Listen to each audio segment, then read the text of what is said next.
Simon & Schuster Audio presents The Executioner by Chris Carter. Read by Thomas Judd.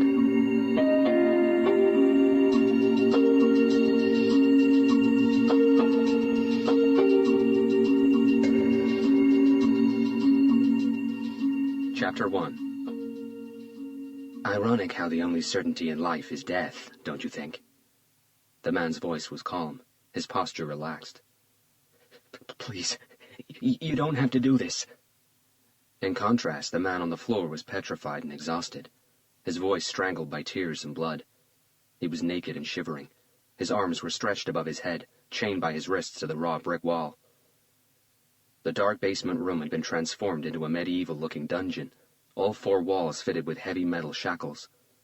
A sickening smell of urine lingered in the air, and an incessant buzzing sound came from a large wooden box in the corner, placed there by the attacker. The room was sound and escape-proof.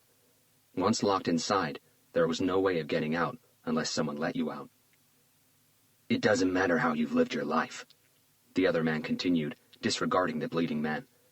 It doesn't matter how rich you are, what you've accomplished, who you know, or what hopes you have. In the end, the same thing will happen to all of us. We'll all die. Please, God, no! What matters is how we die.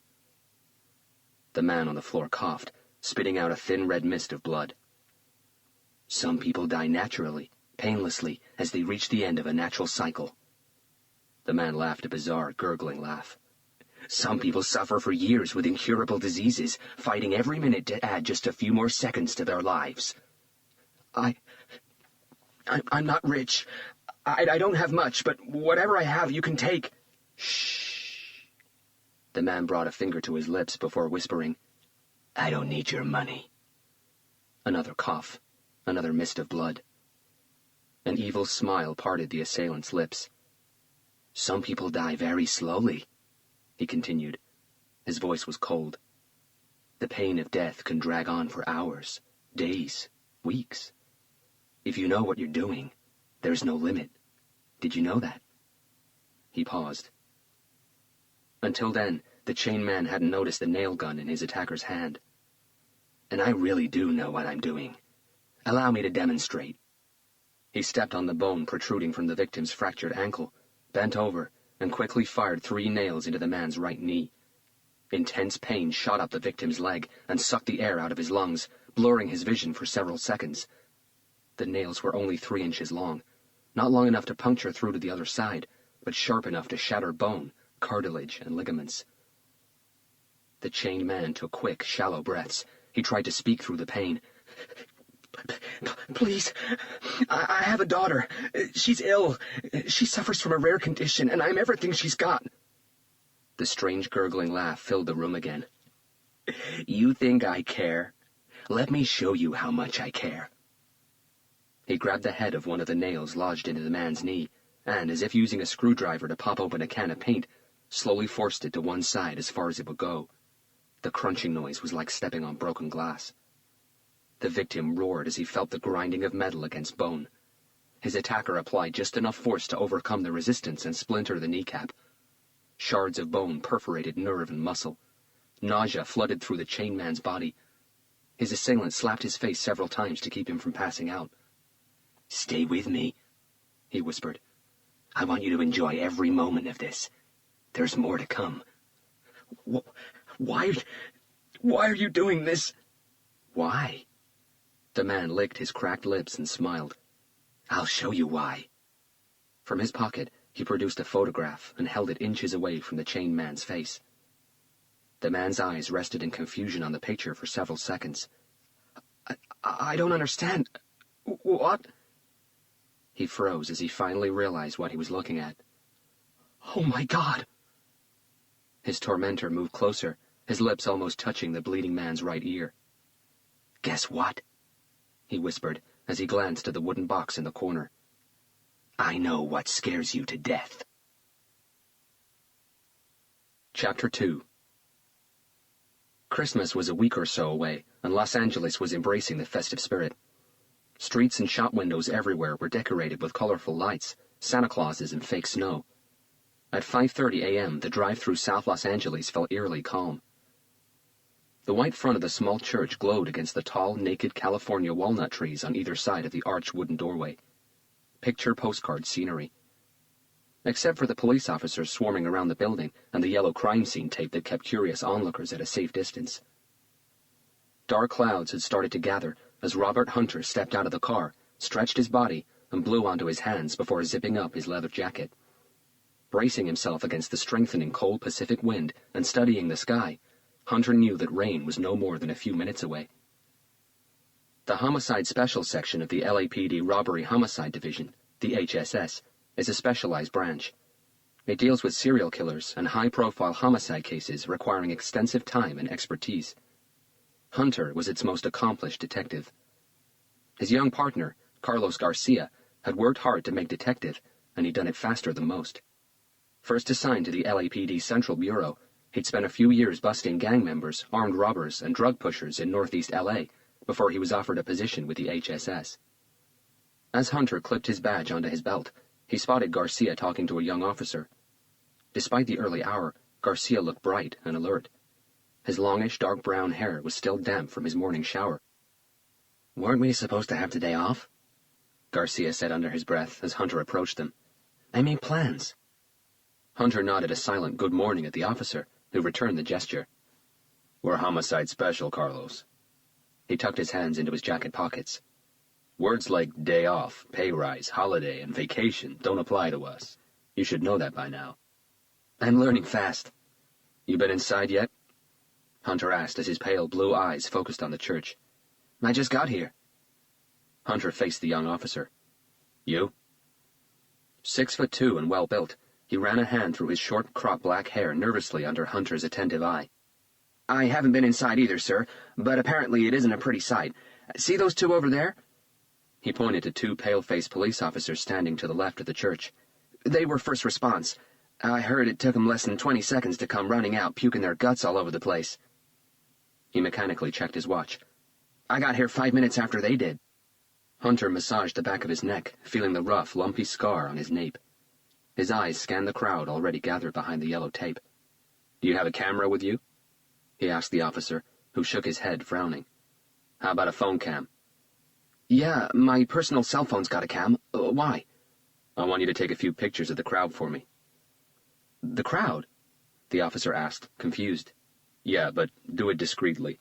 Pretend you're taking crime scene pictures of the outside of the church or something. Try to get the whole crowd, and from different angles. You think you can do that?" "Yeah, but—" "Trust me," Hunter said calmly. "I'll explain later." The officer nodded eagerly before reaching inside the police vehicle for his cell phone. Chapter 3. "The vultures are already here," Garcia observed as they approached the yellow tape. Behind them, reporters were pushing their way to the front of the crowd, their camera flashes exploding every few seconds. "I think they get the call before we do." "They do," Hunter confirmed, "and they pay very well for the information, too."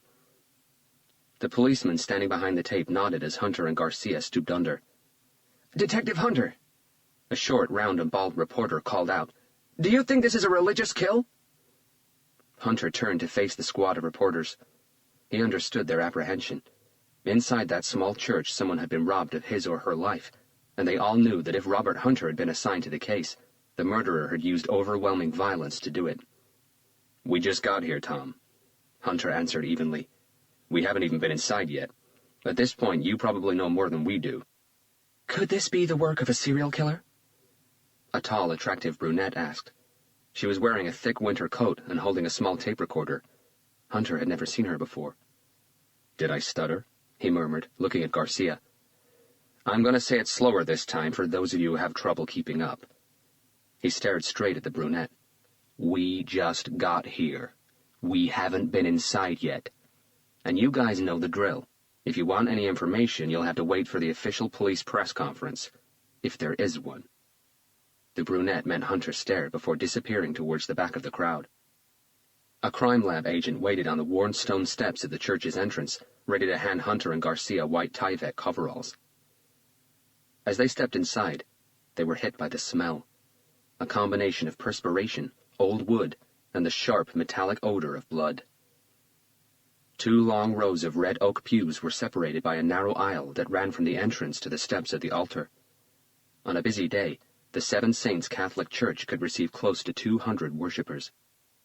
Its small interior was brightly lit by 2 large forensic power lights mounted on separate metal pedestals.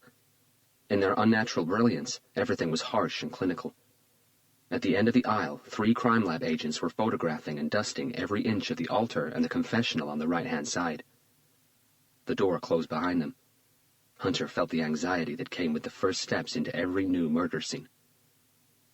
Hearing their approach, the crime lab agents paused and looked up uneasily. The 2 detectives walked towards them, stopping at the altar steps. Blood was everywhere. "Jesus Christ!" Garcia murmured, covering his mouth and nose with both hands. "What the hell is that?" Chapter 4. Winter in the City of Angels is mild compared with most of the USA. Temperatures rarely go below 50 degrees Fahrenheit, but for Los Angeles residents, that's certainly cold enough. By 5:45 a.m., a cold drizzle had started. Police officer Ian Hopkins wiped his cell phone on the sleeve of his uniform jacket before snapping another picture of the observers outside the church. "What the hell are you doing?" asked Justin Norton, one of the 2 officers first at the scene. "Taking pictures," Hopkins replied facetiously. "Why? Do you have a morbid fetish for crime scenes or something?" "Homicide Special asked me to do it." Officer Norton looked at Hopkins sarcastically. "Well, I'm not sure if you noticed, but the crime scene is that way." He used his thumb over his shoulder to point to the church behind him. "The detective doesn't want pictures of the church. He wants pictures of the crowd." A worried frown this time. "Did he tell you why?" Hopkins shook his head. "And why are you holding the camera around chest height instead of bringing it to your eye?" "He doesn't want the crowd to know I'm taking pictures of them. I'm just trying to be discreet." "These Homicide Special detectives." Norton tapped his left index finger against the side of his head. "They're really fucked up in the head, you know what I mean?" Hopkins shrugged the comment away. "I think I've got enough now anyway. Plus this rain will screw up my phone if I'm not careful. Hey!" he called as Norton started to walk away. "What happened in there?" Norton turned around slowly and locked eyes with Hopkins. "You're new to the force, right?" "It'll be 3 months this week." Norton gave him a cheesy smile. "Well, I've been a cop for over 7 years," he said calmly, pulling his cap lower over his eyes. "Believe me, this city has thrown some messed up shit my way, but nothing like what's in there. There are some evil people in this city. For your sake, just take your pictures and move on to the next job. You don't want the image of what's in there burned into your memory right at the beginning of your career. Trust me." Chapter 5. Hunter stood perfectly still, his eyes absorbing the scene as the adrenaline flooded his senses. On the stone floor just outside the confessional, surrounded by a pool of blood, the decapitated body of a slim and average-height man dressed in a priest's cassock lay on its back. It had been purposely positioned. Its legs were stretched out, its arms crossed over its chest. But Hunter's main focus was on the head. A dog's head. It had been attached to a wooden spike and then rammed down the next stump, making the body on the floor look like a grotesque human-dog mutation. The dog's lips were dark purple. Its thin, long tongue had stained black with blood and was hanging to the left of its deformed mouth. The eyes were wide open and a dull, milky white. Its short fur was caked a dark red. Hunter took a step forward and crouched down next to the body. He wasn't an expert in dog breeding, but he could tell that the head used was that of a street mutt. "A shocking sight, isn't it?" Mike Brindle, the lead forensic agent at the scene, asked as he approached both detectives. Hunter stood up to face him. Garcia kept his eyes on the body. "Hi, Mike," Hunter replied. Brindle was in his late 40s, stick-thin and door-frame tall, certainly one of the best forensic agents Los Angeles had to offer. "How's the insomnia going?" Brindle asked. "Same as always," Hunter answered with a shrug. Hunter's chronic insomnia was no secret. It had started mildly after his mother's death when he was 7. As the years went by, it intensified. Hunter knew it was nothing more than his brain's defense mechanism, so he didn't have to deal with the ghastly nightmares. Instead of fighting it, he simply learned to live with it. He could survive on 3, if needed 2, hours of sleep a night. "What do we have?" Hunter asked in a calm voice. "We just started. We got here 15 minutes ago, so at the moment I know just about as much as you do. With one exception." Brindle pointed to the body. "It looks like that used to be Father Fabian." "Looks like?" Hunter instinctively allowed his eyes to search the area. "You haven't found the head yet?" "Not yet," Brindle answered, casting a questioning look towards the 2 other crime lab agents, who shook their heads. "Who found the body?" "The altar boy, Hermano something. When he came into the church this morning, he was greeted with what you see here." "Where's he?" "In the back," Brindle answered with a head tilt. "There's an officer with him, but not surprisingly, he's in a bit of shock." "Approximate time of death?" "Rigor mortis is well on its way. I'd say somewhere around 8 to 12 hours ago. Definitely sometime last night, not this morning." Hunter kneeled down and studied the body for a while longer. "No defensive wounds?" "Nope." Brindle shook his head. "It looks like the victim has no other wounds of any nature. He was killed quickly." Hunter switched his attention to the trail of blood that started at the body and moved up the steps leading to the altar. "It doesn't get any better once you get up there," Brindle commented as he followed Hunter's stare. "In fact, I'd say it gets more complicated for you guys." Garcia tore his eyes away from the body and faced the forensic agent. "What do you mean?" Brindle scratched his nose and faced him. "Well, you're the ones who'll have to figure out what this all means. The pattern of blood splatters up there." He shook his head, considering. "It doesn't seem random." "Human blood?" Hunter asked. "As opposed to dog's blood," Brindle countered, pointing to the dog's head. "Uh-huh." "Can't say for certain yet. Very hard to tell just by looking at it. Their properties are very similar."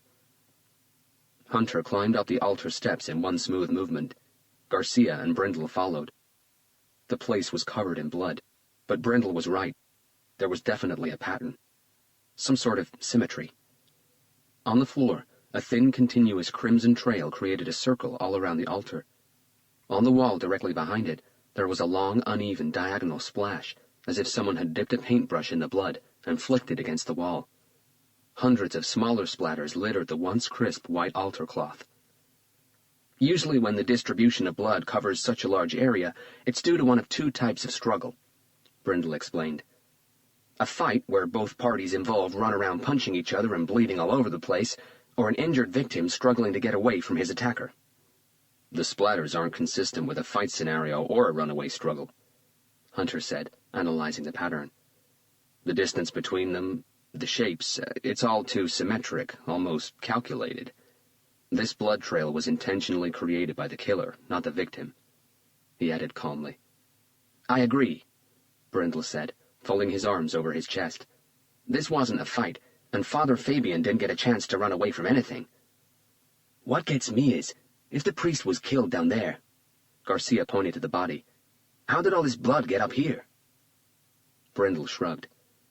Hunter approached the altar and carefully walked around it, studying the thin blood trail on the floor. He stopped when he'd completed a full circle. "How tall are you, Mike?" 6'4". Why?" "How about you, Carlos?" 6'2". "Come here." Hunter motioned Garcia closer. "Walk with me slowly," he said as his partner joined him. "Stay about a foot away from the trail. Take 1 step at a time and walk naturally. Start from right there." He indicated a point on the floor directly behind the center of the altar. The 2 other crime lab agents stopped what they were doing and joined Mike Brindle by one of the power lights. Garcia had taken only 4 steps when Hunter asked him to stop. Bending over, he quickly checked Garcia's foot position in relation to the trail before allowing him to continue. 4 steps later, Hunter stopped Garcia once again. 4 steps after that, the circle was completed. 12 steps in total," Garcia said with an intrigued look. Hunter called Brindle over and asked him to do exactly the same as Garcia had done. 11 steps for me," Brindle said when he reached his starting point after a full circle. "I'd say the killer's Garcia's height," Hunter concluded. 6'2", give or take half an inch. Brindle's inquisitive stare stayed on the blood trail for a moment before moving to Hunter. "And how did you come to that?" he asked. Because of these breakaway splatters over here. Hunter pointed to 2 separate points on the floor around the altar where several drops of blood created a foot-long, outbound breakaway line from the circular trail. Brindle was joined by the 2 other crime lab agents. "I don't follow," one of them said.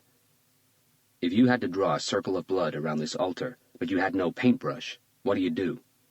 Hunter asked. "With this much blood," the crime lab agent offered, looking at the pool that surrounded the body, "you could fill a cup with it and pour it onto the floor." "Too messy." Hunter disagreed. "You wouldn't be able to control the pouring unless you had a container with a beak." "It's a drip trail anyway," Brindle said confidently.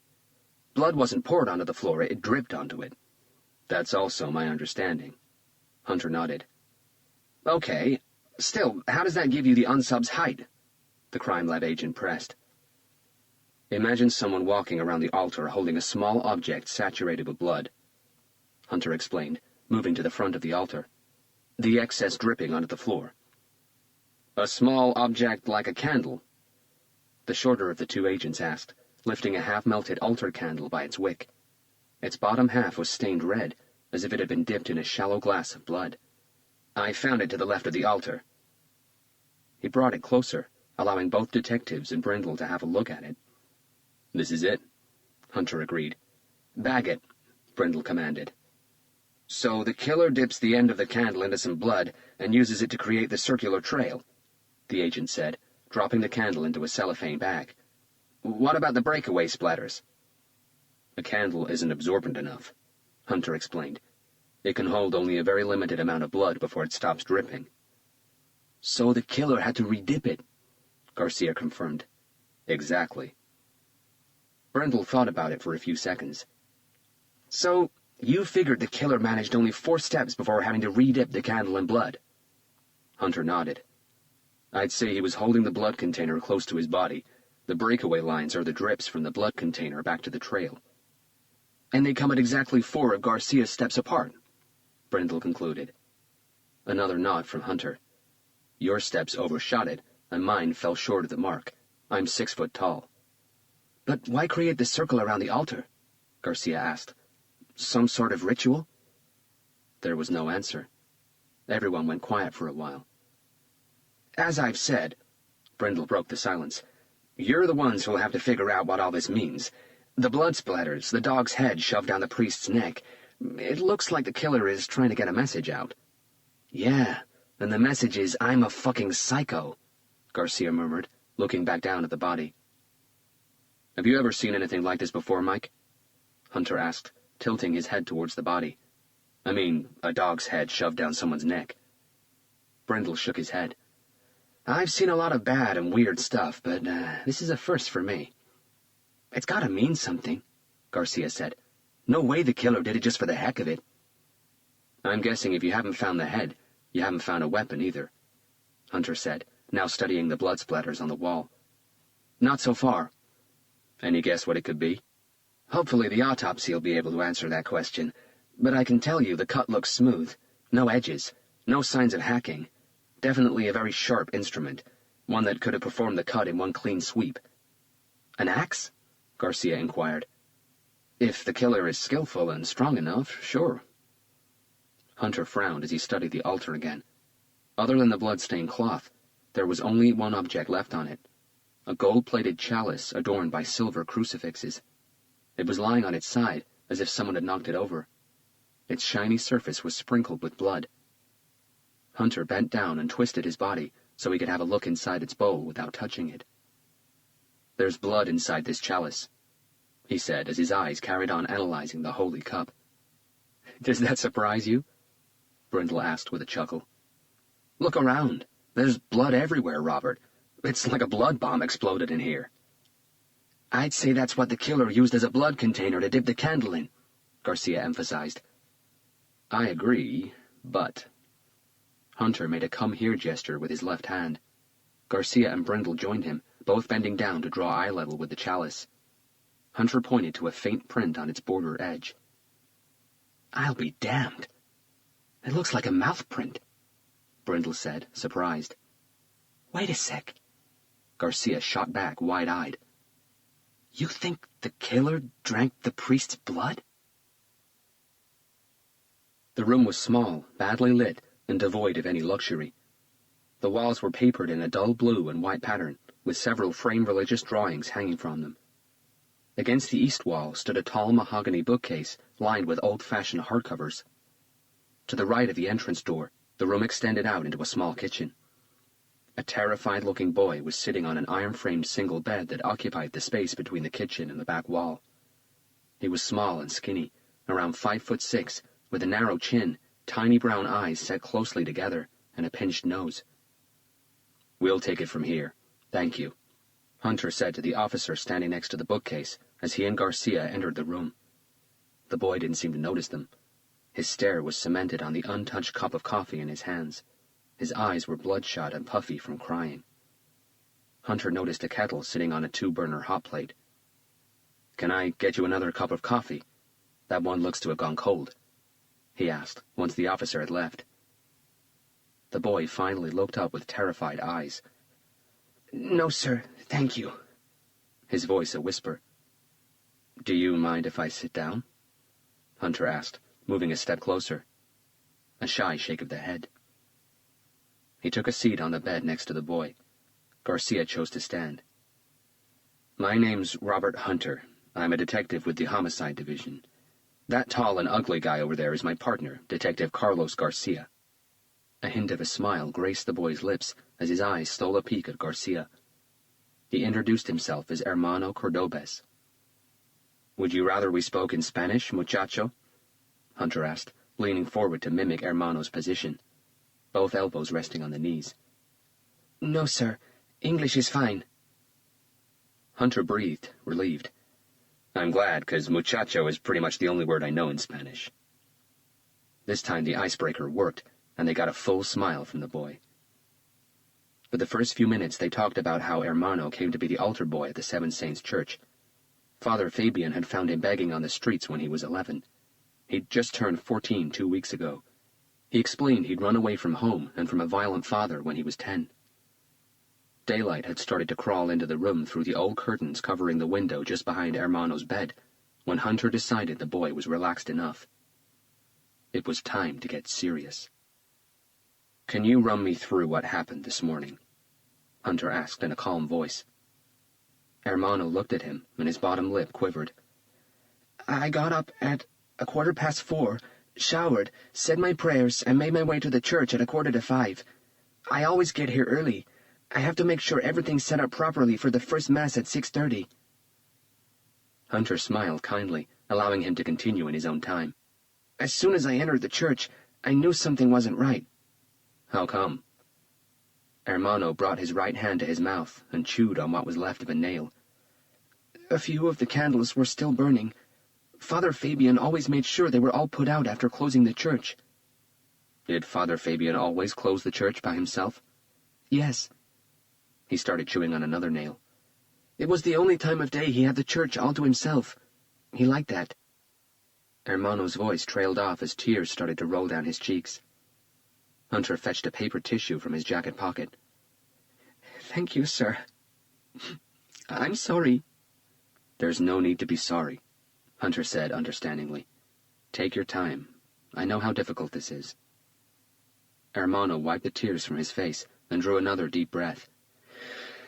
"I could tell that the altar was a mess. The candle holders were on the floor. The chalice was tipped over on its side, and the altar cloth looked dirty, smeared with something." "Did you notice if there was anyone else in the church?" "No, sir. I don't believe there was. The place was as quiet as it's always been at that time. The front door was locked." "Okay. What did you do after that?" Hunter asked, his eyes taking in every reaction from Hermano.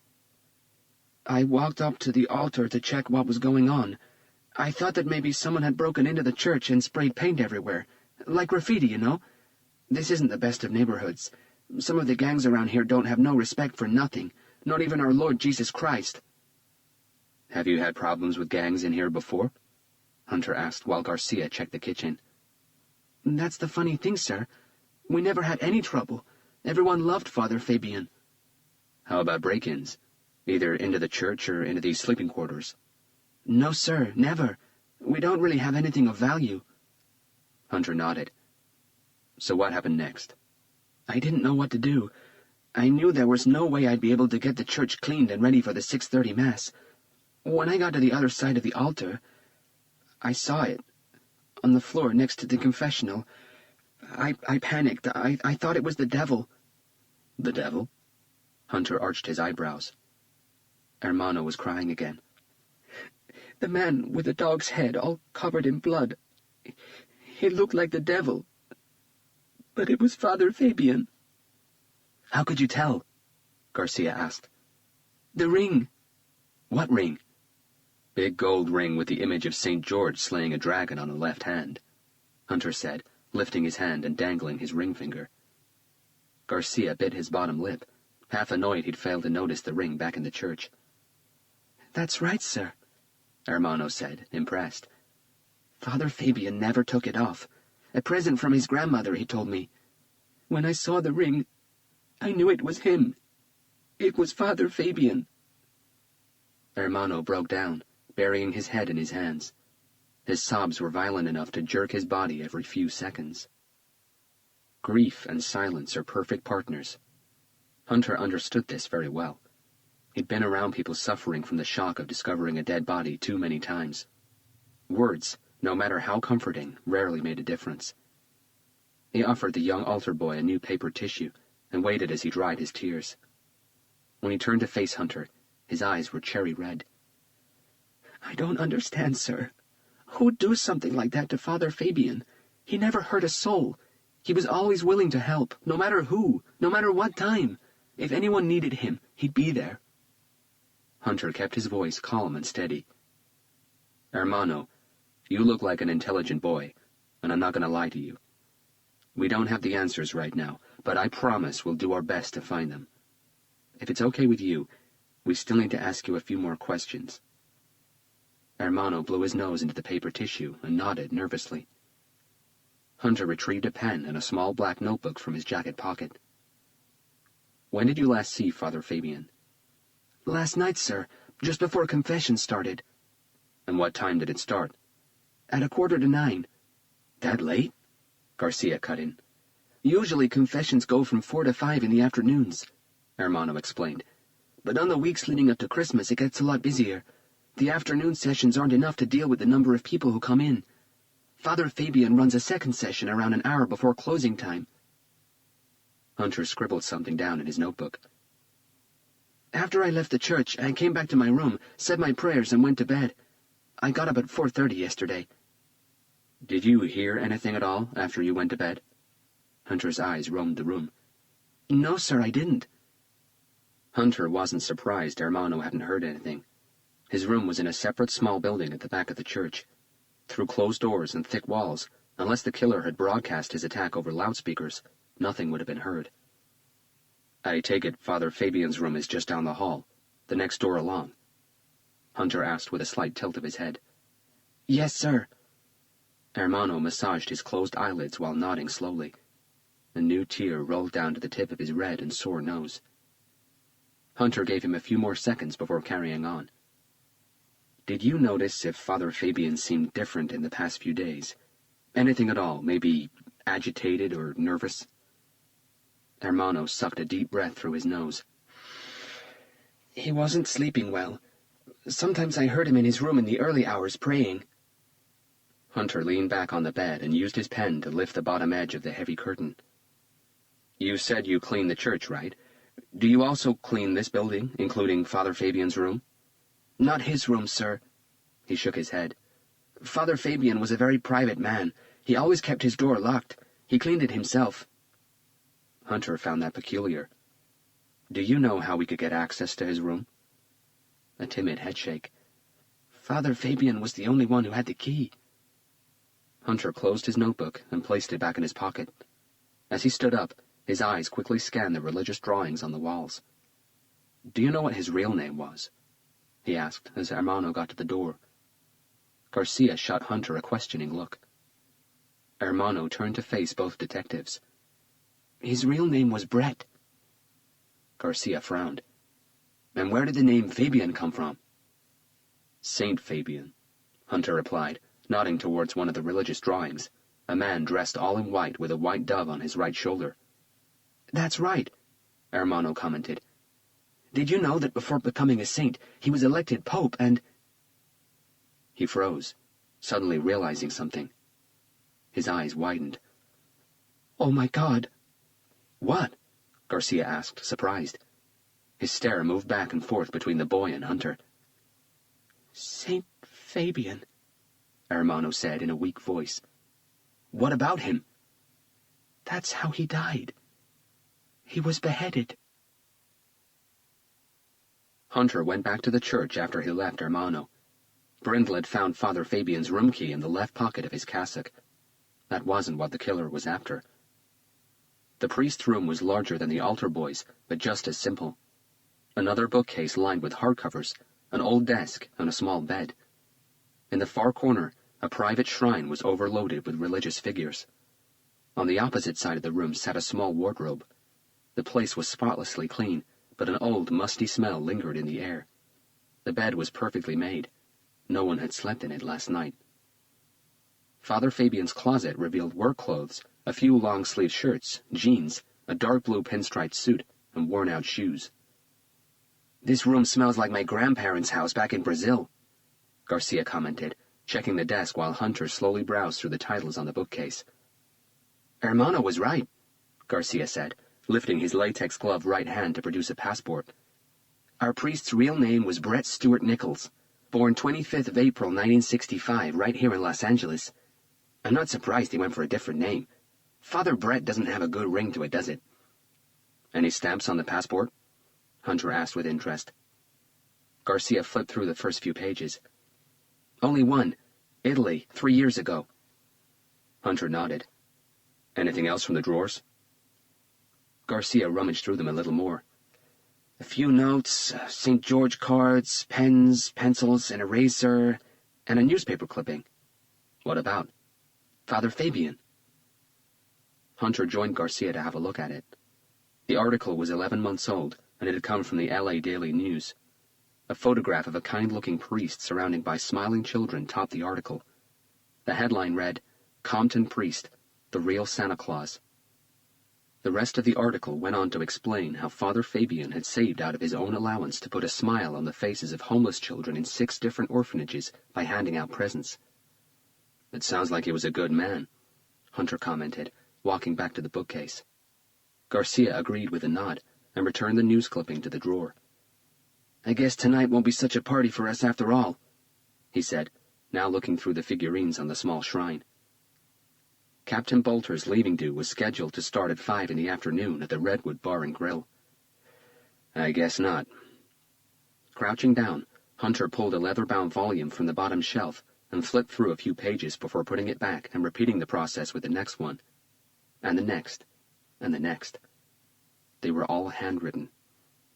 "What have you got?" Garcia asked, noticing Hunter's interest as he read through a few pages. "A whole bunch of journals, or something like it," Hunter answered, standing up again.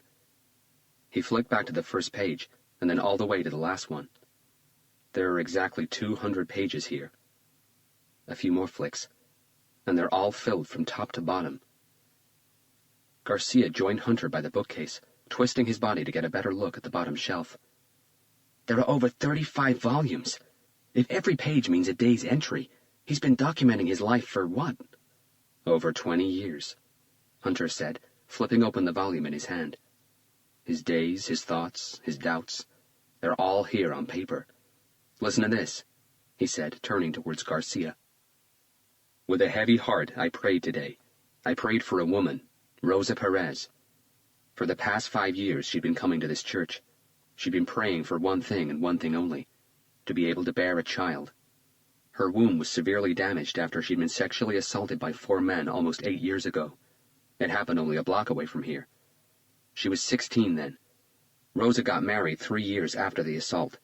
She and her husband, Antonio, have been trying for a child ever since, and last year her prayers were finally answered. She became pregnant. I've never seen anyone so happy in all my life. 2 months ago she gave birth to a baby boy, Miguel Perez. But there were complications. The baby wasn't born healthy. He fought bravely for 10 days, but his lungs and heart were too weak. He died 11 days after his birth. Rosa came back to this church only once after she left the hospital. She brought with her a single question. Why? I saw it in her eyes. There was no belief anymore. Her faith had died with her son. Today, alone, she took her own life inside a small apartment in East Hatchway Street. I now fear for Antonio's sanity, and though my faith is indisputable, I long to know the answer to Rosa's question. Why, Lord? Why do you give only to take away? Hunter looked at Garcia. When was that? There are no dates, Hunter confirmed. Garcia shook his head as he pinched the bridge of his nose. That's a sad story. It seems that even priests question their faith from time to time. Hunter closed the diary and placed it back in the bookcase. If Father Fabian feared for his life, or if anything bothered him lately, it'll be in one of these books. Garcia slowly blew out a deep breath. We'll need some extra manpower to read through all of them. Maybe, Hunter said, retrieving the first diary from the right. I'm hoping Father Fabian was an organized man. If that's the case, the journals should be in order. If anything bothered him lately, it'll be in the most recent one. Chapter 6. The party was already in full swing by the time Hunter arrived. Everyone was there, from the chief of police to the robbery homicide division's mailboy. Even the mayor was expected to turn up. That wasn't surprising given that William Bolter had been the robbery homicide division's captain for the past 18 years. Most of the division's detectives had never been under a different captain. Everyone owed Captain Bolter a favor or two, everyone including Robert Hunter. The Redwood Bar and Grill was bustling with law enforcement officers. The ones on duty had their beepers securely clipped onto their belts. The ones off duty had beer bottles and whiskey glasses in their hands. Hunter and Garcia had spent the entire day at the Seven Saints Catholic Church in its neighborhood, but the house-to-house turned up nothing but scared and distressed people. Hunter's mind was overflowing with questions, and he knew the answers would take time. Believe it or not, they have a 10-year-old bottle of Macallan behind the bar, Garcia said, coming up to Hunter with 2 half-full whiskey tumblers. Single malt Scotch whiskey was Hunter's biggest passion, but unlike most people, he knew how to appreciate it instead of simply getting drunk on it. To Captain Bolter. He raised his glass. Garcia did the same.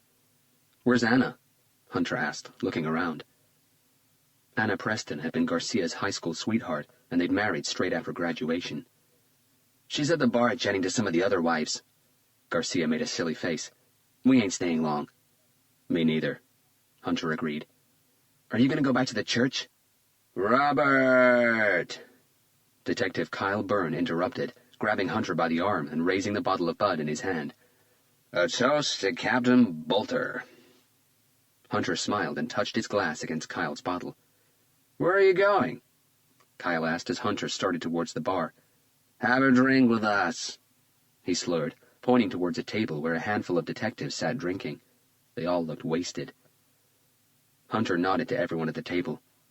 I'll come back in a minute, Kyle. I just gotta say hello to a few people, but Carlos here can hang around with you boys for a while.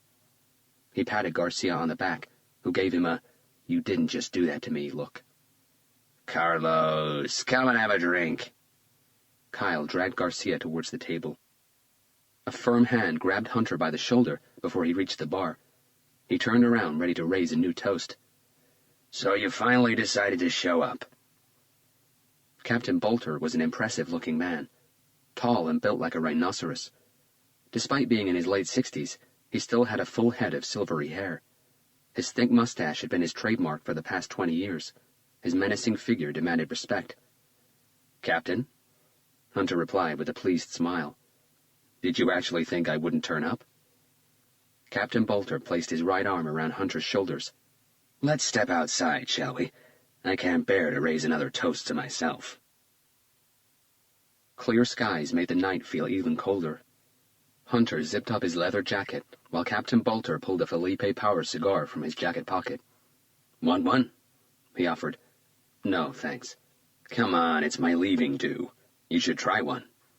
I'll stick with scotch. Hunter raised his glass. Those things made me dizzy. You sound like a big girl. Hunter laughed. A girl who kicked your ass in the shooting range. Captain Bolters turned to laugh. You know that I let you win on Friday, don't you? Of course you did. I'll take one of those. Hunter and the captain turned to face the man standing behind them. In his early 60s, Dr. Jonathan Winston, the Los Angeles chief medical examiner, was dressed in an expensive-looking dark Italian suit with a white shirt and a conservative blue tie. Jonathan, Captain Bolter said, already retrieving another cigar and handing it to the doctor. You look like you just came from church, Doc, Hunter said with a smile. Dr. Winston lit up his cigar, took a long drag, and blew the smoke out slowly. From what I've heard, so have you. Hunter's smile faded fast. I've heard about this morning, the captain said in a more ominous tone. By the look on your face, I can tell you don't think this was a random killing, do you? Robert shook his head. Religious hate? We don't know yet, Captain. There are some clues that point to a religious motive or a religious psycho, but it's too early to say. What do you have? At this point, the only thing we know for sure is that the killer was extremely brutal, probably ritualistic. Hunter's split-second hesitation was quickly picked up by Captain Bolter. Come on, Robert. I know you. There's something else bothering you. Hunter sipped his scotch and breathed in sharply. They talked. Who talked? The priest and the killer? Hunter nodded. How do you know that? The doctor asked. The body was found a few feet from the confessional. Both doors were open, and so was the small window in the partition that separates the two small cubicles. He paused for a second. In the Catholic Church, when a confessor is done confessing his sins and is given his penance, the priest always closes the partition window. Something about symbolizing that the door has been shut on those sins and the person's been forgiven. Are you Catholic? Dr. Winston asked.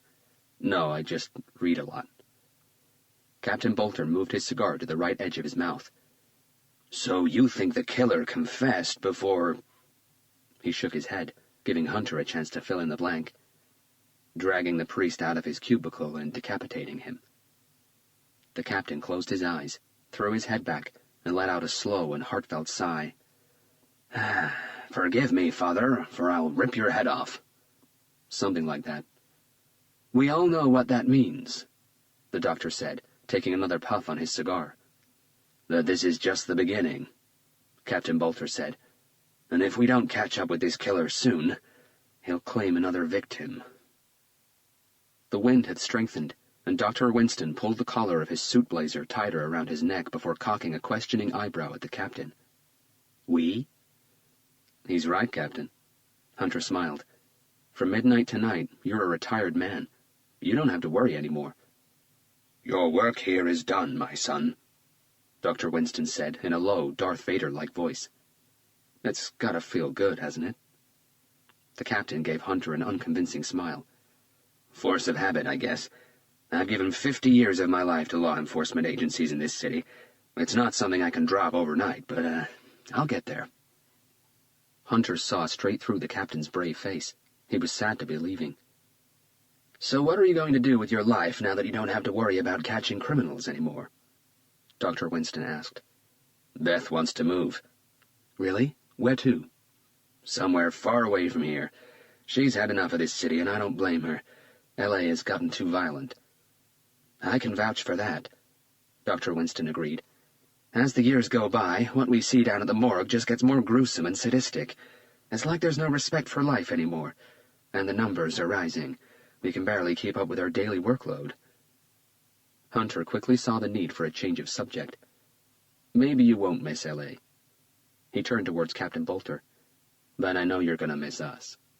Like a hole in the head, he replied, puffing on his cigar. They all laughed. At least the new captain is a lot better looking than I am. That wouldn't be hard, Hunter joked. So are you finally going to end this goddamn mystery about who the new captain is? They don't know it yet, Dr. Winston asked, biting his bottom lip. Do you? Hunter asked, surprised. Uh-huh. Hunter pinned Captain Bolter with a hawk-sharp gaze. Don't give me that pissed-off housewife look, Captain Bolter said derisively. I get enough of that at home. Plus, I wanted it to be a surprise. His grin made Hunter squint with a new worry. Oh, she'll surprise them all right. Dr. Winston laughed. She? Hunter looked from one man to the other. Captain Bolter held the suspense before conceding. Her name's Barbara Blake. You are kidding me, right? Hunter leaned back against the beechwood table. Why? Because she's a woman? The captain asked with a frown. No, because her name's Barbara. Are you telling me that the RHD will have a Captain Barbie from now on? Ooh, don't ever call her Barbie. Dr. Winston shook his head. Definitely not, Captain Bolter added, unless you've grown tired of your balls. Don't let the fact that she's a woman fool you, Robert. She's a great captain and a vicious bitch when she needs to be. She's proven it many times. We were partners for 2 years before she asked to be transferred to Sacramento. Hunter detected sadness in the captain's voice. Just work partners? He asked as he finished the last of his single malt. Don't even think about psychoanalyzing me, Robert. Not anymore. Captain Bolter shook his head and pointed his cigar at Hunter. Wouldn't dream of it. There you are, Captain. Lieutenant Sheldon appeared at the door. They're calling for you. It's speech time, and we all want to know who's taking over. No more suspense. I guess not. Hunter didn't follow them in. Chapter 7. The main facility of the Los Angeles County Department of Coroner is located on North Mission Road, number 1104. The building is an outstanding piece of architecture with hints of Renaissance. Old-fashioned lampposts flank the extravagant entrance stairway. Terracotta bricks and light gray lintels fronted the large hospital-turned-morgue. The whole building looked like it should have been part of a prestigious Oxford college. Criminalistic students Nelson Fenton and Jamal Jackson still had another hour to go before the end of their night shift. Despite their job being part-time and relatively simple, it required a very strong stomach. As forensic technicians for the LACDC, they were expected to transport, undress, photograph, clean, and prepare bodies for autopsies. How many more bodies do we have on the list? Jamal asked, pulling his surgical mask down from his mouth and letting it hang loosely around his neck. They'd just finished preparing the body of a 65-year-old man who'd been stabbed 52 times by his own son. 2. Nelson pointed to the 2 black polyethylene body bags on the steel tables at the far end of the room. Let's just get on with it, then. First, they needed to undress the bodies before thoroughly hosing them down in preparation for the post-mortem. While Jamal was adjusting the strap on his surgical mask, Nelson approached the larger of the 2 body bags and unzipped it. Oh, shit, Nelson said, lifting both hands to his mouth and taking a step back. What's the matter? Have a look. Jamal checked the unzipped body bag. Oh, crap! He made a face as if he'd just tasted something bitter. Headless! Nelson nodded. But have a look at what he's wearing. Only then Jamal noticed the priest's cassock. Oh, man, that's bad. Who the hell would do this to a priest? Someone with a lot of anger, Nelson said, stepping forward again. I'm not Catholic or nothing, but this is just... Jamal shook his head without finishing the sentence. This city's messed up, man. Violence everywhere. The whole world's messed up, dude. Let's just finish this and get the hell out of here. I've had enough for today. You can say that again. They unbuttoned the cassock, pulled it open, and froze. Holy shit, Nelson whispered. I think we better get Dr. Winston on the phone. Right now. Chapter 8. Insomnia is a very unpredictable condition, and it affects people in different ways. It can kick in before you go to bed, or it can torture you, allowing you to fall asleep for an hour or so before creeping in and keeping you awake for the rest of the night. In the United States, 1 in 5 people suffer from it. After spending most of the night researching on the internet, Hunter managed only a couple of hours' sleep before his brain was wide awake again.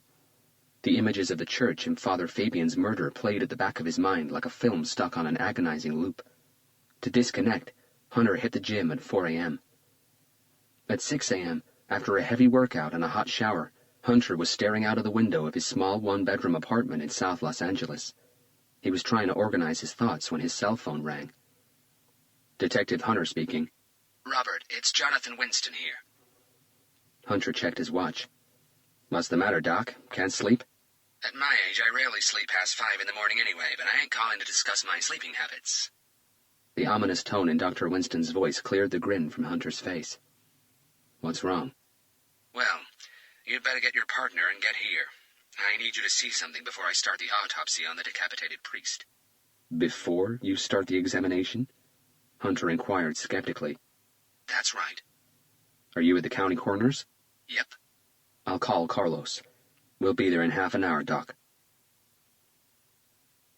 So what's this all about? Garcia asked as he met Hunter in the parking lot to the County Department of Coroner at 6:35 a.m. This place ain't even open yet. Hunter shrugged. The doctor didn't say, but I guess we'll find out soon enough. Dr. Winston greeted both detectives with a firm handshake by the entrance door. So what happened, Doc? Hunter asked as they entered the building. Well, last night when I got to the Redwood Bar and Grill for William's leaving due, I turned my cell phone off. After all, I'm a pathologist, not a surgeon. I don't get called for emergencies in the middle of the night. Okay. Hunter said the words slowly. When I turned my cell phone back on this morning, I had a rather peculiar message from one of my forensic technicians. They walked through an empty front lobby, past the reception desk, and into a long and well-lit corridor.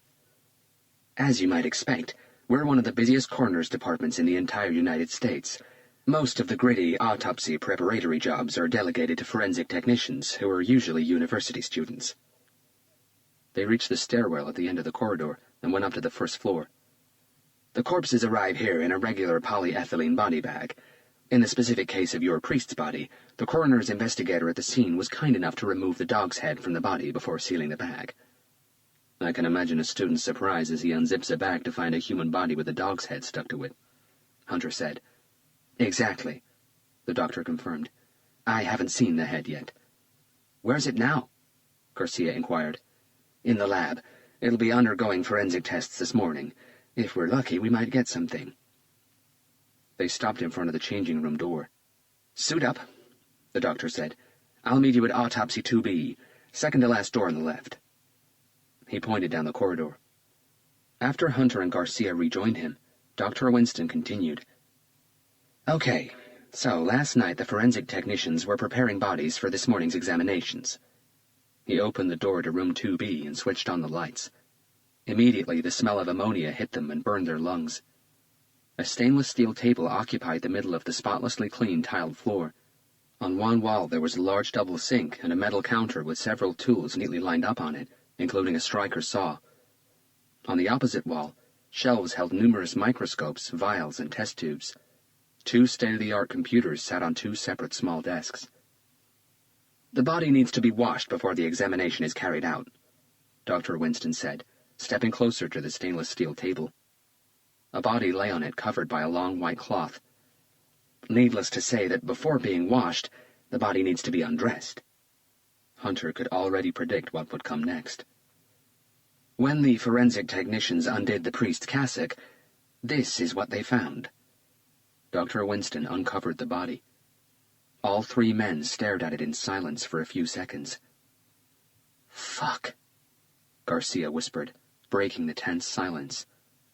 On the priest's chest, painted in red and about 6 inches long, was the number 3. Chapter 9. It was past 9:30 a.m. by the time Hunter and Garcia arrived at the RHD headquarters in North Los Angeles Street. Usually the main squad room would be at least 2/3 empty at this time, with the majority of detectives out in the field. This morning, it was surprisingly full. Wow, busy in here today, Garcia commented, looking around the open-plan office. And there's a reason for it, Hunter countered. Homicides are finally on a slope in L.A.? Garcia joked. Not even God could make that happen.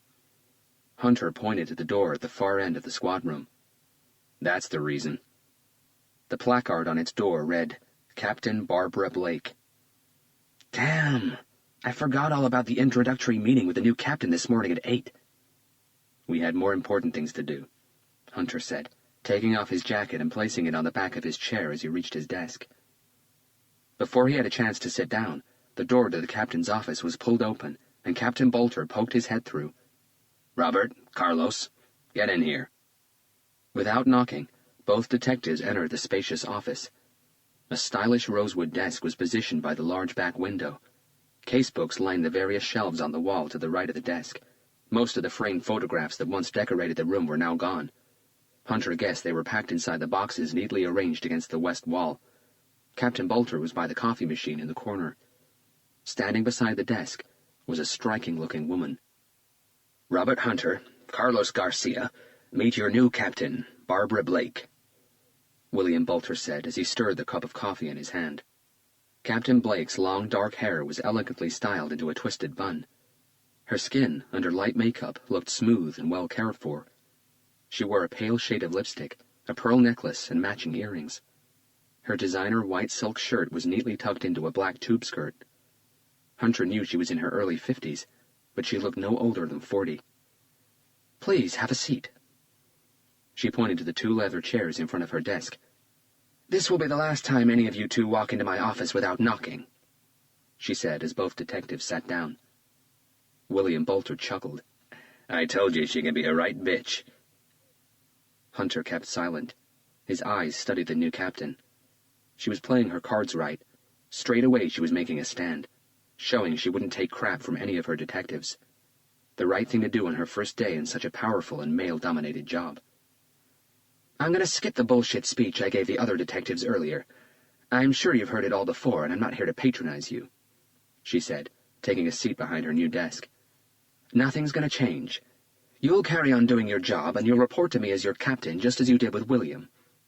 She nodded towards Captain Bolter. Hunter liked her style. First show you mean business, then play your friendly hand. Barbara Blake was no first-timer. She tossed a neatly folded newspaper towards both detectives. "Your new case is already causing a stir." Hunter picked it up and checked the headline. "Decapitated priest made to look like the devil." There were no pictures. Hunter handed the paper to Garcia without reading the rest of the article. "That was expected, Captain. Reporters were already there by the time we got to the church. We're just lucky none of them managed to sneak in and snapshot the body." Captain Blake leaned back on her chair.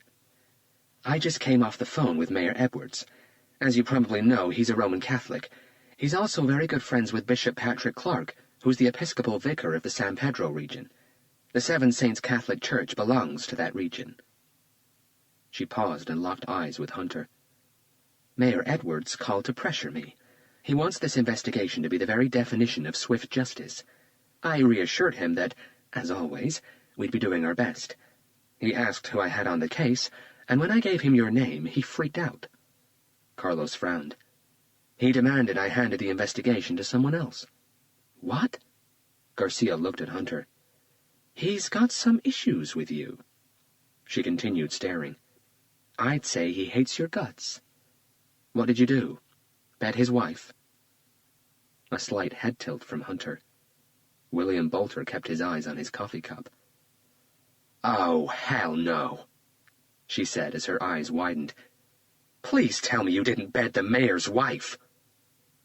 Garcia cocked both eyebrows. "With all due respect, Captain, I don't see what my personal life has to do with the case." The captain's lips twitched. She stood up and walked around to the front of the desk. "I'd have to agree with that statement. William tells me you're the best he's ever commanded.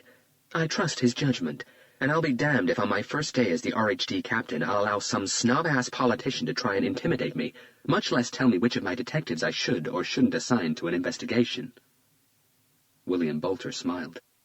"I told the mayor the case was being handled by extremely competent and experienced detectives, and never to try and tell me how to run my division again." "You defied the mayor of Los Angeles on your first day?" Hunter asked calmly. "Most people would prefer to have him on their side." Captain Blake leaned against her desk, directly in front of Hunter. "Do you think I made a mistake, Detective Hunter?" Hunter held her gaze. "Do you think you made a mistake, Captain?" Captain Blake's smile was full of confidence. "Let's get one thing straight from the word go, shall we? I'll always stand by my detectives, so don't even think about starting with that Miami Vice I-don't-give-a-crap bullshit attitude. It doesn't bother me pissing politicians off. What bothers me is not having the trust of the people I work with." Her voice was steady and firm, her stare moving between both detectives. "If the mayor's only beef with you is because you tapped his wife, that's something he's going to have to live with. I don't have time for that crap. So in answer to your question, Detective Hunter, no, I don't think I made a mistake." Hunter couldn't fault her. She really knew how to play her cards right. Chapter 10. Barbara Blake didn't allow the silence to settle. "So what have we got on this new case?" Hunter proceeded to tell her the little they had so far in Father Fabian's murder. "God damn it!" She spat the word. "So this killer's probably killed twice before." "It's possible, but it isn't a certainty," Hunter replied, pinching his chin. Captain Blake lifted her eyebrows, inviting him to carry on. "The number 3 could mean Father Fabian's the third victim, or it could mean something else." "Like what?" "I'm not sure. Something important to the killer, or Father Fabian, or both. The truth is that we don't know yet, and it's irresponsible to make assumptions this early." "Okay, I can go with that," Captain Blake agreed. "Do you think the altar boy could be involved? It's not unheard of." "I don't think so," Hunter replied. "Why not?" "It takes a certain kind of person to be able to kill someone the way Father Fabian was killed. Hermano isn't physically or mentally strong enough. He's only 14. "We'd also be missing motive," Garcia cut in. "And we already deducted the killer is about 6'2". Hermano is 5'6", 5'7" tops." "How did you figure out the killer's height?" Garcia started explaining, but after 30 seconds the captain raised her right hand, stopping him. "Forget I asked." She returned to her seat and faced Hunter. "What are your initial feelings on this?" "We have only one victim so far, and that gives us nothing to establish a consistent pattern.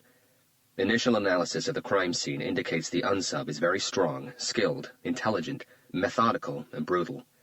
Despite the savagery of what we found in the church, Father Fabian's murder was well planned." "Methodical and planned." She frowned. "From what I've heard, there was blood everywhere. An extremely messy crime scene. Doesn't that indicate rage and loss of control?" "In most cases, yes." She waited for Hunter to go on. He didn't. "Care to develop, Detective?" She pushed. "The Seven Saints crime scene might appear messy to an outsider, but not to the killer. The bloodstains and splatters were exactly where he wanted them to be. It was a controlled and planned mess." "Ritual?" Hunter leaned forward on his seat and ran his hand over his nose and mouth. "What we have so far indicates so." "Baptism of fire for you, Barbara," William Bolter said, approaching the window behind her desk.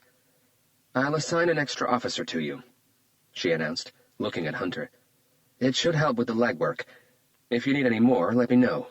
I've also already moved you two to the special operations room upstairs. You'll need the extra space.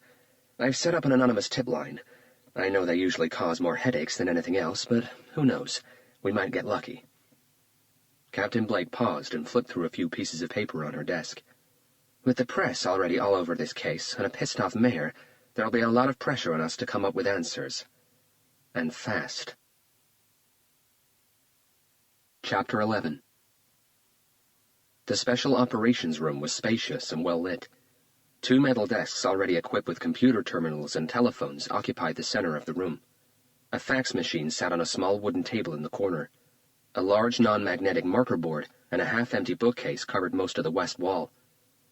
In the opposite corner was an old-fashioned corkboard. It was mounted on wheeled pedestals and stood next to 2 battered gray metal filing cabinets. Crime scene photos and witnesses' statements had already been placed on Hunter's desk, ready to be organized. He fired up his computer as a knock came at the door. "It's open," Hunter called. Officer Ian Hopkins stepped into the room carrying a brown paper envelope. "Detective Hunter, these are the photographs you asked me to take of the crowd in front of the church yesterday." He handed the envelope to Hunter. Garcia had forgotten all about that. There were 25 pictures in total. Hunter spread them on his desk, bending over to look at each one attentively for a few seconds. "Do you think the killer could have been watching from the crowd?" Hopkins asked, with a hint of excitement. "It's possible," Hunter agreed, his eyes moving to another photograph. "If you don't mind me asking, Detective, why would he do that?" Hopkins's curiosity increased. It's basic human nature. We all want recognition for things we've done. Many killers enjoy watching the drama of the aftermath of their actions unfold. They're very proud of their work. Proud? Hopkins smiled nervously. That's pretty sick. Serial killers usually are, Garcia commented from his desk. Serial killer? Hopkins asked a little too enthusiastically. Was that the work of a serial killer yesterday? Garcia laughed. Hunter kept his eyes on the photos. Do you think the killer is in one of those photos, Detective Hunter? Hopkins insisted. It was already raining by the time you took these. Hunter shook his head. Everyone had either a hood on or an open umbrella. If he is, we wouldn't know. I messed up, Hopkins said, running his hand through his hair. I should have gotten closer, shouldn't I? Hunter turned and faced him. It's not your fault the rain came down, Officer... Hopkins, sir. Ian Hopkins. He extended his hand, and Hunter shook it firmly. You did what I asked you to do, Officer Hopkins. Hopkins gave Hunter an unconvincing smile. He felt he should have done better. How long have you been a cop, Ian? Hunter asked, studying Hopkins. 3 months this week, sir, he answered proudly. Do you like it? Yes, very much. Yesterday, was that your first crime scene? No, sir. A couple of gang shootouts and an armed robbery, all of them with fatal victims. At the church yesterday, Hunter continued, I know you were very curious to have a look at the crime scene. Why didn't you? Because my orders were to stay outside and deal with the onlookers, and then to take some pictures of them. He gestured to the photos on Hunter's desk. Hunter glanced at Garcia, and they exchanged an unspoken agreement. Okay. How'd you like to carry on helping with this investigation? Hopkins's eyes lit up. That'd be fantastic, sir. He couldn't believe his luck. To police officers, a serial murder case is the champagne of homicides, and he'd just been given a VIP invitation to join the party. Okay. Captain Blake said she'd assign an officer to us. I'll request you. Thank you, sir. I'm not sure thank you are the words you'll be using in a week's time. Hunter leaned back and interlaced his fingers behind his head. This won't be easy. I don't like easy, sir. Hunter smiled. Good. So let's start with you dropping the sir crap. I'm Robert, and this is Carlos. Hunter gestured towards Garcia. Are you any good with computers? I mean, internet searching, research, that sort of stuff? Yeah, I'm very good at it. Great. I'll introduce you to Jack Curley, the main guy in our IT unit. He'll get you set up. Okay, that sounds great to me. One more thing, Hunter said, stopping Hopkins before he left the room. This case and everything related to it is to be discussed with no one other than Carlos and myself. Do you understand? Yes, sir. He nodded eagerly before reaching for the door. The phone on Hunter's desk rang. Detective Hunter? It was Dr. Winston. Robert, I've got the results of the autopsy together with a few of the lab tests. I can email them to you, but... Hunter sensed the uneasiness in the doctor's voice. It's okay. We'll be right over, Doc. Chapter 12. In the Los Angeles lunchtime traffic, it took them over 25 minutes to cover the 2 miles between the RHD headquarters and the LACDC. Dr. Winston was waiting for them in room 2B, the same autopsy room they were in earlier. So what have you got for us, Doc? Hunter asked, covering his nose with his right hand. Would you like a mask, Robert? We've got plenty, Dr. Winston said, reading Hunter's discomfort. No, I'm fine, but if we could speed this up, it'd be great. Okay, follow me. The doctor walked up to the stainless steel table. Hunter and Garcia followed. The headless priest's body had been washed clean. The familiar Y incision that ran from the front of each shoulder to the pubic bone had already been sewn shut. Large black stitches stuck out of the ghostly white flesh like poisonous thorns. Fingerprints have confirmed that the victim is indeed Brett Stewart Nichols, a.k.a. Father Fabian. Time of death is estimated to be somewhere between 10 p.m. and midnight on Wednesday. Hunter nodded. Closing time at the church. Except for where the head's been severed, the body is clean of traumas, the doctor said, putting on a new pair of latex gloves. Decapitation didn't occur after death. In layman's terms, it was the cause of death. Now here's the interesting fact. There's nothing to indicate that the victim's been restrained. No abrasions or marks on the wrists or ankles. Was he sedated? Hunter asked, bending down to look at the neck stump. A slight headshake. Toxicology came back negative for any type of anesthetic. Why do you think he could have been sedated? Garcia turned to Hunter. Most people would put up a fight if they were about to be beheaded. Dr. Winston agreed with a nod. With no defensive wounds, we know the priest didn't fight back. It's not easy to decapitate a moving target. Could the priest have been knocked unconscious? Garcia asked. That's a possibility I've considered, Dr. Winston replied, circling the table to the other side. Without the head, I won't be able to confirm it. Garcia nodded. There's only one glitch with that possibility, the doctor continued, pointing to the neck stump. The head was severed with a single, powerful strike. Undoubtedly a very sharp and precise weapon. No hacking, no sawing. According to the forensics team, there were no marks, no dents, nothing on the floor surrounding the body. If the victim was lying unconscious on the floor, a blow from a sharp, decapitating weapon would have surely left some sort of impression. The cut line on the neck suggests the priest was in an upright position, probably kneeling or sitting down. The blow came from above and from the victim's left, suggesting the killer's right-handed. Hunter considered the doctor's words for several silent seconds. I don't believe the priest was knocked unconscious. He stepped away from the body and leaned against the microscope counter. Why not? Garcia asked. It would have made things a lot simpler for the killer. This killer isn't after easy or simple. You saw the brutality of the crime scene. Sadistic killers rarely show compassion. Killing an unconscious victim would have given him no satisfaction. This killer wanted the victim's fear. I bet he was looking straight into Father Fabian's eyes when he delivered the fatal blow. Garcia felt a shudder run through his body. So, if he was conscious, why didn't Father Fabian fight back? Or at least lift his hands to protect his face? It's only natural. Too scared to move, Hunter offered. Very possible, Dr. Winston admitted. Are you suggesting that he just sat there like a statue while the killer took a swing at him? It happens, Dr. Winston nodded. Depending on how terrified a victim is, it's not uncommon for the brain to simply shut down. No motor stimuli get sent anywhere, and even though the victim might want to, he won't be able to move. Hence the terms scared stiff and petrified, Hunter confirmed. Garcia's stare rested on the priest's body once again.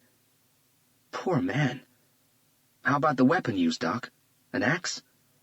An axe is an easy weapon to obtain, but very hard to handle and control, the doctor clarified. It's bulky, heavy, and contrary to what you might have seen in movies, the length of its blade isn't ideal for decapitation.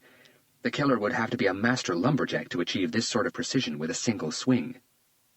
Any suggestions of what we should be looking for, Doc? Both detectives faced Dr. Winston. Because we haven't found the head yet, I can only analyze the neck side of the cut.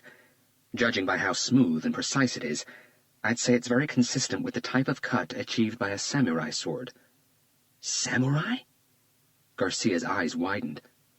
Like ninja style? Dr. Winston laughed. They're not the same thing, but you've got the idea. The doctor studied both detectives for a moment. I want to show you something that might just help.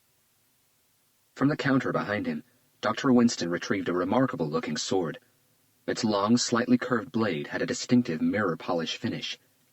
God damn it, Doc, Hunter said, taking a step back. You gotta lay off those cheesy late-night kung fu movies. Dr. Winston paid no attention to the comment. This is a typical samurai sword, also known as katana. It can be easily purchased over the internet. No identity checks necessary. The blade is made out of carbon steel. Its length can vary, but it's usually somewhere between 22 and 29 inches. He stepped closer to the priest's body. This is a precise and laser-sharp weapon, ideal for a decapitation job. If the sword handler is skilled enough, the strike can be lightning fast, almost impossible to evade. He held the sword with both hands and slowly moved it down towards the body's neck stump. But the great thing about this weapon is that it's so light the killer could have used a single hand for the fatal blow, and it would have been just as precise. Great, Garcia commented. Some of the lab results are in. Dr. Winston changed the subject as he returned the sword to the counter. As we expected, there were hundreds of fingerprints all around the church and the confessional. He pulled a few sheets of paper out of a manila envelope. At the moment, they're being run against the National Fingerprint Database, but I wouldn't expect any great breakthroughs. Hunter nodded. He knew they'd probably get positive matches for petty crimes, robbery, maybe even firearms offenses. Compton is an underprivileged neighborhood, still heavy with gang activity. Most of its residents are no strangers to violence. Did we get anything from the altar? He asked, his eyes scanning the sheets Dr. Winston had handed him. 2 sets of prints. They belong either to the victim or to the altar boy. Nothing from an unidentified source. How about the chalice? Garcia asked. Didn't the killer allegedly drink the priest's blood from the chalice? Yes. So we can get the killer's DNA? Garcia said with excitement. No, we can't. Hunter rubbed his tired eyes. Why not? Can't DNA be extracted from saliva? Garcia faced Dr. Winston. Yes, it can. But the blood inside the chalice belonged to Father Fabian, right? Hunter asked. Dr. Winston nodded. That means our killer's DNA, taken from the saliva, would have mixed with the priest's DNA in the blood. Once DNA gets mixed together... Hunter shook his head. It can't be split apart anymore. Garcia looked at Dr. Winston for confirmation. Robert's right. He nodded. The lab will be able to tell you that there are 2 different sources of DNA, but they won't be able to split them. Fantastic. Garcia cupped his hand over his nose. The nauseating smell was getting to him. This gets better by the second. Do we have anything conclusive? Dr. Winston took a deep breath. The blood the killer used to draw the number 3 on the priest's chest. It's human, and it's not Father Fabian's. Hunter raised his eyebrows in anticipation. It belongs to a woman. A woman? Garcia looked baffled. I didn't know you could tell gender from a simple blood test. You can from DNA tests, or if you specifically test for levels of estrogen. Hunter instinctively checked his watch. There's no way you would have gotten DNA results this fast, Doc, and you had no reason to test for estrogen levels. So, how did you know the blood came from a woman? Garcia pressed. Unless... Hunter's questioning eyes moved back to Dr. Winston. Unless what? Garcia asked eagerly. Unless she was pregnant. Dr. Winston closed his eyes and nodded slowly. Chapter 13. Amanda Riley re-entered the numbers into her spreadsheet and pressed the return button. Nothing changed. The final calculation was still way short of what was needed to cover her state agency's bills for the month. She placed her reading glasses on the desk in front of her and pinched the bridge of her nose. This was the 4th consecutive month she'd have to default on several payments. The week was drawing to a close, and the 2 viewings they'd had this week hadn't produced an offer. According to her calculations, if she didn't get a sale soon, she'd only be able to afford to keep the agency open for a few more weeks, maybe a month. Amanda had dropped out of high school at the age of 17 after flunking 10th grade for the 2nd time. She was an intelligent girl, but when it came to exams and answering questions, her heart would take off like a fighter jet, her mind would go blank, and she couldn't get a single answer out. Amanda knew she was very good with people, and she had charisma, bundles of it. Her first job was as a trainee broker in her small real estate agency in central L.A. It didn't take her long to get the gist of things, and within a year, her sales figures were topping everyone else's in the agency. She didn't stay in central Los Angeles for long, accepting a job with Palm Properties, one of the largest real estate agencies in Palm Springs. In California, businesses don't come much more cutthroat than real estate, but Amanda knew how to use her assets to her advantage. Other than being smart, charismatic, and charming, she was also very attractive, with shoulder-length blonde hair, sky-blue eyes, and porcelain-smooth skin. Some would say she slept her way into her partnership just 3 years after joining Palm Properties. Amanda stayed with the agency for 11 years before giving up the partnership and opening her own agency, Riley's, in West Hollywood. She was a hard-working woman, and during the following 10 years, 3 other Rileys opened across Los Angeles. But just over a year ago, the booming American property market came crashing to a halt. Repossessions were at an all-time high. Bank loans were non-existent. No one was buying. not even the super rich. Amanda tried every trick she'd learned over the years to keep her head above the waterline, but nothing seemed to work. She had to close all but her flagship agency in West Hollywood. The past 4 months had been particularly hard for Amanda and her company. She had to let everyone go except for her best friend and first ever Riley's employee, Tanya Riggs. Despite the gloomy week, Amanda was feeling lucky. Late yesterday, she'd received a call from a potential buyer who sounded very interested in one of her most expensive properties. A 7-bedroom, 9-bathroom, $4 million mansion on Pacific Coast Highway in Malibu. The caller had seen the property advertised on their website and loved the features: the swimming pool, the large eccentric fireplace in the living room, the tennis court, the beautiful grounds. The house was perfect. He had requested a viewing for late this afternoon. "Here you go," Tanya Riggs said, handing Amanda a dark green plastic folder. Amanda had asked Tanya to prepare a killer package on the property. "I've included everything," Tanya said. "Photos, detailed information on the house and grounds, even a list of celebrities who live within 2 miles of the place. There's also a CD with that PowerPoint presentation I showed you earlier." Amanda smiled. "That was a fantastic presentation, Tanya. Thanks. I have a good feeling about this." She wiggled the folder in her hand. "Me too. It's such a beautiful house, and if you have the money, a bargain." Amanda admired Tanya's optimism. For someone who hadn't received her wages in 5 weeks, she sure knew how to stay positive. The phone rang, and Tanya ran back to her desk to pick it up. "Amanda," Tanya said, after placing the caller on hold, "it's Mr. Turner for you." Amanda nodded and reached for the phone on her desk. The conversation took less than a minute. "Please tell me he didn't cancel," Tanya said nervously after Amanda hung up. No. Thank God for that. But he'll be about an hour late." "Oh, that's okay then." Tanya smiled. "Do you want me to wait with you?" "There's no need. I'm all set here." She pointed to the dark green folder Tanya had given her. "Go home, girl, and try to have a good rest over the weekend." "I sure will. Good luck." Tanya buttoned up her coat all the way to her neck before closing the door behind her. Amanda placed her right elbow on her desk, rested her chin on her closed fist, and stared at the spreadsheet on her screen once again.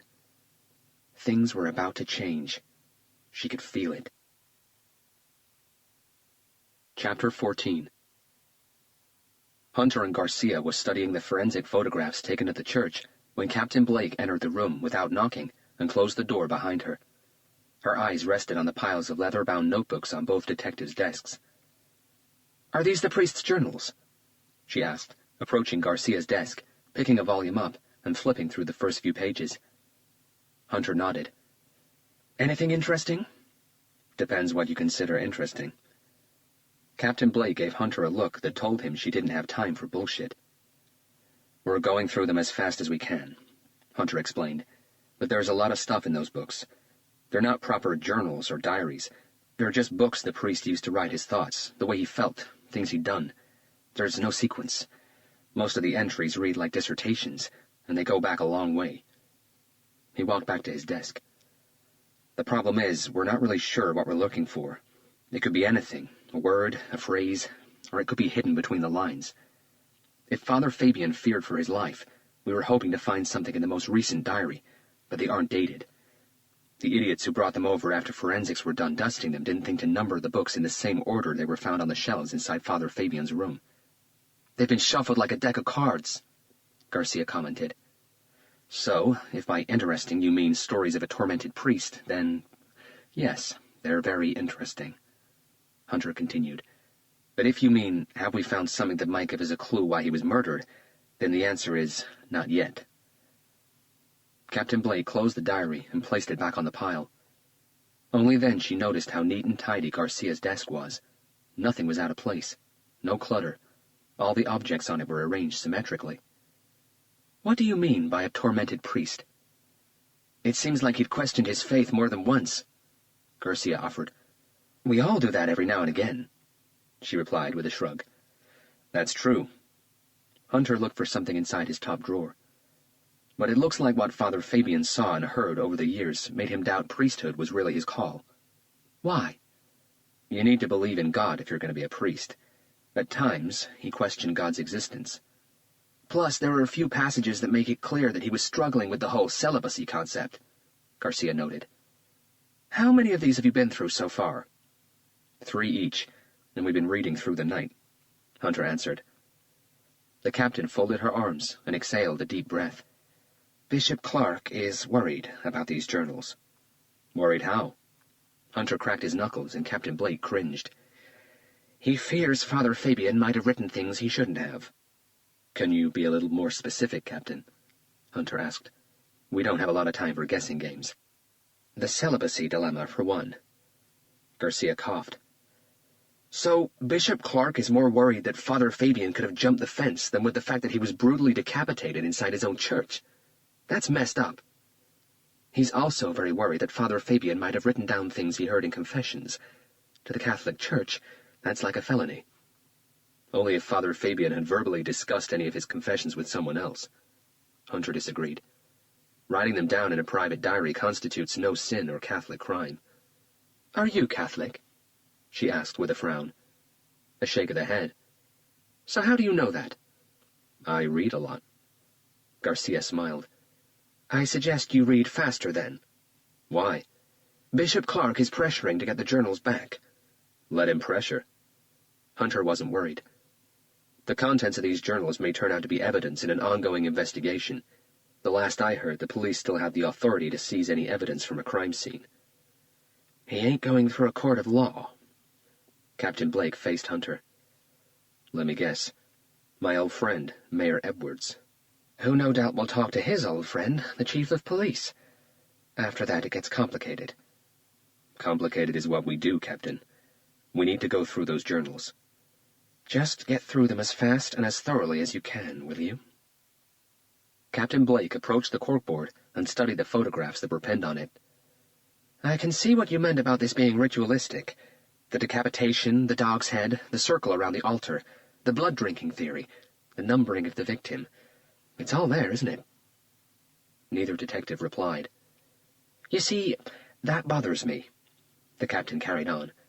Rituals are never rushed, and it doesn't seem like this one was either. That tells me the killer would have needed at least 20 to 30 undisturbed minutes to achieve his goal. Hunter agreed with a slow nod. Risky, isn't it? Especially when you take into account the murder was committed in a public place. Anyone could have walked in on the killer. He had it under control, Hunter confirmed.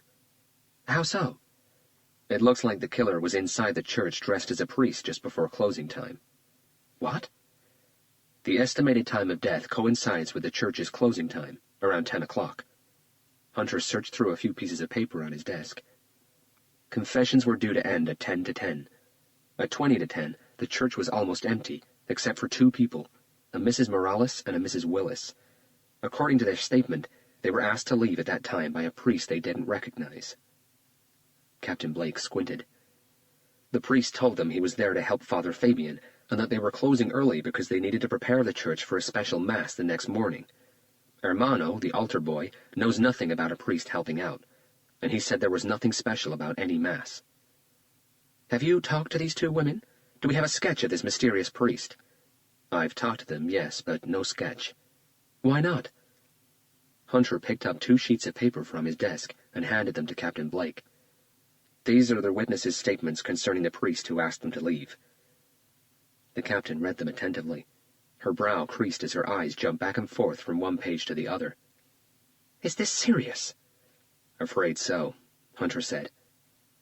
So Mrs. Morales says the priest was a Caucasian young man, tall with short blonde hair and a long nose. Captain Blake waggled the sheet in her left hand. While Mrs. Willis thinks the priest was not so tall and looked Hispanic with short-cropped brown hair, a rounded nose, and a thin mustache. Are they both blind? No, Hunter replied casually. They're old. Mrs. Morales is 72, and Mrs. Willis is 77. Their memories aren't what they used to be, and you know that our visual memory is our weakest one. No 2 witnesses ever see the same thing. Great. Captain Blake handed the statements back to Hunter. But the killer still took a big risk by talking to 2 different people and asking them to leave the church. He had no way of knowing what their description of him would be like. It was a calculated risk, Hunter replied, massaging his neck. If he took the trouble to disguise himself as a priest, it stands to reason that he'd change his appearance as well. Contact lenses, wig, false nose and mustache, whatever. I don't believe he left anything to chance.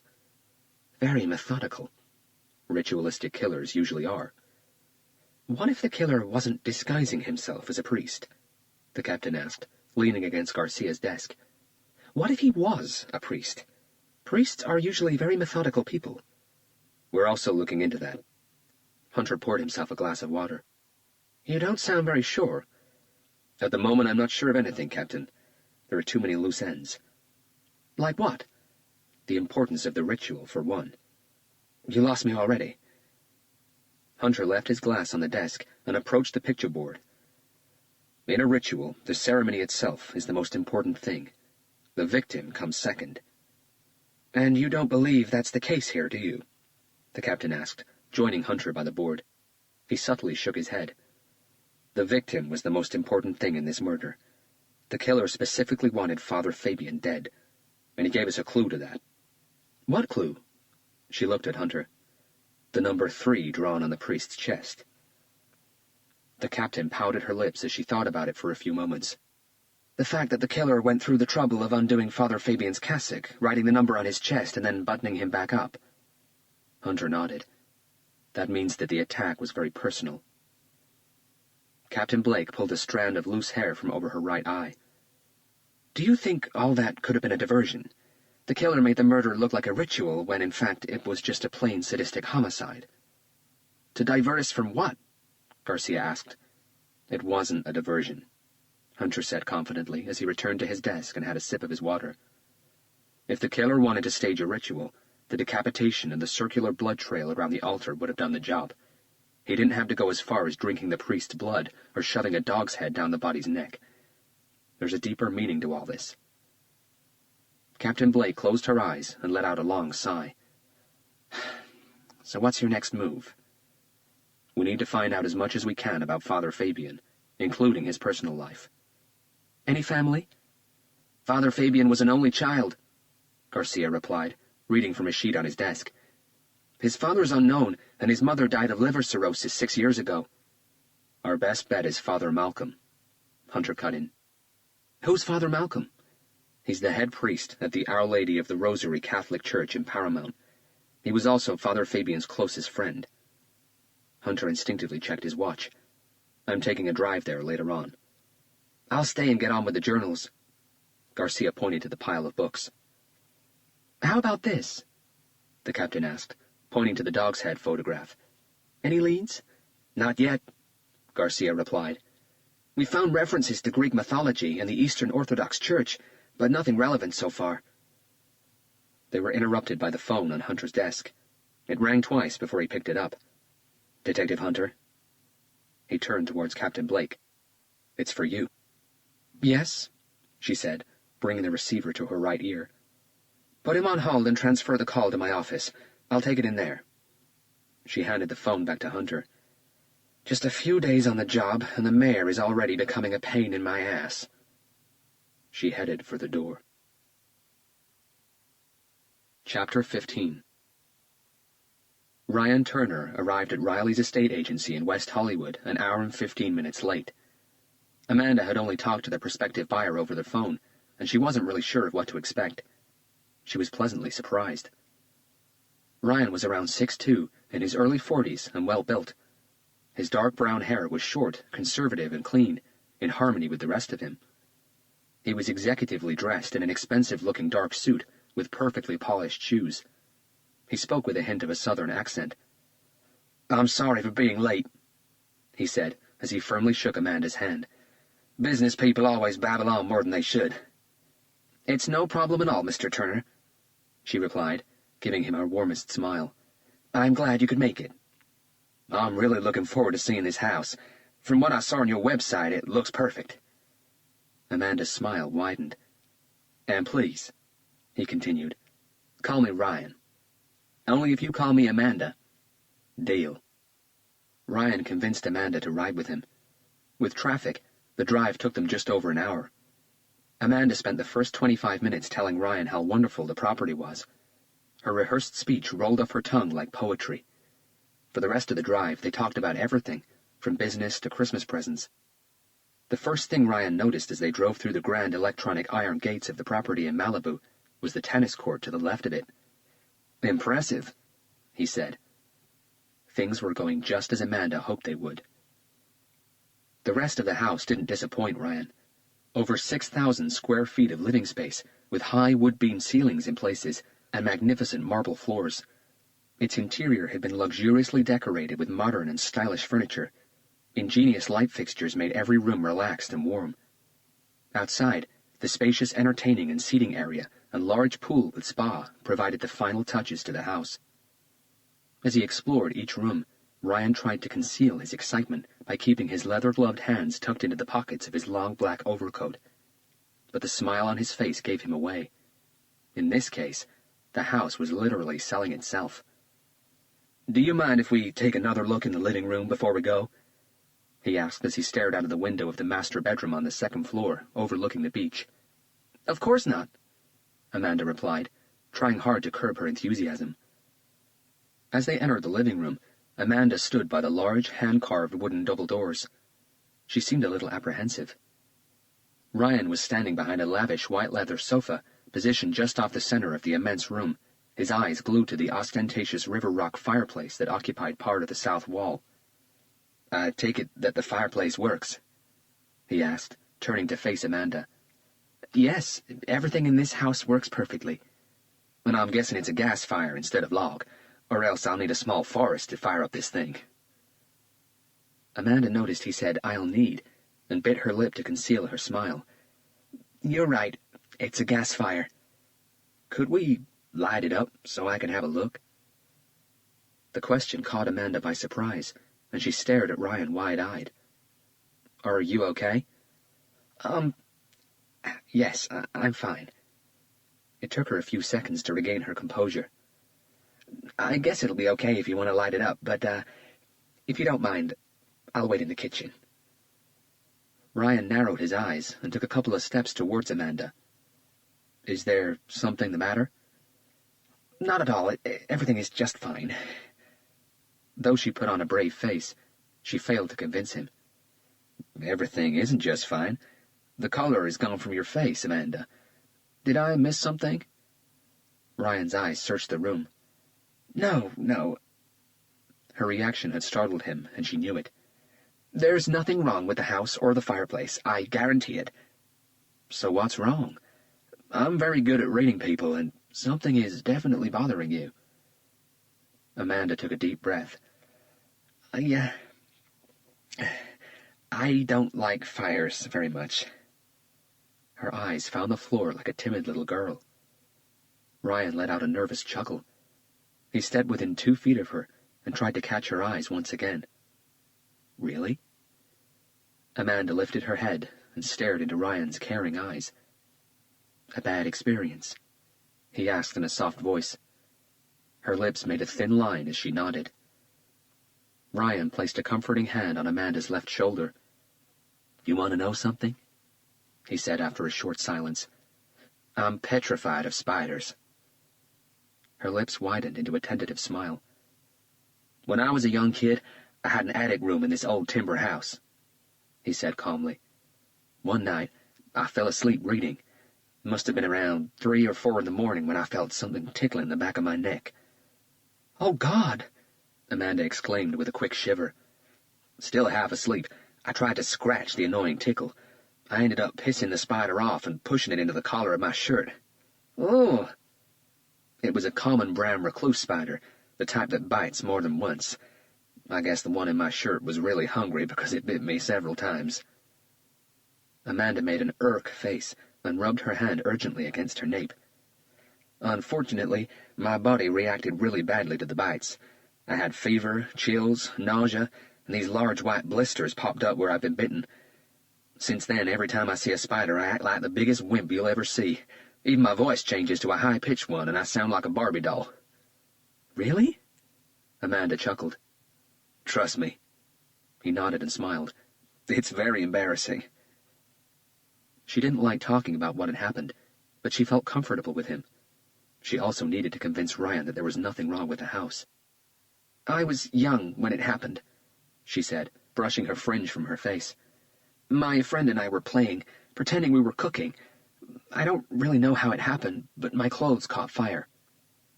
Ryan's interest grew. In a way, I was lucky, she continued. Only the back of my dress lit up. Have you ever been burned? She asked. Ryan shook his head. Not in that way. The pain is hard to describe. She paused, searching for words to illustrate it. It's not like scalding or touching a hot iron. It's not a stinging kind of pain.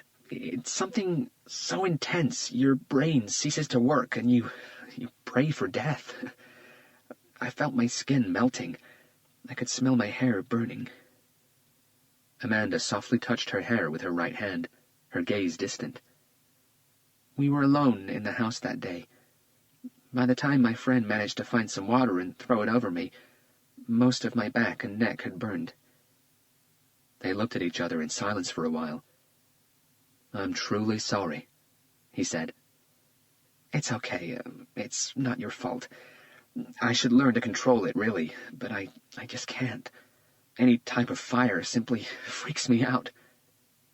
Ryan walked back to the center of the living room. Amanda followed him. I did see a psychologist about my fear of spiders, he announced. You know, they have these special therapies that are supposed to help you get rid of any phobias. What happened? She asked curiously. The psychologist talked a lot, and after a few sessions he decided I was ready to face my fear. He brought in this huge, hairy spider and placed it in my hand to try and prove they were harmless. Did it work? Did it, hell. I peed myself before running out of the room screaming like a lunatic. Amanda laughed. Maybe some fears are not meant to be conquered. He stepped closer to the leather sofa. Amanda was standing about 2 feet in front of him, staring at the fireplace. His hand wrapped around something inside his pocket. You know when you told me about the incident when you were young and how scared you are of fires? He asked. Yes, she replied without turning around. His voice suddenly changed. I already knew. Before she was able to turn and face him, he grabbed her from behind, covering her nose and mouth with a wet cloth. Chapter 16. Father Malcolm had agreed to a meeting at 7:30 p.m.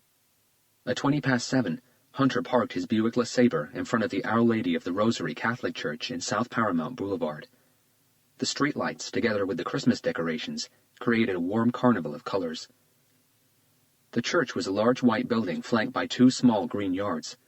Above its hand-carved rosewood double doors sat a life-size light gray statue of Our Lady of the Rosary. A cheery-looking priest in his late 60s was standing by the entrance door, talking to a short and stout woman. His hairline had totally receded on top, and all that was left were 2 small islands of gray hair, one over each ear. He said goodbye to the woman as Hunter made his way up the 4 short steps in front of the church. Father Malcolm? Hunter asked. You must be the detective I talked to earlier on the phone, the priest said with a warm smile. I'm Detective Hunter. He had his credentials in hand. Thank you for agreeing to see me. The priest quickly checked Hunter's ID before ushering him inside. The interior of the church was large, and the altar shone with hundreds of candles. The main hall was able to hold around 500 worshippers, and a handful of people were scattered among the many red oak pews. Some were praying, some were reading the Bible, and some looked to be asleep. Shall we talk in my office? The priest asked with a hand gesture. It's just out back. Sure, Hunter nodded. Father Malcolm's office was small but comfortable. The walls were painted in white, very lightly tinged with gray. The furnishings were classic, with a distinct European influence. A heavy wooden desk sat at the back of the room facing the door. In front of it were 2 replica Victorian armchairs. There were saints' prints on the walls, and religious books lined the large bookcase to the left of the desk. Father Malcolm showed Hunter to a seat before taking his place behind the desk. Neither spoke for a few seconds. I can't believe what's happened. Fabian was a good man, a good priest. Father Malcolm's voice was frail and sad. I'm very sorry, Hunter replied. I understand you were good friends. The priest nodded. I used to teach seminary. Fabian was one of my students. I've known him for over 20 years. What was he like? Kind, devoted, compassionate. As I've said, he was a good priest. When did you last see him? About 2 weeks ago. We had a 7th and 8th grade bake sale here. He came over to help. A shy smile appeared on the priest's lips. Actually, he came over to eat. He loved banana cake. Did he seem different at all? Maybe worried or nervous about something? Not at all. He was as calm as he'd always been. Very talkative, joking with the students all the time. He looked a bit tired, but that had always been the case with Fabian. How so? Hunter gently rubbed the scar on the back of his neck. As far as I know, he never really slept very well. Any particular reason why? A slight shake of the head. We deal with many hardships, Detective, and they sometimes creep up into our minds in the middle of the night and keep us awake. Fabian told me once he had bad dreams quite regularly. Hunter remembered reading several passages in Father Fabian's journals about bad dreams, but he never described them. Did he ever talk to you about these dreams? Never. He was a very reserved man. Hunter scribbled something down in his black notebook. Did he ever talk about any worries he had? As priests, we have many worries, Detective Hunter. We deal with people in need, and in today's world, troubles are plenty. But I guess you mean the type of worry that could have cost him his life. Hunter didn't reply, but his silence was understood. No. Father Malcolm sounded confident. He was a simple man. He lived for the church and to help others. Whatever worries he had, I assure you, they weren't life-threatening. Hunter thought about his next words. He knew he was about to venture into dangerous territory. Did Father Fabian ever talk to you about doubting his decision to become a Catholic priest, or his intention to leave it all behind? Hunter asked, and saw Father Malcolm's demeanor change. He looked offended. He narrowed his eyes and surveyed Hunter. What we do is based solemnly on faith and on the desire to serve our Lord, Detective Hunter. The priest's voice was steady but firm, as if reprimanding a disobedient child. We don't do it for money or thrills. It's a call. I must admit that sometimes it gets tough. We're humans, and as such we have our moments of weakness, our uncertainties. It's not uncommon for those of us who choose a life of servitude to God to question that decision every now and then, but our faith always proves stronger than any doubt. Do you understand what faith means, Detective? I think so, Hunter replied with a nod. Blind belief without questioning or proof. Father Malcolm smiled, showing yellow-stained teeth. That belief keeps us on the right path. It drowns our doubts. So in answer to your question, Detective, yes, Father Fabian and I talked about his uncertainties and his dilemmas. Just because we decide to serve God, it doesn't make us immune to temptation and unclear thoughts. And just because cloudy thoughts enter our minds, it doesn't mean we're going to go through with them. He was a man of unquestionable faith. Please, don't get me wrong, Father, Hunter said, leaning forward and resting his elbows on his knees. I'm not questioning his or your faith. I was just wondering if there was a reason for these unclear thoughts. If there was, it could give us a lead. Did Father Fabian ever tell you he was thinking about giving up the priesthood? Father Malcolm scratched a small scar above his right eyebrow. Hunter could see he was debating if he should answer the question or not. It really is important, Hunter pressed. Yes, Father Malcolm said, after several unsettling seconds. After Fabian's mother passed away, his faith was unbalanced. Were they close? He tried. Tried? Fabian never knew his father. His mother brought him up on her own, but she was a bitter woman. She expected her only son to become a lawyer or a doctor or something that would make him rich so that he could pay her back. Hunter shifted on his seat. The priest looked down at his clasped hands. She had problems. She battled with alcoholism for many years. Even though she resented him for becoming a priest, he loved her. He prayed for her every day, for as long as I can remember. When she got ill, it all happened very fast. She was taken into hospital, and within a week she passed away. He took it very badly. How badly? He was angry. Father Malcolm bit his lip and rethought his words. No, I think the correct word would be discontent. He was discontent with God. He hoped that after so many years praying for the same thing, God would have listened. He kept on saying he never asked for a miracle. He only wanted God to give his mother a fighting chance. But instead, God took her away. Hunter sat motionless, battling with his own memories.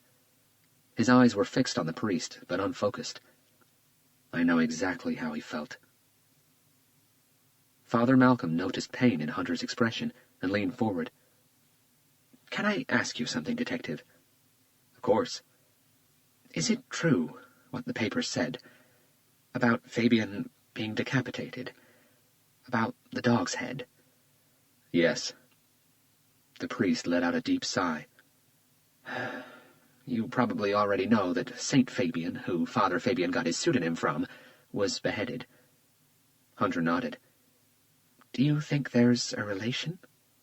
It's a possibility. Hunter leaned back again. What do you think, Father? Do you think the killer wanted Father Fabian to die the same way Saint Fabian did? The priest stood up and approached the bookcase next to his desk. In years gone by, a great number of people who were misunderstood were arrested and tortured before being sentenced to death, he said, reaching for a book on the top shelf. For centuries, most death sentences in the Western world meant decapitation. Hunter considered this. So, if Father Fabian had chosen any other saint's name, death by decapitation would have probably matched the saint's death anyway, he concluded. A slow nod. How about a dog's head? Does it mean anything to you or to the Catholic faith? The priest took a deep breath. The devil, he replied. As he spoke, a cold draft entered the room. Hunter instinctively pulled the collar of his jacket tighter around his neck. Father Malcolm returned to his seat. Without being insolent, Detective, I think that maybe you're going down the wrong path. How's that, Father? Hunter asked, meeting the priest's eyes. I believe that this has been an aggression against the Catholic Church. Someone who wants to hurt the Church as a whole, not an individual priest. Fabian was a tragic casualty. It could have been any of us. The killer could have chosen any of our churches for his act of anger.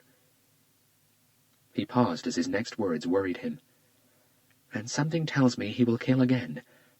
Maybe he already has. The priest's tone caused the tiny hairs on Hunter's arms to rise. Chapter 17. Amanda Riley felt incredibly cold and thirsty. Her head thumped with such ferocity that she thought her temples would explode. As she tried to move, she realized she was tied down. Her wrists had been bound to the arms and her ankles to the legs of an uncomfortable metal armchair, so tight the wires were cutting into her skin. Her eyelids felt heavy and sticky. As far as she could tell, she wasn't blindfolded, but something was keeping her from opening her eyes. She tried to scream, but her lips wouldn't come apart. There was a bitter and sickening taste in her mouth. Instinctively, she pushed her tongue against her lips and felt a rigid, thin layer of something unidentified between them. She tried forcing her mouth open and felt the tender skin on her lips start to tear. Oh, my God! Shivering, she finally understood what had happened. Her mouth had been superglued shut.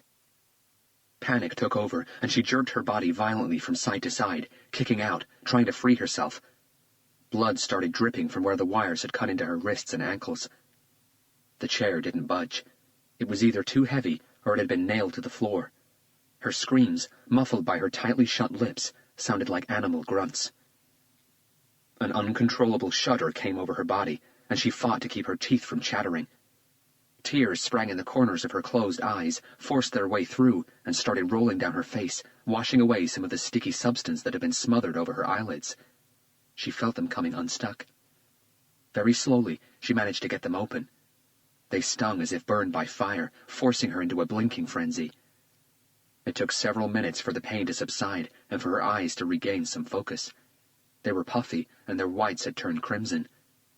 At first, everything was blurred, but the candle-lit room looked familiar. She recognized some of the furniture, but where from? The thumping in her head had intensified, and her muddied thoughts weren't making any sense. She took deep, steady breaths and forced herself to concentrate on her heartbeat. Her memory slowly started putting together images of what had happened. She convulsed with fear as she finally remembered. The blurred image in front of her was that of the immense river rock fireplace in one of the properties on her roster. She'd brought a prospective buyer here for reviewing. What was his name? "How's the head, Mandy?" The voice that came from behind startled her rigid, mature and firm like an army sergeant. "The thumping will go away soon enough." She started shivering again. The focus in her eyes was almost back to normal. Amanda looked down and finally realized why she felt so cold. She was naked. A tall figure stepped out from behind her and into her line of vision. It was the same man she brought to the house for reviewing, but she still couldn't remember his name. He was dressed differently, though. Instead of the long overcoat and the professional tailored suit, he was wearing tight-fitting black sports clothes. His hands were still gloved, and his hair was now hidden under a knitted hat. Once again she fought her restraints, frantically twisting her body and trying to kick her legs. He calmly watched her in silence for a few minutes, until she realized that her efforts were pointless. "Unfortunately, I don't think you'll be able to free yourself," he explained as he started pacing in front of her. "Oh, please, why are you doing this to me?" She said the words in her mouth, but all that came out was an oscillating humming sound. With his lips compressed tightly together and shaking his head from side to side, he mimicked the sound back to her before laughing. "If you want to speak to me, you're going to have to try harder. Come on, you can do it. Open your mouth." She stared at him, paralyzed, her fear so intense she thought she would faint. He bent down, his face just a few inches from hers. "Open your mouth!" The shout was so loud the air from his breath blew her hair away from her forehead. Amanda lost control. She'd gone way beyond terrified. Every hair on her body was standing on end when she wet herself. "Oh, that's disgusting," he said, standing up again and taking a step back from the puddle quickly forming on the floor under her chair. "Maybe I can help you open your mouth." He picked something up from the fireplace mantelpiece. "What do you say? You want to give it a try?" He showed her a glistening silver letter opener. Amanda's eyes widened in terror, and she jerked her head back as far as it would go. A new, high-pitched shriek came from her sealed lips. "It might rip your lips from your mouth, but hey, who cares, right? Just nod, and I'll start tearing." Amanda shook her head fiercely. "Or maybe I should use this down there." He pointed to her groin. "It might stop you from being a dirty bitch and wetting the floor again. What do you say?" He slowly ran his tongue along the length of the shining blade. "Shall I stick this inside you? I promise I'll make you enjoy it first." Amanda's body wrenched forward violently, and she felt the few contents of her stomach come rushing through her throat and into her mouth. Her eyes rolled back into her head as she started to choke. "Did you just vomit into your mouth?" he shouted, rushing towards her. "You filthy little whore!" He pressed his hands against both of her cheeks, pushing her head back. "Swallow it back down! Swallow it back down now!" he ordered, applying more pressure to her cheeks. Amanda tried shaking her head, but her attacker had it firmly between his hands in a tight vice grip. "Swallow it back down!" he shouted again. She coughed, but the air pressure had nowhere to go except up through her nose. Bloody mucus spurted out of it, spraying the man's gloves and sleeves. "You bitch," he said, massaging her throat. "You're not going to die on me like this." Amanda hadn't had any food for several hours. Whatever her stomach had regurgitated into her mouth was little more than a soup spoonful. With her attacker applying pressure to her cheeks and massaging her throat, she finally swallowed her own sick back down.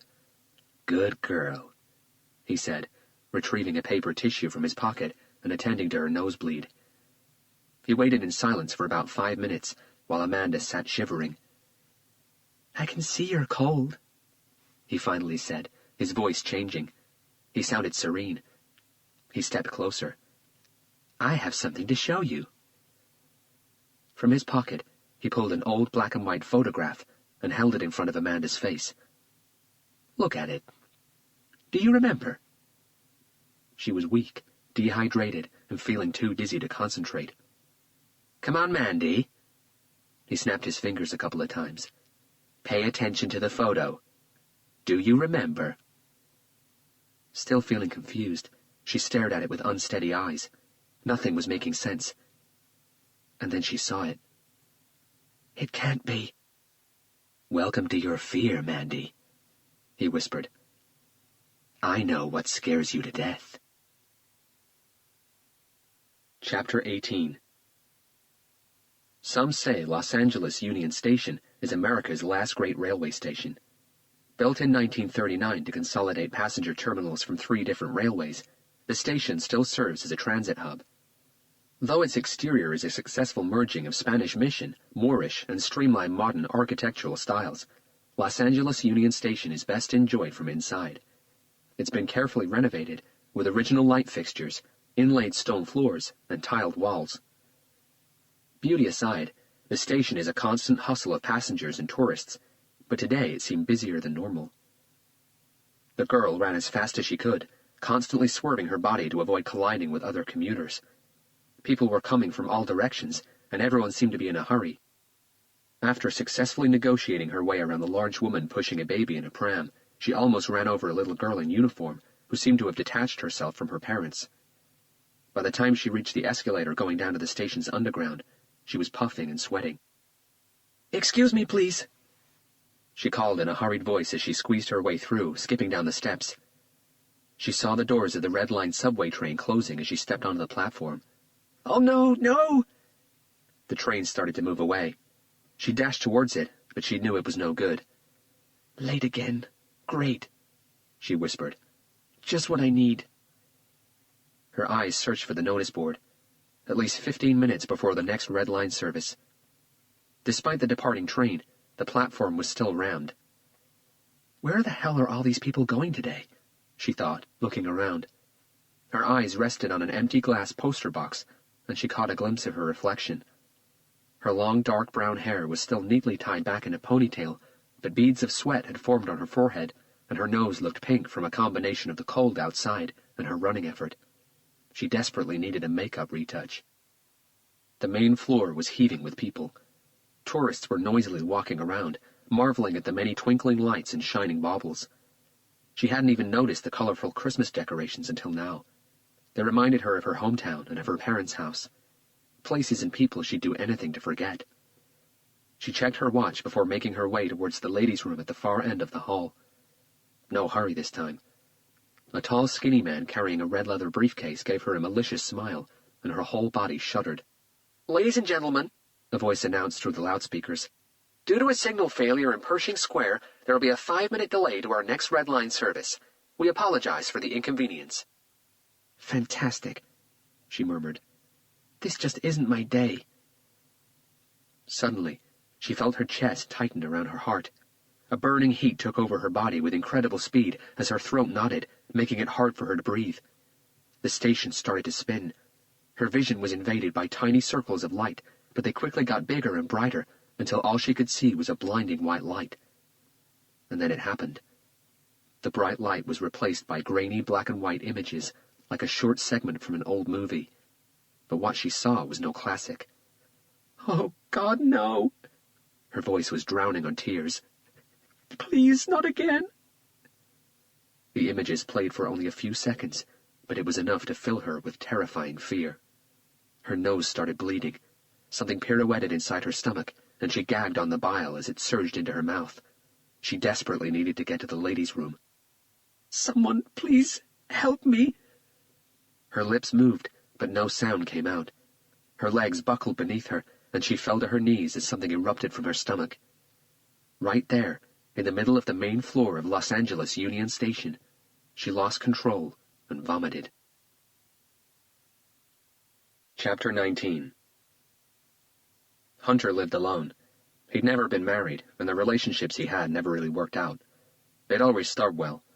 The women he dated at first seemed very understanding of the pressures of his job and the commitment it demanded, but soon they wanted more, a lot more than he was prepared to give. And although he felt lonely sometimes, long-term relationships simply didn't fit into his lifestyle. Hunter's sexual life consisted exclusively of one-night encounters or short-term, no-strings-attached affairs. He enjoyed spending time by himself. He felt comfortable in his sparsely decorated one-bedroom apartment. A good book and a double dose of one of the many single-malt Scotch whiskies from a very well-accomplished collection always made him relax. But not tonight. This was only the second night since they'd found Father Fabian's body, but the pressure was building up fast. He felt the need to go out and see other people talking, laughing, and living life. The world of the dead had a habit of getting under his skin. Los Angeles has one of the liveliest and most exciting nightlifes in the world. From luxurious and trendy clubs where A-list celebrities hang out, to dingy and sleazy underground venues. There are themed bars and lounges scattered all over the city. You can have a drink in a hospital ward where cocktail waitresses run around in skin-tight black nurses' uniforms, or in the most traditional of Irish pubs, where the barman leaves the Guinness to settle before topping up the glass and drawing a shamrock in the froth. Hunter wasn't looking for anything crazy or loud, so live music venues and bars with DJs were out. He also decided to stay in downtown Los Angeles instead of taking a drive to any of the many beach bars. He settled on the Golden Gopher on West 8th Street. Its low-key and relaxed atmosphere was just what Hunter had in mind. He got there at about 9 p.m. The place was busy but not crowded. He took a seat at the end of the Old West saloon-looking bar and ordered a single dose of single malt. The barman, a tall, short-haired Puerto Rican with a goatee trimmed to perfection, dropped 2 cubes of ice into the glass, and Hunter stared at them as they cracked. His mind methodically going over the case. 2 days, and they had nothing so far. He finished his scotch, and his stare fell on a small group huddled around an old Space Invaders game machine. Without him noticing it, the barman poured another dose and slid the glass towards Hunter. "Wow, you're quick," he said with a nod. "This one's paid for, sir." Hunter frowned. "The lady at the far table to your right," the barman said with a slight head tilt. Hunter turned to face the table the barman had indicated.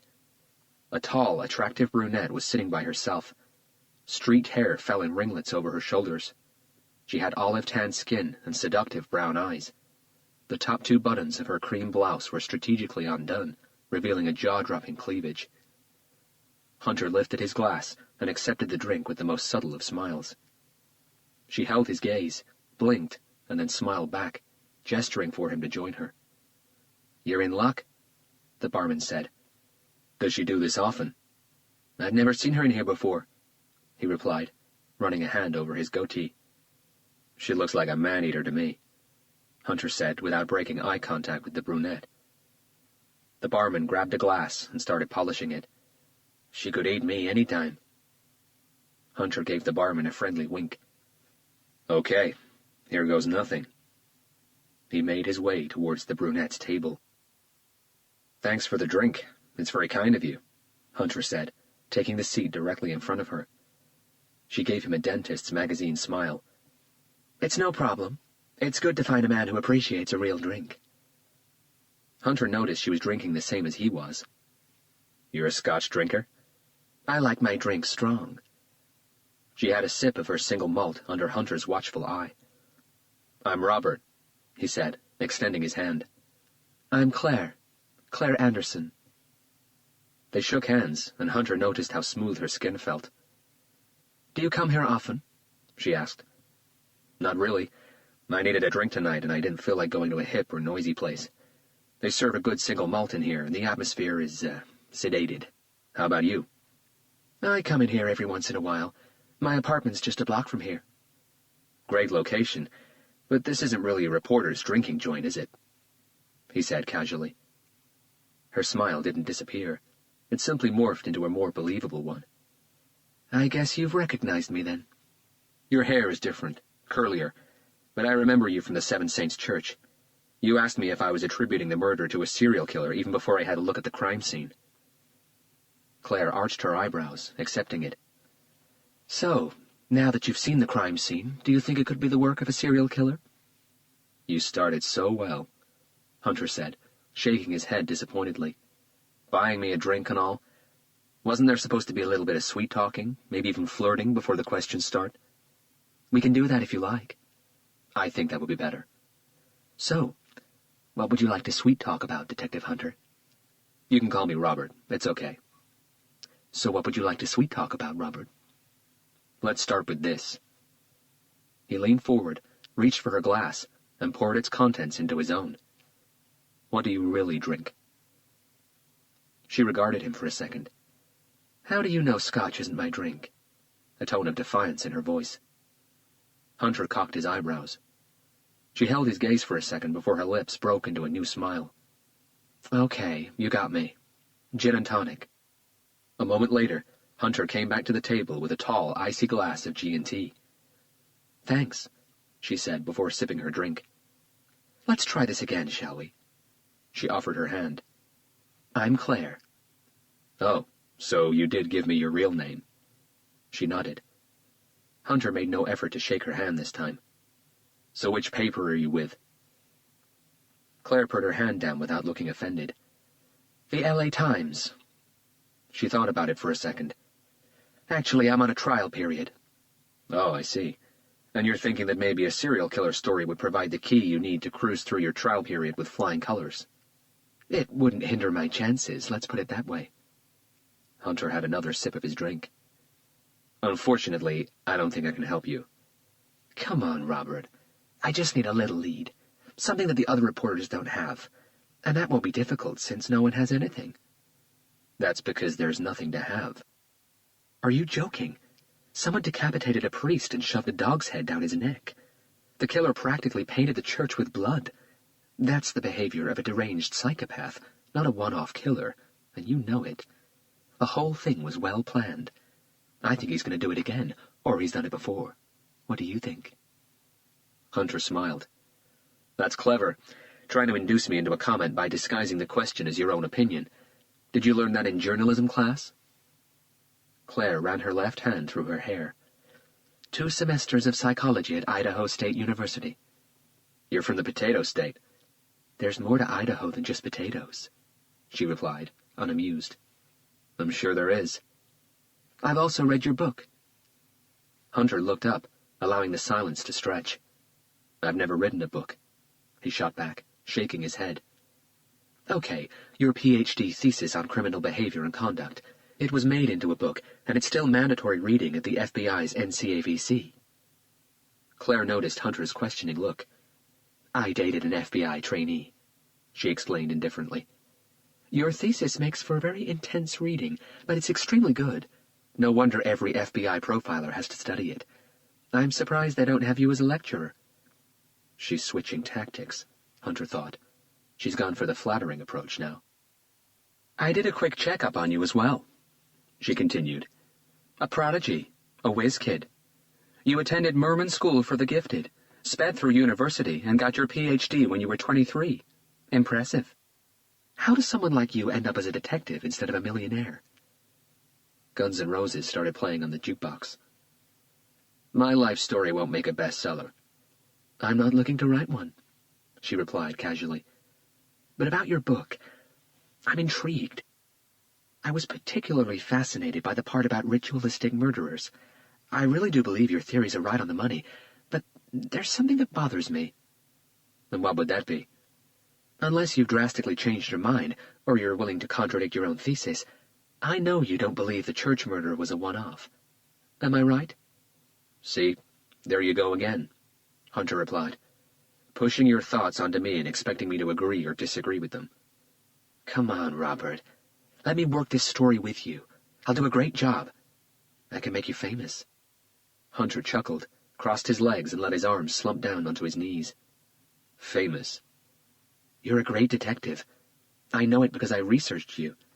Your track record when it comes to catching criminals, especially tough ones, is outstanding. But no one except a handful of people knows that. You deserve recognition. Los Angeles is in desperate need of a hero. Hunter had a slow sip of his scotch. Claire Anderson was certainly very good at the flattering game. He had to give her that. I'm happy the way I am, he replied. I don't want to be a hero, and I don't need to be famous. You're happy? I don't buy that. Hunter crossed his arms. I like my life the way it is. I like being a loner. Hunter kept silent. Okay. Claire leaned forward and placed both elbows on the table. Off the record, Answer me this, not as a cop, but as a criminal psychologist, just to quench my curiosity. Hunter arched his left eyebrow with interest. Off the record? Yes, I promise. Shoot. Let's suppose you weren't investigating this case, but simply studying it. If you had to create a profile of a killer judged solely on what you saw inside the Seven Saints Church, wouldn't that profile indicate an unsub that'll probably offend again, or has already offended in the past, or both? Hunter let out a constricted laugh. You don't give up, do you? I wouldn't be a good reporter if I did. The answer came with a wink. Hunter finished his drink and placed the empty glass on the table with an emphatic smack. Claire did the same. One more round? She asked. Hunter glanced at his watch with a doubtful look. Come on. You don't have a wife to go back home to, do you? Somehow I think you already know the answer to that question. She giggled. As I said, I did check you out a little bit. She realized how crazy that sounded and was quick to reiterate. Not in a psycho-stalker way. Research is part of being a journalist. Silence. Come on, it's my round. Look, I promise I won't ask any more questions about the case. Hunter pulled a face. I sincerely doubt that. I'll tell you what, Claire said, standing up. I've got a tab going at the bar. Order whatever you like, and get me another gin and tonic while I go to the ladies. We'll have one more drink here, and then maybe we can go someplace else. My flatmate is out of town for the weekend. Her lips stretched into a seductive smile. Wow, she's prepared to go all the way. Claire would be amazing in bed, Hunter decided, but her performance would be in direct proportion to the information her lover could provide. It was the information she was making love to, not the man. Look, Claire, you're a very attractive woman. I'm sure you could take your pick out of all the guys in this joint to take home. I pick you. Hunter laughed. And I'm flattered. But this would be for the wrong reasons, and you know it. Sometimes the wrong reasons are the best ones. And most nights, I'd agree with that. But tonight I'll have to take a rain check. You're blowing me off? She sounded genuinely offended.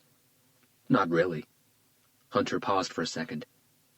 Let's do this. When this investigation is over, I'll take you out for dinner. Let's see if you still want to take me back to your place for drinks then. Chapter 20. Hunter managed to get only 3.5 hours of sleep.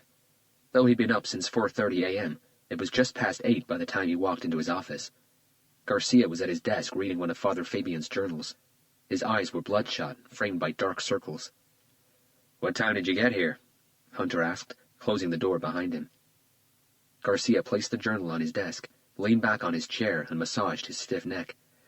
7:30, but I was up half the night reading. Hunter nodded. Yeah, me too. Garcia noticed he had 2 journals under his arm. How far did you get? He nodded towards the books. I read through both of them. Hunter placed them on his desk.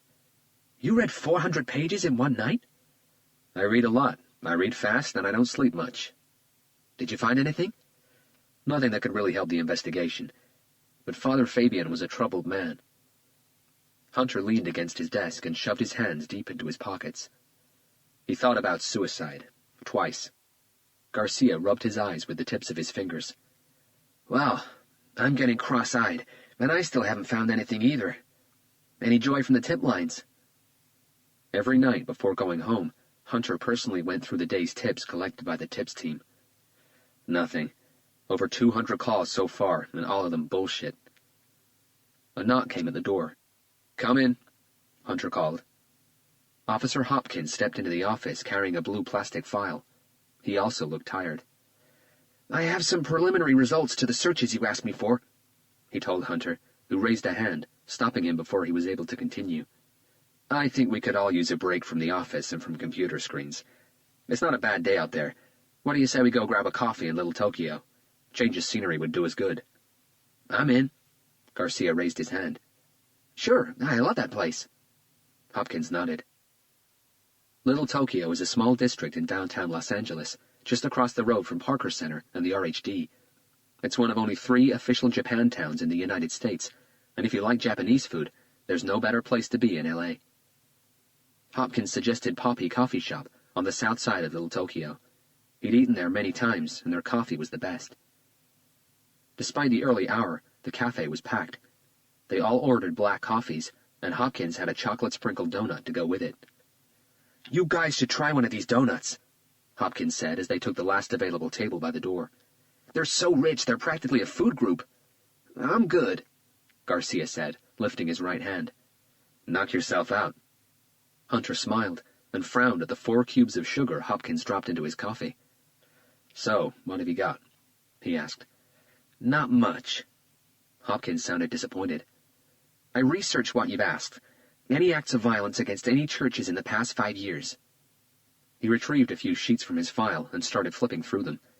"I've got vandalism, graffiti, a few broken windows, stolen objects, a few attempted arsons, but no significant physical violence against any priests. There have, however, been a few cases of rape against nuns. That doesn't fall into the category we're looking for." Hunter sipped his coffee too quickly and burned the roof of his mouth. "I know, but still, that's just fucked up." Hopkins took a bite of his donut and wiped the sprinkles from his lips onto a green paper napkin. "The second search you asked for, homicides with ritual and torture characteristics. The list is long." Somehow Hunter was expecting it to be. "I filtered the results using the criteria you gave me. 1, criminals that haven't been apprehended yet, and 2, the use of any animals." "What did you get?" "Murders with excessive spillage of blood. There have been many. Most of them attributed to gangs, turf, and drug wars. But other than lots of blood, they carry no other ritualistic characteristics at all." "Anything with animals?" Garcia asked, blowing into his coffee. "Yes, but no dog's head. Actually, the only case I could find where an animal head was left at the scene of a crime in the last 5 years involved a horse's head." "Italian mafia," Hunter said. "That's the theory," Hopkins agreed. "The case has never been solved." "So what other animals, if any, have been used in crimes?" Garcia asked, just as Hopkins had another bite of his donut. They had to wait while he chewed and swallowed it down. "A few. Rats, pigs, pigeons, cats. But apparently the preferred animal is chicken, especially its blood, used a lot in black magic, voodoo, and these were mostly attributed to Jamaicans and Brazilians." Garcia nodded. "Brazilians?" Hunter turned towards his partner. "Yes. In Brazil it's called macumba. Something Brazil inherited from the many slaves who came from Africa." Garcia shook his head, indicating he wasn't about to go into much historical detail. "They have lots of rituals, and many of them involve sacrificing chickens and using their blood." "I've searched the net for hours," Hopkins said, shaking his head, "trying to find anything that justified replacing someone's head for a dog's. I got nothing. As you've asked," he tilted his head towards Hunter, "I've checked with every animal welfare agency in Los Angeles. No street mutt's body missing a head has been found. I'll keep checking, but at the moment that's turning out to be another dead end." Hunter rubbed his face with both hands. He hadn't shaved this morning, and his day-long stubble prickled his palms. "I've also checked with detectives in every bureau, as you asked me to do," Hopkins continued. "Nothing on a decapitation, a dog's head, or a numbered body. If this killer has claimed 2 previous victims, no one's found them yet." Chapter 21. As soon as they entered their office, Garcia reached for another of Father Fabian's journals. "Have you come across any passages in these journals about a bad dream that pestered Father Fabian for years?" Hunter asked, flipping open one of the leather-bound volumes on his desk. "I have, actually." Garcia searched for a specific journal. "And I meant to ask you the same question. Some reoccurring dream that scared him senseless." "That's right." "I made a note of it. Here it is." He found the journal and opened it to a marked page. "Listen to this. 3 a.m. I just woke up again. For minutes I could barely breathe. My hands are still shaking and my clothes are soaked in cold sweat. I am too scared to go back to sleep. Too scared to close my eyes. It's the dream again. All these years and it has never left me. Why, Lord? Why am I tormented by these visions? Is it a warning of what's to come?" "I've been through several passages that sounded just like that," Hunter observed. "It seems this dream came back to haunt him frequently." Garcia placed the open diary on his desk. "Maybe it's nothing," he shrugged. "We all have bad dreams every now and again." Hunter leaned back on his chair. Do you know many people who wake up from dreams short of breath, shaking, sweating, and too scared to go back to sleep on a constant basis? Garcia thought about it for a moment before conceding with a slight head tilt. Dreams that have that kind of effect on a person are usually based on reality. Far-fetched, maybe, but a reality nonetheless. I'm not sure I know what you mean. If you have a dream based on fantasy, Hunter explained, a fire-breathing dragon, for example, no matter how shocking or violent the dream is, your subconscious knows it's an impossible fantasy. It might scare you, but it shouldn't trigger a severe panic reaction. But if you have a dream based on reality, like being stabbed, Garcia caught up with Hunter's line of thought, your subconscious knows that the chances of it actually happening are very real. Hunter nodded. Most nightmares are spin-offs of lived traumatic experiences. We have no control over them. He gestured towards the open diary. I know about such dreams. I have them. Garcia looked at the scars on his hands for a long moment. Since the crucifix killer's case, so do I. They read the journals in silence for a while before Garcia cursed under his breath. Shit! Hunter's head snapped up. What have you got? Father Fabian's disturbing nightmare. And you won't believe this. Hunter waited for Garcia to continue, but his partner's catatonic eyes were glued to the open journal in his hands. Carlos, what have you got? Garcia leaned back on his chair and drew a deep breath. Listen to this. He flipped back a page. It's very late and I can't sleep. I woke up from the dream maybe an hour ago, and this time it felt more real than ever. I threw up all over myself. I'm scared. Once I read somewhere that one way to extradite fear is to write it down. It's supposed to symbolize the act of pushing it out of your mind. Garcia looked at Hunter. It's a well-known technique, he confirmed. Garcia flipped to the next page and continued reading.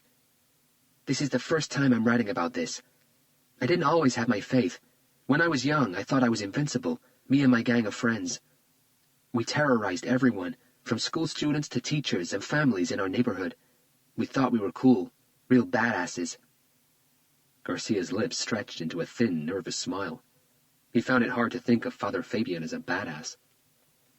One evening, we were hanging out by the park as we always did. We were bored. We'd been drinking since the afternoon and some of us were high. Someone saw a stray dog rummaging through a trash can. It was a skinny old mutt with thinning gray fur. Its body was covered in dry blood scabs, as if it had been fighting. Suddenly, one of the guys in the gang jumped to his feet and started chasing the dog. That got us all going. It was like we were possessed. We were waving our clenched fists in the air and yelling, "Get him! Get him!" There was something wrong with one of his legs. It couldn't run properly, so it hopped away, trying to escape. Hunter placed both elbows on his desk, leaning forward. It didn't take us long to catch up with the frightened dog. Garcia carried on reading. We cornered it against a wall of hedges. The poor thing was shivering all over. Too weak and scared to put up a fight, it just lowered its head and its sad eyes, as if begging us to leave it be. I tried telling everyone to leave the poor thing alone. It was only looking for some food, but no one listened. He paused for a deep breath before continuing. One of the guys in the group bent down and offered the dog his hand.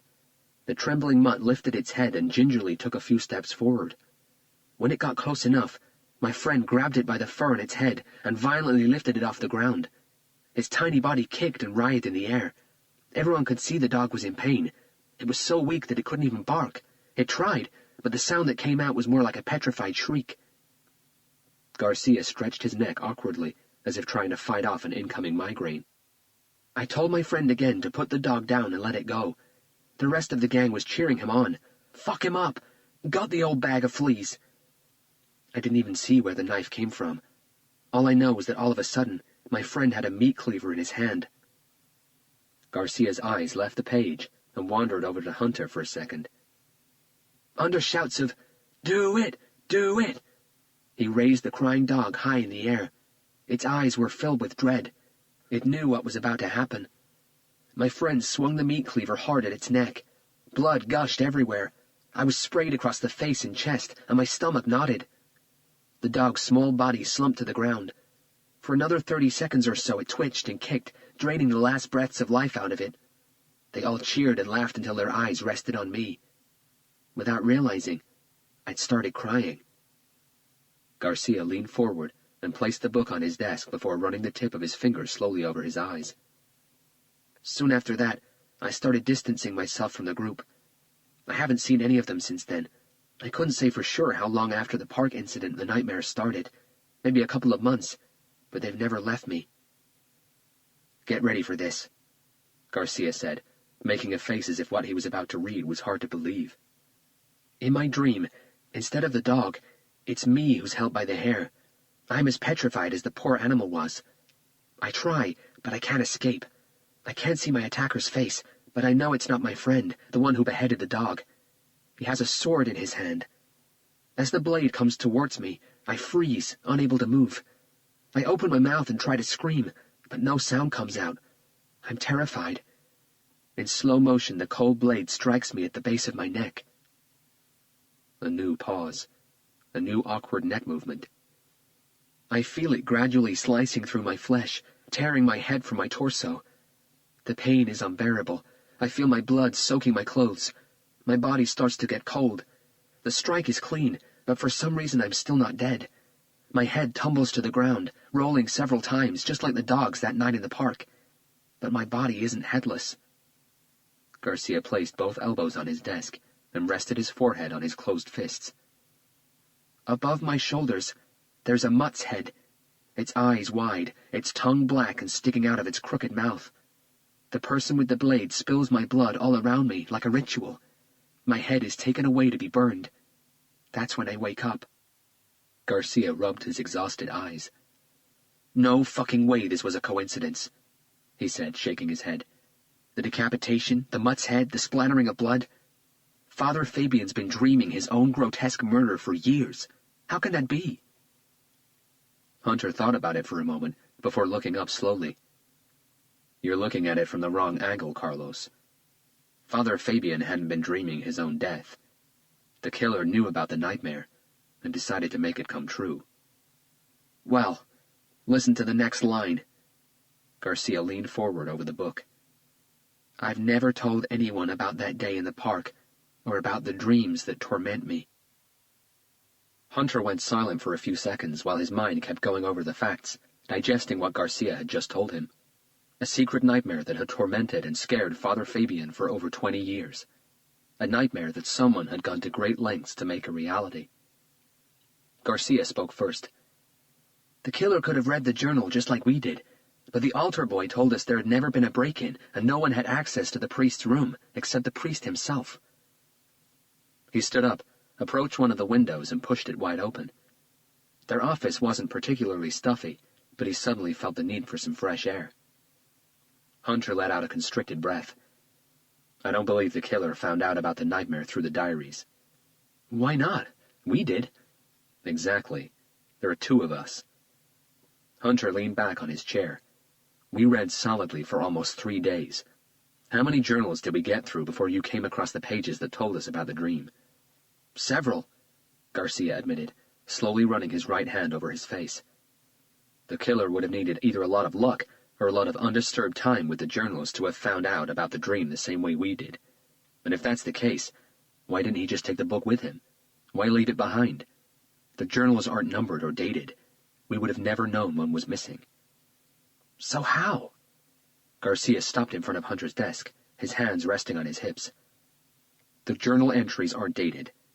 Hunter gestured towards the books on his desk. The priest could have written that specific entry you read last week or 5 years ago. It took Garcia only a few seconds to catch up with Hunter's line of thought. So you're thinking the priest could have told someone after he wrote the entry? Hunter nodded. The dream had obviously gotten too much for the priest. He tried the writing down therapy. That didn't work. So the next logical stage would have been to step it up a notch and tell someone, Garcia concluded, and Hunter agreed. The phone on Hunter's desk rang, and he picked it up before the second ring. He looked concerned as he listened. We'll be right down. What's up? Garcia asked. There's someone downstairs, a member of the public, who wants to talk to us. About what? Father Fabian's killer. Chapter 22. The girl was in her late teens. She sat alone in one of the interrogation rooms on the second floor. Hunter and Garcia were watching her from the other side of the two-way mirror in the adjacent observation room. She could have been attractive, but it was clear her appearance wasn't the most important thing in her life. Her disheveled brown hair fell over her shoulders in an overly casual way. Her beautiful big brown eyes were bloodshot. She wore no makeup, and her face was pale. The long winter coat she had on had certainly seen better days. "She's just a kid," Hunter said, frowning. "Who's she again?" He asked the police officer who had initially talked to the girl and brought her up to the room. "She said her name is Monica, but you don't need to be an expert to figure out that's made up." "And she said she had information on the Seven Saints Catholic Church murder." The officer nodded. "She said she'd only speak to the detectives in charge. I tried taking a statement downstairs, but she refused." He looked unsure for a moment. "Anything else?" Hunter asked, sensing the officer's uneasiness. "Something about her," he looked from one detective to the other, "gave me the creeps." Garcia stepped closer to the mirror, his eyes scrutinizing the girl. She looked frightened. Monica lifted her eyes as both detectives entered the room. Her stare bypassed Garcia and settled on Hunter. "Hello," Hunter said with a warm smile, extending his hand. "I'm Detective Hunter, and this is Detective Garcia." She stood up, smiled back, and shook their hands, holding Hunter's just a little longer than she did Garcia's. "I'm Monica." Her voice was soft, but padded with grief. "Just Monica?" Garcia asked, his eyebrows arching slightly. She bit her bottom lip, and her worried eyes reverted back to Hunter. "It's okay," he said in a comforting tone. "I'm Robert, and that's Carlos." He tilted his head towards his partner. "I also prefer when people call me by my first name. It's much less formal, isn't it?" She smiled thinly. "Could we get you a drink of something? Water, coffee, soda?" "Some water would be great, thank you," she said as she sat back down. "I'll get it," Garcia offered, already reaching for the door. Hunter pulled a chair and sat across the table from the girl. Her hands were clenched, and she was rubbing her thumbs against each other. "These rooms are very intimidating, aren't they?" Hunter said in a relaxed tone. "The bland walls, the metal table and chairs, the big mirrored window. Some say we could do with an internal decorator, a few flowers, maybe some incense. I tend to agree. What do you say?" Her mouth didn't move. "I'd offer to talk in my office, but I'm afraid it looks even worse than this, if you can imagine such a place." Her mouth twitched with a possible smile. "If you don't mind me asking, how old are you?" She hesitated for a second. "I'm 19. Hunter nodded. She knew he hadn't bought her lie. Despite her young age, Hunter saw something in her eyes that told him that she was forced to mature faster than most. The door opened, and Garcia walked in with an aluminum jug of icy water on a metal tray. He placed it on the table before pouring her a glass. "Have a seat, Carlos," Hunter said, pointing to the chair next to him. "It's okay. I'll stand. I don't mind." "I do." Hunter hit back. If Monica was a suspect in an ongoing investigation, Hunter would have stood up himself. Interrogations demand a certain degree of intimidation. Standing up, being able to move around freely and looking down on a subject who's restricted to his or her chair puts the detective in a psychologically authoritative position. One thing Hunter definitely didn't want was for Monica to feel any more intimidated than she already was. Garcia pulled a chair and sat down. "We were told you might have information that could be of some value to us," Hunter said. Monica had a sip of her water before locking eyes with him. "I saw something." "You saw something?" Garcia's voice raised half an octave as he leaned forward. "You were inside the church on Wednesday night?" Monica gave Garcia a subtle headshake. "Did you see anyone leaving the church late that night? Were you walking by or something?" "No, it wasn't like that." She held Garcia's gaze for a couple of silent seconds. "I saw it in a vision." Garcia's posture stiffened defensively, and he shook his head as if he hadn't heard her correctly. Hunter didn't react. "I'm sorry?" Garcia frowned. Monica took a deep breath to steady her voice. "I know how this might sound, but please just listen to me for 5 minutes. I'm not crazy. I'm not a clairvoyant. I can't see the future. I don't read minds or talk to spirits either. But unfortunately, I can sense certain things deeper than most people. Garcia glanced at Hunter, who was sitting back in his chair. His legs were crossed casually with his hands resting on his lap. He was concentrating on the girl. What sort of things? Garcia asked. Monica nervously pulled a loose strand of hair from her face and hooked it behind her ear. Even though Garcia had asked the question, she stared at Hunter before answering. Pain. You can sense pain? Garcia asked with a dubious expression. I can sense other people's pain, she explained. Garcia shifted his weight in his chair. Almost without fail, every time a high-profile case hits the news, the police gets tens of people dropping in or calling and saying they can help with the investigation because they had a dream or a vision. He knew it was only a matter of time before it happened in this case, but he wasn't expecting it to happen so soon. Since Garcia took point on questioning, Hunter had limited himself to listen and observe. He was taking in the girl's reactions, analyzing her eyes and physical movements together with voice intonation and quivers. Experience told him that when people walked in from the streets claiming they had a vision that could help the police catch a criminal, they usually fell into one of 5 categories: a lonely person looking for attention, a drug user who had hallucinations, someone with mental problems, most probably schizophrenia, a charlatan looking for money and or publicity, or they had been involved in the crime themselves.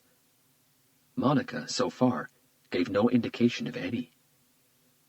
Garcia once again glanced at Hunter, half hoping for some sort of reaction. When he didn't get one, he checked his watch before leaning forward and placing both elbows on the table. I'll tell you what we'll do, Monica, he said calmly. I hope you understand that at the moment we're stretched thin and really pressed for time. But I'll ask an officer to take down what you think you saw, and if you leave us your details, we'll get in touch if we have any questions. I'm not trying to waste your time, Detective, she said firmly, reading Garcia's reluctance to believe her. And we appreciate that, he replied in the same tone, but she didn't break stride. Whether you believe it or not, Detective, it happens. Unfortunately, it happens to me. I see other people's suffering. I see their pain and tears and what makes them sad. It's not a gift. It's a curse that makes me scared of closing my eyes every night. I don't want to be here either. I've never done this before, but I really think I can help. Monica went back to staring at Hunter. Something shifted in her eyes. Helen, she whispered. It wasn't your fault. Hunter raised an eyebrow. I'm sorry. You just wanted the crying to stop. She just wanted the pain to go away. You did what you thought was right. What she asked you to do. You freed her from the pain. She shook her head. It wasn't your fault. Hunter stiffened, his eyes fixed on the brunette in front of him. He felt his mouth go dry and his stomach churn as images of a long time ago flooded his memory. Garcia sensed the change in Hunter, but before he could say anything, the door to the interrogation room was pushed open by Captain Blake. You guys better wrap it up in here, she said, ignoring Monica. It looks like he claimed another one. Hunter looked up. Our man? Captain Blake nodded. In Malibu. Garcia jetted out of his chair. Thanks for coming, he said before hurrying out of the room. Hunter turned and faced Monica. I'll get an officer to write down your details. He quickly placed one of his cards on the table in front of her.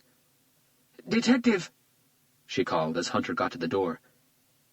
He knew about the fire. He knew what scared her. Chapter 23. Hunter sat in silence staring out of the window as Garcia sped down Hollywood Freeway. Night had already fallen over Los Angeles, and with it came rain.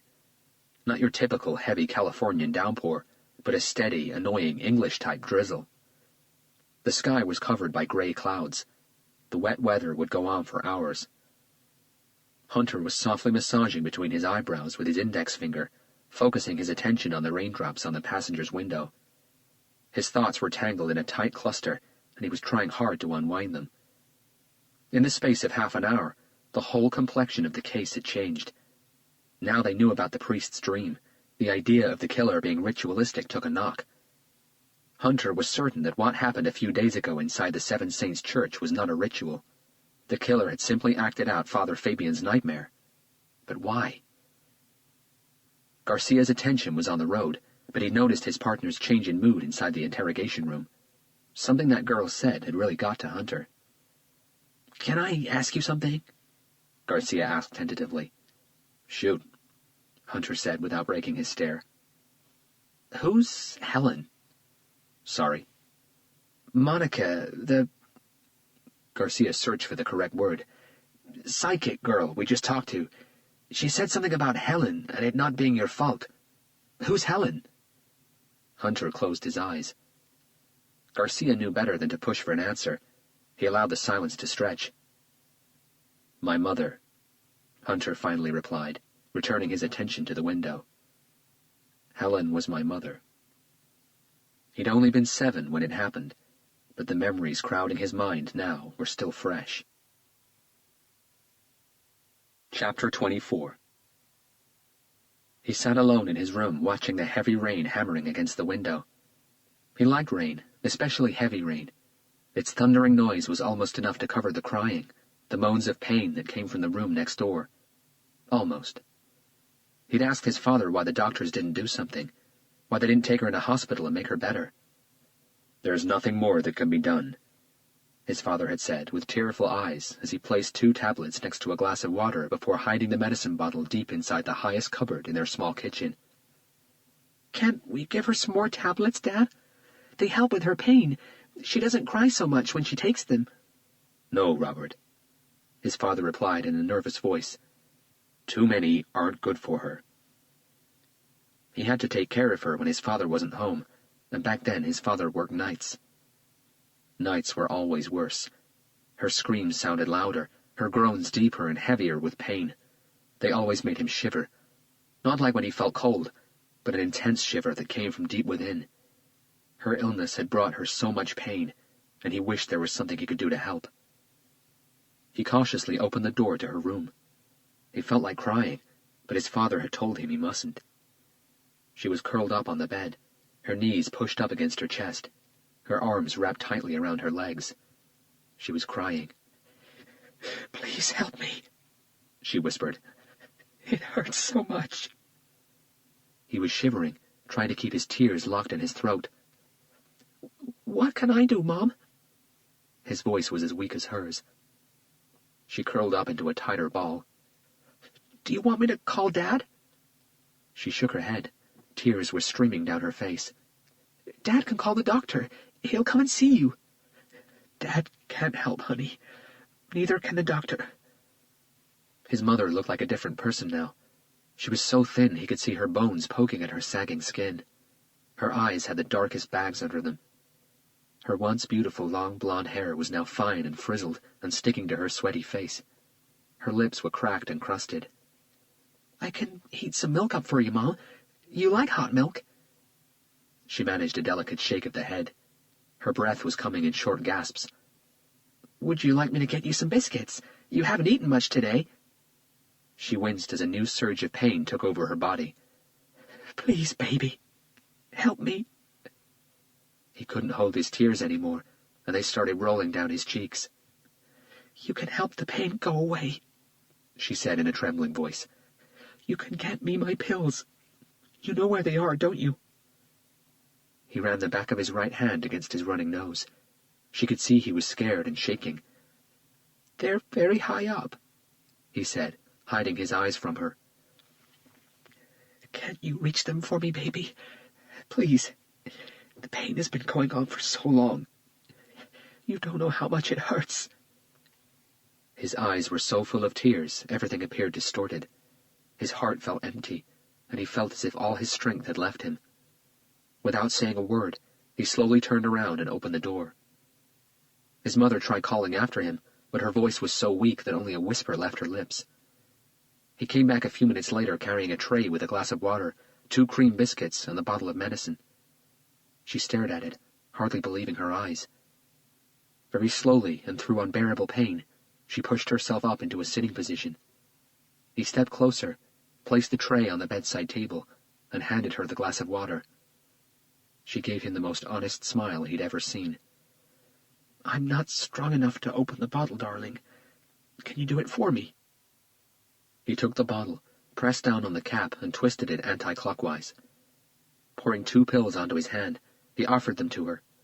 She took them, put them in her mouth, and swallowed them down without even sipping the water. Her eyes pleaded for more. "I read the label, Mom. It says you shouldn't have more than 8 a day. The 2 you just had make it 10 today. You're so intelligent, my darling." She smiled again. "You're very special. I love you so much, and I'm sorry I won't see you grow up." His eyes filled with tears once again as she wrapped her bony fingers around the medicine bottle. He held onto it tightly. "It's okay," she whispered. "It'll all be okay now."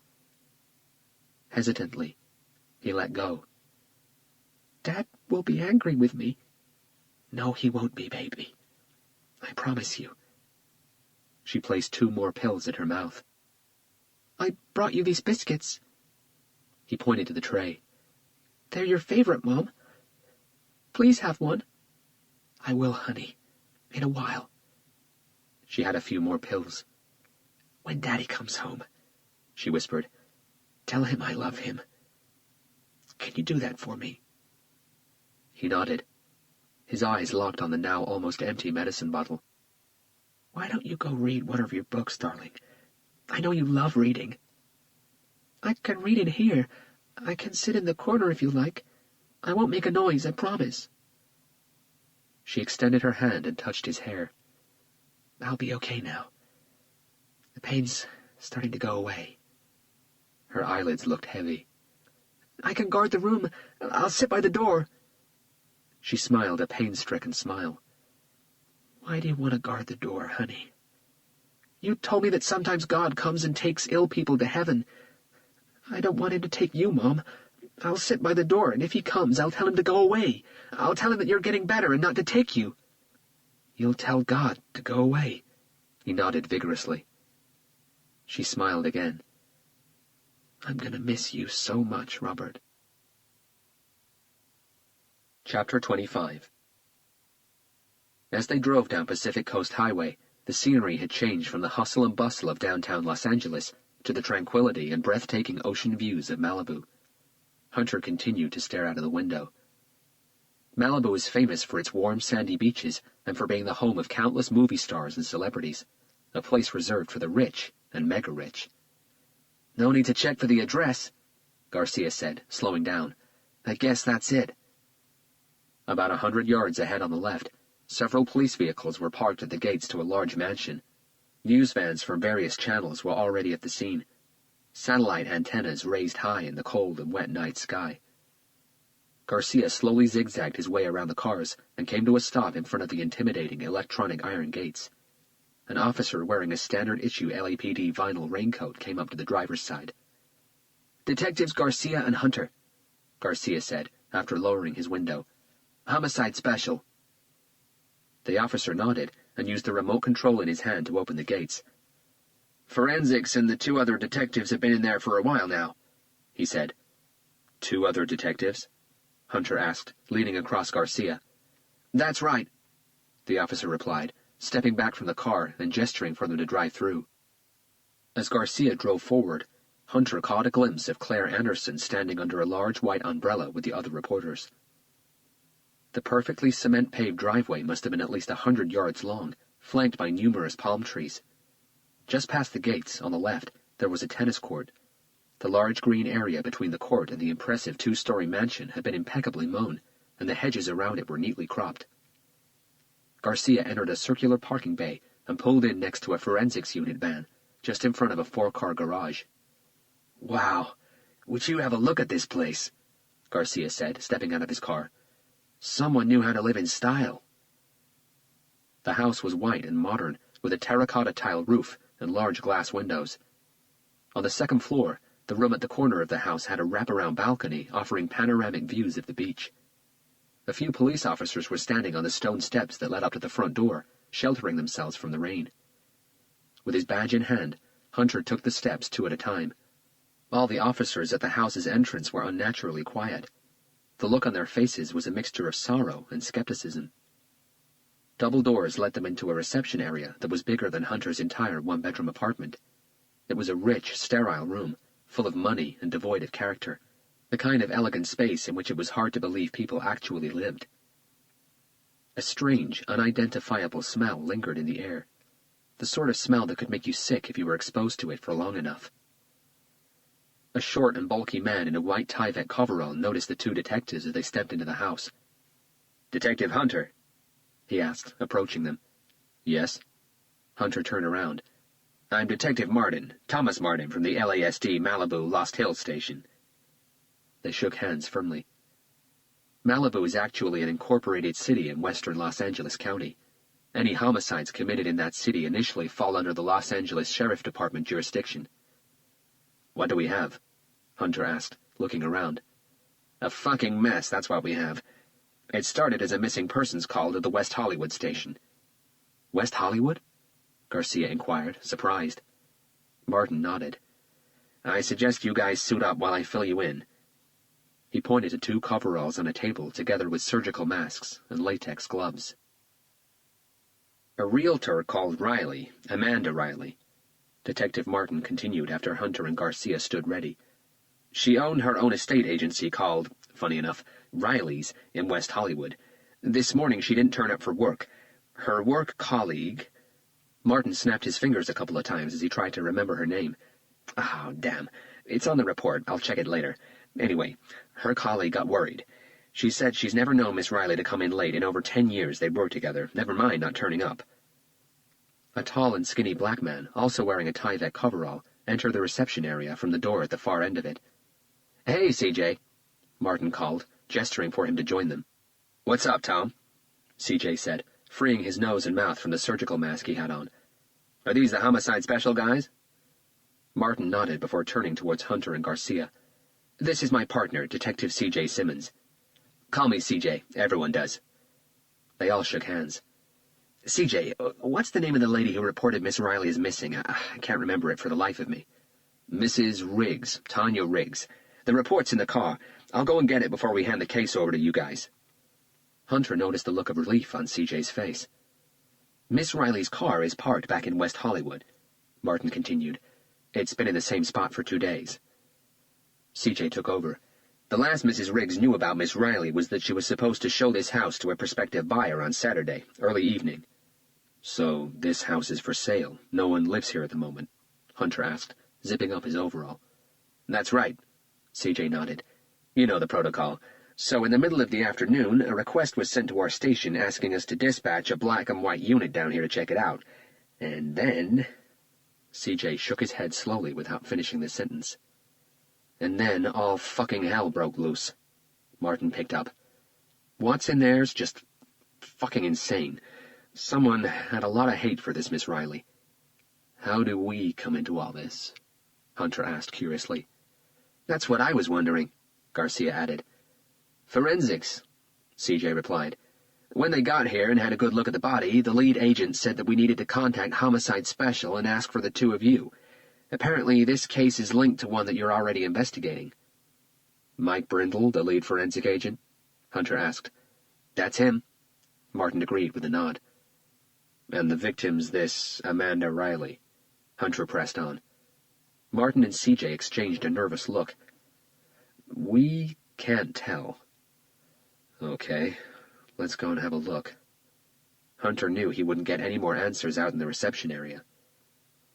C.J. smiled as he noticed that Hunter and Garcia were all suited up, but neither of them had a surgical mask. "I strongly recommend you wear the mask." He pointed to the one hanging from his neck. "And I hope you really enjoyed what you had for dinner today, 'cause you'll probably have it back in your mouth as soon as you get in there." "He's right," Martin nodded sarcastically. "Have you noticed that terribly unpleasant bouquet in the air that sort of tickles your stomach?" He didn't wait for a reply. "Well, in there, it's fully matured." "And if the smell doesn't do it," C.J. cut in, "wait until you have a look at the victim." Frowning, Hunter and Garcia took the LASD detective's advice and grabbed a surgical mask each. "Through that door." Martin pointed at the door C.J. had come through earlier. "There's a round foyer. Take the door to the right of the stairwell and follow the corridor to the end. You can't miss it. There are forensic agents everywhere." C.J. and Martin were right. With every step, the smell got stronger and more sickening. They reached the last door and stepped into a nightmare. The room was massive, furnished with delicate sofas and modern units. Mike Brindle and 3 other forensic agents were busy at work. Hunter felt a sting in his eyes. He wasn't sure if it had been caused by the nauseating and repulsive smell, or by what lay before him. Garcia's body convulsed as he tried to keep himself from being sick, but the combination of the stench, together with the ferocity of the scene, became too much for him. He quickly stumbled back out of the room, and Hunter heard him empty his stomach by the door. My God. Hunter closed his eyes. Chapter 26. At first, Monica didn't know why she'd said those words to Hunter. They simply came out, as if she'd had no control over what she was saying. But just a minute after Hunter and Garcia had rushed out of the interrogation room, she had her answer. The same sickening feeling she'd experienced just a few days ago inside Los Angeles Union Station came back, and it came back stronger. A hurricane seemed to have started in her stomach as her vision blurred. The large mirrored window in front of her was substituted by grainy, flickering images. She blinked several times, trying desperately to get rid of them. She didn't want to see them. She didn't want to be part of any of it. But she had no choice. Again, they lasted only a few seconds, but a few seconds was all that was needed. As the images faded, she sat shivering and crying. Her breathing came in short, fast bursts, and catatonically, she repeated the words, "Please, no," over and over again. It took her 2 minutes to get her breathing back to normal, and another 2 to stop shivering. On unsteady legs, she stood up and stared at her reflection in the mirror. She looked dreadful. Her hair was a mess. Her skin looked dry and badly cared for, and her lack of recent sleep showed in her tired-looking eyes. She was wearing no lipstick, which made the scar on her lips more noticeable. Her coat looked dirty and old, with tiny tears on the sleeves. No wonder both detectives looked at her as if she was a drug addict on a bad trip looking for some attention. "What am I doing here?"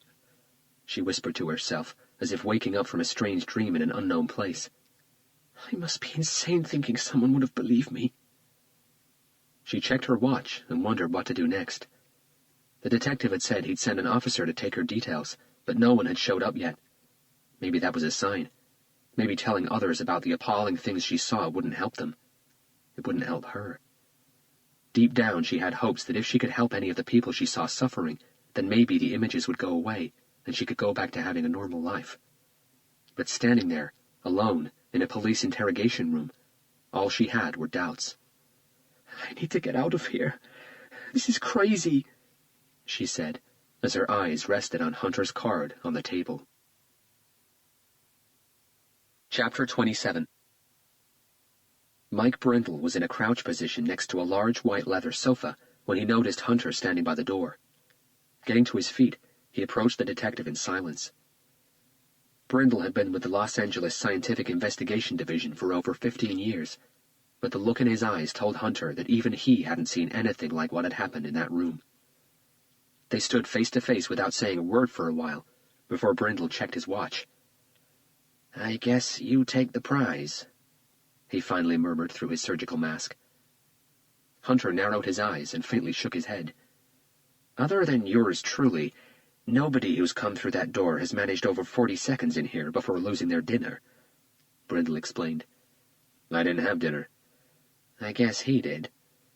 Brindle nodded towards Garcia, who had just re-entered the room. His surgical mask was back over his mouth and nose. His face was drained of all color. "What in the world's happened here, Mike?" Hunter asked once Garcia had rejoined them. "A lot of pain," Brindle said, turning to face the enormous river rock fireplace on the south wall. Just over a foot in front of it, and tied to a metal high-back armchair, sat the naked body of a woman. Most of the skin on the front of her torso, arms, and legs had blistered, crinkled, and burst open, revealing her bloody, now burned flesh. Parts of her body had completely carbonized, displaying a crusty texture and charcoal color, but all eyes were on her face. Garcia felt his stomach play up again as they stepped closer to the body. The skin on her face had been burned so badly that it seemed to have melted into crumpled and clustered lumps, like hot wax. Her exposed flesh and muscle tissue had severely wrinkled and hardened, as if her face had been deep fried. Her eyeballs had exploded inside their sockets from the intense heat. "From what I've gathered so far," Brindle said, carefully sidestepping the small pool of blood, urine, and feces that surrounded the armchair, "she was brought here on Saturday evening, tied to this chair, and left in front of a blazing fire. She died long ago, but the fire was never turned off." He pointed to the fireplace. Heat still emanated from it. Hunter's stare quickly moved from the dead woman to Brindle. "The killer cooked her." Brindle's lips thinned as his head bobbed down. "Given her proximity to the fire, more like roasted her alive." "This is fucking sick," Garcia commented, turning his head away. "This is a gas fire," Brindle continued, "which means its intensity is controlled. Worst of all, it's constant. It won't die down unless somebody turns it off." "Was it on when the body was found?" Hunter asked, kneeling in front of the fireplace. "Yes," Brindle nodded, "but on a very low setting. Just enough to—" he bit his lip. "Simmer her.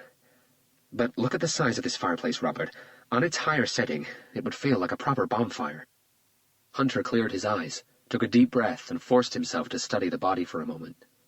Garcia stayed a few steps behind, his right hand cupped over his nose, his face screwed up as if he tasted something sour. "The smell of burned human flesh is quite different from that of other animals because of our diet. Humans are the only animals who eat such diverse foods as meat, vegetables, sweets, and chemically altered products.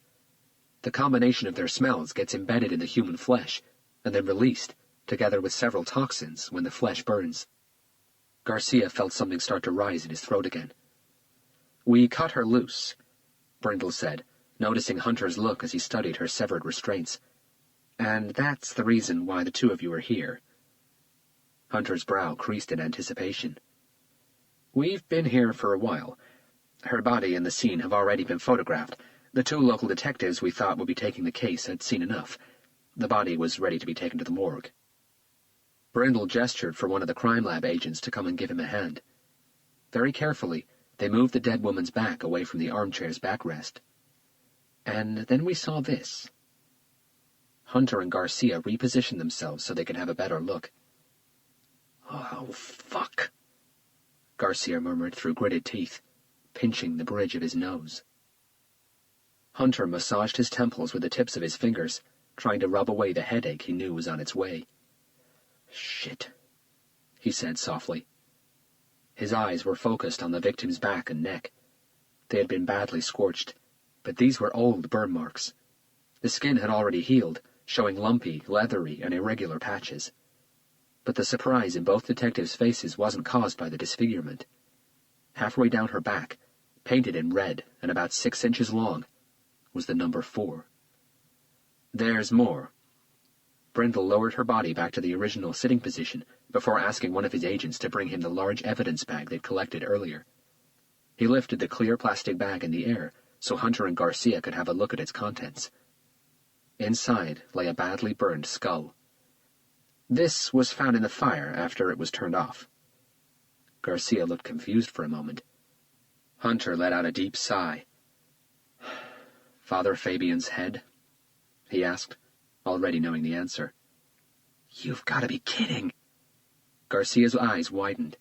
Then he remembered what he'd read in the priest's journal. "My head is taken away to be burned." "We'll have to wait for the test results, but I'd put money on it," Brindle replied. Garcia turned his attention back to the burned woman.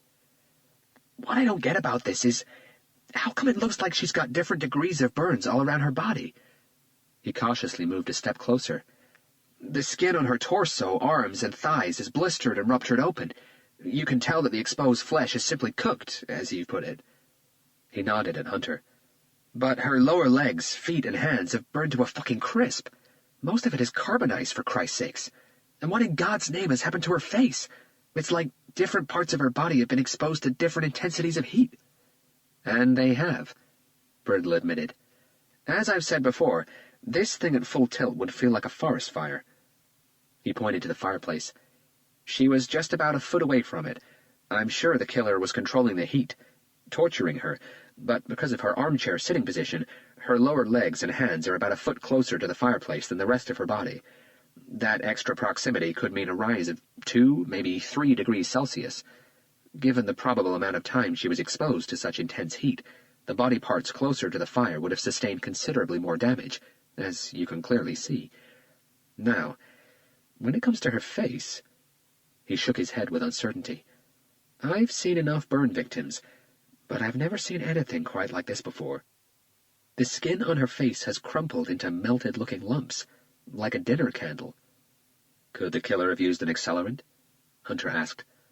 In my view, that's the only explanation, Brindle admitted. Something like cooking oil. Cooking oil? Garcia repeated in a disbelieving tone. You think the killer smothered her face with cooking oil, placed her in front of a fire, and watched it sizzle? Brindle tilted his head and shrugged in a who-knows gesture. You'll have to wait for the autopsy and the lab results to be certain, but something had to have helped the skin on her face burn the way it did, causing it to look like it's melted away. Fire and heat alone wouldn't have done it. Why not? Garcia asked. Skin can't melt, Hunter said, bending down and having a closer look at her face. That's right, Brindle confirmed. I'm not going to get scientific on you, but it's a biological and physical impossibility. It'll burn and carbonize, but it won't melt. He paused for a second and rubbed his left eye with the heel of his hand. We checked the whole house, Robert. That's all the blood we found. He pointed to the small pool under the armchair. If this is the same killer who got to the priest a few days ago, there was no ritual this time. If there was, it certainly didn't involve blood. It's like this is an entirely different killer. His M.O. has changed completely. Hunter nodded, but saw no point in revealing to Brindle what they'd found out earlier in Father Fabian's journal. Anything from dusting? No prints yet, just a few fibers, but they could have come from anywhere in this house. Brindle shrugged. There are rugs, carpets, curtains, and fabrics just about everywhere in this place. Hunter walked around the room, checking the furniture for anything out of the ordinary. He found nothing. Who else has seen the number on her back? Only the people in this room, Brindle replied confidently. The 2 Malibu detectives decided to wait outside while we cut her loose. They didn't look too well. And you haven't told them that's the reason why we're here? Nope. I told them the skull found in the fire was the reason I wanted you two to have a look at this case. Let's keep it this way, Hunter said, approaching the door. Have you found her clothes and bag? Not yet, but I wouldn't be surprised if the killer took them with him. Chapter 28.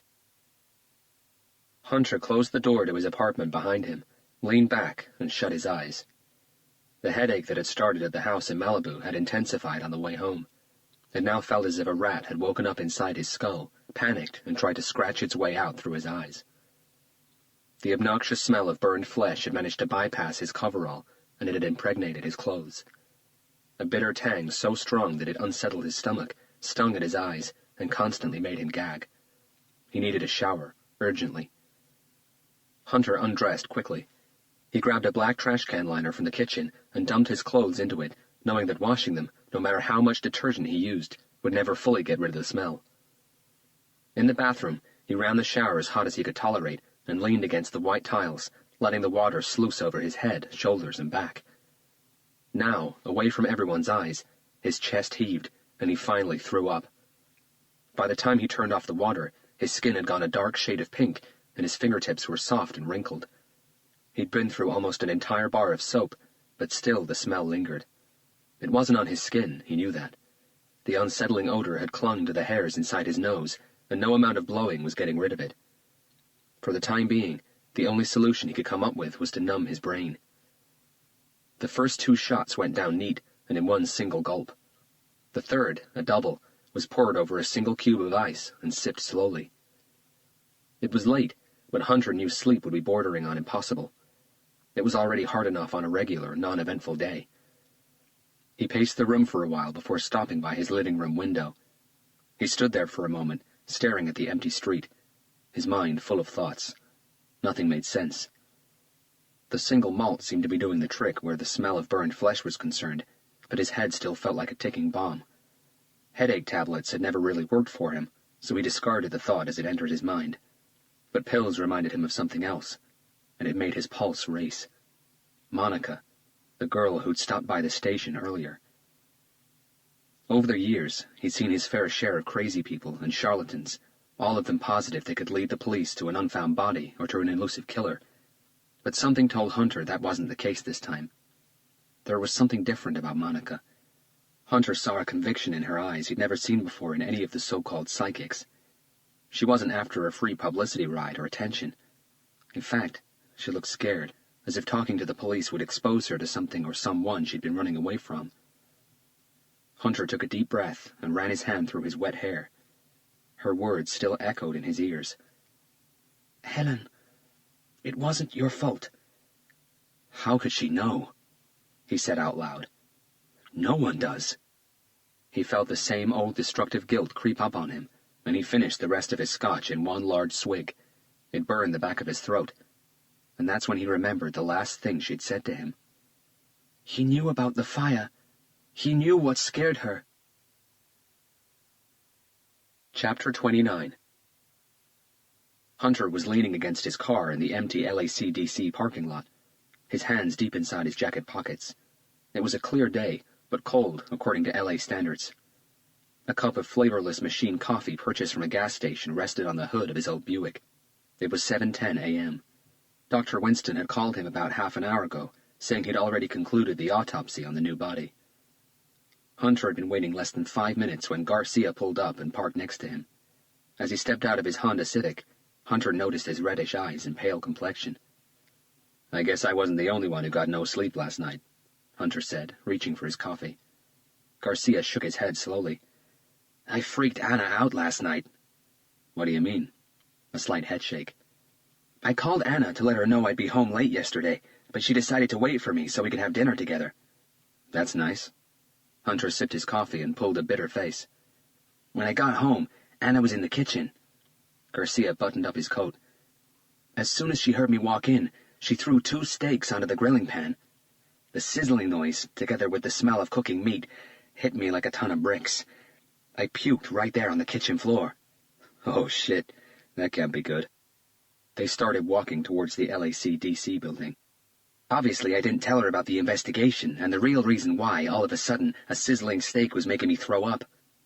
He paused and pulled his longish hair away from his eyes. "I was born in Brazil, Robert. I was practically brought up on steak. It's my favorite food." "What did you tell her?" Garcia laughed tensely. "I came up with some bullshit about a stomach bug going around at the station." "Did she buy that?" Hunter's eyebrows arched. "Hell no. Anna's too smart for that kind of crap. But she pretended she did." Hunter gave Garcia an understanding smile. "That's not all.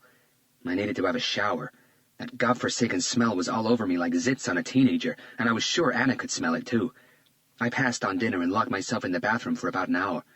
My skin was red raw from all the scrubbing, but the smell just won't go away." He brought his right wrist to his nose. "It's not on you, Carlos," Hunter said, without going into details. "And then came the tossing and turning in bed," Garcia continued.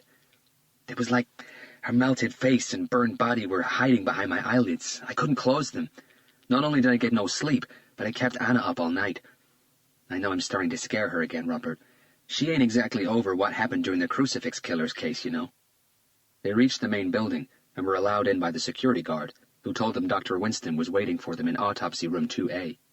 They suited up, and Garcia popped 2 anti-acid tablets in his mouth before making his way to the room on the far end of the corridor. The doctor was sitting at the microscope counter, flipping through some result sheets. His shoulders were hunched forward, his hair in a mess. "Did you pull an all-nighter, Doc?" Hunter asked, closing the door behind them. Dr. Winston looked up slowly. "Almost." He gave them a faint smile before approaching the stainless steel table where the woman's body lay. Hunter and Garcia pulled their surgical masks over their noses and mouths and followed. "What we have here is—" Dr. Winston paused and shook his head, as if words weren't enough to explain. "A masterpiece of evil. Whoever this killer is, he must have hated this woman with every fiber in his body." Chapter 30. With the woman's body stretched over the autopsy table, Hunter could see the extent of her injuries more clearly. The blisters on her torso had all burst open, and the edges of the scabs were black and curled up.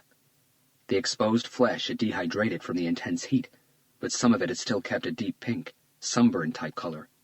Her lower legs and hands were crusty and charcoaled. Some bone parts were now visible. But still, the injuries to her face mesmerized Hunter. Mike Brindle was right. It looked like the skin had melted into clumps, just like a candle. "My guess is that she was probably unconscious when she was tied to the armchair," Dr. Winston explained. "But there are no bumps on her head." "Drugged?" "That's the logical conclusion. I'm still waiting for the results from the lab, but I'm certain the killer didn't use a hard intravenous drug." "Why not?" Garcia questioned. "It'd be overkill. The killer needed only to knock her out for a few minutes so he could undress her and tie her down. Any longer than that and he'd be losing precious time." "The killer wanted her to be conscious so she could suffer," Hunter concluded, walking around to her left side. "It all points that way," the doctor agreed. "The killer knew that by Monday he had to be out of that house. He knew exactly how long he had to torture her, and I bet he used every second of it." "Drugged cloth over the nose and mouth?" Hunter asked. "Most probably." The answer came with a sequence of quick nods. "A common volatile agent, almost certainly ether-based." "Any names?" "Huh." Dr. Winston chuckled. "Anything like enflurane, desflurane, sevoflurane, insoflurane. I can get you a list if you like." "That easy to come by?" Garcia this time. "Easy enough, and those are the most common non-irritant when inhaled ones. I don't think the killer was really concerned if the skin around her mouth got little acid burns from the wet cloth. He could have used almost anything." "Great. Due to the state her body's in, we won't be able to tell if she was sexually assaulted, but I don't believe she was." "Neither do I," Hunter agreed. "Whatever satisfaction this killer is after, it isn't sexual." "The main torture here is unseen, Robert," the doctor said, lifting his eyebrows. "What do you mean?" Garcia looked intrigued. "She suffered a lot from the skin and subsequent flesh burns, but what the killer was really doing was roasting her alive." Dr. Winston paused, allowing the full extent of what he was saying to be absorbed. "If you put someone in front of an intense fire for long enough without allowing them to move, without giving them water, consequently, their internal organs will start to cook." "Oh, Jesus Christ!" Garcia ran both hands through his hair and interlaced his fingers at the back of his head. "That's right. Liver, kidneys, pancreas, stomach, lungs, heart. Every organ in her body would have responded to dehydration and the constant increase in temperature." The doctor bit his lip and shook his head in disgust. "Her blood literally boiled." Hunter closed his eyes for an instant. "Her liver and kidneys were still hot when I pulled them out of her body during the autopsy, and every organ I looked at had some severe damage caused by heat and dehydration. It was like a race to see which organ would give in and burst first." Silence settled, and Hunter allowed his eyes to drift back to the woman's face. "Now, that was ingenious," Dr. Winston said, following Hunter's stare. "Evil, but ingenious nonetheless." "You mean causing her face to melt?" Garcia asked, and felt his stomach go rigid again. "Achieving that effect, really. Skin won't melt." "Yeah, I was told." Garcia nodded. "So how the hell did the killer get her face to look like that?" "He used an accelerant." Dr. Winston paused and raised his right index finger to emphasize a point. "Actually, it looks like he used a combination. And that's where the ingenious part comes from." Hunter made a face, as if he couldn't wait to hear it. "Again, I need confirmation from the lab, but a quick first test showed the killer could have used something as common as lard." "You're kidding." "Nope. Your everyday supermarket lard." "That would have fried her face." The doctor completed Hunter's sentence. "Okay, but that wouldn't have caused the melting effect." Hunter bent over to get a closer look at her disfigured face. "No, it wouldn't." "So?" He stood back up as the stinging smell made his eyes water. "So we definitely need the lab to confirm it, but it looks like the killer could have used a combination of something like lard together with a rubber compound." "Rubber?" Garcia repeated, frowning. A confident nod from the doctor. "Maybe even foam latex prosthetics, just like they use in films. It's actually quite clever. The rubber compound attaches itself to the skin like glue. The doctor ran the tips of his fingers down his face as if applying a moisturizing cream. With the heat, it melts, running down the victim's face, creating the desired candle wax clump effect. The skin just behind the rubber compound is covered in the accelerant, which would have drastically sped up the burning process, completely destroying the skin on her face, causing unimaginable pain. The final effect, he pointed to the body, the melted face. Dr. Winston took a step back and faced both detectives. And that's not all. Hunter braced himself. What else could this killer have done? I have indications that the injuries to her face were caused while she was still alive, Dr. Winston continued. He tortured her by melting her face first. Hunter frowned. How? A guess. Heat lamps. The victim was tied to an armchair, right? Now, imagine the killer had one or even two heat lamps mounted onto a pedestal or a tripod or something, very close and pointing directly at her face, old interrogation style. It suddenly seemed as if there wasn't enough oxygen in the room. The UVB rays, together with the accelerant and the rubber compound used, would have caused her face to fry and melt, but the injuries wouldn't be enough to kill her. Unbelievably painful, but not life-threatening. Not for hours. Garcia coughed twice, trying to clear something from his throat. So, you're saying the killer allowed her to suffer grotesque pain for many hours before finally turning on the fireplace and cooking her alive?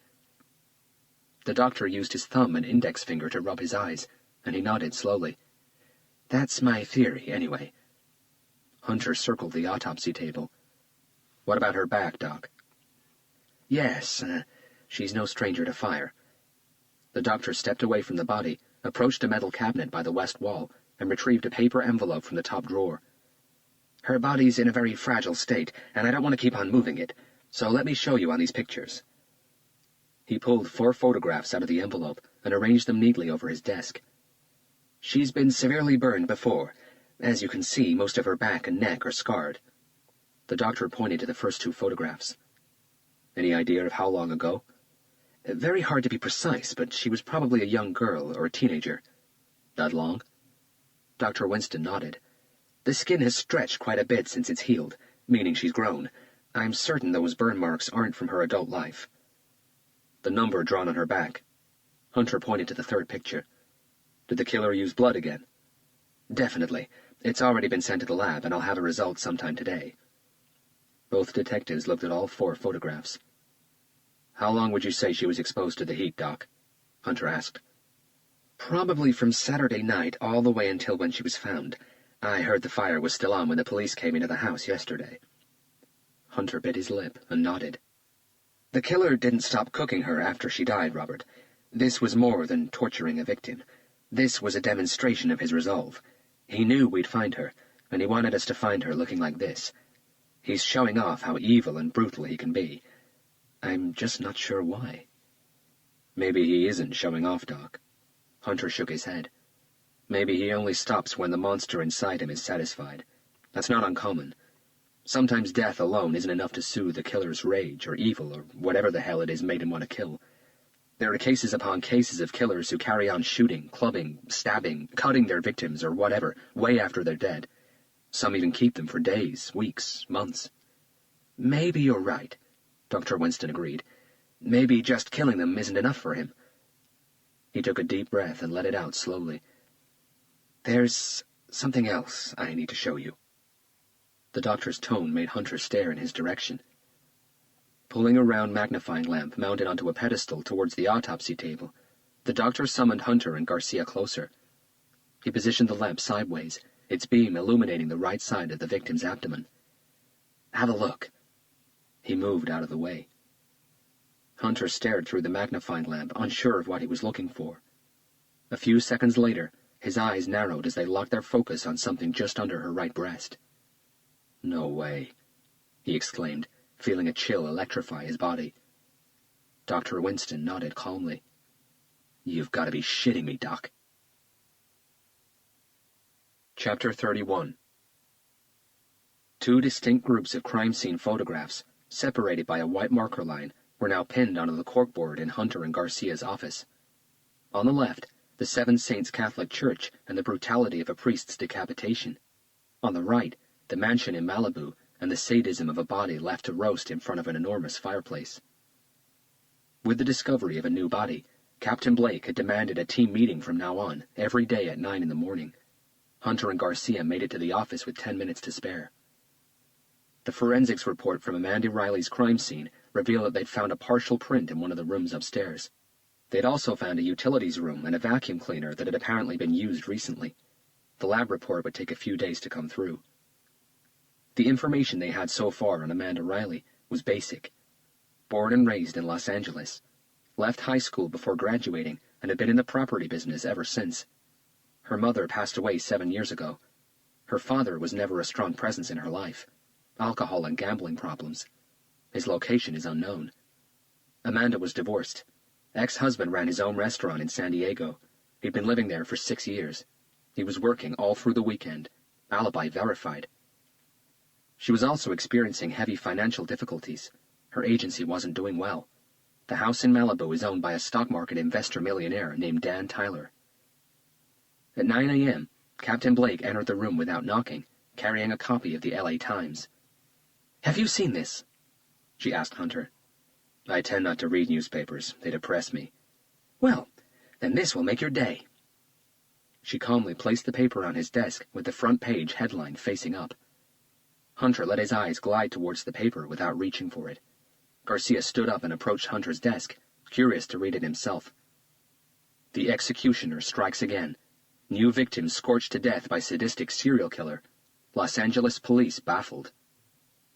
Hunter read the headline in silence before quickly checking the reporter's name. Claire Anderson. I could have guessed that. As Hunter made no attempt to read the rest of the article, Garcia was quick to snatch the paper from his desk. "My question is," the captain said, annoyed, "how the hell have they linked these two murders together?" "She's got contacts in the police and probably at the morgue," Hunter replied casually. "She?"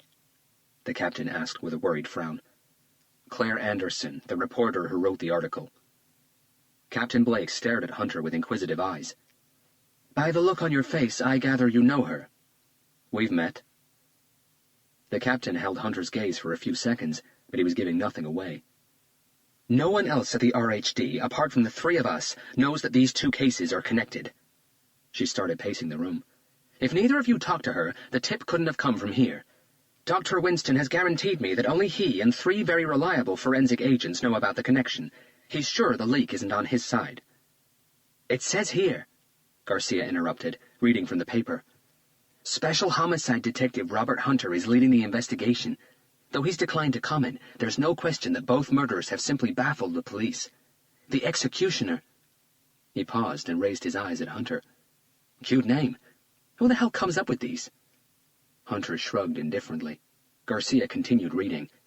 "The executioner is now roaming the streets of our city, and once again the police seem to have no real direction, no suspects, and as we understand, no clues. For all our sakes, this reporter sincerely hopes that Detective Hunter gets to the executioner faster than he did to the infamous crucifix killer." "Bitch," Hunter said under his breath. "All this doesn't really bother me. Yet," the captain said, locking eyes with Hunter. "I don't care if this reporter somehow managed to link both cases together. What we must, at any cost, keep from the press is the numbering on the victims. If the press gets hold of that, we're screwed. We'll have a citywide panic on our hands, not to mention the nuclear pressure to find the first 2 victims."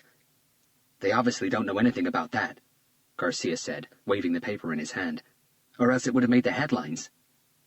"And we'll do our best to keep it that way," the captain countered. "I want this case completely sealed off. No one else is to have access to this room or the investigation files without you clearing it with me first. Is that understood?" Captain Blake approached the corkboard and studied the new photographs. Hunter noticed she visibly flinched before falling back into her usual controlled demeanor. "Did the killer use blood again to draw the number?" She pointed to one of the pictures. "Yes," Hunter replied, pushing his chair back with a scraping sound and standing up. There was a knock at the door. "Come in," the captain called ahead of Hunter and Garcia.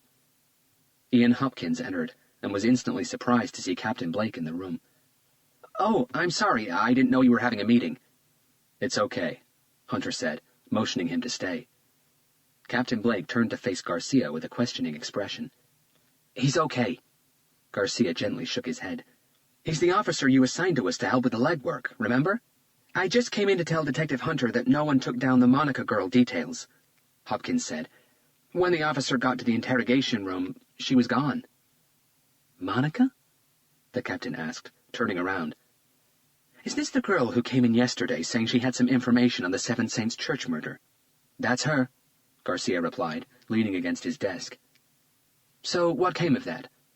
"We had just started talking to her when we were told about the new victim." Hunter joined the captain by the photo board.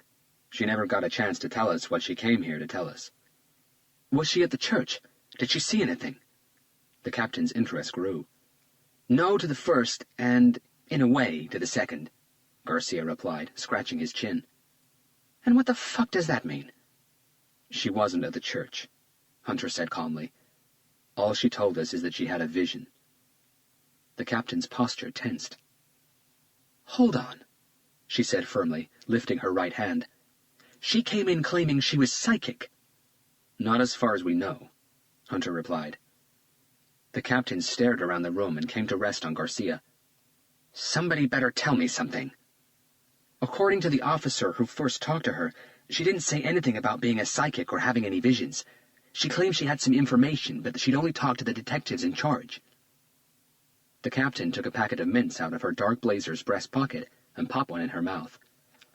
"I'm sorry," she turned to Hunter, "but if she is a crackpot claiming she's psychic, why are we after her?" "She's not a psychic, Captain," Hunter said cautiously. "She seems to feel things deeper than most people." "She what?" The captain almost choked on her mint. "Extrasensory perception." Hunter didn't hesitate. "Please tell me you're joking!" She shot back, her hands on her hips, her voice half an octave higher. "I'm as skeptical about this as you are, Captain," Hunter replied. "But the fact is, whether we believe it or not, people with ESP do exist." "It doesn't matter, Robert." The captain crushed her mint with a loud crunch. "We're not the supernatural freaking police. The press is already out in force to get us, and so is the mayor. We are under severe pressure. Now imagine what would happen if they found out we enlisted the help of a psychic. How incompetent would we look?" "I'm not enlisting anyone's help, Captain. I just want to talk to her, find out what she has to say. If it all turns out to be bullshit, we'll disregard it like we've done with 100% of the tips that have come in so far." She popped a new mint in her mouth and rolled it from one cheek to the other. "What makes you think she's the real deal?" Hunter stood behind his chair and leaned his elbows against it. "As I was rushing out of the interrogation room yesterday, she stopped me to tell me something." He looked at Garcia. "You'd already left." "And what was that?" Hunter paused for a moment. "She said he knew about the fire. He knew what scared her." The room went silent, and all eyes fell on Hunter. It couldn't have been a guess. He shook his head and moved from behind his desk. But at that moment, I had no idea what she was talking about. "Maybe she's using this hypersensitivity thing as a smokescreen," the captain said. "Maybe she's more involved than she'd like us to believe." "Whatever the reason is, I think we should talk to her." "Unfortunately," Hopkins interrupted, "as I've said, no one got her details. She left no last name, address, or phone number at the front desk." "Yes, but we have CCTV in the interrogation room." Hunter nodded at Hopkins. "Ask the tech guys to get a snapshot of her from the tape and run it against the MUPU database." "The missing persons database?" Hopkins asked, looking puzzled. "I have a hunch she's a runaway. Start the search with Pennsylvania." "Why Pennsylvania?" the captain asked. "She had a slight Pennsylvania Dutch accent. I think that'll be the best place to start." "I'll get right on it." The captain waited for Hopkins to leave before turning to face both detectives. "If you find her, you bring her here. Do you understand?" she said firmly. "This has to run by the book, Robert. If she has information about any of our investigations, psychic crap or not, she has to be interviewed under caution, and I want to be in the observation room. Am I clear?" Hunter nodded. "Am I clear, detective?" She pressed him for a vocal answer. "Yes, Captain." Hunter didn't break eye contact. Okay. She furtively checked her watch. Brief me on what we have so far on this Amanda Riley. Hunter quickly explained what the autopsy had revealed. The killer took a bite out of her body? The captain asked, feeling a wave of nausea starting to surge. The doctors found indentations just under her right breast. Hunter retrieved a photograph from a paper envelope and handed it to Captain Blake. A small chunk of flesh is clearly missing. He indicated what he meant on the picture. Due to the state the body is in, it'll be impossible to confirm the teeth marks, but the doctor is as certain as he can be. This is insane, the captain responded, rubbing her face. It's one of the very few things that's consistent with the Seven Saints Church murder, Hunter replied. The killer drank some of the priest's blood, and now it looks like he ate some of Amanda Riley's flesh. Why? Captain Blake asked with a disgusted look. Why would the killer do that? Hunter massaged his eyes with his thumb and forefinger. History and textbooks will tell you that the most common reason why a killer would consume his victim's flesh or blood is because he feels that by doing so, the victims become a permanent part of him. Sometimes it gives the killer a sick sense of sexual pleasure. A disturbing silence followed. But if we know this killer is not after sexual pleasure, the captain handed the picture back to Hunter, why would he want to make the victims a permanent part of him? Only the killer can really answer that, Captain. Humor me with the psychology stuff, the captain said in a commanding voice. Who might we be facing here? Hunter pinned the photograph to the board, took a deep breath, and faced Barbara Blake. A killer who knew the victims very well, whose hate for them is so complete that having absolute control over their life and death wasn't enough for him. He needed more. The captain exhaled. And by more you mean drinking their blood and consuming their flesh? Hunter nodded, approached the window, and looked out into a sunny, cold day. But why the change? The captain wasn't giving up. She wanted to understand the possible reasons behind all this. If the killer drank the priest's blood, why not do the same with Amanda Riley? Why go for a bite? Again, only the killer can answer that, but he might be evolving, moving up the ladder. Come again? Hunter stretched his body and his muscles tensed. Many serial killers usually escalate in one way or another. It could be the violence, the time interval between kills. This one could be escalating from drinking blood to true cannibalism. Oh, that's just great, Captain Blake said, raising a hand to her forehead as if fighting a headache. She checked her watch. Shit, I have to be in a press conference in 10 minutes. For now, I'll play dumb and say I can't confirm both murders are linked, but I won't be able to hold that position for long. If need be, I'll lie my ass off and say we have very reliable leads we're pursuing, but you two better come up with something, and quick. And find this Monica girl. I want to know why she said what she said. Me too, Hunter said, as the captain let the door slam behind her. Chapter 32. The press conference room at Parker Center was large enough to comfortably accommodate the herd of hungry reporters that had turned up. Barbara Blake had to admit that when she took the RHD captain's job only a week ago, she never expected to be facing the LA press on a serial killer case so soon. She also never expected to have to see eye to eye with the Los Angeles mayor on her first day at the job. But if this was what the job demanded, then this was what she was prepared to give. As she entered the room, the loud murmur of animated voices died to a whisper. Captain Blake was wearing stylish straight-leg black pants with a light red satin blouse and a black blazer that was the perfect backdrop for her long dark hair. Her makeup, as always, was subtle and elegant. She took her position behind the speaker's stand, looking completely at ease and self-confident. Without saying a word, she let her eyes travel around the room, waiting for everyone's attention. It took her less than 10 seconds to get it. I'll answer questions for 5 minutes and 5 minutes only. Maybe we'll be able to do away with some of the fantasy that's been published in today's paper. Her voice was as firm as it was seductive, combining a soft, girlish tone with a level of self-assurance that was disarming. Before you start, let me say this. I will not discuss any aspect of any of our ongoing investigations, so please don't even bother asking. If your questions don't come in a civilized and orderly fashion, this conference is over. Hands flew in the air as reporters started shouting questions and thrusting forward microphones emblazoned with insignia from CNN, Fox, CBS, NBC, Court TV, and several of the major newspapers. The captain gritted her teeth. "You didn't hear a damn word I said." "Captain Blake!" An attractive, long, dark-haired female reporter called from the corner of the room. "Claire Anderson from the LA Times." She identified herself, and the captain turned her attention to the reporter with interest. Claire was tall, slender, and her tone of voice carried a distinct arrogance. "Are you saying that last week's Seventh Saints Church murder and yesterday's Pacific Coast Highway one aren't connected?" "At the moment, we have nothing to link these two investigations together," the captain replied, in a steady, non-hesitant voice. "So, why assign the case to Detective Hunter?" Claire insisted. "What do you mean?" "I mean, I have a very reliable source who tells me Detective Hunter is supposed to be dealing exclusively with the Seven Saints Church investigation. If the cases aren't connected, how come he's been assigned to the Malibu murder as well?" So that was it, the captain thought. There's been no leak or tip. Claire had simply deducted that if Hunter had been assigned to the Malibu murder, the cases must be connected. Quite clever, really. "That's why your paper printed what it did this morning," the captain demanded furiously. "Because of your assumption. You chose to spread panic around this city because you made a silly deduction." Claire shrugged without shying away from the captain's angry stare. "As I said, my source is very reliable." "Really? Well, if you're paying this source of yours more than $1.95, you've been had."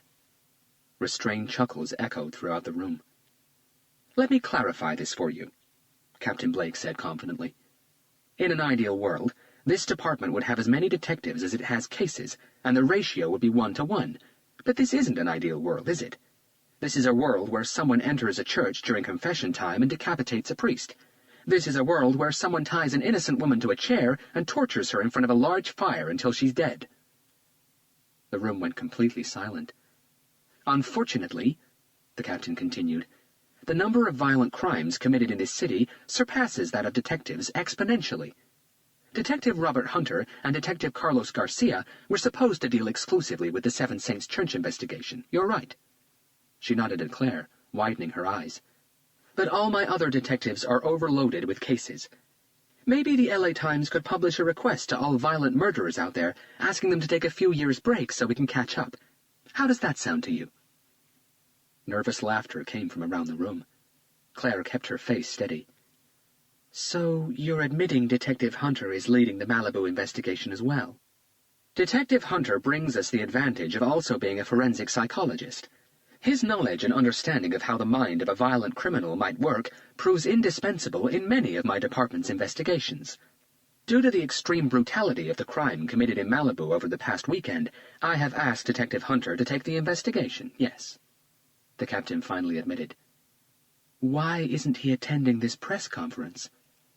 "I can answer all your questions at this moment. Time is of the essence, and Detective Hunter has to use it wisely. He's not needed in this press conference."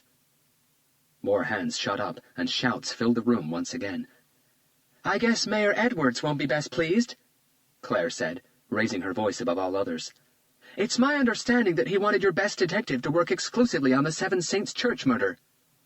"In this department," Captain Blake hit back fiercely, "we don't have a best or a worst detective. We all work just as hard, and we all do our job to the best of our abilities. Rest assured, both cases will be solved." She hoped the slight uncertainty in her voice wasn't as noticeable to everyone as it was to her. Chapter 33. Studio City had gotten its name because of its proximity to the major movie corporations and broadcasting systems. Universal was only 10 minutes away. Paramount, CBS, and all of old Hollywood were just across the canyon, and if you took a quick 15-minute freeway drive, you could be in Burbank and NBC. Most of the young and beautiful Hollywood elite liked to spend their free time wandering around the many boutiques, clubs, bars, and coffee houses in the Greenwich Village, a place to see and be seen. Tanya Riggs lived in a wood-sided complex surrounded by tens of lacy elms and giant sycamores. Every apartment had its own private balcony, and the complex had a communal pool, gym, and recreational rooms. Hunter and Garcia climbed the stairs to Tanya's second-floor apartment in silence, both wrestling with their own thoughts, trying to organize them in their heads. Hunter's knock was answered by a woman in her 40s, brunette, Average height and quite overweight. Her shoulder-length hair was pinned back into a ponytail, and her dark brown eyes seemed heavy and tired, mostly from crying, Hunter deducted. She was wearing dark blue cotton pants and a black sweater. Hunter and Garcia introduced themselves and waited patiently while Tanya Riggs studied their credentials. "Please, come in," she said in a quiet voice, taking a step to her left. There was a hint of scented candles in the air. Hunter guessed jasmine. "Please, have a seat." She indicated a low-slung, mattress-style blue sofa tufted with buttons. Her living space was open and the furnishing sparse. Besides the sofa, there were 2 armchairs, a wooden coffee table, an acrylic 4-seater dining table, and a half-full bookcase against the far wall. "Can I get you a drink?" she offered timidly. "No, thank you, Mrs. Riggs. We're fine," Hunter replied, taking a seat on the sofa. It was surprisingly comfortable. "Please, call me Tanya. Mrs. Riggs makes me feel even older than I am." She took a seat at the armchair furthest from the sofa, a clear sign that she wasn't comfortable having people around. "We're very sorry about Miss Riley," Hunter said in a subdued tone of voice. Tanya squeezed her eyes tightly, and 2 tears rolled down her face. "Were you long-time friends?" She nodded sadly. "Almost 30 years. I started working at Palm Properties just a week before Mandy. We clicked straight away. I was probably the only one who didn't hate her." "Hate her?" Garcia asked with interest. Tanya hesitated for a moment, as if she'd said something she shouldn't have. She offered an explanation. "Mandy was very pretty, very ambitious, and very good at what she did. She was also very charming, and she certainly knew how to win clients over. Right from the start, everyone could see she'd go places, and it didn't take long for the envious looks to start flying around. Every male employee and client wanted to sleep with her." Tanya thought about it for a second. "I'm sure some of the female ones did, too. The real estate business is a very tough business, Detective. Everyone's fighting to do better than the next person, and sometimes the punches come very low." She anxiously ran a hand from her forehead up to her hair and kept it there for an instant. "No one's ever happy for you if you're doing well, unless they own the company and you're bringing them money. And Mandy always did well. Very well." "So, when you say hate, you mean people were envious of her?" Hunter asked.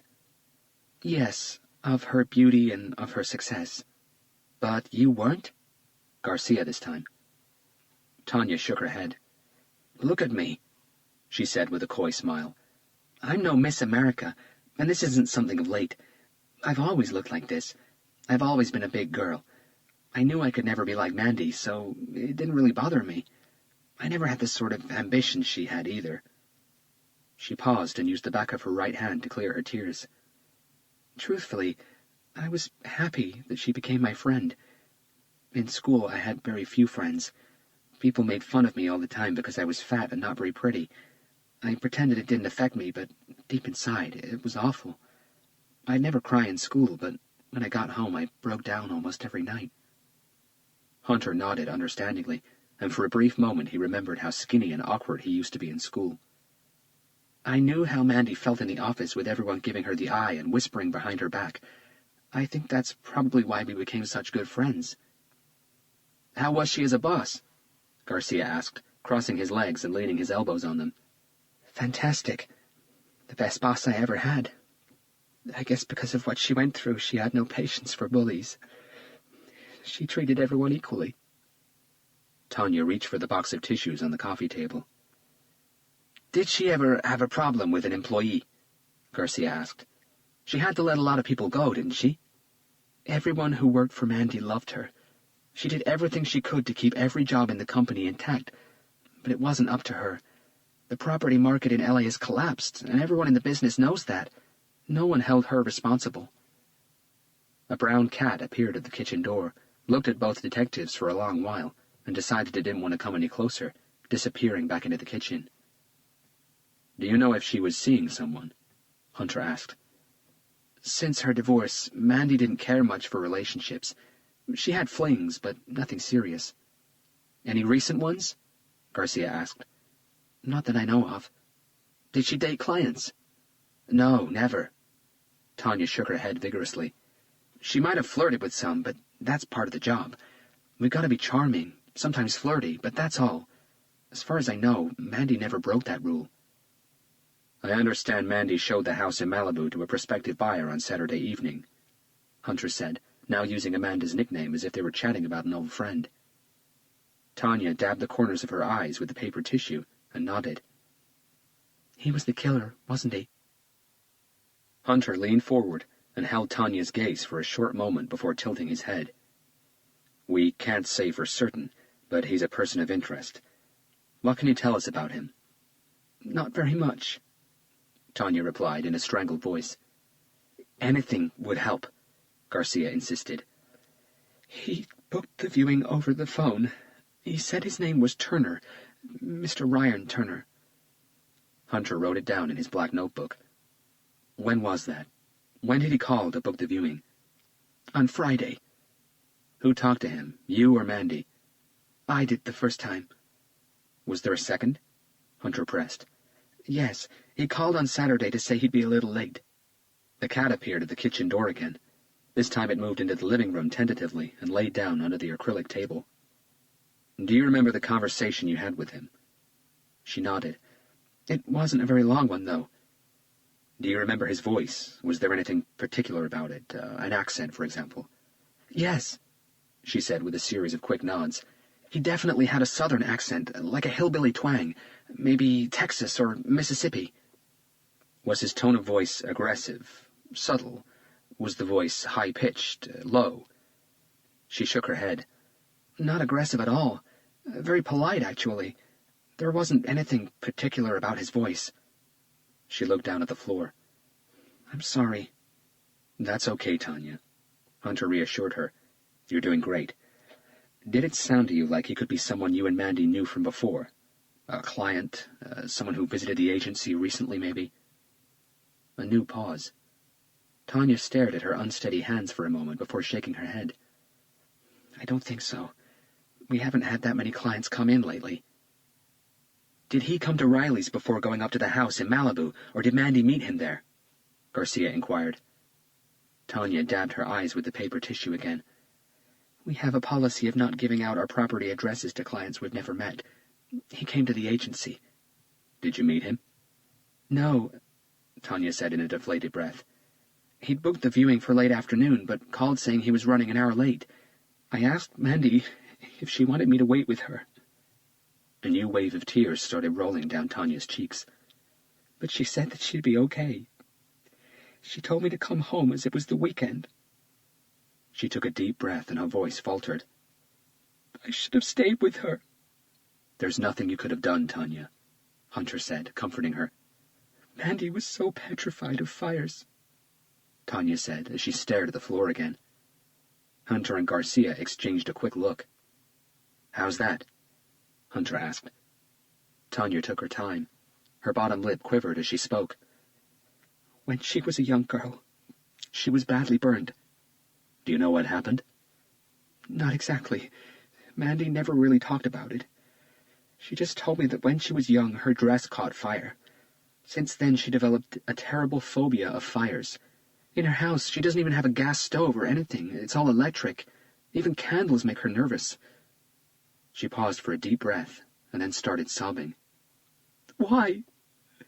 Why would anyone do something like that to Mandy or to any human being? I don't understand. You'd have to be a monster to burn someone alive. Her breathing now came in short bursts. She must have suffered so much. Tanya broke into a high-pitched hysterical crying, burying her head in her hands. Hunter moved off the sofa and knelt down in front of her. We're really sorry for your loss, Tanya, he said, touching her shoulder. I know how difficult a time this is, and we're very grateful to you for talking to us. The front door to the apartment opened, and a man in his mid-40s in a decently fitting blue suit with a white shirt and a conservative tie stepped inside. He was Garcia's height and in good physical shape. The man paused for a second as his eyes quickly took in the scene. Tanya, are you okay? He asked, dropping his leather briefcase and rushing to her side. Tanya lifted her head. Her eyes were swollen and red. I'm all right, Doug. Hunter got to his feet, making way. "This is my husband," Tanya said to Hunter and Garcia. She turned back to Doug. "These are detectives from Homicide," she explained. Hunter and Garcia tried introducing themselves, but Doug wasn't listening.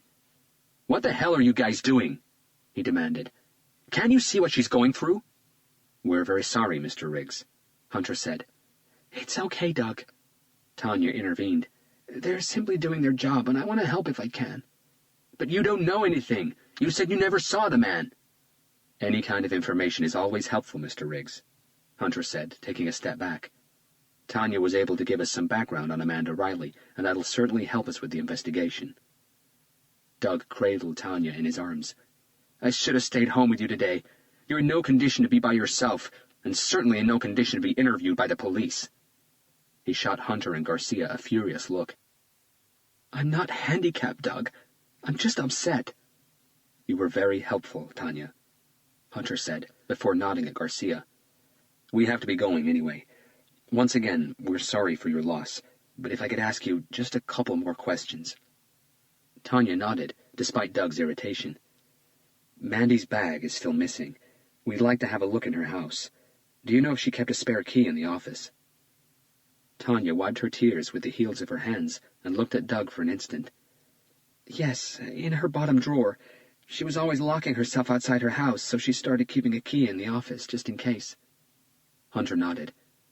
"We'll check it. One last thing. Was Mandy Catholic?"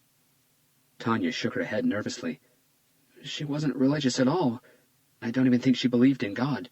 Why?" "Just wondering." Hunter gave her a comforting smile and placed a card on the coffee table. "If you remember anything you think might be important, no matter how small, please give me a call at any time." Tanya's eyes rested on the card for several seconds. "I'm sorry I couldn't be more helpful."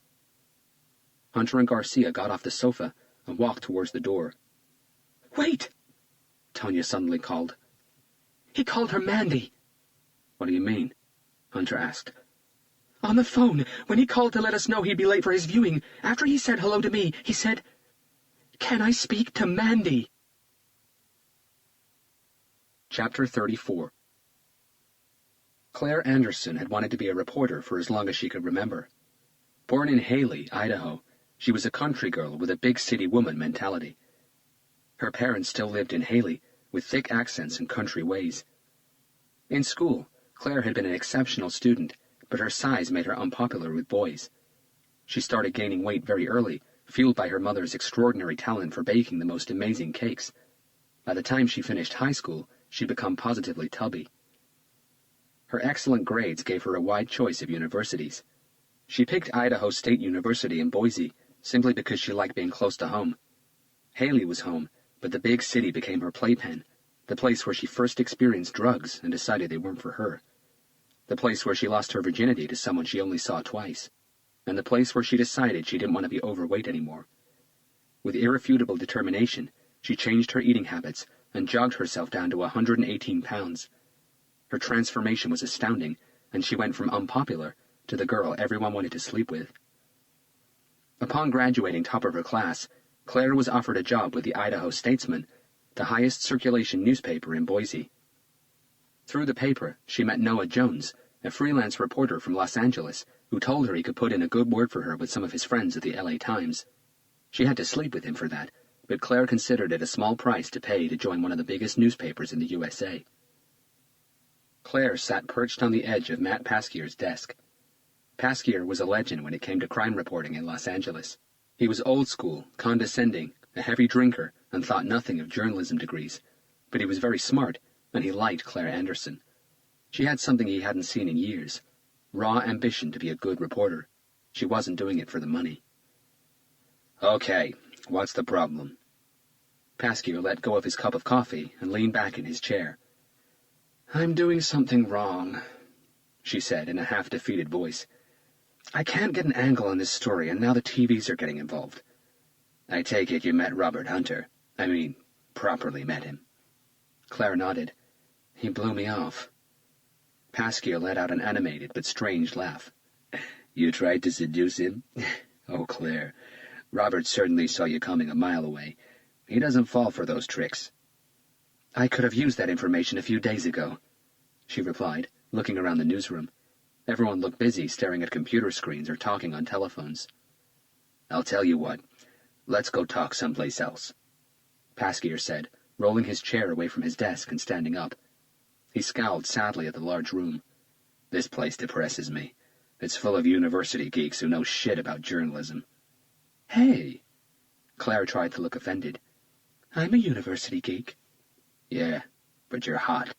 He winked at her. The cafeteria was in the mezzanine floor of the building. The food was by any standard crap, typical slop under heat lamps. A wall of vending machines offered just about anything, from apples to slightly bruised bananas, pie slices, yogurts, salads, candy bars, and obviously triangular sandwiches. Can I buy you anything? Pasquier offered, nodding at the machines. I'll have a coffee. Pasquier bought a pastrami and cheese sandwich from one of the machines and ordered 2 coffees at the counter. The food was so bad the place was almost deserted, and they easily found a vacant beige Formica table. He took a large bite of his sandwich and used a paper napkin to wipe some mayonnaise off his chin. What do you have? He asked. Claire had a sip of her coffee and met Pasquier's gaze. No one's talking, but I know that what we're dealing with is a serial killer, maybe a ritualistic one. Savage in a way we've never seen before. This guy is different. If no one's talking, how can you know that? He dropped 4 sugars in his coffee. I don't know. She shook her head and looked away. Intuition, maybe? A gut feeling? I see. He had another bite of his sandwich and spoke with his mouth full. You said you think this killer is different. Different how? Just look at the facts, Matt. What sort of killer decapitates a priest inside his own church and shoves a mutt's head down the corpse's body? What sort of killer takes almost 2 days cooking his victim alive in front of a fireplace? Claire tucked her hair behind her ears using both hands. Pasquier liked it when she did that. He thought it very charming. They are keeping the bodies under strict lock and key. I can't get a picture, but I heard the killer melted Amanda Riley's face. Pasquier queried with his eyes. Amanda Riley was the second victim. Her forehead creased. Do you read our paper? Not lately. No good reporters to read. Oh, very funny. You see, the difference between you and most of the other deadbeat reporters on this paper is that you still have that intuition you just talked about, that gut feeling. He smiled, and Claire pointed out that he had a piece of lettuce stuck to one of his teeth. He used his little finger to scrape it off. And that's probably because you're a nice country girl. You didn't grow up in a metropolis where money talks and bullshit runs the marathon. He did his best to forge a country accent. Us folks here in the big cities have forgotten all about intuition, guts, and what it is to do something just 'cause we loves doing it. Aw, damn, mister. Intuition and them guts on its own don't help me none. In contrast, Claire's country accent was perfect. Pasquier laughed and swallowed the rest of his food down. You won't get a peep out of Robert Hunter. He's a city folk with a countryman's heart. The only cop I know who actually likes his job, and he certainly doesn't like reporters. Claire played with her hair again. Well, I'm open to suggestions. There's no way I'm giving up on this. A wicked smile spread across Pasquier's face. I was hoping you'd say that. Okay. Here's what you gotta do. Chapter 35. Downtown LA's financial district is just south of Bunker Hill and north of South Park. This is where LA's instantly recognizable skyline resides. The area concentrates around 5th, 6th, South Flower, and Figueroa Streets, and remains the Southland's most influential financial and business center. Tyler Financial Services had their office on the 17th floor of number 452 South Flower Street. Dan Tyler sat in the elegant leather chair behind his mahogany desk. He was a kind-looking man in his 40s. His brown hair, graying at the temples, was neatly combed back, and the strong lines that shaped his strangely attractive face indicated strength, experience, self-confidence, and a degree of suffering. He wore an elegant dark suit and a pale blue shirt complemented by a gray striped tie. His dark brown eyes sat behind thin-rimmed glasses. His office bore the trappings of his profession: expensive-looking furniture, an impressive bar at the corner, several framed photographs on the walls, and 3 interlinked computer monitors on his desk that were constantly displaying the stock market flow. His secretary announced the arrival of the 2 detectives, and he stood up to greet them by the door. Dan Tyler showed them inside, indicating the 2 armchairs in front of his desk and offering both detectives a drink. They declined. "I know this is an awkward situation, Mr. Tyler," Hunter began. "We'll try to get through it as fast as we can." "Call me Dan, please," Tyler said, taking his seat behind his desk. His voice was serene and pleasant, like a storyteller's. Hunter quickly explained that it would still be a few days before the house in Malibu was released by forensics. Tyler nodded. He knew that putting the house back on the market now wasn't a clever idea. "The house didn't look like an investment property," Hunter said. "Did you used to live there?" "Yes, for many years." Hunter noticed the distinct tone in Tyler's voice and allowed a few silent seconds to go by before nodding towards a silver-framed photograph on Tyler's desk. An attractive woman with windswept hair and an infectious smile standing by a swimming pool. A beautiful black dog was asleep by her feet. "Was that taken at the house?" he asked, recognizing the pool. Tyler looked at the photograph. "Yes," he said with a mixture of pride and sadness. Hunter intuited the woman in the picture was the source of the sadness. "Is that your wife?" Tyler looked back at him. "Kate, yes." A pause. "She passed away." "I'm sorry," Hunter said, and sensed that Tyler's emotional wound was still raw. "Recently?" 12 months ago."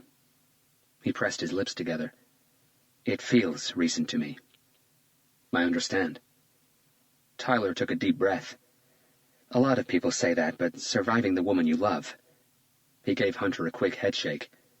"I guess it's something you have to live through to really understand. We were married 20 years. Tyler's eyes were back on the picture. "And the house in Malibu was your home?" Hunter asked.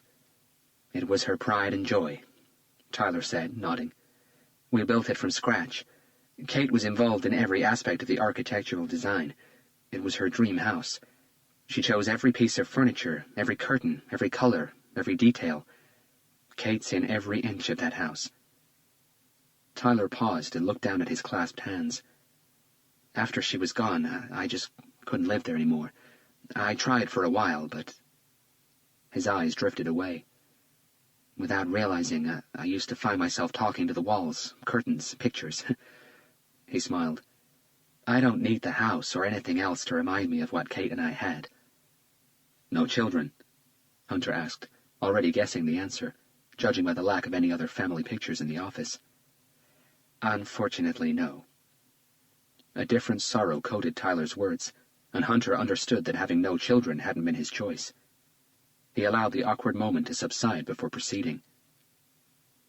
"Did you know Amanda Riley?" "We met a couple of times when I approached her company to handle the sale of the house," Tyler replied, glad to change the subject. "How long ago was that?" Tyler tilted his head to one side and scratched his temple. "About 8 months ago, when the house first went up for sale." "Not since?" "There was no need. Her company was recommended to me. One of my clients had his house sold through Riley's. I didn't want to have anything to do with it. I wanted someone who could handle everything. She came across as a very genuine and trustworthy person, and her track record spoke for itself." Something changed on his computer screen, and Tyler glared at it for a second. "We talked on the phone a few times. She'd call me every now and then to update me on any viewings." "Did she call you last week about a viewing this past Saturday?" Hunter asked, checking his black notebook. Tyler nodded. "She called me on Friday." He pulled himself closer to his desk. "She sounded really excited, more excited than she did about any of the previous viewings. She said that the prospective buyer..." Tyler reached for a stylish leather-bound diary on his desk and flipped back a few pages. "Someone called Ryan Turner was really eager to see the house." He paused and slowly lifted his eyes from the diary. "She said she had a good feeling about this guy." An unpleasant silence took over Dan Tyler's office, and Hunter and Garcia looked at each other. "Do you have the names of everyone that requested a viewing of the house?" Hunter asked, nodding at Tyler's diary. "It's a habit of mine. I don't go into business with anyone I haven't checked out. Even though I can't bring myself to live there anymore, that house is still very dear to me, and I wouldn't sell it to someone who wouldn't appreciate it. A property developer, for example. Someone who'd knock it down to build something else. I'm guessing you'd only run background checks on buyers if they'd actually made an offer. Tyler nodded half-heartedly. There's no point spending time and money on someone who's only window shopping. He shook his head as if he'd made a mistake. I should have checked him anyway. He most certainly used a false name, Hunter said. You probably wouldn't have found anything on him. And that would have gotten every alarm bell in my head going. Tyler looked straight into Hunter's eyes. I deal with a lot of rich people, Detective Hunter. They're all proud of what they've achieved and who they are. It's a show-off game for most of them. Mine is bigger than yours kind of thing. A person going for a $4 million house with a non-existent past is a clear be aware sign to me. Hunter nodded his understanding. If you don't mind, I'd like a copy of the list of names Miss Riley has given you over these 8 months. Sure. Tyler reached inside his top drawer and handed Hunter a printed list. 7 names in total. Hunter studied Tyler through the top of the list, his eyes questioning. Tyler smiled thinly. That's how I make my money, Detective. I have to be logical, practical, and above all, think ahead. It was only logical to deduct that you'd want that list of names. Hunter read the names in silence. None stood out. None of them made an offer, Tyler continued. I never requested a background check on any of them. He stood up and approached the bar. Are you sure I can't get you anything? He insisted. No, thank you. We're fine. Tyler poured himself a shot of bourbon. It's hard to believe that a place that had brought me the happiest days of my life housed such a monstrous act. He sipped his drink. Is it true, what I read in the paper? He hesitated for a second. Did the killer really use the fireplace to burn her? Hunter nodded in silence. For a second, Tyler's stare became distant, and Hunter knew his memory had gone back to the house, to the living room and the fireplace he knew so well. He swallowed and quickly took another sip of his bourbon. And is this really the same killer who decapitated that priest last week? You shouldn't believe everything you read in the papers, Garcia replied. I don't. That's why I'm asking. At the moment, it's all speculation, Hunter lied. Tyler walked up to the large glass window that offered a panoramic view of LA's financial district. This city has changed so much. I don't think I understand it anymore. Did you ever? Garcia asked. Tyler smiled. You've got a point there. If it's okay with you, I'd like to show you some photographs that were taken at the house, Hunter said, and was quick to sense Tyler's uneasiness. Don't worry, he clarified. They aren't photos of the victim. Tyler stared at his glass. There was something else worrying him. Hunter realized what it was. The pictures would bring back memories of the house and his wife. I know this is hard. Tyler shook his head and returned to his desk. It's okay, Detective. Hunter placed several photographs on Tyler's desk. They all showed the main living room of the house in Malibu. We were wondering if you could have a look at these pictures. See if anything strikes you as odd or being out of place. Tyler allowed his eyes to study each photograph for a few seconds. It's hard to say. I haven't been to the house for 8 months. The cleaning company might have moved things around. We understand that, Hunter agreed. But maybe there's something that really catches your eye. Tyler finished his drink, gathered all the photographs into a single pile, and sat back in his chair. He flipped through them carefully, sometimes frowning, sometimes squinting as if trying to remember. Both detectives sat quietly observing his reactions. Halfway through the pictures, he stopped. Something had grabbed his attention. Do you see something? Hunter asked. Tyler lifted his right index finger, asking for a minute. He then searched through the rest of the photos until he found the one he was looking for. What do you see? Hunter pressed. Garcia leaned forward, stretching his neck. Tyler placed the photo on his desk facing the detectives. It showed the large river rock fireplace. Something different about the fireplace? Hunter asked. On the mantelpiece, Tyler replied. Both detectives' eyes shot to the photos. The fireplace mantelpiece was decorated with several objects. Small vases, a couple of picture frames, a few figurines. What's different about it? My memory can be hazy at times. But one thing I remember well is that Kate never kept any picture frames in the living room. He tapped the picture with his index finger. In the reception entrance, yes, but not in the living room. She was superstitious like that. She thought it was unlucky. Those picture frames on the fireplace. He shook his head vigorously. They certainly weren't there when we lived in the house. Chapter 36. Excuse me, honey. The tallest of the 4 men sitting at the corner table in the old-fashioned diner said to the brunette waitress as she walked past. Yes? Molly turned to face him, trying her best not to look annoyed. The 4 of them had been pestering her for the past 15 minutes. Are you tired? He asked. The other 3 were already giggling. Why? She replied, a little puzzled. Because, babe, I want you to know that as long as I got a face, you got a place to sit. They all burst into laughter. Water up! Came the call from the busy kitchen. Molly walked back to the counter to collect the order and felt their eyes burn a hole in the back of her red and white dress. Every table in the small diner was taken, most of them by sleazy scumbags like the 4 in the corner who thought every waitress in South L.A. was dying to go to bed with them. She didn't like her job and all the abuse that came with it, but she didn't have a choice. She desperately needed the money. She took the order to a middle-aged man sitting by himself, and as she placed the plate on the table, he grabbed hold of her hand. Excuse me, Miss Candypants, but this ain't what I fucking ordered. Didn't you order a double cheeseburger and fries? Yes, but I specifically said no goddamn pickles. I hate pickles. What the fuck do you call these? He lifted the top bun and pointed to 3 long pickle slices. I'm very sorry, sir, she said, embarrassed, reaching for the plate. I'll get the cook to take them off. No, not take them off, he said angrily between clenched teeth. I want him to cook me a new one. This one is ruined.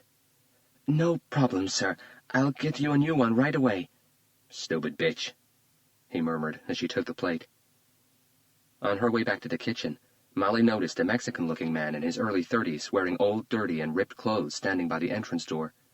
He caught her eye, and as she walked past, he asked in a timid voice, Excuse me, miss, is it okay if I come in for some food? I have some money. He tapped his trouser pocket, and she heard the rattle of coins. Yes, of course. She frowned at the strange question. Turning around, she scanned the busy diner. A table had just vacated by the door where they were. Why don't you take this table right here, and I'll get you a menu? He smiled a sincere smile. Thank you very much, miss. That's very kind of you. I won't be long. I'll eat quick. Molly smiled back, not understanding why he sounded so thankful. She got to the kitchen and was about to explain to Billy, the large Texan cook, about the whole pickle incident, when she heard loud yelling coming from the diner floor. Who the hell told you could sit in here? Donna Higgins, the restaurant owner, was standing by the entrance table, yelling at its occupant. I'm sorry, the Mexican man said shyly. The waitress said it was okay. Which waitress would that be? He looked down shyly without answering. I won't be long. I'll eat quick, I promise. I don't care how you eat, as long as it's not in my restaurant. I'm not asking for charity, miss. I have money. I can pay for my food. Of course you have money, Donna shot back, gesticulating frantically. You probably stole it. No, I didn't. I helped someone push his car out of the road, and he was kind enough to give me a few bucks. He showed her a handful of coins and $1 bills. I can eat outside or out the back, miss. I don't mind. I just want a hot meal, maybe some eggs and bacon and a glass of milk. I haven't eaten in a few days. Well, you ain't getting it here. I bet you're a fucking illegal immigrant, aren't you? The man tensed. That's what I thought. Get your stinking self out of my restaurant. She pointed to the door. Before I call immigration on you. His sad eyes wandered the diner. Everyone was looking at him. Without a word, he returned the little money he had back to his trouser pocket and left. Hey! He heard someone call as he turned the corner. Hey, wait! The female voice called again. He stopped and looked back. The brunette waitress had come out of the diner's back door, carrying a brown paper bag. Do you like pickles?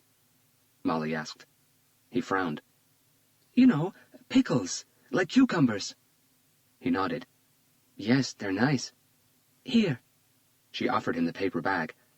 It's a double cheeseburger with fries and a bottle of milk. There are pickles in the cheeseburger. She smiled. He stared at her with thankful eyes before reaching into his pocket. "No, no," she said, shaking her head. "You don't have to pay me. It's okay." "I don't want no charity, miss. I have money to pay for my food." "I know, I saw your money." A new, comforting smile. "But this ain't charity. They made me too much food for my dinner break. I'm on a diet." She lied, and offered him the bag once again. "Here, take it. I can't eat all this food. It'd only be thrown away." He hesitated for a moment before taking the bag and smiling. "Thank you very much. You're a very kind person." Molly watched him walk away before returning to the diner.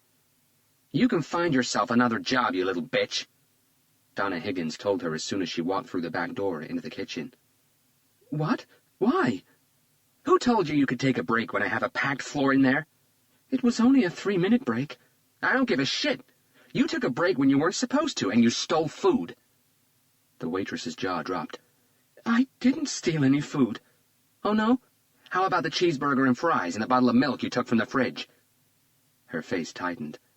"I was going to pay for that." "Of course you're going to pay for that. That's why you're getting no wages for today." "What?" She could feel panic starting to take over. "Please, Mrs. Higgins, I'm very sorry. I shouldn't have taken the food, and I'll pay for it. I'll work extra hours if you like. I really need the money for my rent." "Oh, poor you." Donna Higgins made a silly face. "You should have thought of that before stealing from me. Now get your stuff and get the hell out of my restaurant." He'd been sitting at the same table by the front window of the small diner for over 8 hours, his deep-set eyes checking the faces of every passenger who boarded or stepped off any bus that stopped directly opposite the diner entrance. He ordered another coffee and checked his watch. 3 minutes until the next bus was due to arrive, enough time for a bathroom break. He'd been following the same routine for the past few days, arriving at around noon and leaving only when the diner closed at 11 o'clock, but so far he'd had no luck. He splashed some cold water on his face and ran the tip of his right index finger over the ugly scar on his forehead. "It won't be long now," he whispered to his reflection. The bus was just driving away when he stepped out of the bathroom. It had come at least a full minute ahead of its scheduled time. He cursed himself and ran to the front of the diner, his eyes frantically searching, but most passengers had already scattered away. The brunette in a red and white waitress uniform had to run, but she made it to the bus stop just as the bus was ready to leave. Taking a seat by one of the front windows, she buried her face in her hands and wondered what excuse she could give her landlord. The man in the diner never saw her. Chapter 37. The smell of burned flesh was still just as strong as the night before, and it made both detectives gag as they re-entered the house in Malibu. Garcia chewed on 2 anti-acid tablets before cupping his hands over his nose and mouth. His stomach retched as they approached the living room, and he stopped by the door. Bending over, he held onto his knees, concentrating hard not to be sick again. "Why don't you wait here?" Hunter suggested, pulling a pair of latex gloves over his hands. "I'll check the fireplace." "That sounds like a plan," Garcia replied, exhaling a long breath. Pulling the collar of his shirt up like a mask to cover his nose and mouth, Hunter approached the room's south wall and the fireplace. Fingerprint powder was everywhere. The armchair Amanda Riley had been tied to had been taken away for further forensic examination. The once beautiful living room now felt like a torture chamber, and it made the hairs on the back of Hunter's neck prickle. He took a deep breath and moved the focus of his flashlight onto the large fireplace. It was decorated with several figurines, 4 color-coordinated vases, and 2 candle holders, but Hunter's attention was on the 2 silver-plated picture frames, one at each end of the mantelpiece. The frames themselves looked pretty common, probably standard issue in any department store. Hunter first checked the one at the far right. There was a gap between the frame and the wall of about 8 inches, enough for him to check the back without having to pick it up. Nothing out of the ordinary. He checked the second frame, and again found nothing. Finally, he picked them both up. The photographs weren't of Dan Tyler or his wife. The first one he examined showed a woman with a pretty smile sitting comfortably on a black leather sofa, a glass of red wine in her right hand. She was attractive in a high-maintenance way. Short blonde hair, way too much makeup, and enigmatic baby blue eyes. There was something arrogant about her. The second photograph was of a man leaning casually against a white wall. Slender, With neatly trimmed fair hair and unexpressive hazel eyes, he was dressed in a light green t-shirt and faded blue jeans. At first look, there was nothing extraordinary about any of those two characters. But who were they? "Everything okay in there?" Garcia called from the door, startling Hunter.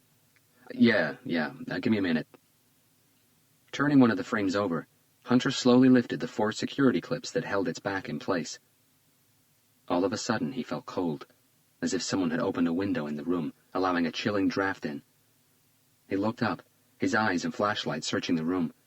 Nothing but the putrid smell of death. "Carlos, are you still out there?" he called firmly. "Yeah, what's up?" He coughed a couple of times before poking his head through the door. "Nothing, just keep an eye out." Something in Hunter's voice worried Garcia, and his hand instinctively moved towards his gun. He pointed his flashlight down the eerie corridor and listened attentively for a long moment. Nothing.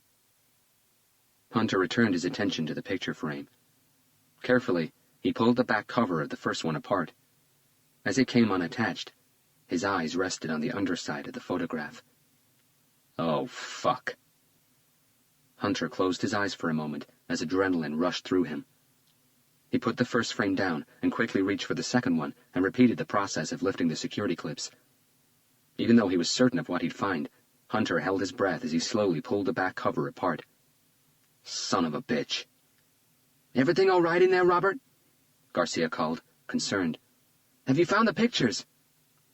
Hunter slowly searched the dark room again. A luxurious room, now forever tainted with evil. The sickening smell was starting to burn at his nostrils and cause havoc in his stomach. He needed to get out of there. "Did you find anything?" Garcia asked as Hunter stepped out of the room. Yeah, I'll show you outside, Hunter replied, pulling his shirt from over his nose and mouth. I need to get some fresh air. Amen to that. Outside, Hunter faced Garcia. I found these. He handed his partner both photographs. Those are the photos that were in the picture frames Dan Tyler said shouldn't be here. Garcia studied them carefully for a moment. Who are they? He shook his head. Hunter took a deep breath and let it out slowly. Take a look at the back. Garcia turned them over, and his pulse surged under the skin of his neck. You're shitting me. Apparently not. Garcia stared at the photos again, their faces now taking on a whole new meaning. It was late by the time they left Malibu. Hunter checked in with Hopkins and told him to meet them at Footsie's in North Figueroa Street. Take all the snobbish fakery out of most Los Angeles bars, and you might be left with Footsie's. Just a small, cozy drinking joint with a few pool tables, a comfortable lounge with half-circle red leather booths, a jukebox playing classic rock, and a friendly and relaxed atmosphere. Footsie's was one of Hunter's favorite drinking spots. Hopkins was already there, nursing a single shot of Jack Daniels when Hunter and Garcia arrived. What can I get you guys? He offered. It's okay. Hunter gave him a subtle nod. I'll get these, Ian. I'll have whatever you're having, as long as it's single malt, Garcia said. I'll be right back. He pointed to the men's restroom door. A booth emptied at the back of the bar, and Hunter told Hopkins to grab it before someone else did. He ordered 2 single shots of Lafroig with a cube of ice each. The person standing next to him at the bar was reading through a copy of the LA Daily News, and as he flipped a page, something caught Hunter's attention. The headline on the small article read, "Slasher claims second victim." Hunter craned his neck awkwardly and skimmed through the article before the man flipped the page again. A second prostitute had been found dead inside a squalid room in South Gate. Her hands had been tied together in front of her, her fingers interlaced in a prayer position. Just as the first victim a few days ago, she was found naked, on her knees with her throat cut open. The press had already nicknamed the killer the Slasher. This city's out of control, Hunter thought, as he took both his drinks and joined Garcia and Hopkins at their booth. Are you guys okay? Hopkins asked with concern, noticing a heavy air about both detectives. Hunter had a sip of his Lafroig and swirled it around in his mouth until its strong alcohol started to burn the edges of his tongue. He placed 4 evidence bags on the table.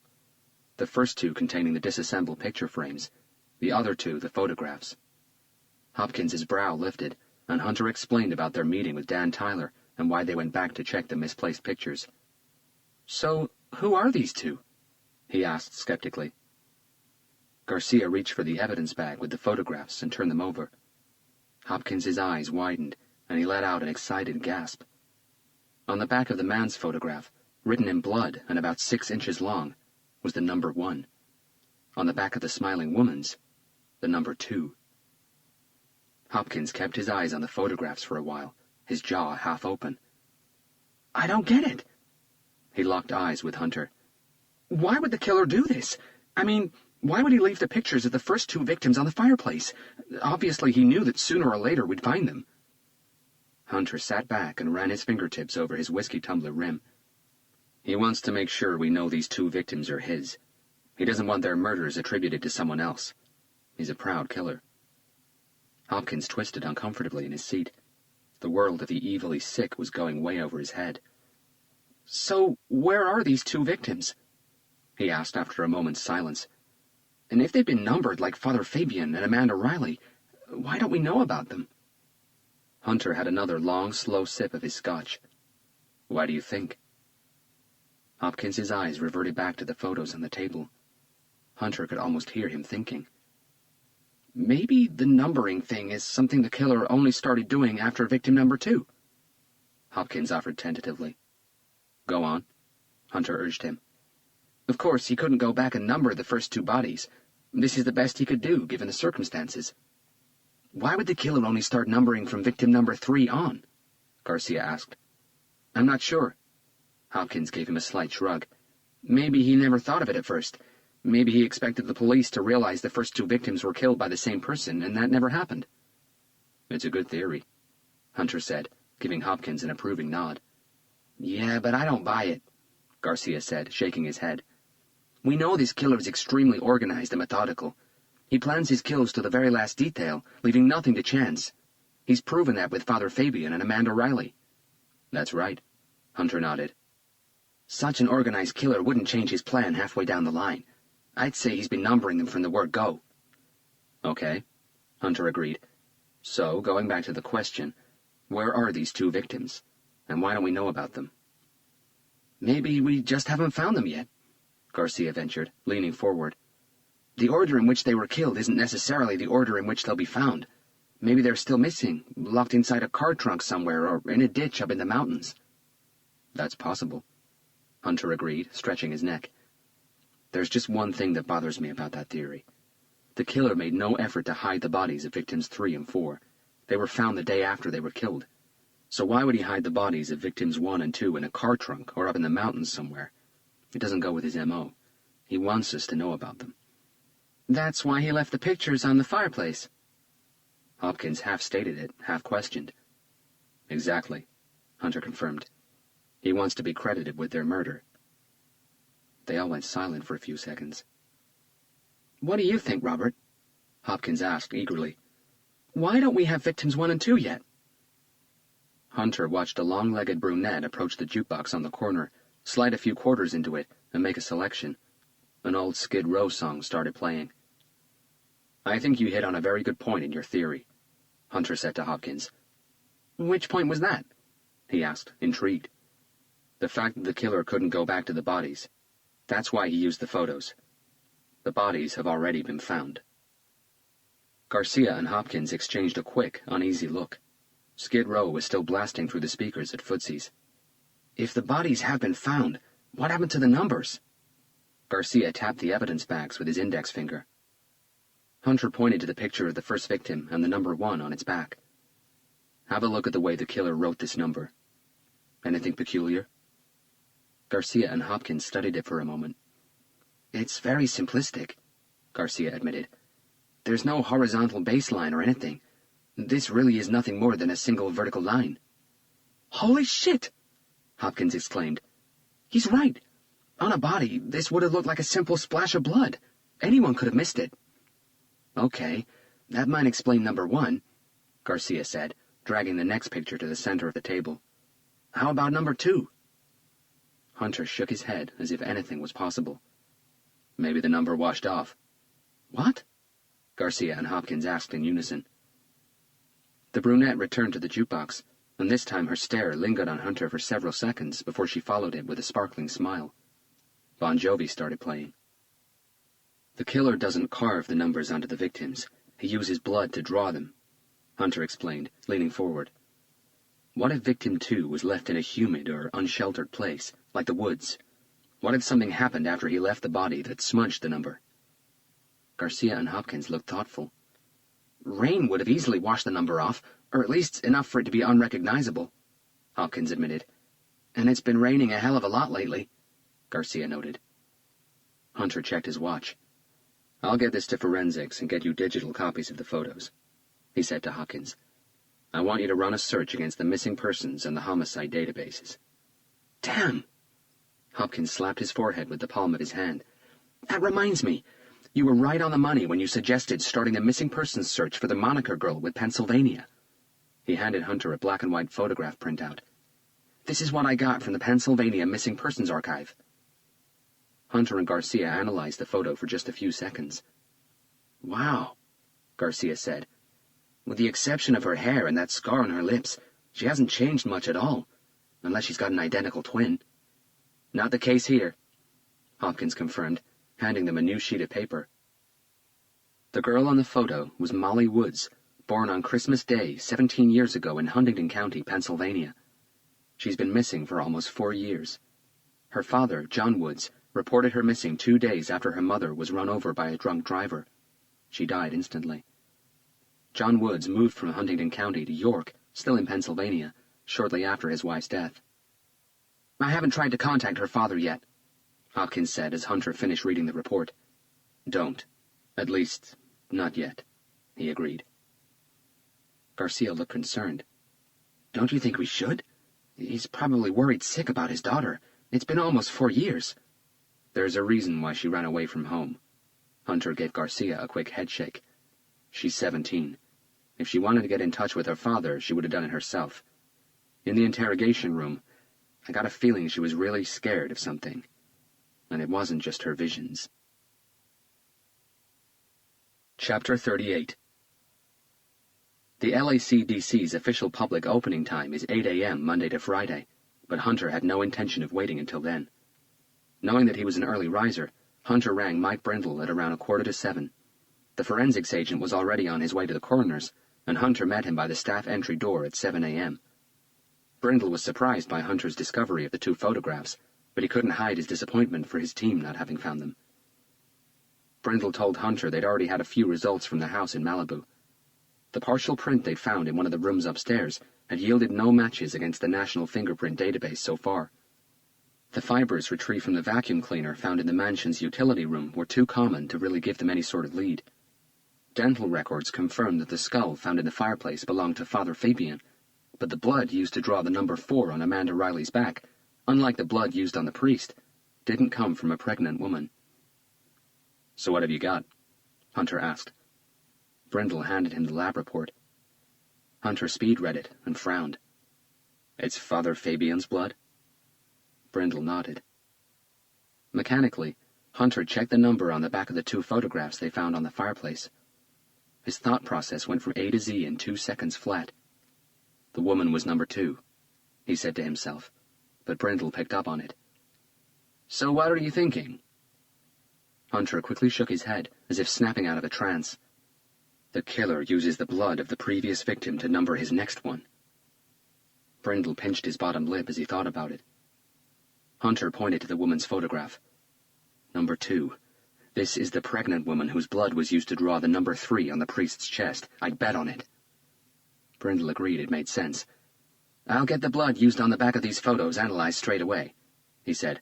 You'll have a result soon. Captain Blake was already waiting in Hunter's office for their 9 o'clock meeting when he arrived. Garcia had brought her up to speed on all that had happened last night, and before he was able to get rid of his jacket, there was a knock at the door, and they were joined by Hopkins. Do you think this is the real deal, or could this killer be messing with us?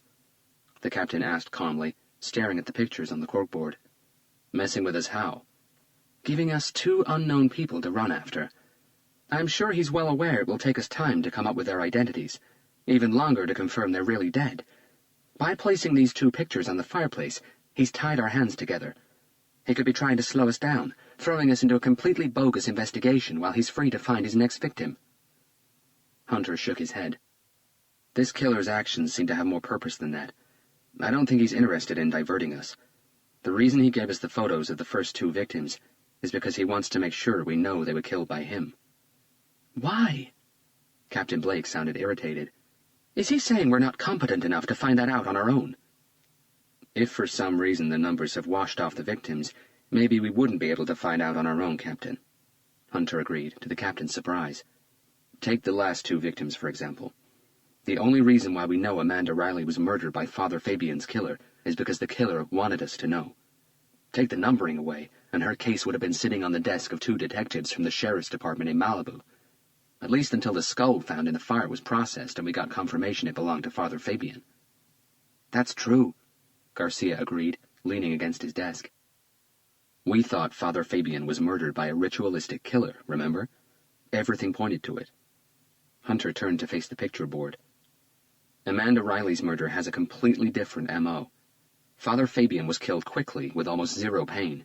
1 clean strike to the neck and he was dead instantly. Messy, I agree, but nothing indicates he was tortured. Amanda Riley, on the other hand, was cooked alive. She suffered for hours. Half of her internal organs exploded inside her body, Captain.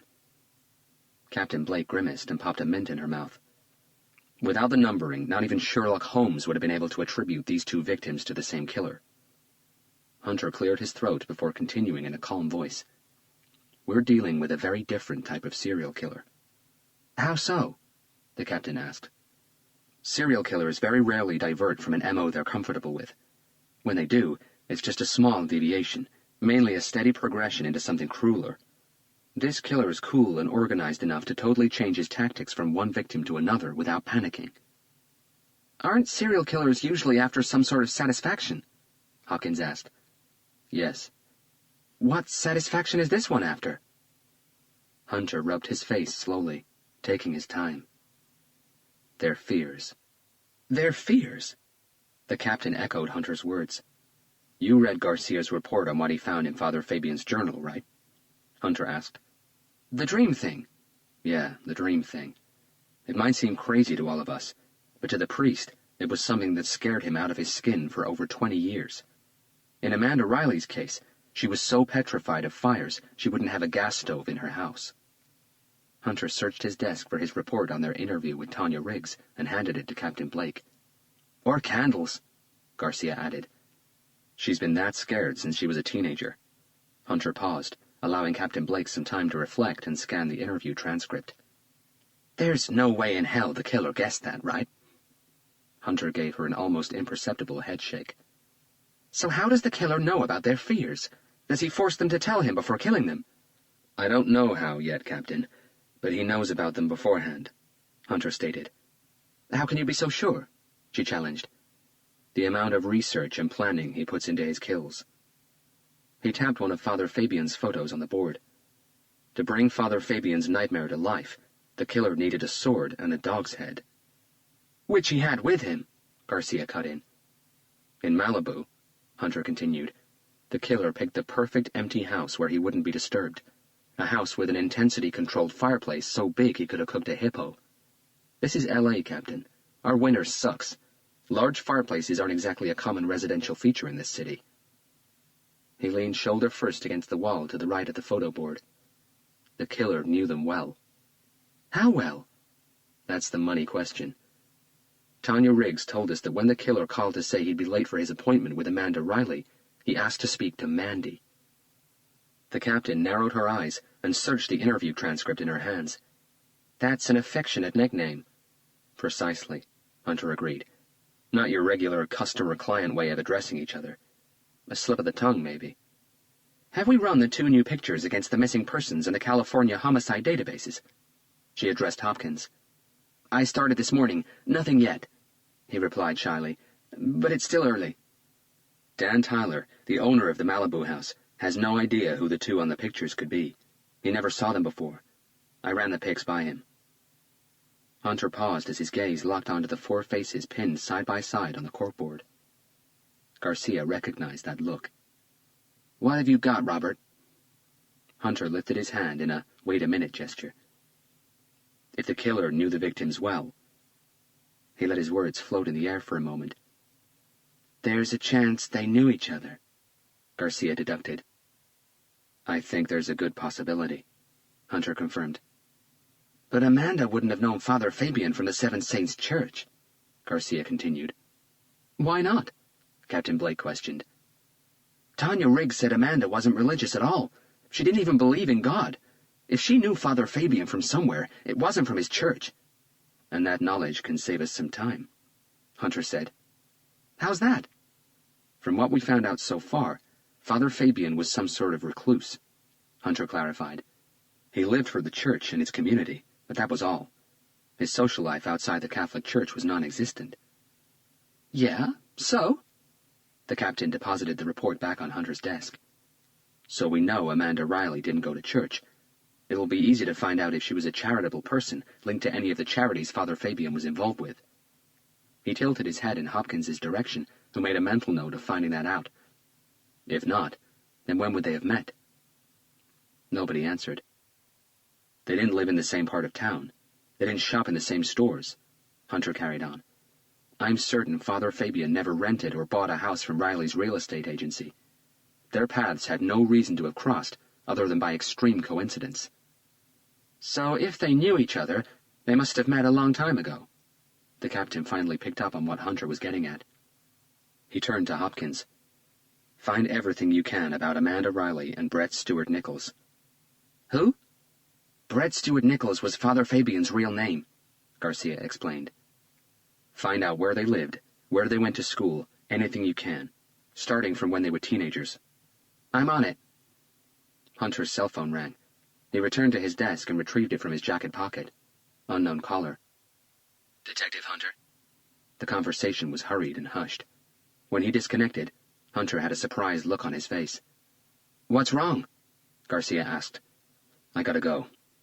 He reached for his jacket. Go where?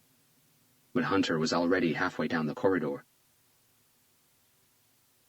Hunter exited Parker Center, the 8-story building that housed the RHD offices in North Los Angeles Street, and turned left towards the large parking lot, Garcia right behind him. Before reaching the cars, though, he turned right in the direction of East First Street. Where are you going? Garcia asked, his car keys at the ready. The car is right over there. He pointed to his spotlessly clean metallic blue Honda Civic parked at the north end of the lot.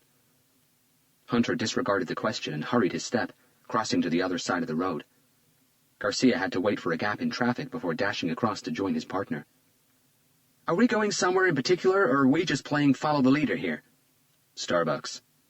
You mysteriously rushed out of the office to get a coffee? Garcia joked, waiting for the real answer. We're meeting someone, Hunter said as they turned the corner. There were a few dark clouds hovering over them. Though the unmistakable smell of wet soil filled the air, rain hadn't started yet. A crisp, cold wind made sure that the many tables in the European-style square that fronted the coffee shop were empty. All but one. Garcia spotted her first. Is that the Monica or Molly girl? Hunter nodded. She was the one who called me a minute ago, he explained. Garcia slowed his step. Shouldn't we have told the captain? He asked, uncertain. Doesn't she want this to go by the book? Hunter nodded, but didn't break stride. How's this telling the captain? Garcia whispered before rushing after Hunter. They approached the small table at the far end of the square. The brunette girl didn't notice them until they were right beside her. Hello, Hunter said in a kind voice, offering her his warmest smile. She looked up, and both detectives did a double take. Her brown hair was neatly pulled back into a ponytail. Her delicate makeup expertly highlighted her impressive brown eyes, adding maturity and a charming sparkle to her face that wasn't there the first time they met. The scar on her fleshy lips was barely noticeable. Her shabby clothes were also gone, substituted by a white t-shirt with a cropped black jacket, faded blue jeans, and black cowboy boots. She looked totally different. Thanks for calling. I really appreciate you getting in contact with us again. She returned the smile, but hers had a nervous edge to it. Hunter noticed that the cup of coffee on the table was empty. Let me get you another one, he offered. What are you having? Hot chocolate. I'll have an espresso, Hunter said, facing Garcia, who hesitated for a moment before shaking his head and making towards the shop. Hunter took the seat across the table from the girl and zipped up his jacket. "Aren't you a little cold sitting out here?" She shook her head. Hunter crossed his arms over his chest in a tight hug. "I'm freezing." She pulled a face and he cringed. "Wow, I just sounded like a big girl then, didn't I?" He chuckled. "That's what you get when you live in a hot place all your life. As soon as the temperature drops under 59, we're covering ourselves with the thickest coats we can find." Garcia returned with the coffees and the hot chocolate. "Are you sure you want to stay out here?" He shuddered, nodding towards the coffee shop. "It's nice and warm in there." "See what I mean?" Hunter smiled. "Did I say something funny?" he asked, handing the girl her drink. "Carlos here was born in Brazil. He moved to L.A. when he was just a kid. This is Arctic temperature for him." Hunter tried to break the tension. Garcia frowned as he took his seat. "What? You don't think it's cold?" The question was directed at Monica. "Good God, don't ever go to Pennsylvania if you think this is cold." As soon as those words left her lips, her face tightened, and she looked away nervously. "It's okay," Garcia said in a comforting tone. "If it's any consolation, Robert already knew where you were from your accent." She threw Hunter a questioning look. "Really?" "Pennsylvania Dutch, right?" he said matter-of-factly. "He's full of those little tricks," Garcia noted. "That's why he's not invited to many parties." She smiled. The double icebreaker was working. Hunter saw her shoulders relax, and she let go of the breath she'd been holding since they arrived. "You're right. I'm from Pennsylvania." She looked from Hunter to Garcia and paused for a moment. Without being asked to, she decided to start at the beginning. Molly Woods was born on Christmas Day in Huntington County, Pennsylvania. Though she was born a healthy baby, her lengthy and complicated labor had put too much strain on her mother's womb, and Molly was to be her first and only child. Molly's birth brought changes to her deeply religious family. Her father, John, found it hard to come to terms with the fact that he would never have the son he always wanted. In his eyes, God had punished him and his wife with a daughter, and that punishment had to be passed on. As soon as she was able to speak, Molly was taught to pray, and pray she did, 3 times a day, naked in the corner, kneeling on dried corn kernels. As time went by, John Woods's bitterness grew. He used his faith as a hiding place for his anger, and little Molly was always at the receiving end of it all. During her childhood, her skin was mostly black and blue. When it came to looks, Molly took after her mother, with a delicate heart-shaped face, plush pink lips, big hypnotic brown eyes, and long wavy brown hair. At 13, she was taller than most girls her age, and her womanly body was developing fast. John Woods saw Molly's beauty as a new test from God. She was already attracting the attention of older boys, and John knew it was only a matter of time before she gave in to temptation and sin. He had to teach her right from wrong.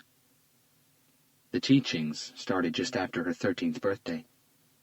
Twice a week, her mother worked the night shift at a 24-hour supermarket in the city center. Molly dreaded those nights. In the darkness of her room, she'd curl up in bed and pray, but no God would listen. Time and time again she had to endure her father hammering his body against hers, showing her what boys wanted to do to her. The nightmares began around the same time her father started invading her room, and with them came the nosebleeds. At first, Molly could make no sense of the violent images she saw, but they felt real.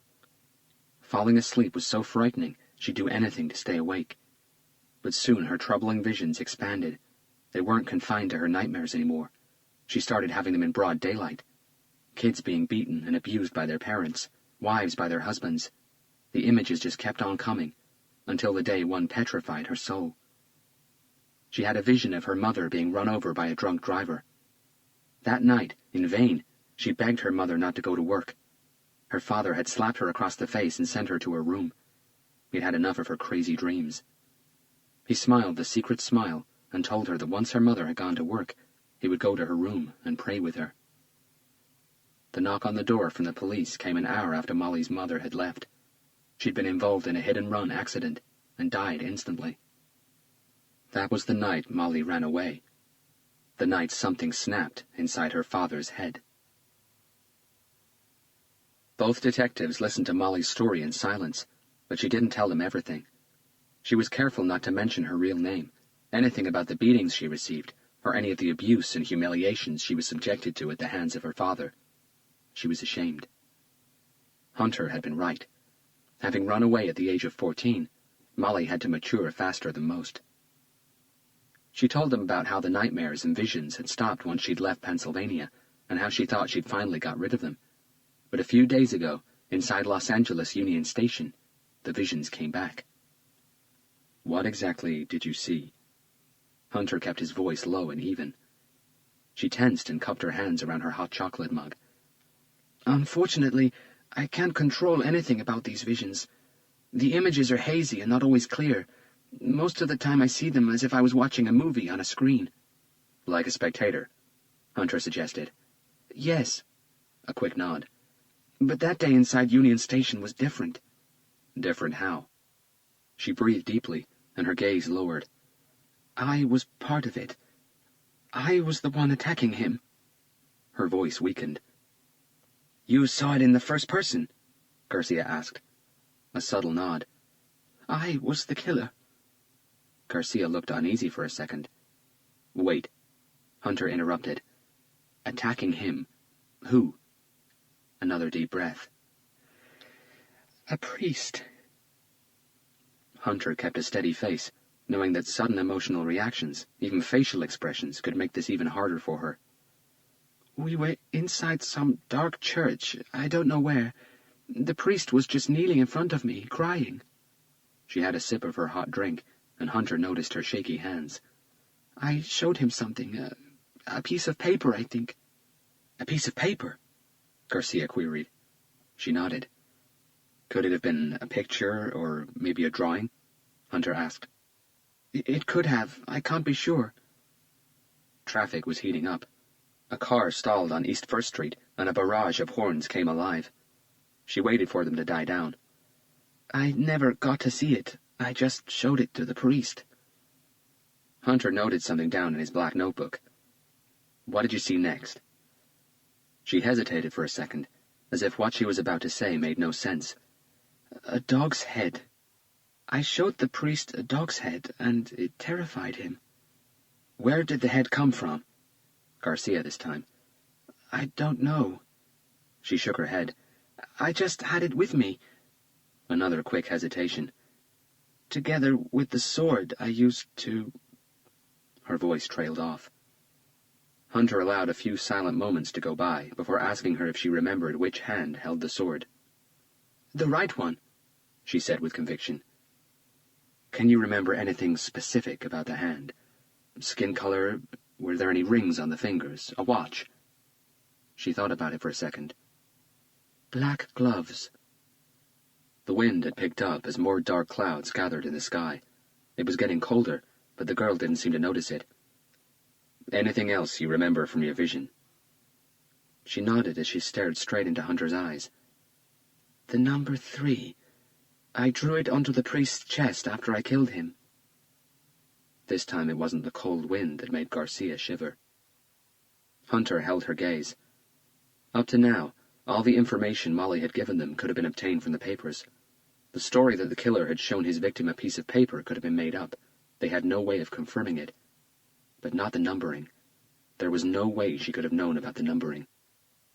When you came to see us, Hunter broke the uncomfortable silence. Just before I left the room, you said something to me. Do you remember? He got no response. You said he knew about the fire. He knew what scared her. Do you remember saying that? Yes. What did you mean by that? Hunter pushed his empty coffee cup to one side and leaned forward. At first, I didn't know. It was like I had no control. Those words simply shot out of my lips. But just a minute after you left, I saw it, and this time it was even stronger than the previous one. Her voice wavered for a second. What did you see? A woman, tied to an armchair. She was as scared as the priest was, but she couldn't scream. Garcia ran his hand over his mouth and chin, as if stroking a goatee. Was she gagged? No. Her lips had been... The girl shook her head. hardly believing her own words. Glued shut. Glued? Hunter asked, surprised. Like with crazy glue. She nodded. Her face was also covered in something sticky, like some weird type of gel. She couldn't have known that either. Hunter pulled the collar of his leather jacket tighter against his neck. Did you see this as a first person again? Garcia pressed. Yes. She looked away as if it were her fault. Hunter wanted to explore the picture story further. Did you show the woman a picture, like you did with the priest? Yes, but again, I didn't see what it was. You said this vision was stronger than the previous one. Stronger how? Garcia asked. Molly took a moment, and Hunter understood her hesitation. She hadn't had a vision in almost 4 years. Now they'd come back, and in the form of the most hideous murders Hunter had ever seen. She squeezed her eyes tightly shut. The visions I have are usually silent, images only, but not this one. She paused. I said something to the woman. Hunter kept silent, allowing her to continue in her own time. I said, "Welcome to your fear, Mandy." Hunter's heart raced. I know what scares you to death. The statement was so surprising that it took several seconds for it to register with both detectives. Was it your voice? Hunter queried, still a little stunned by how much she knew. When you said those words to the woman, was it your voice or somebody else's? My own, she whispered. Garcia rubbed his face vigorously, lost for words. Somehow, I knew the woman in the chair was scared of fires, the girl continued. That's why I said those words to you. Hunter leaned back in his chair and thought about it for a moment. These visions last only about 30 seconds, maybe a minute. I don't know why I see them. I don't know why they feel so real. I don't know why I wasn't a spectator like all the previous ones. I wish I did, but I don't have all the answers. She paused and looked away from Hunter. What I'm trying to tell you is, whoever this killer is, he knows about their fears. Click, click, click. The person holding the camera on the other side of East First Street quickly snapped 3 consecutive pictures without anyone noticing. Is there anything else you remember about these visions, Molly? Garcia asked, and saw the girl's eyes widen in shock. She looked uncertain for a split second before reaching for her bag. Hunter reached for her hand. Wait. Molly looked at him, then jerked his hand away angrily and stood up. Please, listen to me. Hunter and Garcia shot to their feet at the same time. This has all been a mistake. No, it hasn't. Hunter's tone was firm but unthreatening. Just give me 1 minute to explain. Then, if you still want to go, no one will stop you. She paused just long enough for Hunter not to allow her uncertainty to settle. I didn't know if you'd ever call again. You left before an officer had a chance to write down your details. You left as nothing, so I had to go with the only thing we had, your Pennsylvanian accent. We did a quick search. Your name came up as a missing person. She went rigid. We didn't tell your father. Earlier on, when she told him about her obsessively religious parents, she kept the story centered around her mother, rarely mentioning her father. When she did, her body tensed, her posture shifted, and her movements were nervy. Hunter saw how scared she was of him. And we won't tell him, Hunter said positively. Her eyes held Hunter's gaze for a while longer before shifting towards Garcia. He nodded and gave her a confident wink, as if saying, we won't tell if you don't. Her body relaxed slightly. I promise you, Molly, we weren't intruding. Hunter paused. And we could really use your help. There was something calming, something trustworthy about the man standing in front of her. The tense moment evaporated, and she sat back down. The reason why I called you today. You had another vision? Garcia guessed. No, not a vision. A flash.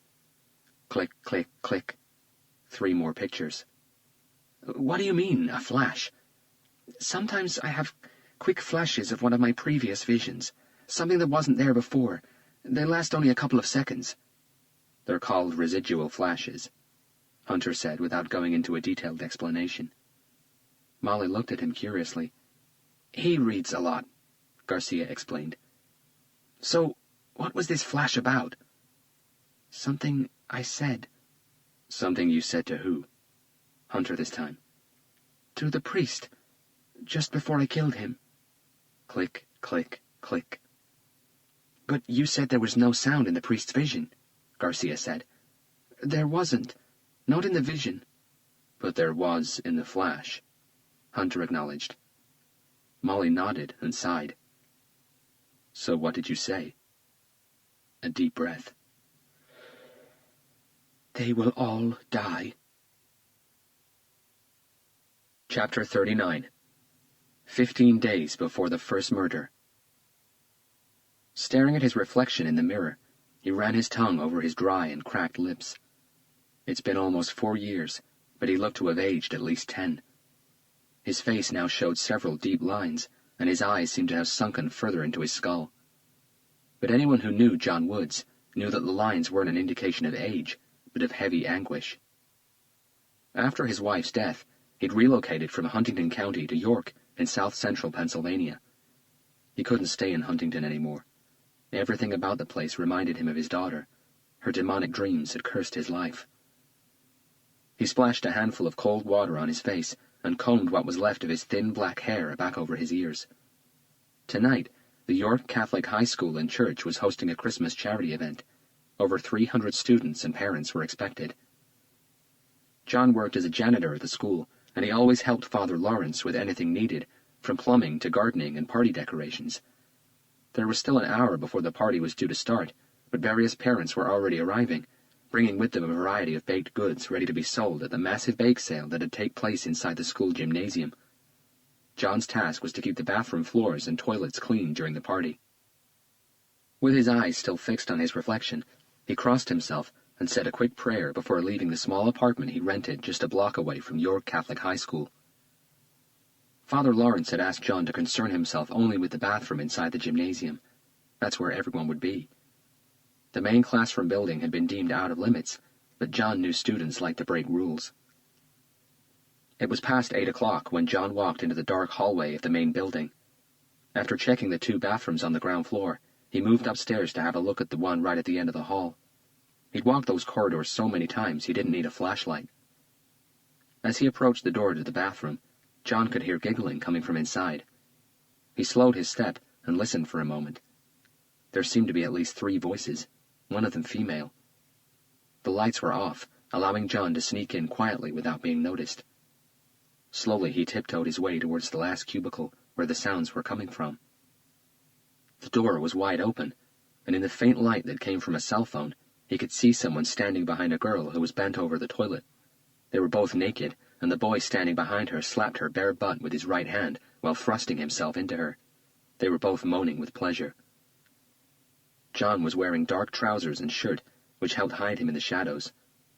With his back tied against the wall opposite the cubicles, he took a step closer. Sitting on the toilet, in front of the girl, another naked boy held a cell phone with his left hand while pushing her head down onto him with his right. She took him into her mouth eagerly. The boy was filming everything.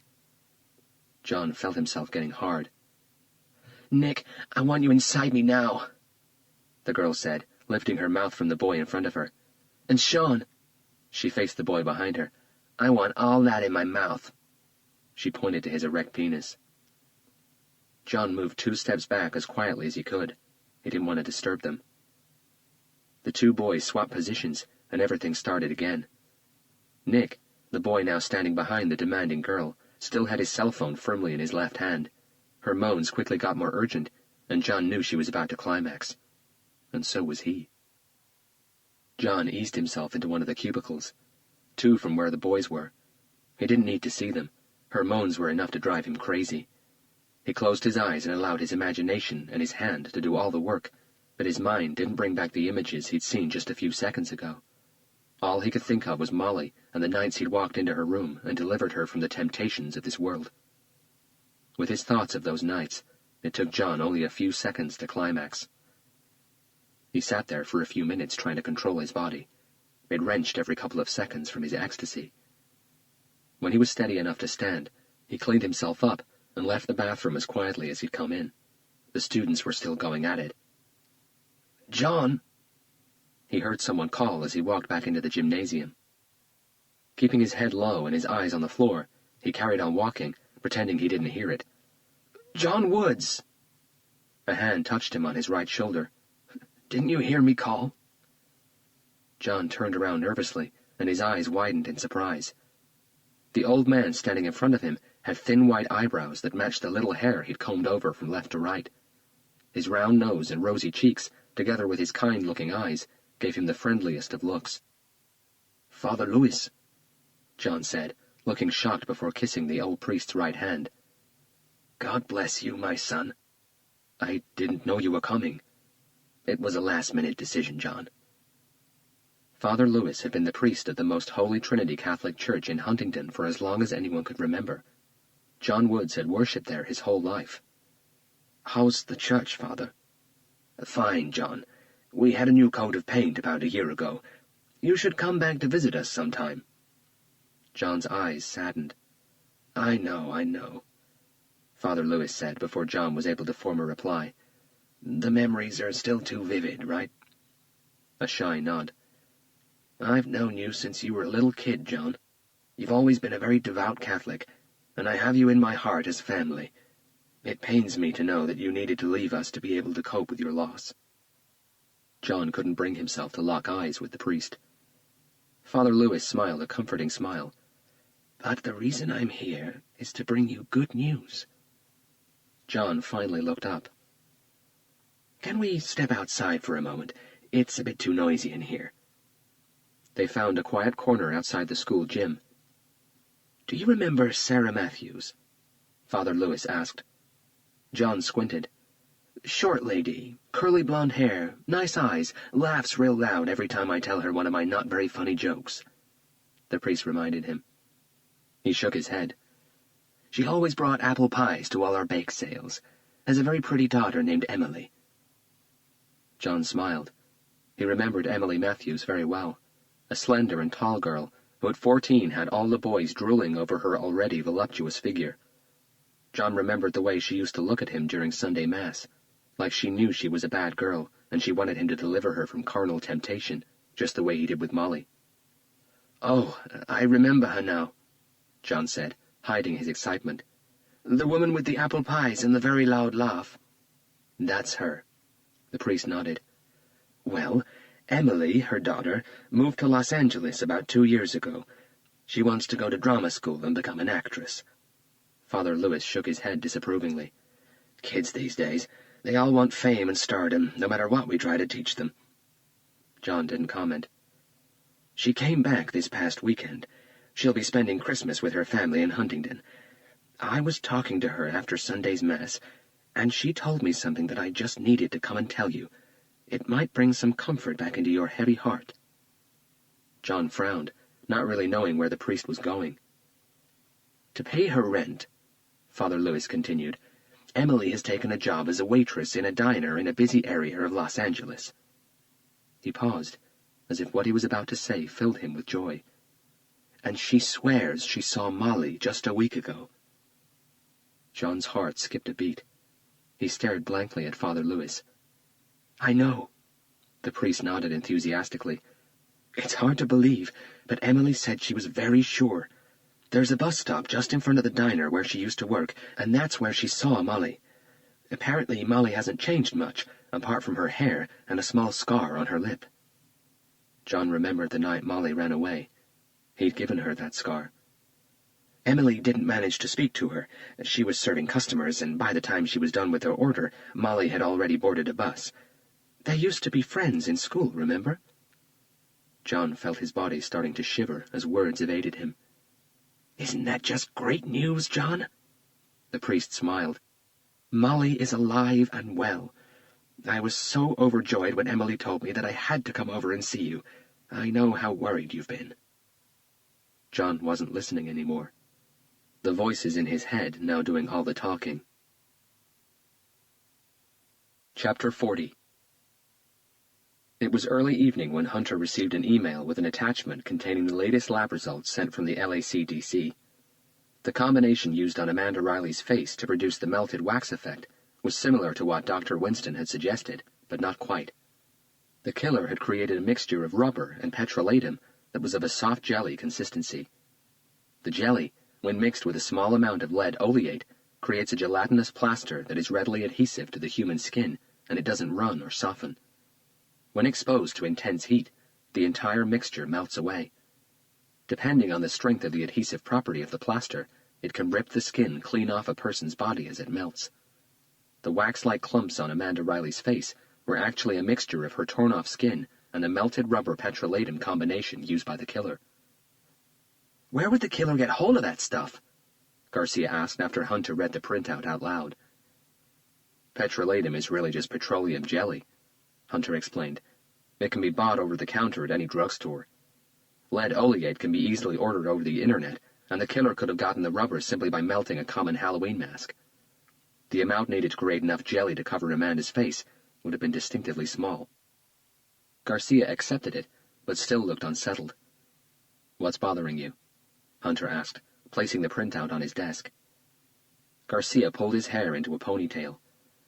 "The conversation we had with Molly this morning and everything she told us. It's like she was there when it happened." "And what do you think?" Hunter pushed for an opinion. Garcia paced the room. "She knew too many details about both crime scenes for her to be a hoax. She knew about the numbering. Her whereabouts on both nights checked out." He lifted his hands as if giving up. "I'm going to be straight with you, Robert. I never really believed in any of this psychic crap. But unless she knows who the killer is and he's been telling her stories, I think you're right. She's the real deal. And if so, she's told us something we didn't know." "The killer showed the victims a piece of paper," Hunter admitted. Garcia nodded. "And as you suggested before, it could easily have been a drawing or a picture of somewhere or someone." "Whatever it is," Hunter said, his eyes fixed on Garcia. "If Molly is right, that piece of paper links the victims together." A muffled single-click sound from Hunter's computer announced the arrival of a new email. This time Mike Brindle had sent them the blood test results from the photographs they found on the fireplace. Hunter read it first before handing the printout to his partner. "The killer used the same blood on both pictures?" Garcia sounded unsure. Hunter nodded and rubbed his eyes. "Doesn't that do away with your theory that the killer uses the blood of the previous victim to mark his next one?" "Not at all." Hunter went back to his seat and reached for his mouse. Click, scroll, click. Garcia waited a few seconds but got nothing. "Do you want to elaborate on that?" "Those weren't the real victims. They were pictures of the victims. Suppose the killer kills a victim and goes away with just enough blood to be able to number his next one. He's not counting on the number washing off or somehow disappearing and having to redraw it." He pressed a few keys on his keyboard. "So when the killer finds himself in a situation where he has to use photographs to reclaim victims 1 and 2, he's fresh out of victims' blood." Garcia considered this. "So he adapts and has to use the same blood to mark both photos?" Hunter stopped dead and faced Garcia. "He didn't use their blood," he murmured. "What?" "The killer was at a crime scene when he left both pictures on the mantelpiece." "Yeah, so?" "So he could have used Amanda's blood. She was right there, and he wouldn't even have needed that much to draw 2 small numbers on the back of the photos. Why didn't he use her blood?" Garcia shook his head slowly.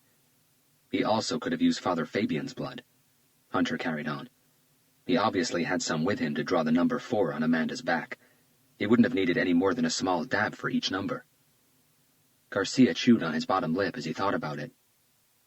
"Maybe he drew the numbers on the back of the pictures before getting to the house in Malibu," he suggested. "Okay, so why not use Father Fabian's blood? As I said, he had some with him since the Seven Saints murder." "Maybe he had some blood left from the previous victims."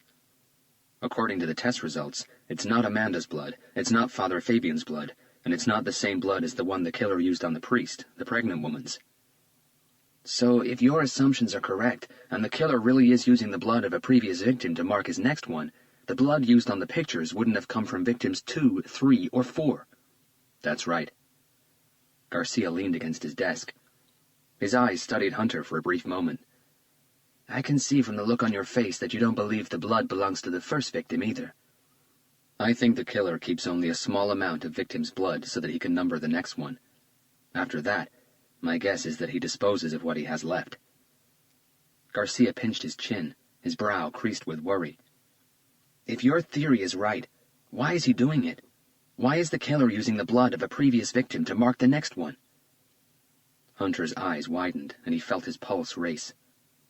He's linking them together. The killer's linking them? Hunter nodded. By using their blood on each other, he's linking victims 1 and 2 together, victims 2 and 3, and victims 3 and 4.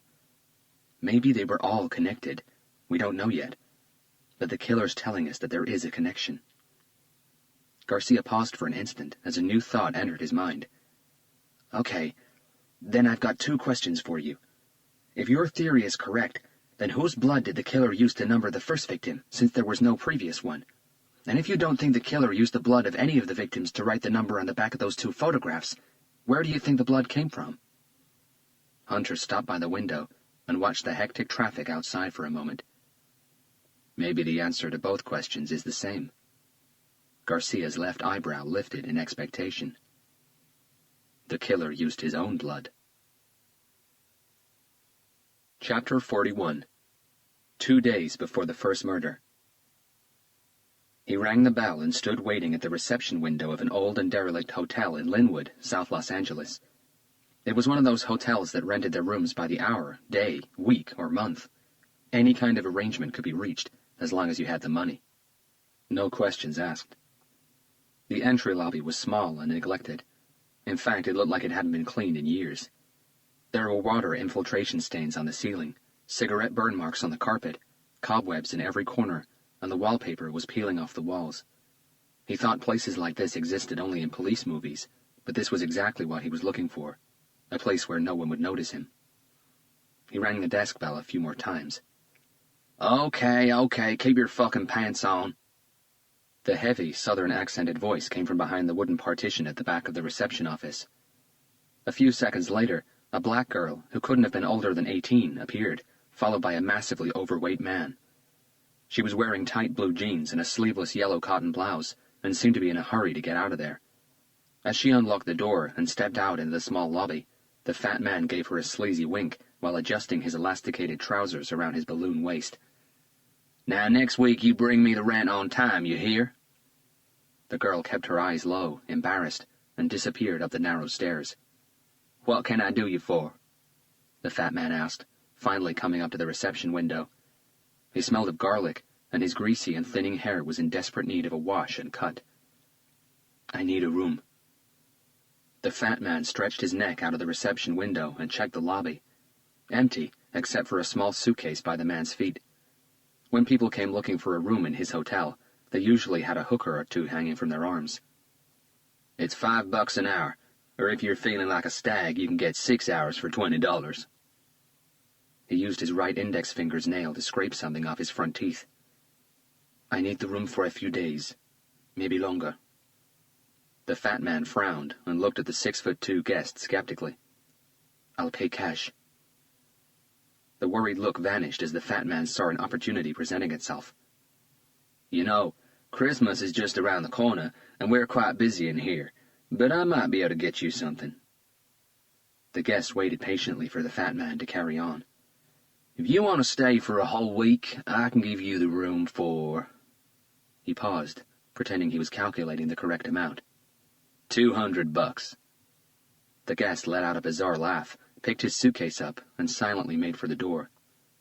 Wait, the fat man called in an urgent voice. Okay, I can see you drive a hard bargain. A whole week for $150. What do you say?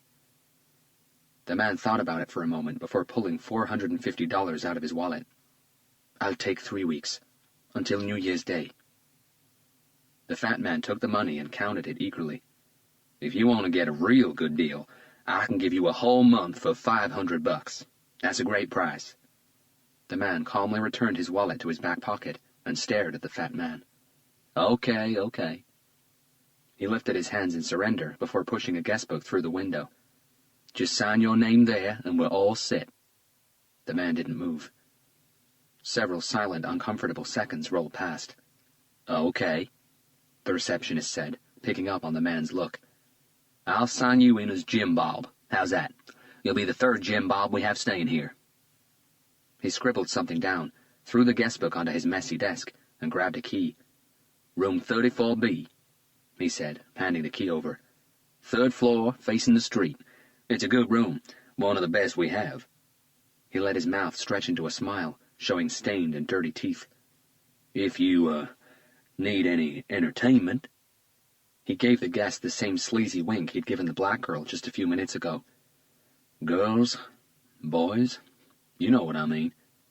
Just give me a shout. I can hook you up." The man wasn't paying attention to the receptionist anymore. He needed nothing else from the fat man. Chapter 42. Garcia quickly checked his watch as he parked in front of the old apartment block in Montebello, East L.A. He rested his head on his seat's headrest and looked up at the many flickering Christmas lights hanging from several windows. They certainly added a lively touch to the otherwise nondescript brick building. Anna had decorated their first-floor apartment window with fake snow, glowing blue lights, and an old Rudolph the Red-Nosed Reindeer stuffed toy whose nose was more pale pink than red. But it was her favorite childhood memento. She'd had it since she was 4. Garcia had called her from the office to let her know he'd be home in time for dinner tonight, something that had become a luxury lately. They'd been together since their senior year in high school, and Garcia couldn't have asked for a more supportive wife. She knew how much he loved being a detective. She'd seen how hard he'd worked for it, and how dedicated he was. She understood the commitment and the sacrifices that came with the job, and she'd accepted them as if they were her own. But despite her strength and everything Garcia had told her, Anna sometimes felt scared. Scared that one day she'd get that phone call in the middle of the night telling her that her husband wouldn't be coming home. Scared that the things Garcia saw on a day-to-day basis were changing him inside. No matter how mentally fit anyone is, there's only so much savagery one can stomach. There's only so much psychological abuse one can take before becoming detached. She'd read that somewhere, and she believed every word of it. Anna was sitting comfortably on their blue fabric sofa when Garcia came into the living room carrying a nicely arranged bouquet of red roses and a bottle of white wine. She looked up from the book she was reading and gave him the same welcoming smile that made his heart beat faster and turned his legs to jelly every time. He smiled back. Anna had an unconventional but mesmerizing kind of beauty. Her short black hair complemented her striking hazel eyes and her heart-shaped face perfectly. Her skin was creamy smooth, her features delicate, and she had the firm figure of a high school cheerleader. "Flowers?" She placed her book on the coffee table and stood up. "What's the occasion?" Garcia looked at her, and Anna saw a glimpse of something sad in his eyes. "No special occasion. I just realized that it's been a while since I brought you flowers. I know how much you like them." Anna took the bouquet from his hands and kissed him softly. She thought about asking if everything was really okay, but she knew she'd just get the same answer. Garcia was always okay. No matter what was going on in his mind, no matter how tough his day had been, he'd never worry her.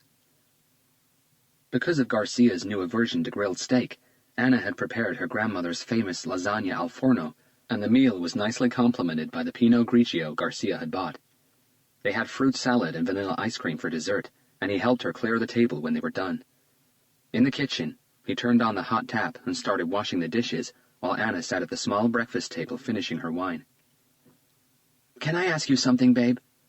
he said casually, without locking eyes with her. "Sure. Do you believe a person can see things that happen to other people without being there?" She frowned at the question. "What? I don't follow." Garcia finished washing the last plate, dried his hands on the floury dishcloth, and turned towards his wife. "You know, some people say they can see things that happen to other people, sometimes people they don't even know. Like a vision." She said the word slowly. "Yeah, something like that, or a dream of some sort." Anna had another sip of her wine. "Well, that's definitely a very strange question, coming from you. I know you don't believe in things like that. Are we talking psychic people here?" Garcia took a seat next to Anna and poured them both a little more wine. "Do you believe in things like that?" Anna stared at her husband, trying to read his expression. They had a very healthy relationship, with very few arguments and plenty of frank conversations about most things, but Garcia never offered anything about his job or any of the investigations he worked on. Even without him saying so, she knew the question he'd just asked was much more than simple curiosity. "Do you remember a girl called Martha?" she asked, leaning back on her chair. Garcia squinted. "Strange girl from high school. Short chestnut hair, thick-rimmed glasses, awful dress sense. She was a bit of a loner, always sat by herself right at the far end of the canteen." "Doesn't ring a bell," Garcia admitted. "She was 1 year below us." Anna snapped her fingers as she remembered something. "She was that junior girl who got bathed in ketchup and mustard by those stuck-up bitches from our class, remember? During that barbecue party in the football field." "Damn, I remember that," Garcia said, widening his eyes. "Poor girl. She was covered from head to toe." He hesitated for a second. "Didn't you help her out that day?" Anna nodded. "Yeah, I helped her clean up. I lent her some clothes and took her to a laundromat. She made me promise not to tell her parents, ever. We talked a few times after that, but she was very shy, very hard to be friends with." "Anyway," Garcia urged Anna, "what about her?" Anna's eyes focused on her glass of Italian wine. "This is April 1994, 2 days before our girls' basketball team was due to play the quarterfinals of the California high school tournament." Garcia felt a knot rise in his throat. "Against Oakland?" he asked tentatively. Anna nodded slowly, her eyes still on her glass. "It was lunch break, and Martha was sitting right at the end of the canteen, as she always did. I walked over just to say hi, but she seemed even more distant than usual. As small talk, I asked her if she was coming to the game on Saturday. We were the underdogs, and the team could do with all the support we could get." Garcia leaned forward, his interest growing. "Martha looked at me and freaked me out. Her eyes were different, cold, emotionless, like 2 black pits filled with nothing." Anna ran her fingers over her lips nervously. Almost catatonically, she said, "There will be no game." Garcia saw Anna's arms come up in goosebumps, and he held her hand. She gave him a weak smile before carrying on. "I asked her what she was talking about. The game was advertised everywhere. You couldn't walk 5 steps in our school without seeing a poster. We had the best girls' basketball team our school had had in years, and that was our big chance." Anna paused again, and with glassy eyes stared at Garcia. "Martha said, 'Oakland's not going to make it. The bus is not going to make it.'" This time the goosebumps were on Garcia. He remembered that year very well. The Oakland girls' basketball team was supposed to arrive 1 day before the game. Their driver fell asleep at the wheel somewhere on West Side Freeway. The bus was involved in a head-on collision with an 18-wheeler. No one made it out alive. "Jesus," Garcia whispered, squeezing Anna's hand. "What day was that again?" "The day before it happened." "You're kidding." The temperature in their kitchen seemed to have dropped all of a sudden. "That's why you quit the team," Garcia said, finally realizing it. "It wasn't because of the accident itself. It was because of what this Martha girl told you." Anna didn't admit to it, but Garcia knew he was right. "I never talked to Martha again. A few weeks later, she left school." "You never told me that." "I never told anyone." She had another sip of her wine. "Somehow, Martha knew it before it happened, Carlos. A whole day before it happened. I don't know if she dreamed it or saw it in a vision or what. The fact is, she couldn't have guessed it. No one could." Garcia let go of Anna's hand and finished the rest of his wine in silence. "In answer to your question," she said, softly touching his arm, "I do believe there are some people out there who can see or sense things that the vast majority of us can't. But not the ones you see advertised in the back of some magazines. People promising to tell you your future for a few $100. Those are just con men. If they could really see the future, they'd all be living in Vegas, making a killing at the casinos." Garcia smiled. "You do have a point there." "What's this about, babe?" Garcia shook his head, his eyes averting hers. "It's nothing, really." Somehow, she knew that was all the answer she'd ever get. Chapter 43. Hunter rolled over in bed uncomfortably. No position was a good one. His eyes grazed the digital clock on the bedside table, and he cursed under his breath. It was 4:55 a.m., and he'd managed less than 2 hours' sleep. It was already hard enough falling asleep in his own bed. In a stranger's bed it was damn near impossible. He stretched his body and massaged his gritty eyes, but the sandy feeling just wouldn't go away. The darkness of the room was spoiled by the weak light that came in from the corridor, courtesy of a small glass lamp on the telephone table. Hunter had left his office late last night and hadn't felt like going home straight away. He drove around for a while, welcoming the soothing effect the city's Christmas lights and decorations had on him. On Hollywood Boulevard, where the decorations were certainly the most extravagant he'd seen so far, Hunter ended up in the Le Scorpion, a red and black Gothic-themed bar with an impressive selection of tequilas and Scotch whiskies. He didn't intend to stay long, and that decision had been expedited when the tall, short-haired blonde with incredibly seductive lips and an eye-grabbing figure bumped into him, spilling his and her drink all over his shirt. She couldn't apologize enough, and after buying Hunter a new drink, one thing led to another, and now he was lying next to her in her bed. Hunter eased himself from under the covers and out of bed as quietly as he could. His clothes were scattered all over the floor, and he gathered them together in a messy bunch. His shoes, though, were nowhere to be seen. He smiled as he remembered the urgency they'd both had in getting their clothes off. She'd ripped a couple of buttons off his shirt as she frantically pulled it over his head. Their time in bed had been wild and loud, very loud. Hunter figured that if the blonde woman's apartment didn't have thick walls, she couldn't be very popular with her neighbors.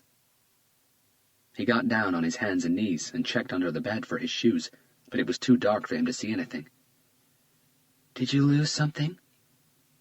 Even though her voice was soft and sexy, it caught Hunter by surprise. "Sorry if I woke you," he whispered. "I was just looking for my shoes." She smiled and sat up, placing her back against the headboard. "They're on this side." Her head tilted slightly to her right. Hunter got back on his feet, and her eyes sparkled as they ran the length of his naked body. He circled the bed, and as he bent down to collect his shoes, she slipped her right leg from under the covers and softly ran her small, delicate, and perfectly pedicured foot against his arm. He looked up, and they locked eyes. "You don't really have to go right this minute, do you?" Most of her makeup had rubbed off, but she was still stunningly attractive. Her eyes were as blue as Hunter's. Her petite nose was sprinkled with a handful of charming freckles, most of them hidden under her perfect tan. She noticed Hunter furtively checking the digital clock. "It's still early. The sun isn't even out yet," she whispered and smiled. Hunter thought about it for a split second, before leaning forward and kissing her softly. She moaned seductively, and he kissed her again, a little harder and for a little longer. She pushed the covers off the bed and pulled Hunter onto her, her moans getting louder by the second. Chapter 44. Captain Blake had to postpone their daily meeting until later that afternoon. She was tied up in a press conference on another case, this time regarding the slasher investigation. Hunter decided to go back to the Seven Saints Church and the house in Malibu. He hoped that being alone at the murder scenes for a while would help him understand some of the reasons behind the brutality, behind the rage and anger. Most crime scenes, if you know how to read them, are like witnesses, revealing secrets about the victim, the perpetrator, and what really happened. Hunter was in a class of his own when it came to understanding murder scenes. He could sense things and read signs most detectives couldn't. But these crime scenes were silent, with the exception of one word, and they shouted it: fear. Hunter also took some time to go over Amanda Riley's apartment on Sunset Strip one more time. He went through all 3 bedrooms, the living room, the kitchen, and the reception room.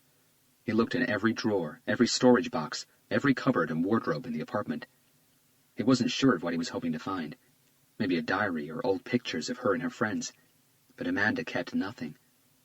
A beautifully decorated apartment with delicate furniture, stylish paintings on the walls, and expensive-looking rugs, but devoid of any memories. Not even a single family portrait. The only knowledge Hunter came away with was that Amanda Riley was very proud, very organized, and she'd rather not be reminded of her past. It was mid-afternoon by the time Hunter made it back to the RHD.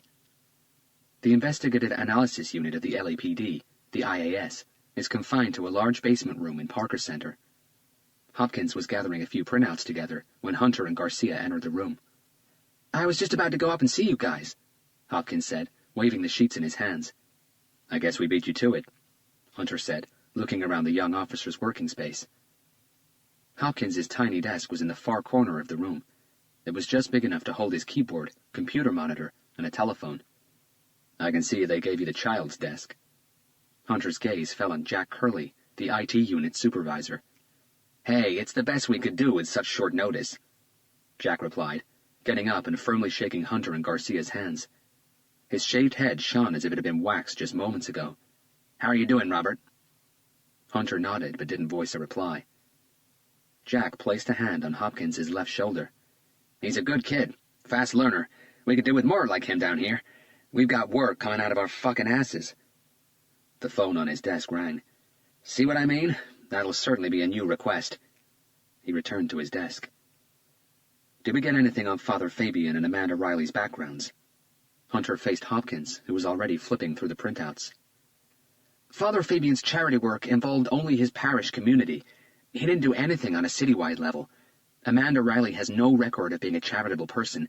I found nothing where their paths could have crossed in the last 15 to 20 years. "How about earlier than that?" Hunter leaned against the wall. Hopkins paused to organize his thoughts for a moment. "Brett Stewart Nichols, a.k.a. Father Fabian, grew up in Compton, where he lived his whole life. He attended Compton High in South Acacia Avenue. He wasn't what you'd call an exemplary student. His grades were quite poor, really. He scraped through most of his classes with a D, barely managing to graduate. He wasn't only a bad student. He was a bad student, if you know what I mean. A detentions expert." Hopkins searched for a printout. "I've got taunting students, destruction of school and private property, cheating, stealing exams, you name it. Hard to believe a kid with this kind of history became a priest." "When did he apply for seminary?" Hunter asked. "A year and a half after graduating. For someone who was such a bad boy, something certainly changed his mind." "Did he go to seminary here in L.A.?" Hopkins checked his sheet. "Nope. He went to St. John's Seminary College in Camarillo. I called them, but without a warrant they won't disclose a thing." "I don't think we'll need his seminary records. What was his high school attendance like?" Hunter queried. "Funny you asked." Hopkins chuckled. "Abysmal, really. He certainly liked skipping classes." "Let me see that sheet," Hunter said, extending his hand. "How about Amanda Riley?" "She didn't go to the same school. She didn't live in Compton. She went to Gardena Senior High." "That school is massive," Garcia commented. "She lived in Gardena?" Hunter asked, lifting his eyes from the sheet in his hands. Hopkins nodded. "That's right, until she dropped out of school and got involved with real estate." "Hold on." Hunter lifted his hand. "Gardena isn't very far from Compton. What was Amanda's attendance like when she was in school?" "Not great either. Just like Brad, she skipped a lot of classes." "How old was she when she dropped out?" "Because she flunked 10th grade twice, 18. "Around the same age as Father Fabian," Hunter announced. "Where does she live?" Hunter walked over to the large L.A. neighborhood map on the east wall. Hopkins checked his sheet. "South Ainsworth Street in Gardena." Hunter found the street and placed a red pin on the map before checking the sheet with Father Fabian's information. He used a blue pin to mark the street where the priest lived when young. They all paused and stared at the map. "Shit," Garcia noted. "They were only 6 blocks away from each other." Garcia and Hopkins moved closer to study the map. "Same-age kids like to hang out together. They could have been part of the same street group," Hopkins suggested. "Not many L.A. neighborhoods mix well," Garcia countered, "and Compton is certainly one of those that don't, especially with Gardena." Hunter responded with a head tilt. "Yeah, but we're talking 25 years ago. Things weren't so bad then. We didn't have as big a gang problem as we have today. Neighborhoods mixed a lot better in those days." "That's true," Hopkins admitted.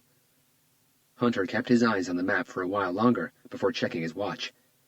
"This is the best we've got, so let's drop by their old schools and see what else we can find out. Ask around a little, check their archives," he said, gesturing for Hopkins to hand in the sheet with Amanda's information. "Would you like me to call the schools?" Hopkins asked. "They'll just bounce you around from person to person. Plus, I'm sure they'll have some photographs that we'll need to look at." Hunter turned and faced Garcia. "I'll take the priest's old school in Compton. You check Amanda's one in Gardena." Garcia nodded. "I'm still running the 2 photographs you got from the house in Malibu against the MUPU and the homicide databases." Hopkins turned to his computer and clicked his mouse a few times. Both photographs filled his screen. "No matches as of yet with any." "Keep trying," Hunter said confidently, and noticed a doubtful look about Hopkins. "Something wrong?" "I've been thinking about this. What if these 2 were killed a while ago, maybe even years?" Hopkins offered cautiously, his eyes on the photographs. "That'd explain why we haven't found them yet and why there's been no link. Maybe the killer started killing some time ago and had to stop for some reason. Now he's back." He checked his watch absent-mindedly. "Son of a bitch," Hunter said. His wide-opened eyes moved from Hopkins to the computer screen a couple of times. "What did I do?" Hopkins asked nervously. "Those 2 weren't killed a long time ago," Hunter said firmly. "They were killed within the last 5 months." Garcia frowned, struggling to keep up with his partner. "And how do you know that?" "His watch," Hunter said, tapping the screen. Garcia and Hopkins leaned forward and squinted as they tried to make out the partially obscured timekeeper on the man's left wrist. Garcia gave up after a few seconds. "You can't really see the entire watch," he said, returning to an upright position. "Half of it is cut off by the edge of the picture." "Son of a bitch!" Hopkins this time. "It's an LA Lakers commemorative NBA Final Champions watch. It was only released in July, after the NBA Finals in June." "How the hell do you know that?" Garcia asked. "Because he's got the same watch," Hunter said, and all eyes focused on Hopkins's wrist. "Contact the morgues. Get a personal possessions inventory for every male body they've received in the past 8 weeks. We find the watch. We find victim number 1. Chapter 45. Earlier the same morning. Despite feeling tired, he had almost no sleep during the night. The loud and constant noises that came from the adjacent room jolted him awake every time he dozed off. He should be used to them now. Strangled male voices roaring like wounded animals, accompanied by squeaky female ones screaming, "Harder, baby, harder." Those sounds invaded his room every night. At times he'd be forgiven for thinking he'd woken up during a typical Californian earthquake. The thunderous banging against his walls shook the entire room. For some reason, last night's screams sounded louder, the banging more urgent, almost violent, and it didn't stop until way past 5 in the morning. He left the seedy hotel early, as he did every day. His first stop was always the small Catholic church just a couple of blocks from where he was staying. He found it insulting that such a dirty and sleazy hotel used by prostitutes and drug pushers could be so close to a place of worship. Once he'd found what he was looking for, he'd never set foot in this city again. This was no city of angels. This was the city of sins, the city of devils. By 9 in the morning, the temperature was no higher than 53. Most of the people on the streets were wearing coats with their collars high around their necks. An unshaven man in a stained t-shirt and ripped jacket was sitting by the entrance to a disused shop, trying to hide from the wind. He scratched his expanding stomach and drank from a bottle in a brown paper bag. Their eyes met, and the tramp extended his hand, hoping for some charity. The man felt a surge of anger crawl up his spine, and he wrapped his fingers tightly around the oddly shaped metal crucifix in his pocket, fighting the urge to punch and kick the beggar until he bled. They must have stared at each other for half a minute. The man felt the skin on the palm of his hand rupture as the edges of the crucifix dug into his flesh. His hand became sticky with blood. "Thank you, Lord," he whispered to himself before finally breaking eye contact with the drunken man and forcing himself to carry on walking. He stood by the side of the road waiting for the lights to turn red. Traffic was urgent. His throat felt dry, and he massaged his neck, rotating his head from left to right. He caught a glimpse of something on the newspaper stand and went rigid. His eyes widened, and his jaw dropped open. He couldn't believe what he was seeing. He felt his whole body shiver and his heart hammer the inside of his chest with incredible ferocity. God was on his side. He was now certain of it. Chapter 46. High schools don't come much larger than Gardena Senior High. Its grounds occupied half a city block. Sports were clearly encouraged. There were 30 playing courts divided among tennis, basketball, and volleyball, not to mention the 2 baseball fields and the regulation football one that doubled as a soccer pitch. 30 buildings hosted over 100 student classes, and the library housed enough books to give City Hall a run for its money. Garcia parked in one of the 3 large car parks inside the grounds and made his presence known at the reception desk. A 30-something, exotic-looking receptionist of mixed race scrutinized his badge while ignoring the ringing phone line. She peeled her eyes away from his shield, flipped a sheet of black hair over her shoulders, and looked at Garcia's face before checking her log. "Principal Kennedy's very busy today." "Well, so am I, honey," Garcia replied. "I won't take much of his time, but I do need to speak to him." She flicked her hair once again. "He's with the students' parents, but he's supposed to be finished in about 5 minutes." "5 minutes I can wait." 6 minutes later, Principal Kevin Kennedy welcomed Garcia into his office. He was a serious-looking man in his late 40s, as tall as Garcia but better built, with dark hair combed back Dracula style. His face looked honest and trustworthy, the kind of face high school students would respect. He wore stylish thin-rimmed glasses and a crisp and well-fitting light gray suit. He welcomed Garcia with a warmish smile and a firm handshake. "Please, have a seat, Detective," Principal Kennedy said, indicating one of the black leather chairs in front of his large rosewood desk. Garcia scanned the spacious office. There were pretty paintings and framed degrees on the walls.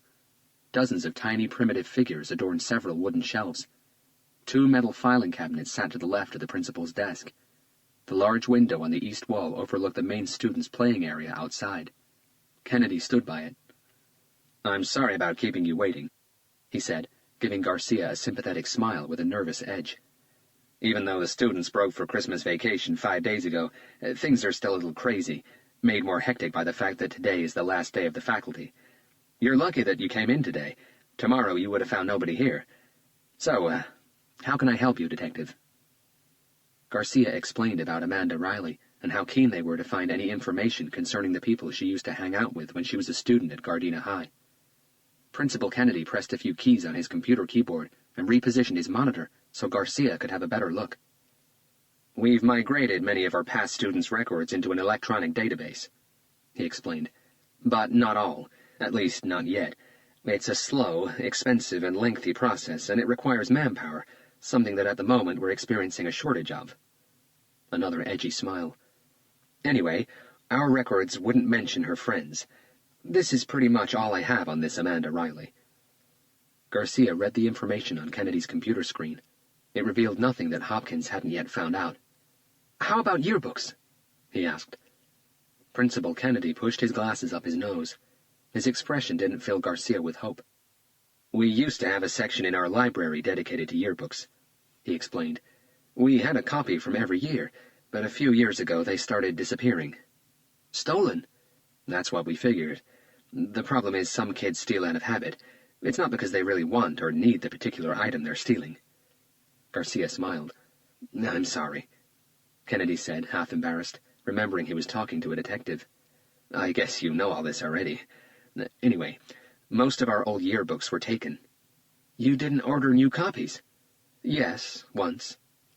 Garcia leaned back in his chair. "Stolen again?" Kennedy nodded. "We thought about reordering them one more time, but the printing company we used for several of our early yearbooks burned down a few years ago." Garcia let out a defeated sigh.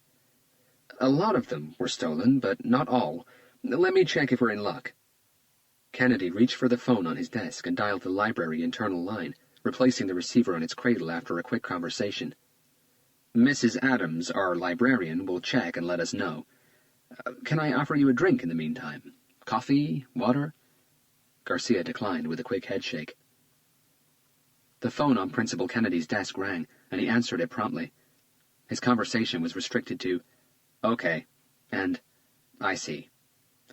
"I'm sorry." He shook his head sadly. "That whole decade is gone. Not a single yearbook left."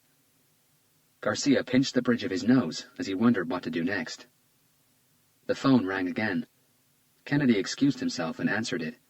He looked at Garcia and lifted both eyebrows. "That's a good idea, Mrs. Adams. Thank you." "Some hope?" Garcia asked. "Mrs. Adams suggested you take a look at the basement storage rooms in the main building. I forgot about them. We keep a lot of very old stuff there. Mrs. Adams reminded me that there are boxes and boxes of old photographs taken by the photography clubs, the ones that didn't make the yearbooks. He smiled confidently. I'd say that's your best bet. Garcia's eyes lit up. How do I gain access to them? You need to talk to old Mr. Davis. He might even help you look through them. He's been the janitor here at Gardena High for over 40 years. He still takes care of the gardens. He's the only one who'll have the keys to the old storage rooms. Where can I find him? Garcia asked, standing up. He lives in the staff quarters, number 3C, if I'm not mistaken. Kennedy intuitively gestured towards the large window. You can try his door, but today is his day off. If he's not around, try the Roosevelt Memorial Park. It's about a 5-minute walk from here. Garcia's brow creased. Memorial Park? Kennedy nodded. His wife is buried there. He spends most of his free time talking to her.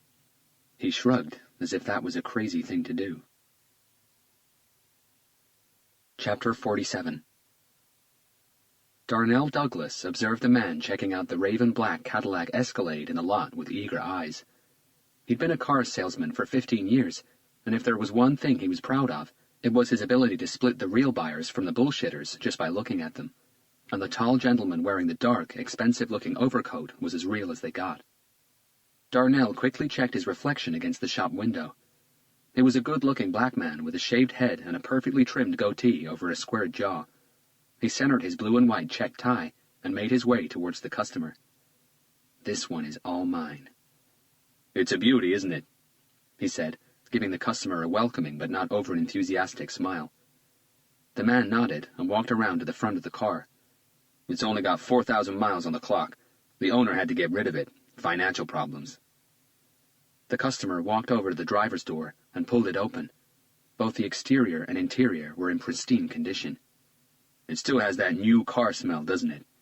Darnell said, but kept his distance. He knew good buyers didn't like to be crowded. He waited a few more seconds before offering a new piece of information. The great thing is that this is a new car with a used car price tag. Okay to sit inside? The man finally asked in a Texan twang. Of course. Darnell nodded. You won't find a more comfortable car. Cadillacs are the American Rolls Royces. The man took a seat and held the steering wheel with both hands, just like a kid in a playground. A pleased smile graced his lips for a split of a second, and Darnell knew he had him. What kind of mileage do I get with this? The man asked, his hand still on the wheel. 12 miles per gallon in the city, 19 on the highway. Really? I'm telling you, this bad boy rocks. The smile returned to the man's lips. I'll tell you what, Darnell said, coming up to the open driver's door. I'll go get the keys, and we can take this baby for a spin. What do you say? The man paused for a moment, considering it. Okay. He nodded. Great. I'll be right back, Mr. Turner. The man extended his hand. Ryan Turner. Chapter 48. Garcia knocked on the door numbered 3C for a whole minute without a response. Roosevelt Memorial Park was literally across the road from Gardena Senior High. With the description of Mr. Davis Principal Kennedy had given him, it didn't take long for Garcia to find the kind-looking man in his late 60s sitting alone on a stone bench in front of a very peaceful rose garden. He wore a flat-brim hat that reminded Garcia of his grandfather. His wrinkled lips were moving, murmuring something only he could hear. Mr. Davis? Garcia asked, coming up to the bench. The old man looked up, startled at hearing his name.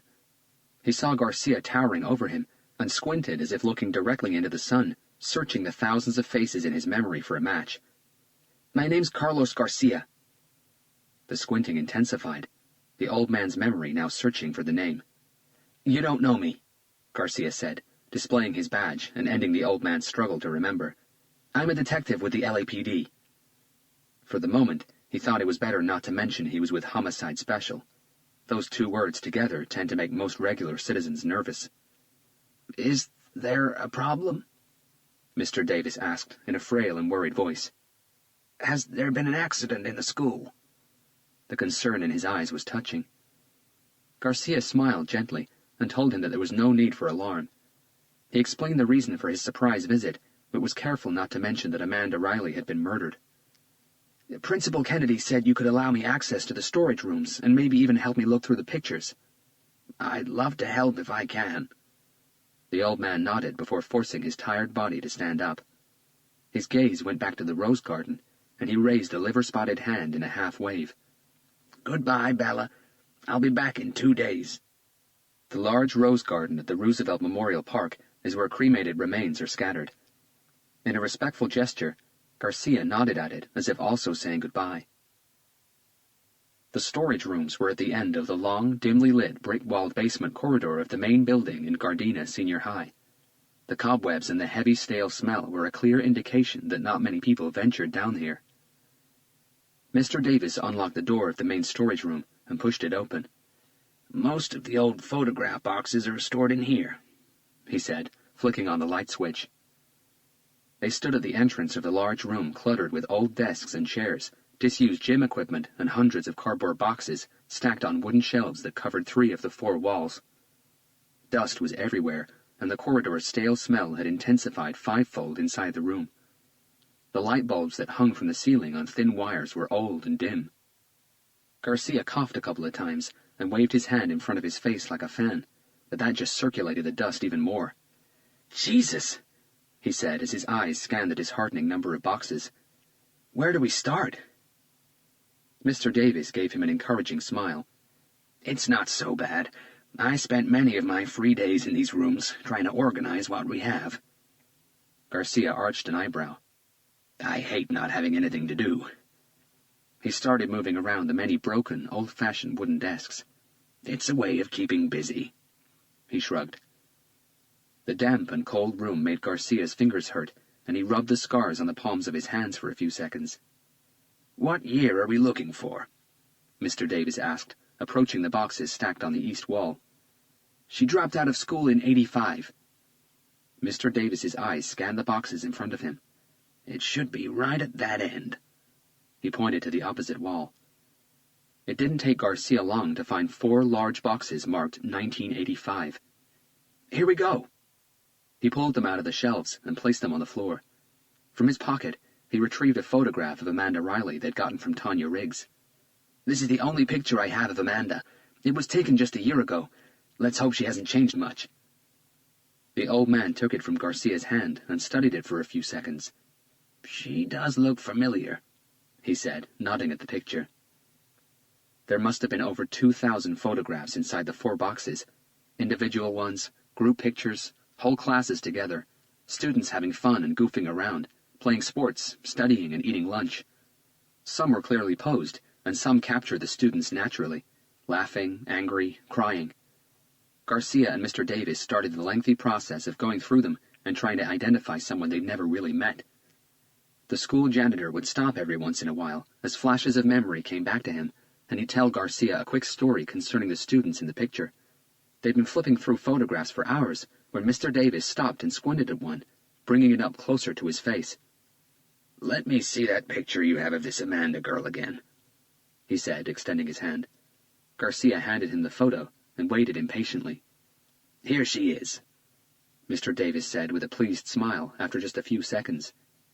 He handed Garcia both photos. The picture in question was of a group of 4 girls dressed in what looked to be expensive designer clothes, all of them in full makeup. 2 of them were laughing. One had an amused look on her face, and the last one was sideways, looking down. They were standing by one of the school's basketball courts, where several kids were bouncing a ball behind them. Garcia didn't have to ask. She had certainly changed, but there was no doubt the second girl from the left was Amanda Riley. They were all stunning in their own right, but Amanda certainly stood out. She was drop-dead gorgeous. A light wind was blowing her shoulder-length blonde hair away from her face. She was one of the girls who were laughing, and even frozen in time, her laughter seemed contagious. I remember that group of girls, Mr. Davis said with a melancholic grin. They were always together, and all the boys... He shook his head, and the grin widened as he remembered. They were crazy for them. But these girls, they didn't want to know. What do you mean? Didn't they have boyfriends? Oh, yeah. If my memory serves me right, they weren't boys from this school. They were older, I think. Do you remember any of these girls' names? Mr. Davis laughed. My memory is good, Detective, but not that good. Garcia nodded and returned his attention to the picture. No way, he murmured after a few seconds, squinting at the photograph. What? Something the matter? Mr. Davis asked, craning his neck. Do you have a magnifying glass or something like that? Garcia asked, without taking his eyes off the picture. The old man smiled and pulled an old-fashioned Swiss Army knife from his belt. It contained everything, from pliers to a screwdriver, a bottle opener, and a small magnifying lens. I knew this would come in handy someday. He handed it to Garcia, who quickly brought it to his eye, scrutinizing the picture for what seemed like an eternity. His mouth went dry. I'll be goddamned. Chapter 49. They drove down Yukon Avenue and turned left into Artesia Boulevard. Darnell Douglas was at the wheel. Ryan Turner sat comfortably in the passenger's seat, his eyes studying the car's interior. It feels like a very smooth ride, Ryan said casually. Oh, it is. This is a V8 6.2-liter engine as smooth as aged whiskey. Darnell's eyes stole a peek at Ryan. Do you drink, Ryan? I occasionally enjoy a good whiskey, yeah. Oh, you'll enjoy this more, believe me. I'm sure. Darnell knew it was time to play the cool salesman. I'll tell you what, Ryan. He pulled over to the side of the road. I'm not supposed to do this because we haven't properly filled in a form back at the office, but you need to drive this puppy to really get a feel for it. Ryan's eyebrows lifted in surprise. The nice salesman who breaks the rules routine always worked for Darnell. It was a buddy-bonding thing. Give and take trust. We can hook onto San Diego Freeway and you can let it rip for a while. You sure? Ryan looked uncertain. Yeah, why not? You look like a pretty decent and responsible guy. I think I can trust you. Ryan held Darnell's gaze for a few seconds. Seriously, if this car doesn't blow your mind, no car will. Okay. Ryan nodded before unlocking the passenger's door and walking the longest way around, buying himself a few seconds. This one's in the bag, Darnell thought. So what do you do, Ryan? He asked as Ryan took his seat behind the wheel. I'm a doctor. He buckled up. Wow. I'm an anesthetist. Oh. Darnell shook his whole body in a shiver. Something wrong? Darnell made a bitter face. I really don't like needles, you know? They freak the fuck out of me. Ryan's hand wrapped around the syringe in his pocket, and he smiled. Yeah. He stared into Darnell's eyes, his voice guttural. I already knew that. They say that when it comes to danger and fear, human beings are just like any other animal. We can sense it. Some primitive instinct inside alerts us. And something inside Darnell was screaming for him to get the hell out of that car. Ryan pressed the central locking button and smiled. Guess what? He whispered. I know what scares you to death. Chapter 50. In Compton High, Hunter got his hands on a 1985 student's yearbook, Father Fabian's graduating year. He also managed to dig up some of his old report cards and records. The young priest had been suspended 7 times during his junior year. The interesting fact was that all 7 suspensions had been requested by the same teacher, Mrs. Patricia Reed, who taught Algebra 2, the priest's weakest subject according to his grades. Teachers tend to remember their worst students better than their best ones. If anybody would remember Brett Stewart Nichols, Patricia Reed would. Hunter was certain of that. The day was sliding from pale blue to dark night when Hunter walked into his office. Garcia had arrived only a couple of minutes before him and was standing in front of the picture board, attentively studying one of the photos. He turned and faced Hunter. You won't believe what I found. Excitement coated his words as he wiggled a 6x12 photo in his hand. Hunter arched an eyebrow and took a few steps towards his partner. I got this from an old storage room in Gardena High.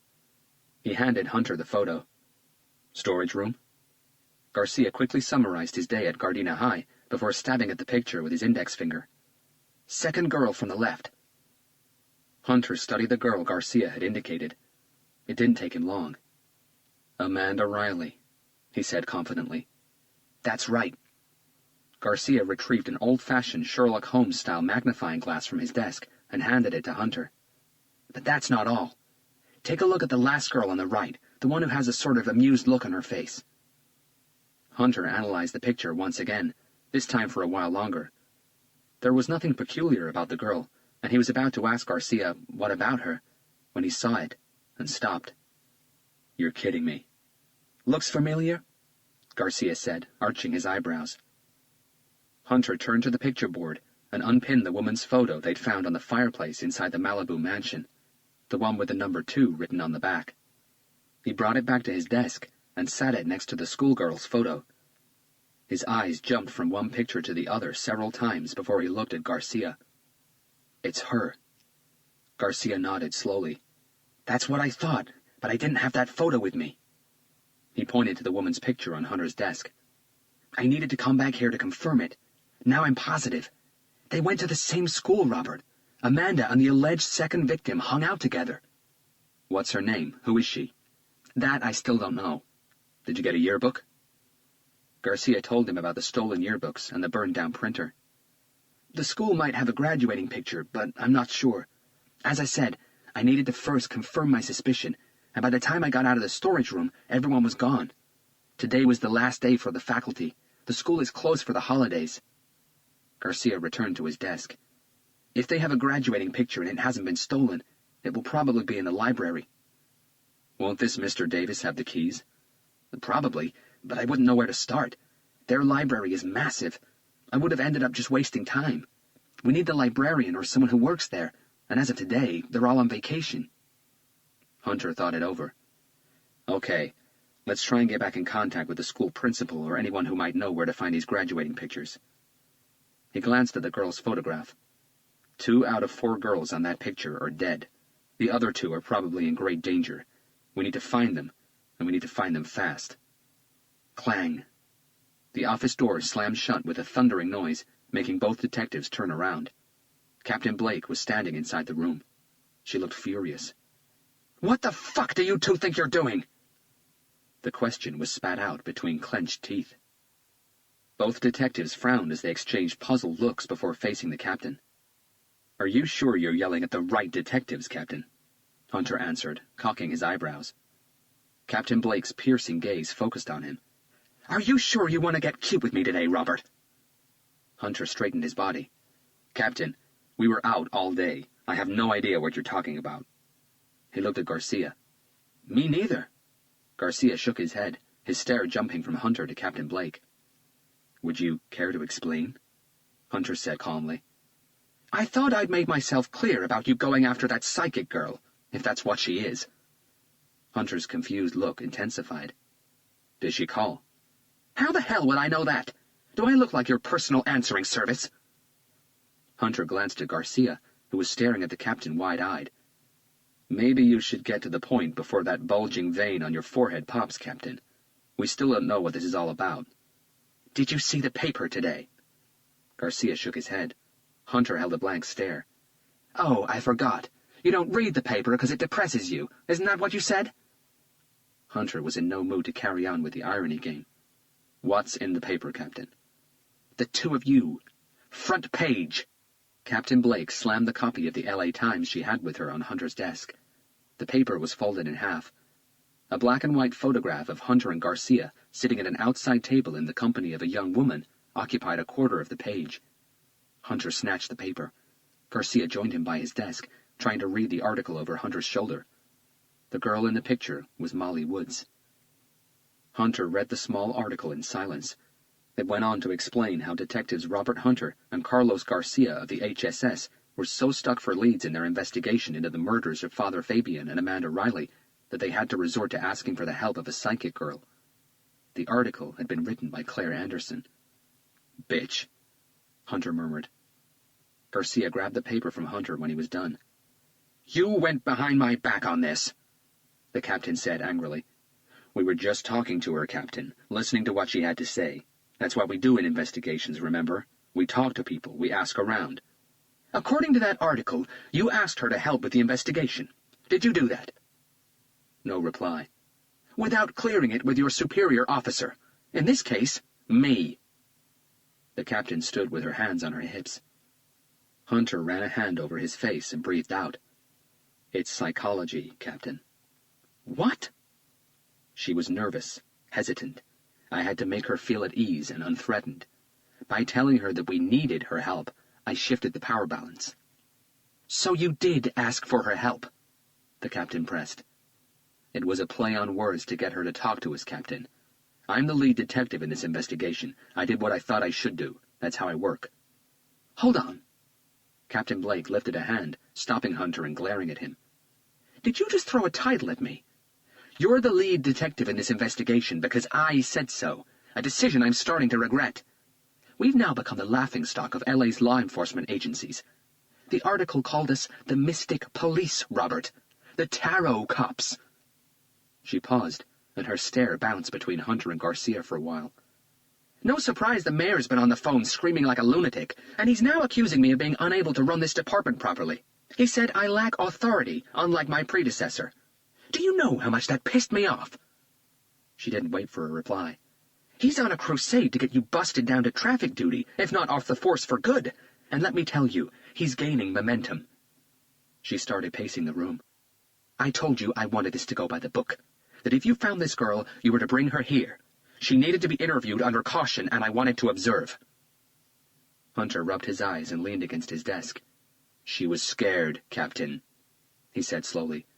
She wanted to talk, but not here. She felt nervous in the interrogation room.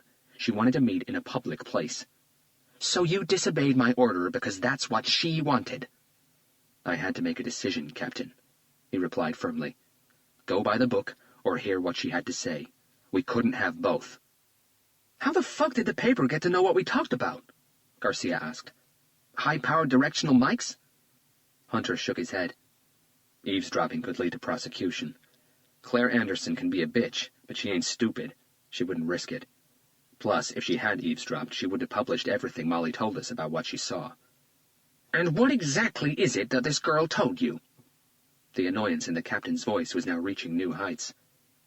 Hunter related the whole conversation he and Garcia had had with Molly Woods the day before.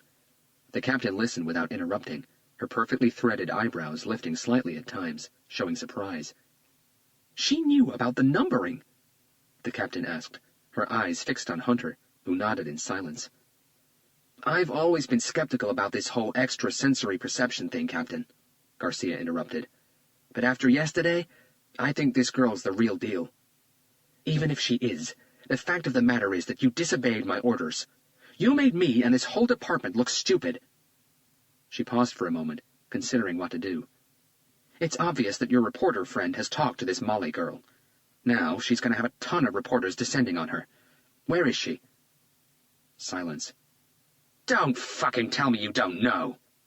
I told her we needed to keep in touch. She said she'd call me today. She hasn't yet. Why don't you call her? She doesn't have a cell phone. The captain let out a deep breath. Did she tell you where she lives? No, and I couldn't force her. Hunter took a seat behind his desk. We won't be able to find out either, will we? The captain massaged her neck, trying to relax her tense shoulder muscles. She's too young to have a proper tenant agreement, and I'll be very surprised if she used her real name to rent a room anywhere. If she saw the papers, and my guess is that she did, she's running scared. The problem is, vision or not, she knows details about this investigation that can't be leaked. Do you understand what I'm saying, Robert? Her voice calm and authoritative. You're not the only one who knows psychology. If some of these reporters catch up with her, they'll persuade her to talk. I can guarantee you that. Find her. She opened the door, but spun around before leaving to face both detectives. If you ever pull another stunt like this, or disobey a direct order from me again, I swear to God, the next job you'll be doing will involve touching shit with your hands. The door slammed behind her hard enough to make the room shake. Garcia punctured the silence that followed with a nervous sigh. Do you have any idea where Molly could be? I'll find her, Hunter replied. Trust me. Chapter 51. The luxurious Hilton Hotel in Beverly Hills, known as the Beverly Hilton, stands imposingly at number 9876 Wilshire Boulevard. Just a short walk away from the famous Rodeo Drive in Century City, the hotel is a favorite retreat for stars and for those who appreciate being treated like one. At 8:30 p.m., Hunter sat alone at a corner table near the entrance to the busy and stylish lobby bar. Other than the small saucer filled with assorted peanuts, the only other object on the table was an empty whiskey tumbler. His eyes followed a well-dressed 30-something man as he walked in and grabbed the attention of the absurdly tanned barman. Hunter waited a few seconds before approaching him. They talked for less than a minute. Trader Vic's Lounge, a meticulously decorated Polynesian-themed indoor-outdoor restaurant and cocktail bar, is one of 2 gourmet restaurants inside the Beverly Hilton. That's where the well-dressed man had come from. That's where Hunter was heading. She was sitting alone, sipping champagne at a candlelit table by the east wall. "Have you seen any famous people yet?" he asked, standing in front of her table. "I heard this place is a must if you want to play Spot the Celebrity, but I haven't seen any." He smiled. "I probably wouldn't recognize them anyway. I don't watch much TV and I barely go to the movies." She put her glass down and stared at him, surprised. It took her a few seconds to overcome the shock and string a sentence together. "What the hell are you doing here?" "What? Are you kidding? This is one of my favorite hangouts." Claire Anderson chuckled cynically. "Somehow I doubt that very much, Detective Hunter. But the blazer and tie suit you." Hunter adjusted his tie. "Thanks. I thought we were past the Detective Hunter and Miss Anderson phase." "How in the world did you know I'd be here tonight, Robert?" Hunter frowned. Was that a serious question? Maybe the hint is in what I do for a living. "Oh yes, I forgot. The mighty Robert Hunter. Shouldn't you be using your powers to look for a sadistic serial killer instead of stalking me?" "You should talk about stalking." He took the empty seat directly in front of her. "You wrote the book on it." "What are you doing? You can't sit there. I'm with someone." "You mean the married guy in the shiny new dark gray suit, short black hair with a cleft chin?" Hunter nodded and screwed up his face at the same time. He left. "What?" Her face dropped in realization. "That was you, wasn't it?" Hunter's expression indicated he didn't know what she was talking about. "The maitre d' came over a moment ago and whispered something into Sean's ear. He excused himself and said he'd be right back. That was you." Hunter didn't answer. "Who told you Sean was married?" Hunter leaned back and crossed his legs. "I didn't really come here to talk about your date, Claire." The maitre d' came over to announce that their starter was ready. Claire was about to send it back, but Hunter got in before her. "It's okay, you can serve it." He turned to Claire. "You ordered it. We might as well eat it." "You're an asshole." She ran her hand through her shiny hair, which she had straightened to perfection. "Your hair looks nice that way," Hunter said, disarming her for an instant. A tall waiter returned with their starters. "Excuse me, what's this?" Hunter asked, pointing to the plate in front of him. "Crab rangoon folded in a wonton skin with cream cheese," the waiter answered with a polite smile. "Anything wrong, sir?" No, that's fine." "I guess you're upset about the article today," Claire said after the waiter left. "The article didn't bother me in the least." Hunter pointed to the jug of iced water on the table. "Is it okay if I have some water?" "Knock yourself out." He poured himself a glass and had a sip. What did piss me off no end was the picture. "Why? I thought you looked quite cute," she teased. "She's just a girl, Claire." Hunter's tone went from playful to morbidly serious. "You put her life at risk." "What the hell are you talking about?" Claire shot back. "You think psychopathic killers don't read the papers?" "So?" Hunter shook his head. "You didn't do your homework properly, did you? Many killers have an agenda which they'll do anything to complete. If they feel that agenda is threatened in any way by someone or something, they tend to try and eliminate that threat. In your article, you not only made it clear that she was a threat to the killer, but you also gave him her picture. He now knows what she looks like." Claire stopped picking at the fancy food and stared at Hunter uncomfortably. Her smile vanished. "Do you think she's in danger?" "It's a little too late to be asking that question, don't you think? If you want to be a crime reporter, it stands to reason that you maintain a good relationship with the people in the force, especially detectives." He stopped and waved his hand. "Oh, that's me." His irony was back. You could have called and run the story by me before going to press. It's actually common practice. That way you don't piss us off. We get to have a first look at what kind of bullshit you're about to print, and if there's anything we judge detrimental to the investigation, we can ask you to omit it. By doing that, you keep us sweet.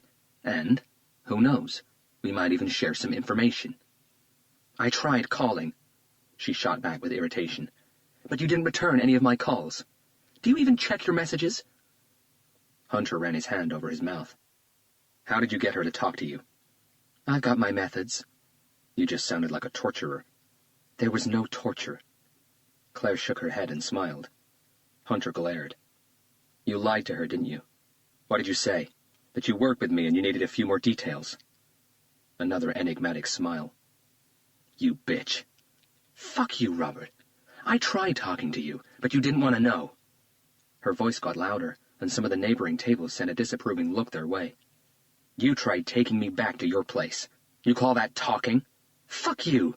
Don't come telling me how I should do my job. Someone should, because you're obviously fucking it up. Only an arrogant bastard like you could call getting a story on the front page of the LA Times fucking it up. It's not a story, Claire. It's a case, and people's lives are at stake. Hunter paused for a deep breath. You scared her away. I need to find her before something happens. Claire narrowed her eyes. You want my help, don't you? Do you know where she is? Wait a second.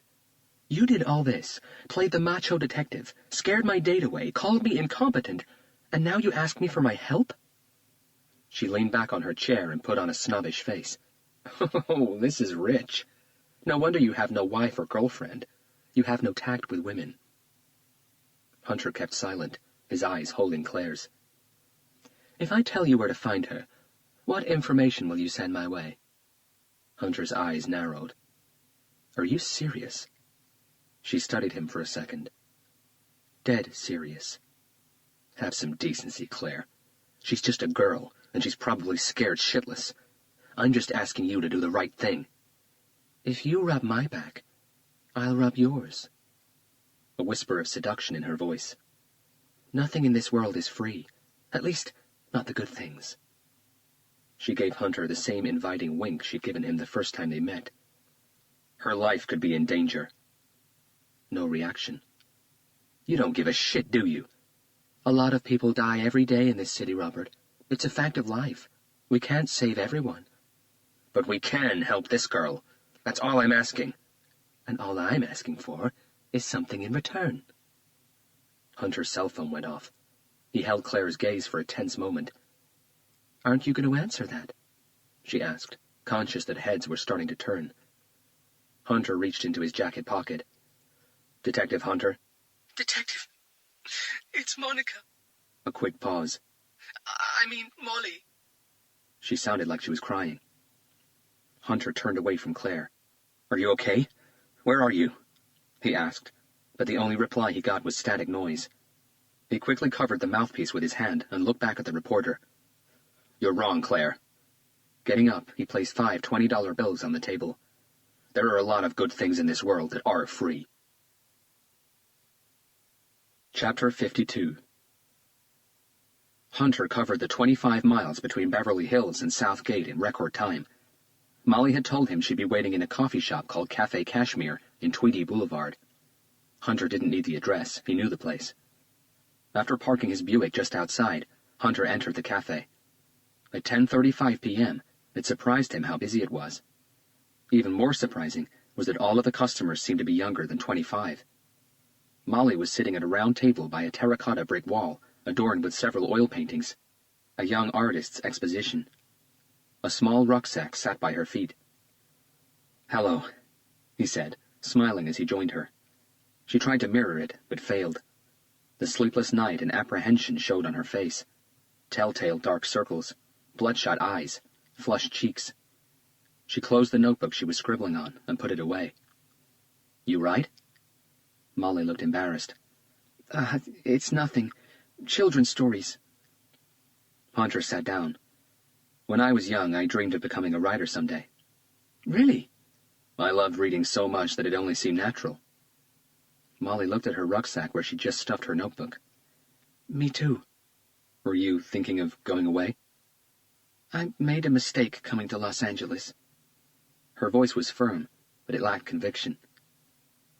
Do you think if you'd gone someplace else, you would have avoided the visions? Hunter asked. No answer. No eye contact.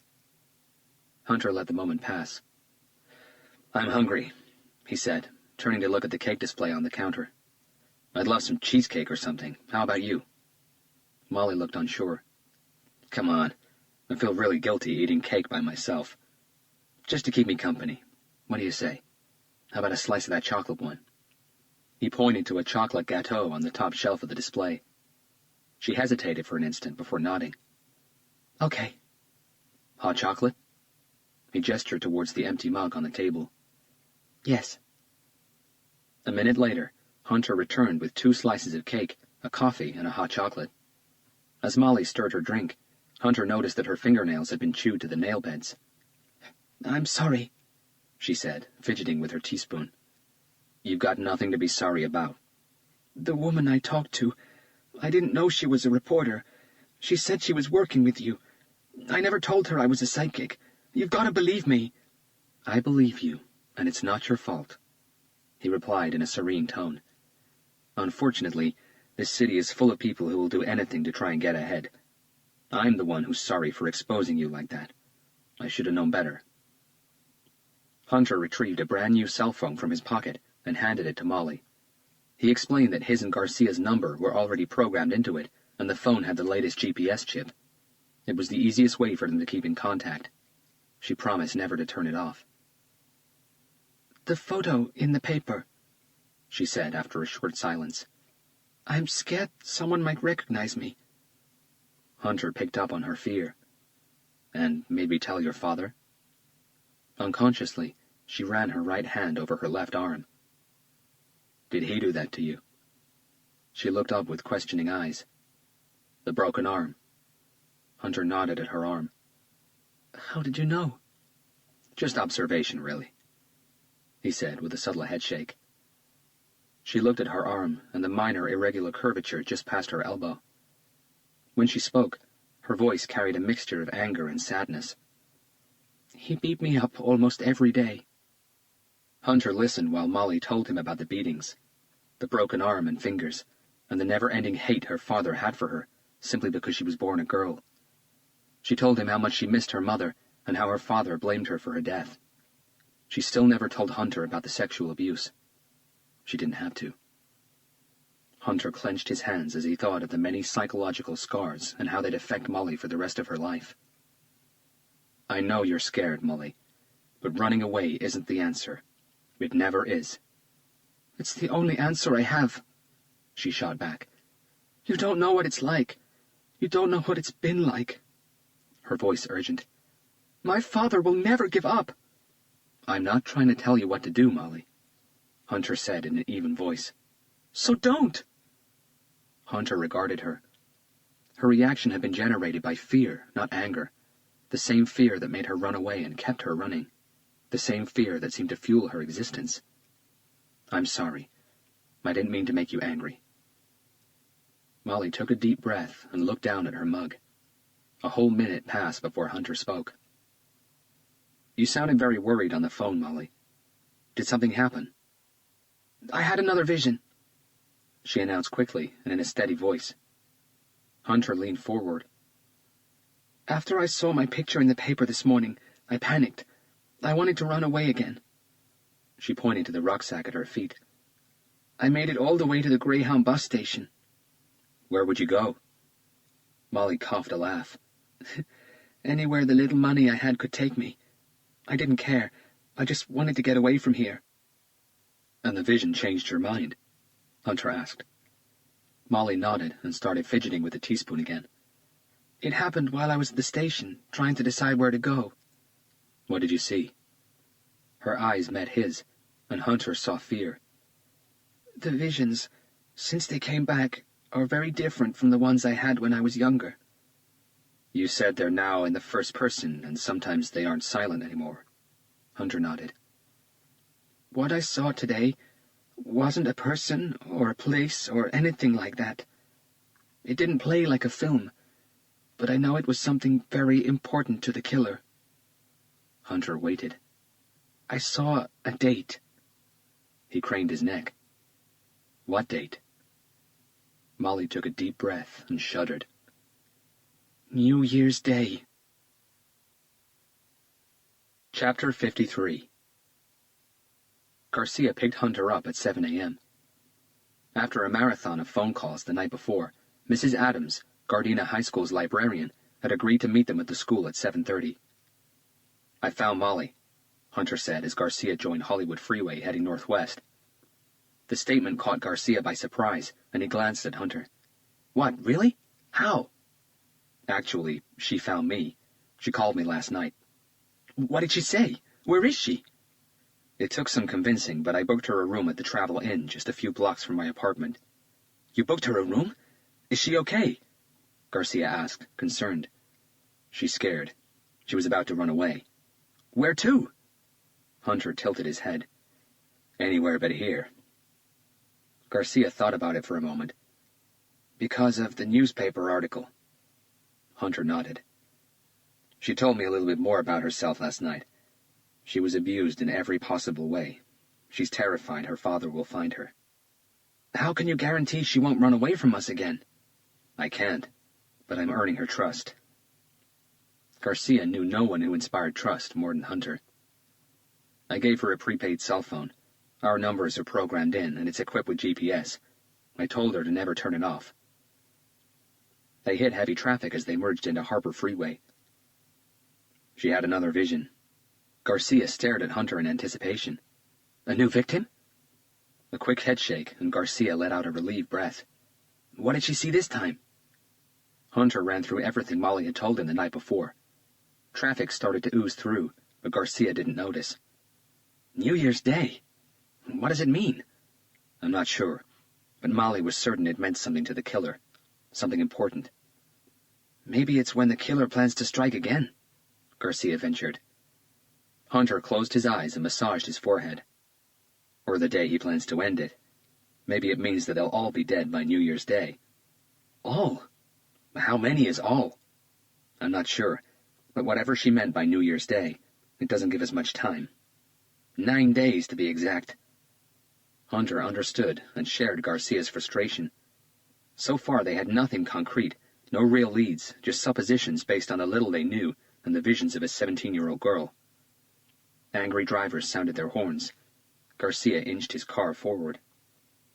"Did she see any reasoning behind any of this? Why the killer is going after these people? Anything to do with the schools or the students at all?" A quick headshake. They drove the rest of the way in silence. Hunter and Garcia arrived at Gardena High 15 minutes late. Mrs. Adams was a plump, cheery-looking woman of almost 60, with perfectly coiffed silver hair and a heartwarming smile. She was glad to help and directed both detectives to an archives room filled with storage boxes at the back of the library. "The boxes are all labeled by year." Mrs. Adams's voice was as sweet as her pale green eyes. Hunter turned to her. She was almost a foot shorter than him. "Thank you very much for your kindness, Mrs. Adams. We'll be okay now." She hesitated at the door. "We won't make a mess." Hunter smiled. "I promise."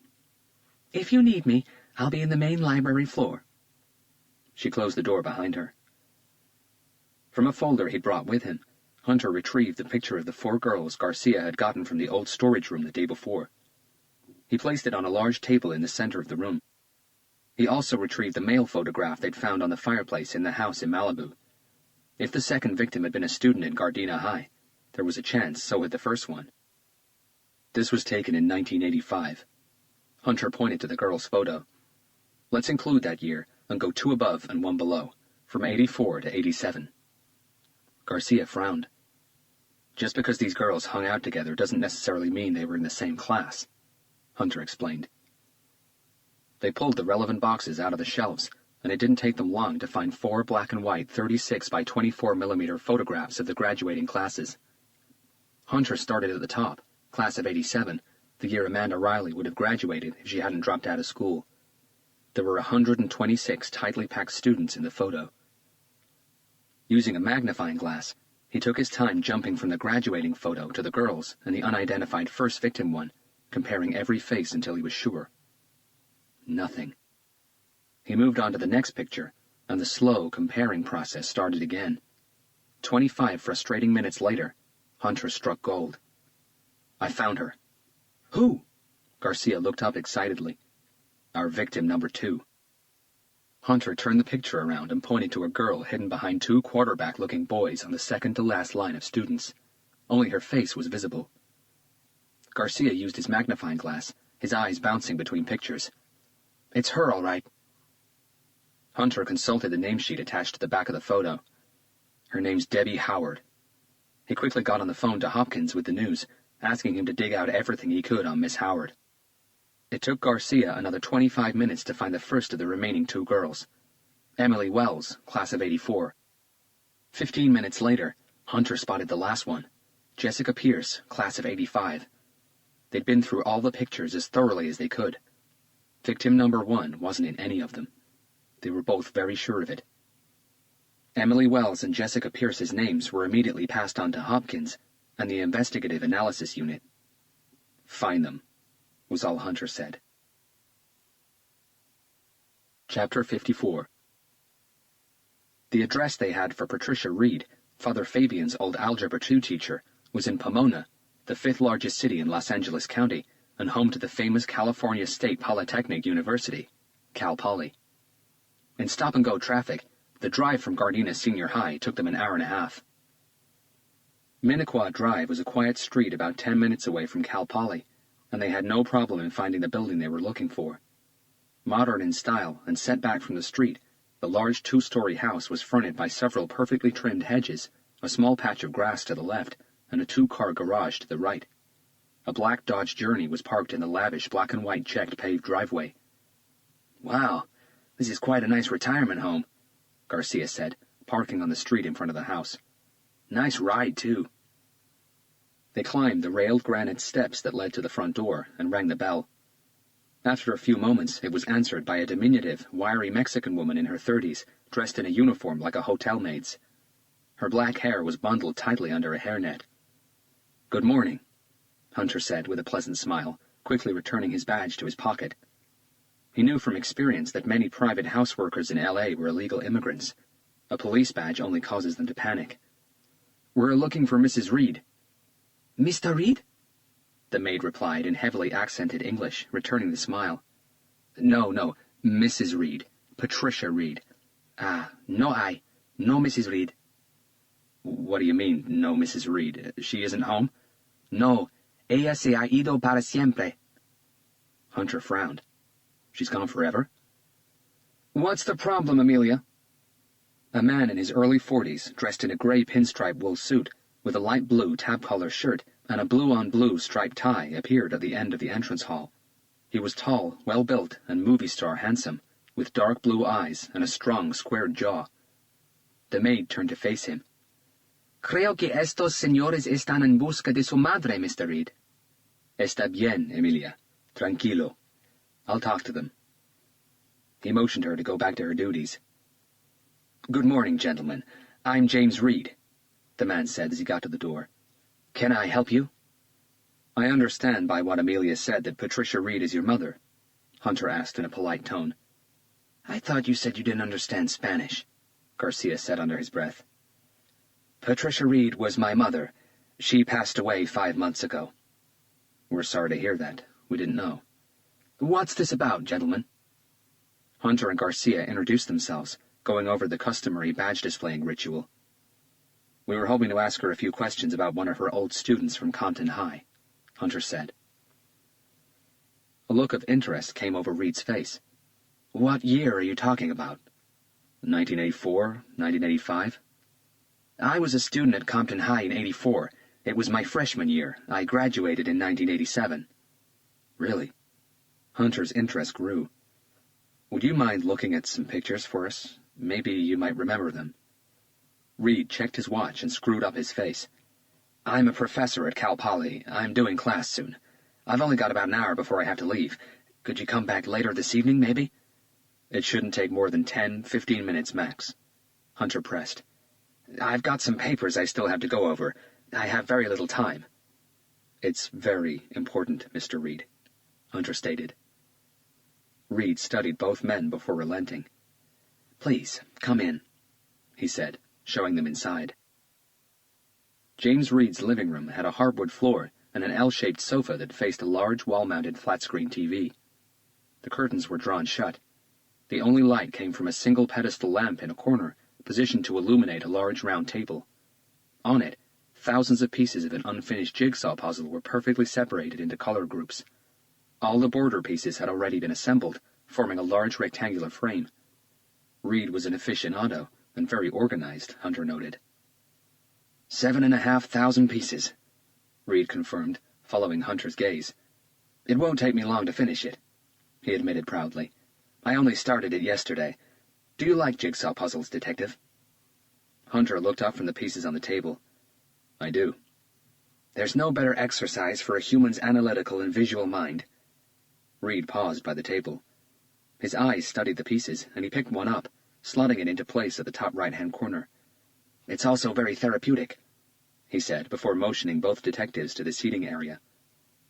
Hunter and Garcia sat on the sofa, while Reed took the antique-looking chair facing them.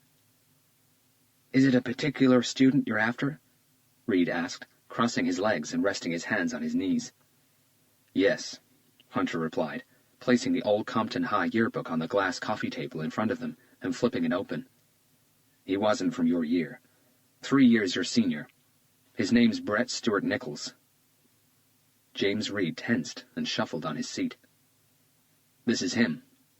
Hunter pointed to the photograph in the center of the page, a skinny kid with wild black hair and energetic dark brown eyes.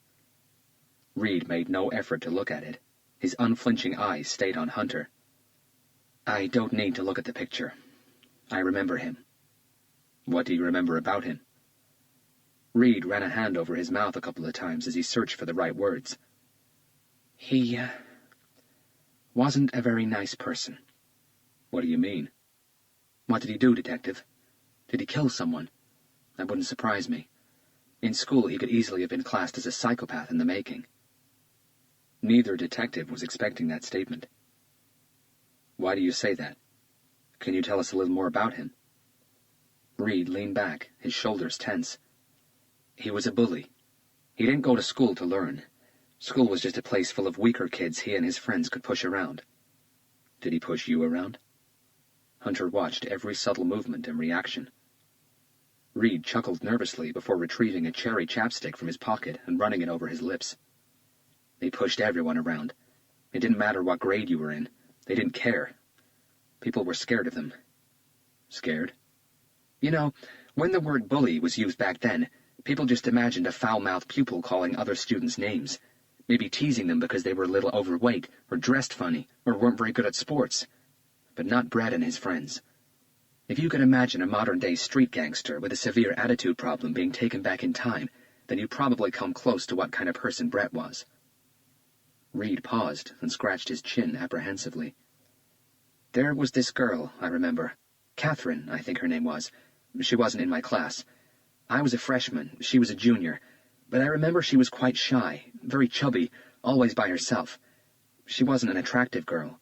Strange, hawk-like nose, unaligned teeth, bad hair, and deep-set eyes behind big, thick glasses.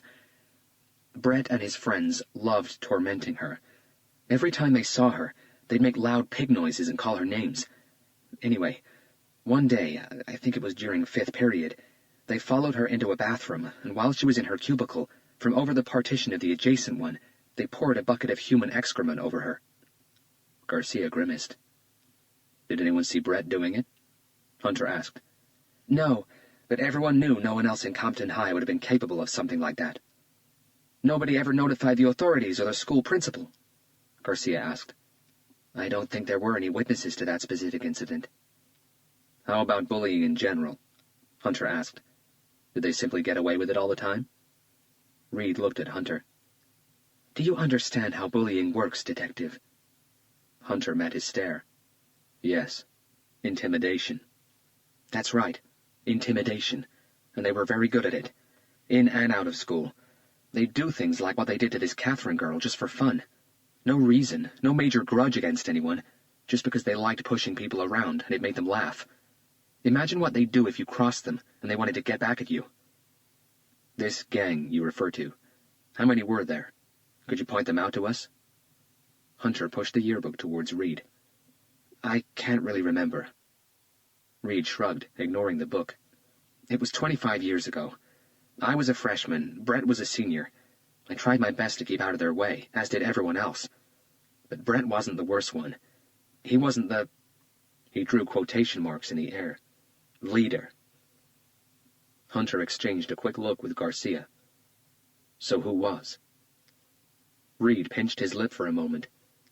You still haven't told me what this is about, Detective. Is he wanted for questioning? Not exactly, Hunter replied. Reed studied Hunter and Garcia. Wait a minute. You guys are homicide, right? Did someone finally kill Brett? A thin smile played on his lips. Do you think someone would have reason to? Did you listen to anything I said? Reed frowned. They terrorized everyone in that school. Some students and at least one teacher quit Compton High because of them. It wouldn't surprise me at all if they became hardened criminals after they left school. Hunter leaned forward, resting his elbows on his knees. Would it surprise you if I told you Brett Stewart Nichols became a Catholic priest? Reed stared at both detectives. Are you serious? No reply. They say redemption isn't beyond anyone, but yes, that would surprise me immensely. The leader, Garcia questioned again, pushing the open yearbook closer to Reed. Who was he? Reed's eyes finally drifted towards the book. For a minute he flipped through the pages before pausing and glaring at a picture on the bottom left-hand corner for a long while. A nervous muscle flexed on his jaw as he tapped the photo with his right index finger. Him. The picture Reed had pointed out showed a pale-faced boy with full lips, cat-like menacing dark eyes, and shoulder-length black hair. The name under the picture read Peter Elder. Hunter wrote the name down in his black notebook. What do you remember about him? I already told you. They were bullies, and I stayed out of their way. There's nothing else I can say. Anyone else you recognize? Garcia pressed. The rest of their gang, maybe? No, Reed said curtly, closing the yearbook with a thump and pushing it back in Hunter's direction. How about any of these girls? Hunter showed Reed the photograph of Amanda Riley's girl group. Reed looked at it attentively for almost a minute before shaking his head. No, I never saw them in school. His eyes stayed on the picture. They weren't students at Compton High. I was wondering if you might have seen them hanging around outside school, maybe with Brett and Peter's gang. We're talking 20-something years ago, Detective. Unfortunately, I don't have a photographic memory, and as I said, I did everything I could to stay out of their way. Reed checked his watch. This has gone way over 15 minutes, Detective. I really have to get going. As a teacher, your mother suspended Brett 7 times, didn't she? Hunter pushed. That's right. The answer came with a hint of indignation. My mother was a very good and proud teacher. She always did what she thought should be done in any given situation. She refused to be intimidated by anyone, never mind a pushy student. Did he threaten her after he was suspended? Brett and Peter didn't threaten. They acted. The muscle in his jaw flexed again. What did he do? The question made Reed edgy. Gentlemen, I really have to go. I have a class to teach. He sprang to his feet, and both detectives stood. Reed motioned his guests towards the door. As Hunter walked past the large table with the jigsaw puzzle, he paused, studied the pieces for a few seconds, reached for one, and slotted it in place. Reed glared at him. Lucky guess, Hunter said, shrugging. At the door, Reed's eyes narrowed, and a look of recognition came over his face. Wait a second. Now I remember where I've seen you two before. You were in the paper yesterday. The tarot cops, right? Something to do with enlisting the help of a young girl who claims to be psychic. You shouldn't believe everything you read in the papers, Garcia shot back. A priest was killed, isn't that right? Reed continued. Decapitated. The papers are calling the killer the executioner. You said Brett became a Catholic priest. Was he the one who was killed? A flicker of satisfaction flashed in his eyes. Hunter zipped up his jacket and nodded. Yes. Brett Stewart Nichols was savagely murdered. He waited for a reaction from Reed, but got none. "Thanks for your time and help, Mr. Reed." "All the best with your investigation, Detective." Reed closed the door calmly. A satisfied smile spread across his thin, ascetic face. Outside, Hunter reached for his phone and called Hopkins again. "Ian, listen. There's one more thing I need you to investigate." Chapter 55. Today was an important and proud day for young police officer Shauna Williams. It was her first ever solo patrol. Shauna was born in Inglewood, a tough neighborhood in southwestern L.A. The youngest of 4 siblings, she was also the only girl. In school, contrary to all her brothers, she was dedicated and studious. Her grades only occasionally fell under B+. Tall and athletic, Shauna played shooting guard for the basketball team and third base in varsity softball. She was the first and only of all 4 Williams to ever graduate from high school. Maybe, if things had turned out differently, she would have also been the first in her family to have ever gone to university. Shauna knew her brothers were involved in bad things. She just didn't know how bad. It's hard to grow up in an underprivileged neighborhood in a city like Los Angeles and not be affected by the crazy gang culture that rules the streets. Being African American, for some reason, seemed to make it even harder. She'll never forget the night she opened the door to a couple of police officers who'd come to give her parents the worst news any parent can ever get. All 3 of her brothers had been gunned down inside a stolen vehicle in what looked to be a gang retaliation hit. She had just turned 19. Shauna gave up her dream of university, and months later, after passing the recruitment tests, she joined the LAPD Academy. The 6 months of rigorous training that followed didn't bother her, and Shauna graduated top of her class. Her ambition was to make detective or the SWAT team.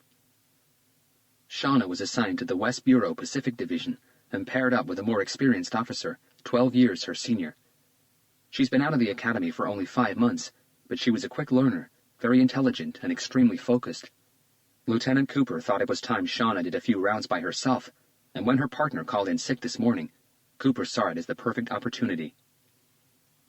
Shauna received a call from dispatch about a teenage disturbance near Marina del Rey, just a few blocks away from where she was.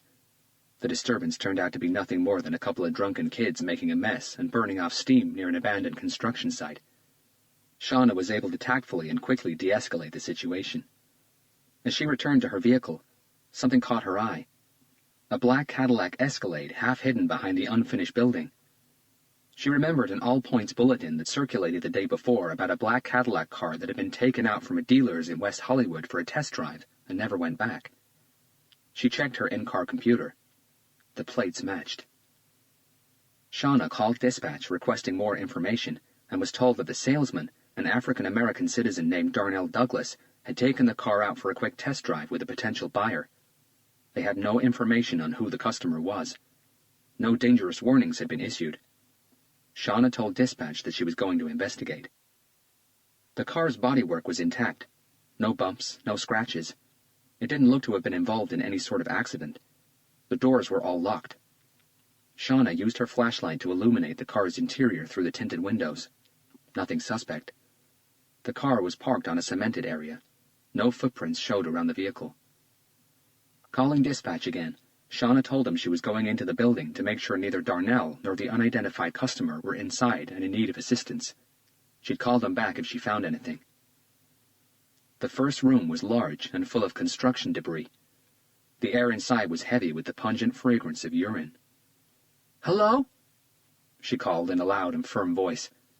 "Anyone in here?" No sound. Thick, once clear plastic sheets had been used as a cheap substitute for doors. Shauna used her flashlight to push the ugly drapes aside and moved into the next room. "Darnell? Are you in here? LAPD. Anyone in need of assistance?" Nothing. Shauna cautiously moved deeper into the abandoned building. The further she went, the darker it got, the staler the air became. Another empty room, and then another, and then another. Everything was quiet, but instinct told her something was wrong. She was about to go back when a gust of wind shifted a dirty plastic sheet door at the entrance to a room on the south wall. She caught a glimpse of something. and her skin crawled. Cop training took over, and Shauna reached for her gun before nervously moving towards the door in baby steps. "Hello? Darnell?" No reply. "LAPD! Anyone in there?" Silence. Using her flashlight, she lifted the plastic sheet and stepped inside. Shauna vomited 5 seconds later. Chapter 56. Debbie Howard, Amanda Riley's old school friend and the possible second victim of the executioner killer, was an only child. She was brought up by her mother after her father left when she was 8 years old. Her mother never remarried and now lives in an old people's home dedicated to dementia sufferers. Just like Amanda Riley, Debbie grew up in Gardena. She finished high school in 1986 and moved to Seattle shortly afterwards to study at Washington State University, School of Law. She graduated with honors and immediately landed a job with Foster Harvey, one of the largest law firms in the Pacific Northwest. 5 years after joining the firm, she married William Clark, an attorney and associate of Foster Harvey. Their marriage lasted only 3.5 years. After her quick divorce, Debbie decided to leave the company in Seattle behind and head back to Los Angeles. Her record as a lawyer spoke for itself, and after passing the California bar exam, she was offered a job with the Los Angeles District Attorney's Office, Antelope Valley Branch. Debbie was intelligent, ambitious, pushy, and a fierce opponent in a court of law. Since moving back to California, she tried and convicted over 500 criminals, their offenses ranging from misdemeanors to felonies and capital crimes. 2 years ago, she met, fell in love with, and married Jonathan Hale, a very successful architect. She was found dead in their home in the city of Lancaster 2 weeks ago. There was no mention of a number drawn onto her body. By the time Hunter and Garcia got back to their office, Hopkins had already gathered all the information into a neatly typed 2-page report. "How did she die?" Hunter asked, checking the report. "According to the detective I spoke to from LA County Sheriff's Department, she was found dead inside her bathroom. Because the case is still open and the victim is a prosecutor from the LA DA's office, they wouldn't disclose any more information.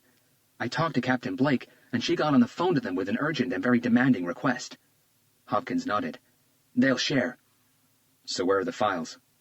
Hunter pressed. "On their way here. Detective Ross from the Sheriff's Department in Lancaster is making copies of everything they have on Debbie Howard's death. Captain Blake told them to send us whatever they could get their hands on immediately.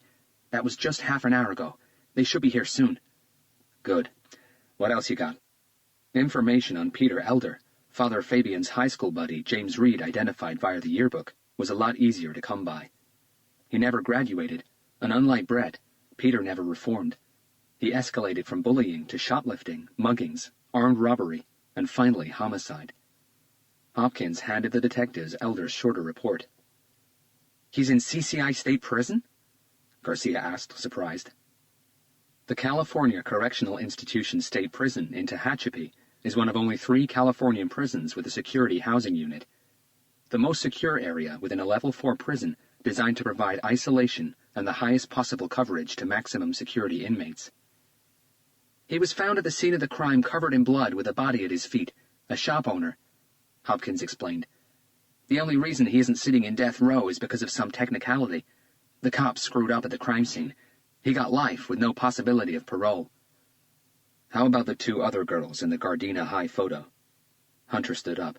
"Emily Wells and Jessica Pierce. Have we found them yet?" A quick headshake. "I've got several searches running at the same time, but so far nothing. You gotta give me a little more time." "Time is something we seem to be running out of very quickly," Garcia said, glancing at Hunter. They didn't want to reveal Molly's latest vision about New Year's Day. "I was lucky with Debbie Howard's search," Hopkins said. "She opted for keeping her maiden name instead of taking on her husband's. That and the fact she worked for the district attorney's office made things a lot easier. Her name popped up almost instantly in the homicide database query. Emily Wells and Jessica Pierce are probably married. I'll have to track down old records and possibly their parents. I'm working as fast as I can. I'll get there, but I need a few more hours." He ran a hand over his tired-looking face. "How about our possible first victim, the unidentified male in the watch search?" Garcia asked. "Any luck?" "Nothing so far from the personal possessions inventories. But believe it or not, in this day and age, Those inventories aren't entered into a database. Hopkins shrugged as if he didn't get it. They are handwritten forms. Hunter threw his head back and let out a tired sigh while running both hands over his face. I'll get some people over to the morgues to go through those forms. We've got to find this guy. Captain Blake entered the room without knocking. Her makeup seemed a little heavier than normal, and Hunter deducted it was to hide the dark circles under her eyes.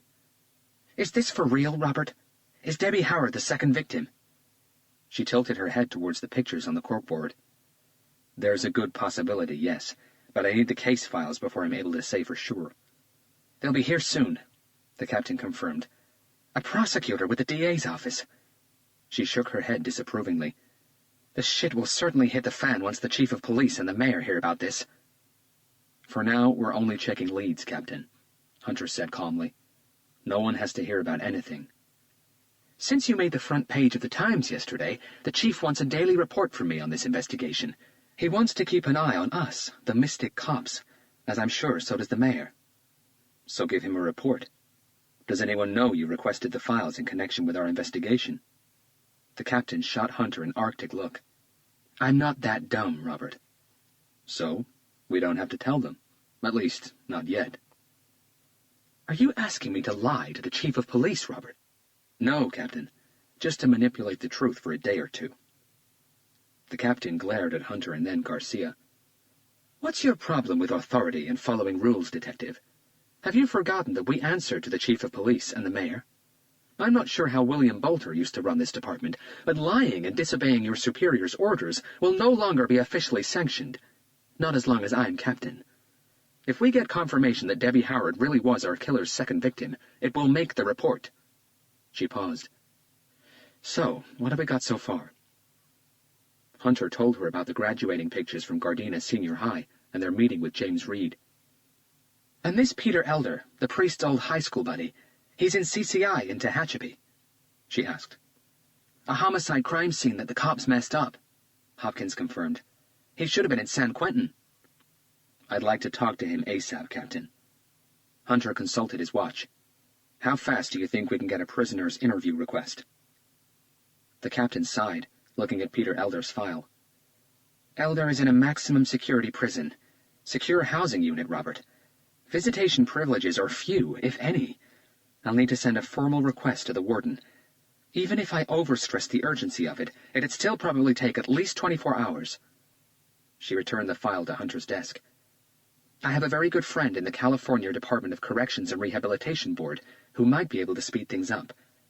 But how do you think this Peter Elder can help? He's been in prison for... She made quick eye contact with Hopkins. 14 years, he confirmed. My guess is that he hasn't seen his old school friend for at least that long. Hopkins checked his report. That's right, Captain. His visitation records show only one name, his mother, and that stopped 5 years ago when she passed away.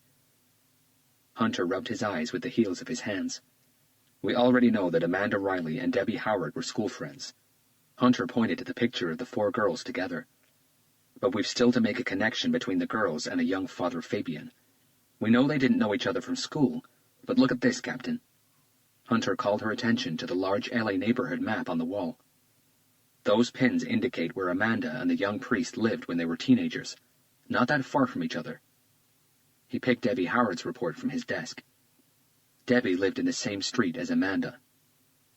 You think they were a gang? The captain asked. Something like that. Hunter nodded and leaned against the edge of his desk.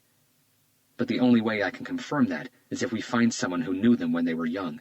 Someone who was a good friend, maybe part of the gang. He pointed to Compton High's yearbook. Peter Elder is that someone. And if he confirms your assumption, what do you get? Motive. Everyone stood still. All eyes on Hunter. I'm listening, Robert, the captain urged Hunter. Bullying. Bullying? You mean school bullying? The captain asked doubtfully. We found out today that in school Father Fabian was a bully, and a nasty one at that. He and his little gang of friends pushed students and their teachers to their limits. Peter Elder was not only part of that gang, but according to James Reed, he was the leader.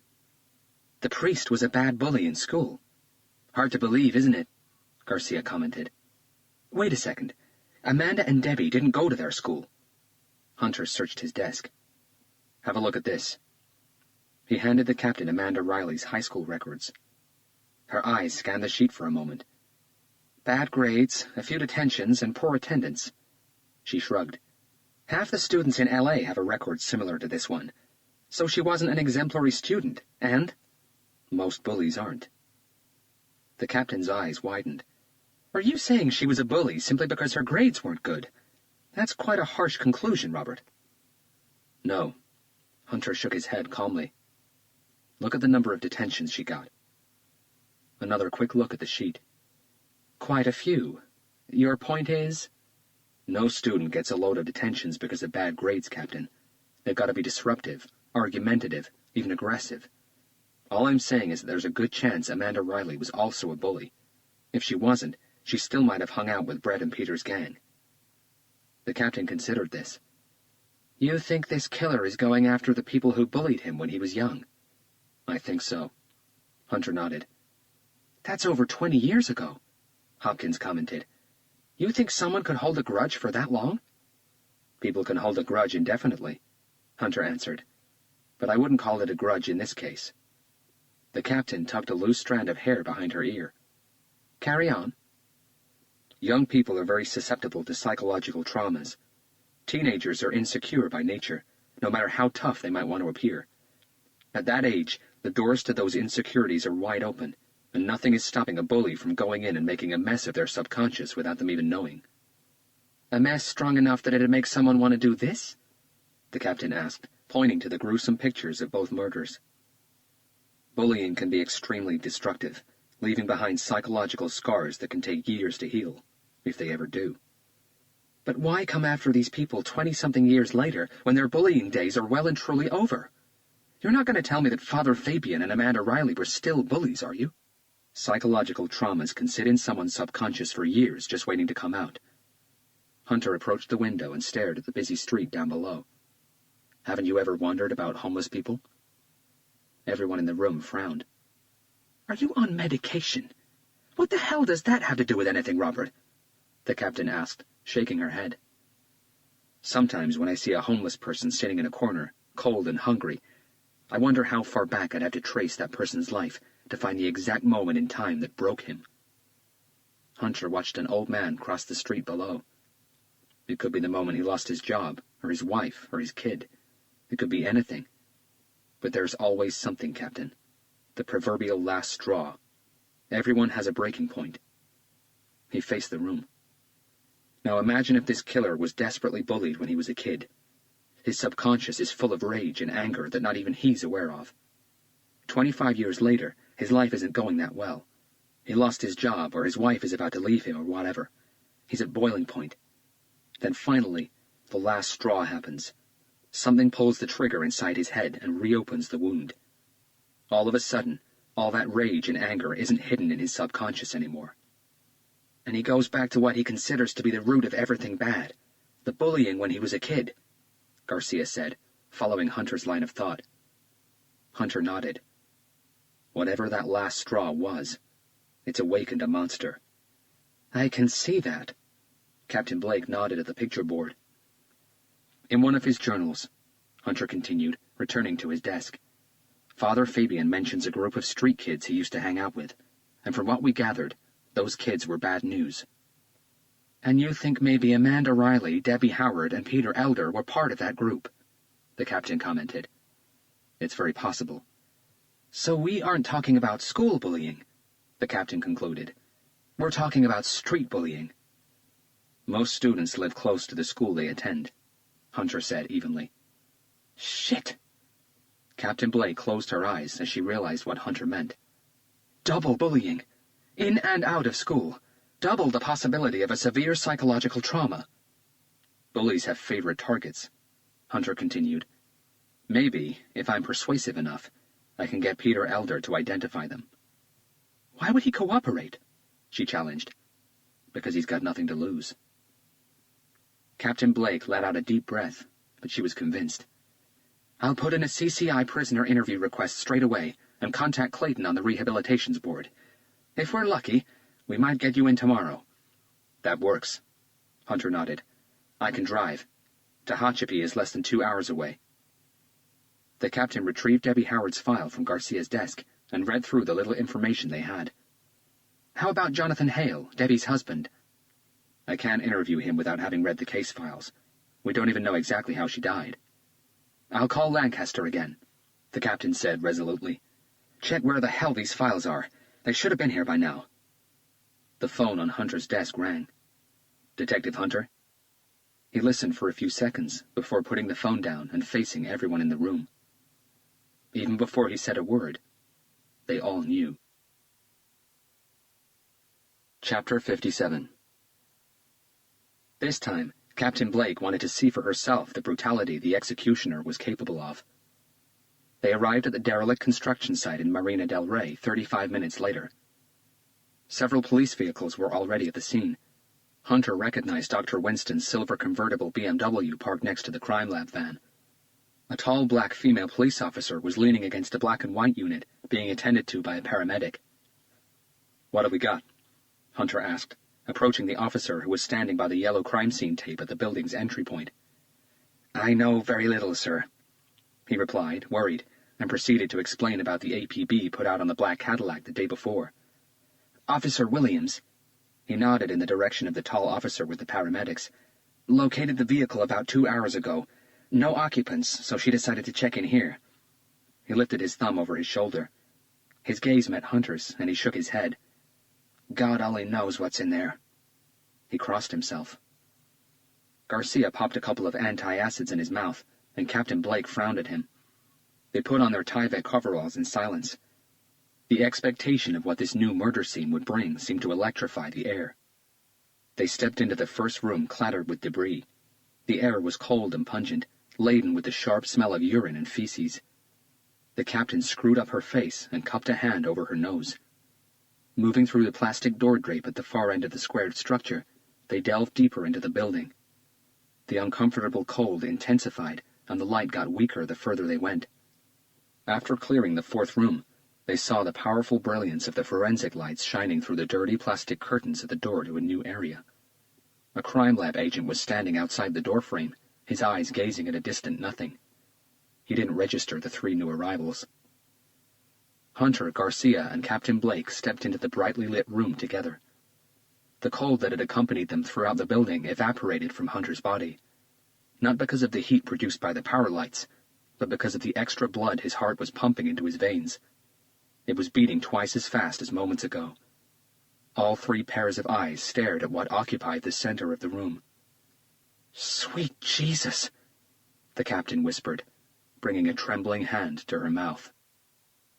A naked black man was sitting in a high-back metal chair. His skin was a dull shade of gray. His head was slightly tilted back. Protruding from his open mouth was a thin, clear plastic tube. But what was causing Captain Blake to shiver wasn't the tube shoved deep down the man's throat. It was the 250 10-milliliter syringes filled with blood that had been plunged all over the man's body, from his eyes to his ears, head, torso, genitals, legs, and feet. Dr. Winston was standing to the right of the victim. He slowly approached both detectives and the RHD captain. Hunter had never seen him look so distressed. All 4 of them stood in silence.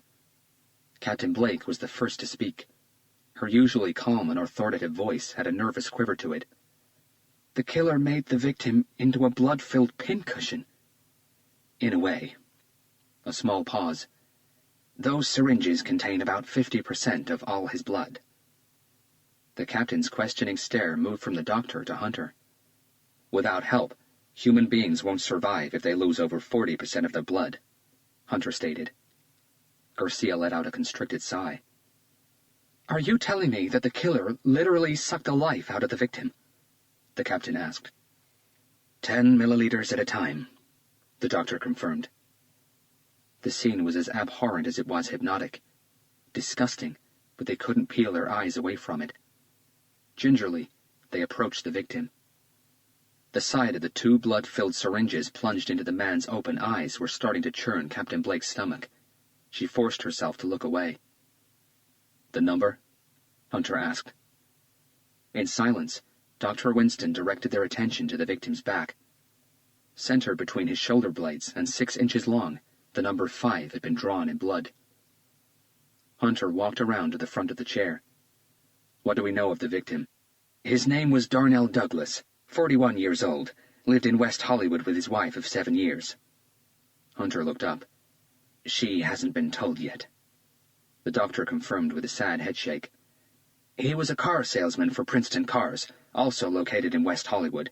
You probably already heard how he disappeared yesterday after taking one of the vehicles from his shop out for a test drive. Hunter nodded. My team is dusting the entire car as we speak. If the killer left anything behind, we'll find it. How did the killer manage to extract so much blood?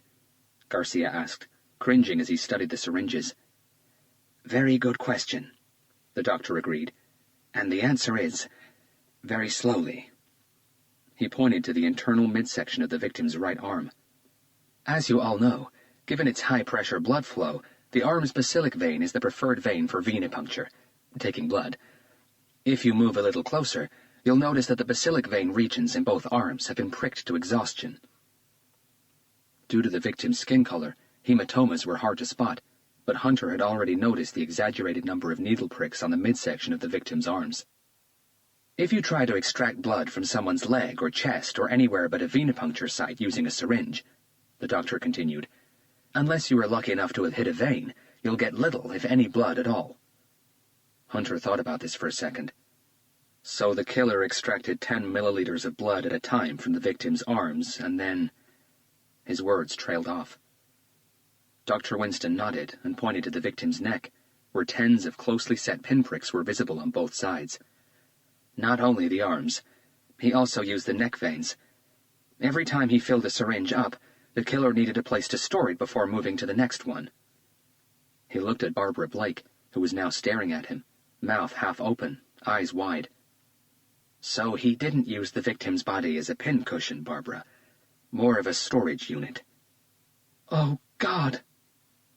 The killer could have dragged this out for hours, the doctor proceeded. And judging by what we've seen from the previous victims, I'm certain he did. And he made him suffer, Hunter noted. Immensely, the doctor agreed. Every new syringe filled with blood was stabbed into the victim's body as opposed to inserted. He pointed to each body part as he mentioned them. Eardrums, testicles, nipples, and eyes were most likely the first to be stabbed, as they'd be the ones to cause the greatest amount of pain. In the less fleshy body parts, like the face, shins, knees, and so on, the needles hit bone. The killer wouldn't have gone for the eyes early. Hunter disagreed, having a closer look at the victim's face. Dr. Winston and Captain Blake frowned. He would have wanted the victim to see the needles being plunged into him. Hunter explained. Why? The captain this time. Oh, my God, Garcia whispered, realizing what Hunter meant.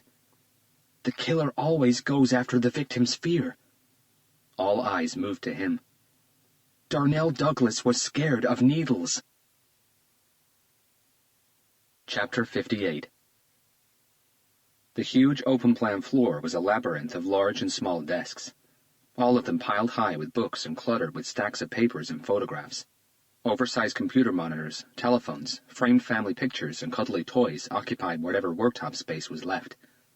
There were no placards hanging from the ceilings, no names anywhere, no way of knowing who was who or who did what. The place sounded like a beehive, bustling with phone talk and keyboard clacks. Over 200 people in total putting the final touches to the stories that would make the next morning's edition of the LA Times. Claire Anderson sat at the far corner, facing a desk that looked more like a coffee table than a reporter's workstation. Even though she'd made the front page of yesterday's edition with her serial killer psychic girl story, she was still in her trial period. Sure, yesterday's story had certainly won her a few brownie points, but she knew that in this game there were no certainties. Yesterday's front page could easily become today's old news. She had to follow it up. She had to keep the buzz going. Instinct was telling her that she'd stumble onto something different. A killer like no one had ever seen before, but she needed more information. Unfortunately, she was well aware that she'd pissed off the lead detective in the case. She couldn't allow this story to run away from her. She had to explore the angle that only she and no other reporter had found out, the psychic girl. Last night at Trader Vic's lounge, Claire had a feeling the phone call Hunter received at their table had something to do with the girl. But by the time she collected her coat and made it outside, Hunter had gone. Not wanting to waste any time, Claire jumped into a cab and made her way back to the same old and squalid hotel in Linwood where she'd followed the girl after her coffee shop meeting with Hunter and Garcia. But she was also gone. The tall, bald landlord at reception told Claire he hadn't seen the girl he called Monica since the previous night. "You her friend?" he asked in an unrecognizable foreign accent. His breath stunk of booze. "If you good friend, you pay me the money she owes, huh? She pay no rent for 3 weeks. He lifted 3 long, bony fingers, their nails crusted with dirt. "I'm not that good a friend," Claire replied, subtly covering her nose with her right hand. "But I'll tell you what, Mr. Petrovsky, Pat Petrovsky. I'll tell you what, Pat." She scribbled her name and number on a piece of paper and placed it on the counter. "If you call me as soon as you see her again, and I mean the very same second, you can make yourself $100. How does that sound?" Pat read the note without picking it up. When he looked up, his eyes stopped at Claire's cleavage. "Okay, Claire. You got a deal." Claire still hadn't heard a word from Smelly Man. She sat staring at her laptop screen, tapping a ballpoint pen against her teeth. She still had one trump card to play. By chance, she'd managed to track down one of Molly's friends, a 23-year-old waitress named Susan who used to work with her. Claire's cell phone vibrated on the desk. She snatched it up. "Claire Anderson here." It was the newspaper's phone operator. Claire didn't have a direct line. Reporters on trial periods never did, so any calls that came into the LA Times main switchboard asking for her were diverted to her cell phone. "Miss Anderson, I've got someone on the phone for you," the operator said. "Someone? Who?" "He doesn't want to give me his name. He called several times yesterday and a few this morning. I recognize the voice." "Okay, put him through." She heard a click. "This is Claire Anderson." "The reporter." "Yes," she chuckled. "The reporter. What shall I call you?" "You can call me friend." Claire squeezed her eyes and shook her head slowly as the term crackpot entered her head. "How can I help you, Mr. Friend?" "I was wondering if we could meet. Maybe we can help each other." "And what would you like to meet about?" No reply, only heavy breathing. "Hello? Are you still there?" "I'm here." "So what would you like to meet about?" "Someone who in your article you called the psychic girl."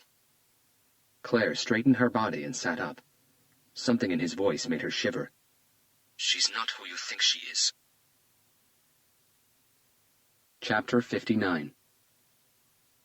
No one spoke for an entire minute. Captain Blake shifted from foot to foot.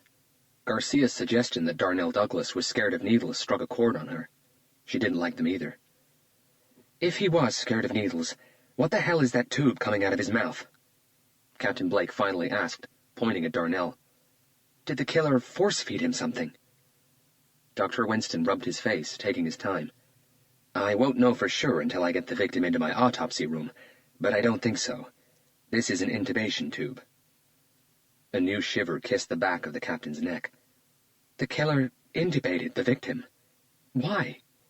"Look closely. What's missing?" The doctor's keen eyes challenged them. Their stare moved back to the grotesque image of a man adorned with 250 blood-filled syringes. "I give up, and I'm in no mood to play games, Jonathan," the captain said firmly. "What is missing?" "Restraints," Hunter said, moving closer. "The victim ain't tied to the chair. He's just sitting there, as if of his own free will." "Bingo." Dr. Winston acknowledged it. "Restraints wouldn't serve the purpose of his murder." "I don't get it." Captain Blake shook her head. "What do restraints have to do with the victim being intubated?" "A tied-down victim wouldn't be able to move, but he'd certainly be able to wiggle his body about," the doctor explained. "Yeah, well, that ain't much of a fight, is it?" the captain countered, still looking puzzled. "It is if you're trying to prick a vein," Hunter offered. "Correct again," the doctor confirmed. "All Mr. Douglas would have needed was a quick body wiggle, and the killer's plan to catch a venipuncture site with the needle would have been fumbled. Knocking the victim unconscious would have given the killer no satisfaction either. He wanted the victim to be awake." So the killer would have needed to completely immobilize the victim? Garcia asked. Dr. Winston took a deep breath.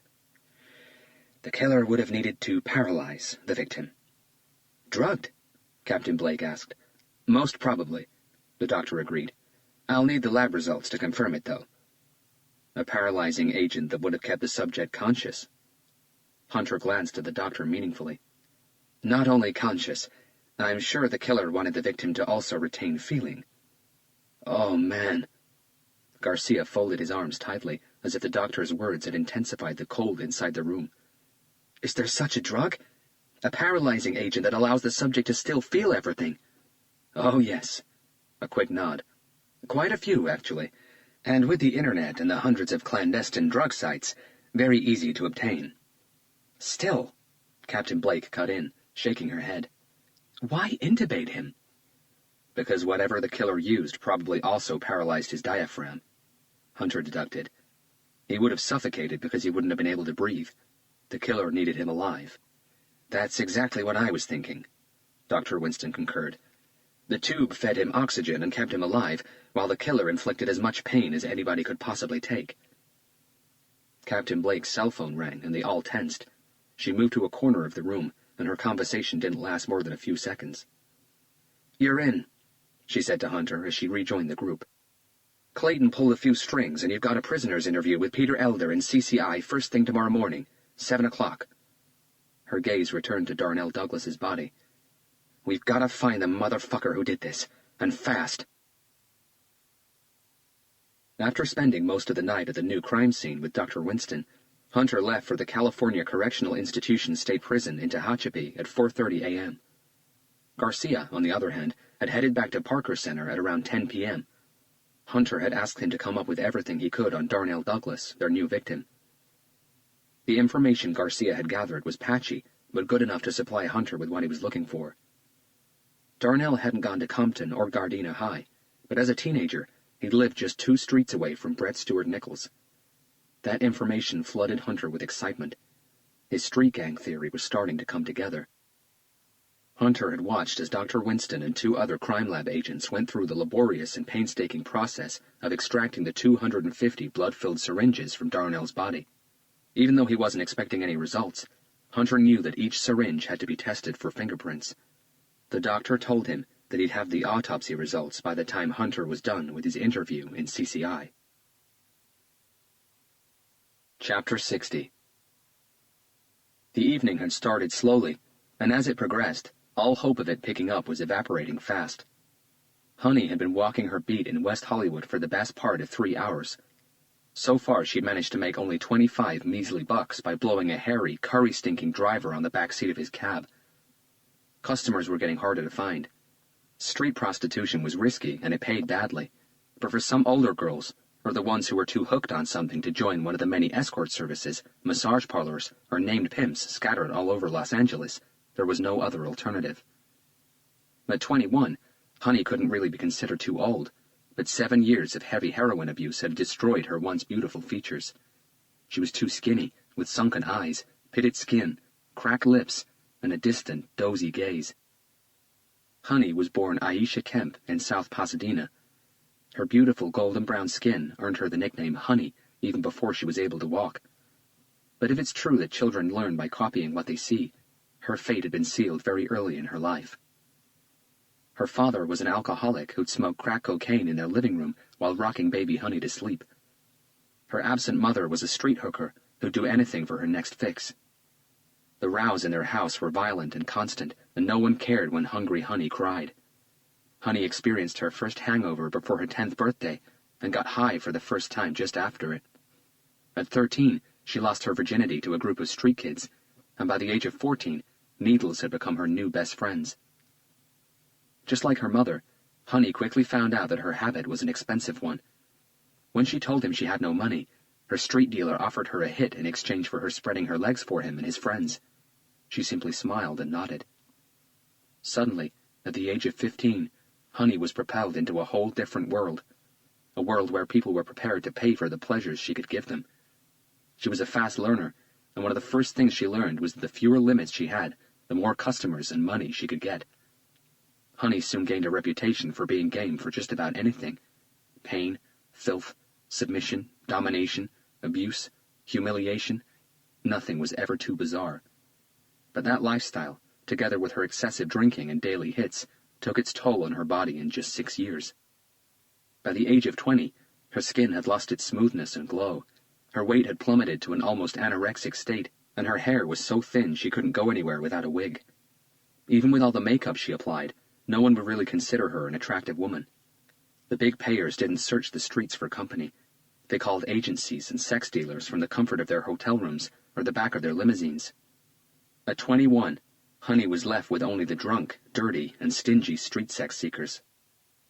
The drizzling rain only made matters worse, and Honey was already accepting that $25 was all she'd be taking home today. Not enough for her daily fix, but she was hoping maybe Cliff would be willing to work something out. She knew exactly what he liked.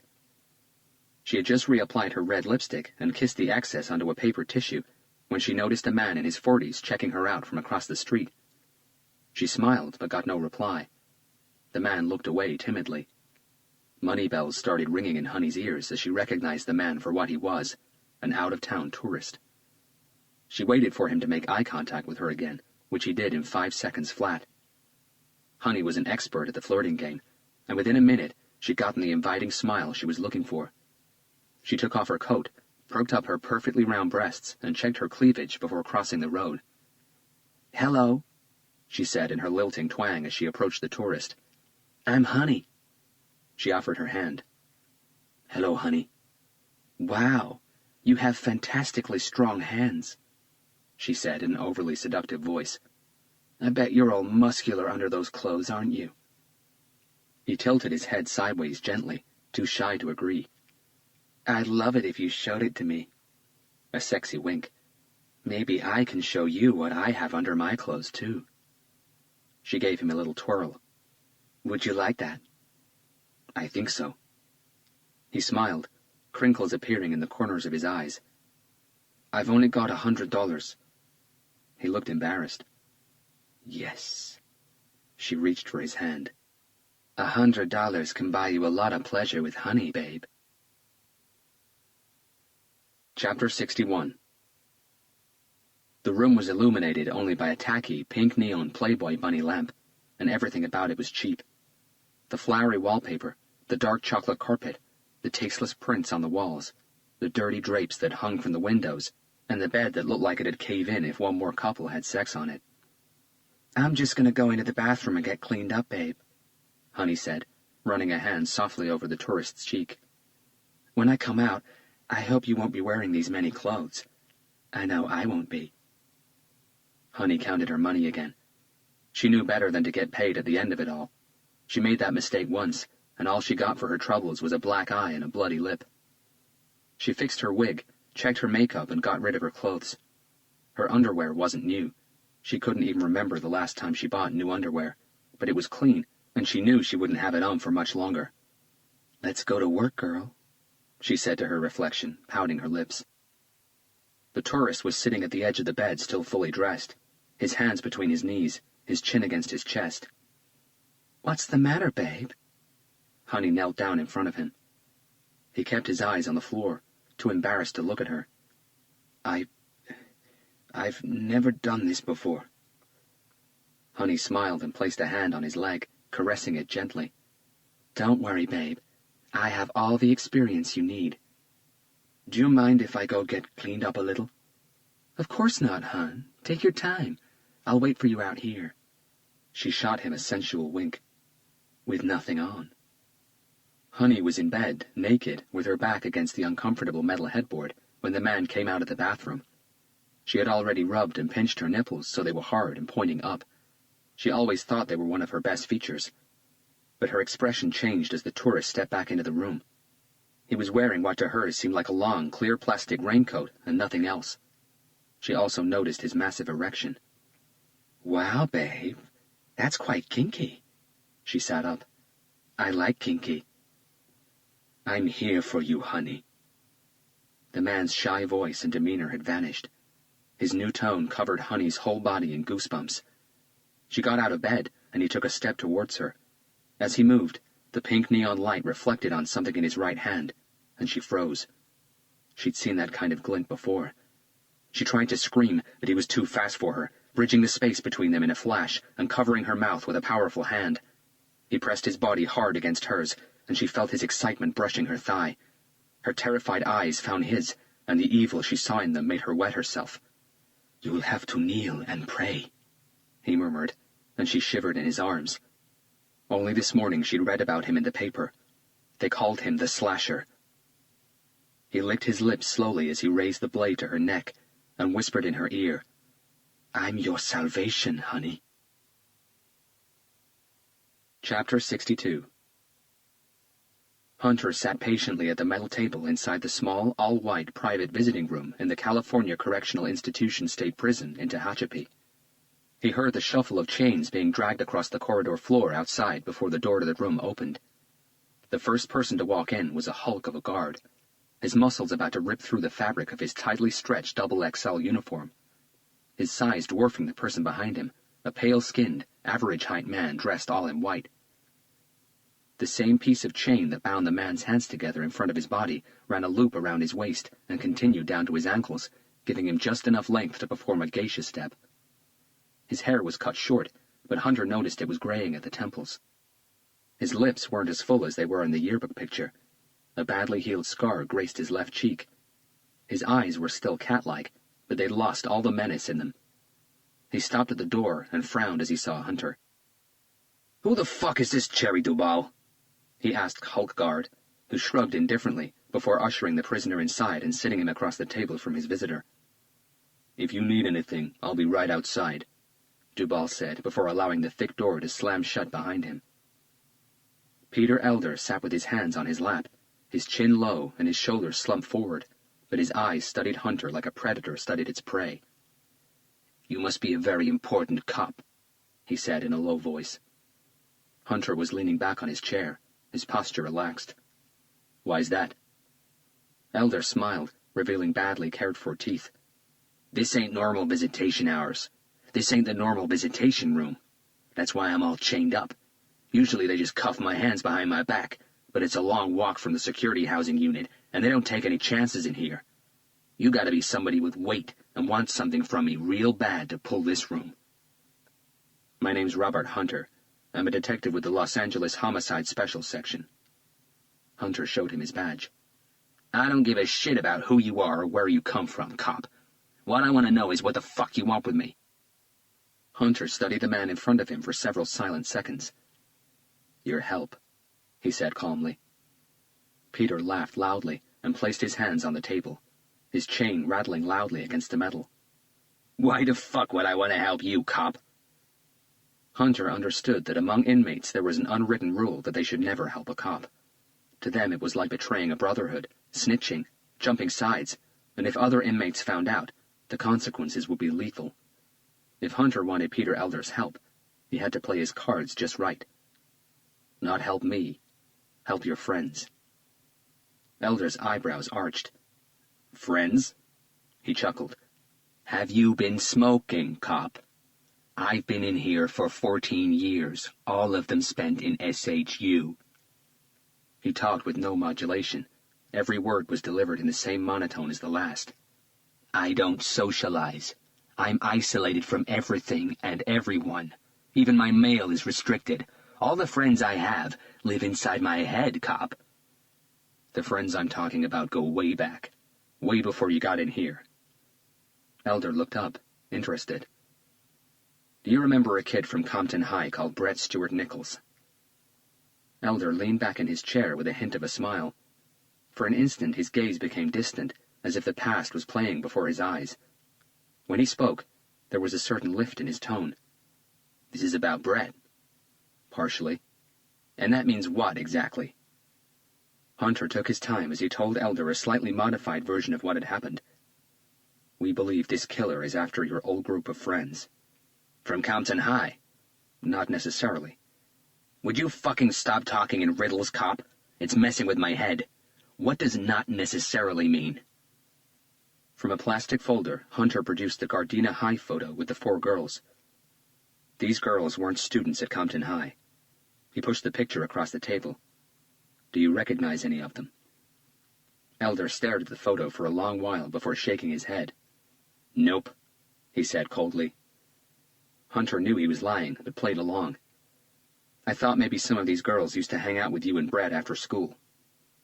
He pulled the picture back and observed as Elder's eyes reluctantly broke away from it. The killers killed 2 of them.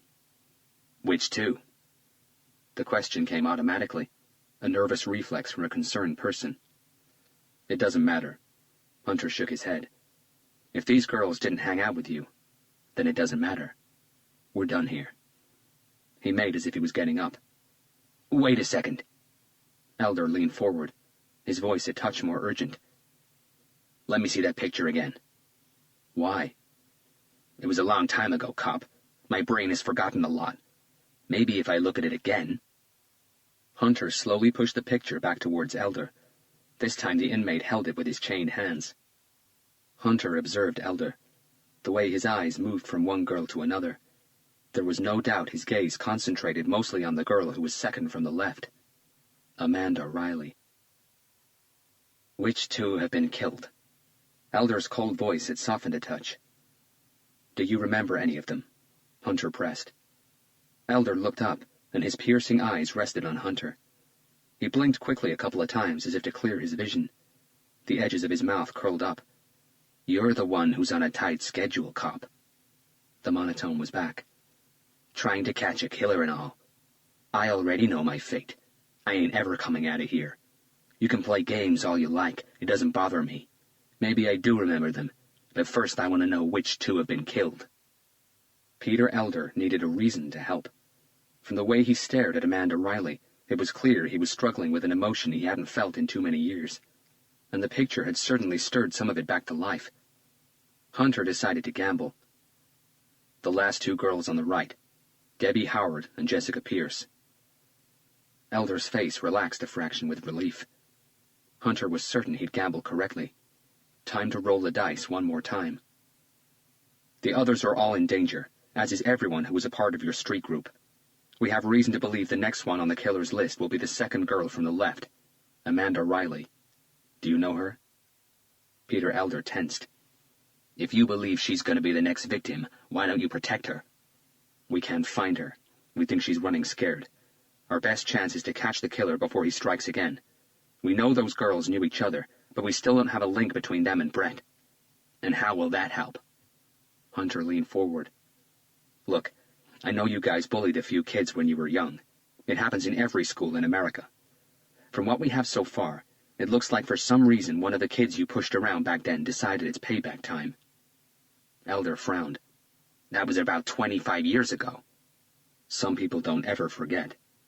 But these girls weren't Compton High students. Why would the killer go after them? Hunter explained his street gang theory. Elder used both hands to scratch his forehead. So you need me to confirm if you got it right. A pushed-around kid who decided to get his own back on our little gang. Hunter nodded. You didn't. What do you mean? Your theory is bullshit, cop. Elder allowed his eyes to study the picture again, and they mellowed. Some of us did hang out together. He pointed to the last girl on the right. Debs, one of the girls you said was killed, was one of them, and so was Mandy. He pointed to Amanda Riley. But this other girl who died, what did you say her name was? Jessica Pierce. I've never even seen her before. She didn't hang out with us. Neither did the other one. So this killer of yours can't be going after my old street gang. Your old gang. How many were you? Elder thought about it for a moment. 8, counting me. Hunter pulled a new picture from his folder and slid it across the table. Elder switched his gaze from the girl's photo to the new one, a slender man with neatly trimmed fair hair leaning casually against a white wall, the one they got from the house in Malibu, the still unidentified first victim. Hunter observed Elder's eyes and expression. The recognition came within 5 seconds. He was the first victim, Hunter announced.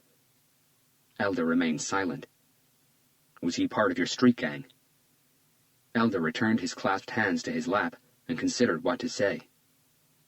Strutter was the craziest motherfucker I'd ever met. Hunter's brow creased slightly. Strutter? He asked. That's what we called him. He was a huge Kiss fan, and Strutter was his favorite song. Good song, Hunter agreed. The smile that came to Elder's lips was genuine. He was a bad motherfucker, but a very cool guy. If there was a leader in the group, he'd be it. Strutter wasn't scared of shit, except wasps. He was very allergic to them. If one came flying around, Strutter was out of there like lightning. Was he a student at Compton High? The smile turned into a laugh. Strutter wouldn't be caught dead inside a school. He hated the whole education thing. He used to say he could learn everything he'd ever need from the streets. He studied the picture once again and shook his head almost sadly. What was his real name? Fucked if I know, cop. Elder chuckled. We just knew each other from the streets. I knew Brett's name because we were in school together. In the streets, we called everyone by their nicknames. Strutter. He pointed to the picture before moving to the girls' one. Mandy, Debs. Brett was B.S., and that didn't mean Brett Stewart. I was Kicker, and then there were J.J., Double D, and Lips. Elder noticed Hunter's intrigued look and clarified. J.J. was a crazy, skinny fucker.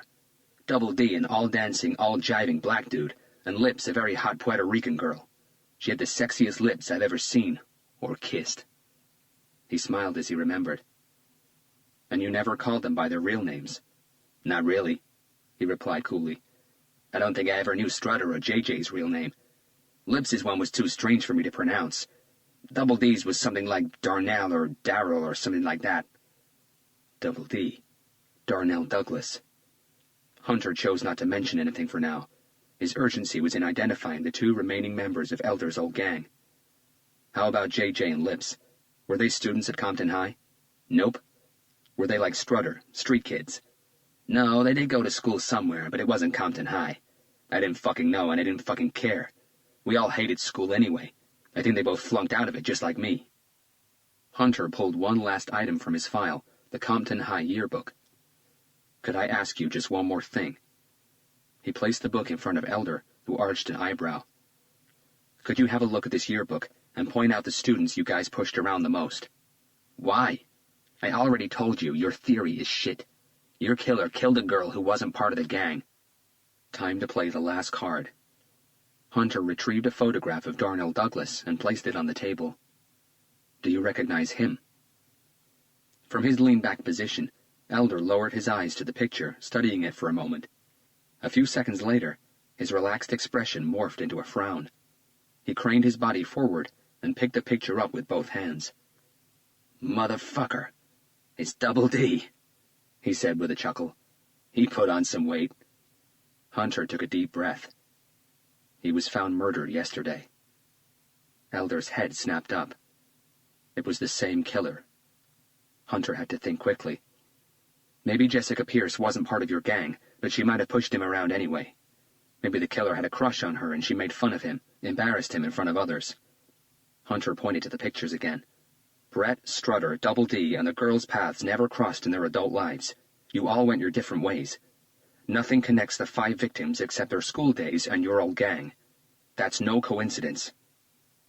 Elder's left eye twitched slightly. We can still save them. Hunter tapped the girl's picture, making sure his finger landed on Amanda Riley. But they need your help. He extended his hand, offering the convict a blue crayon. Elder paused for a long instant before taking the crayon and drawing a circle on the table around the yearbook.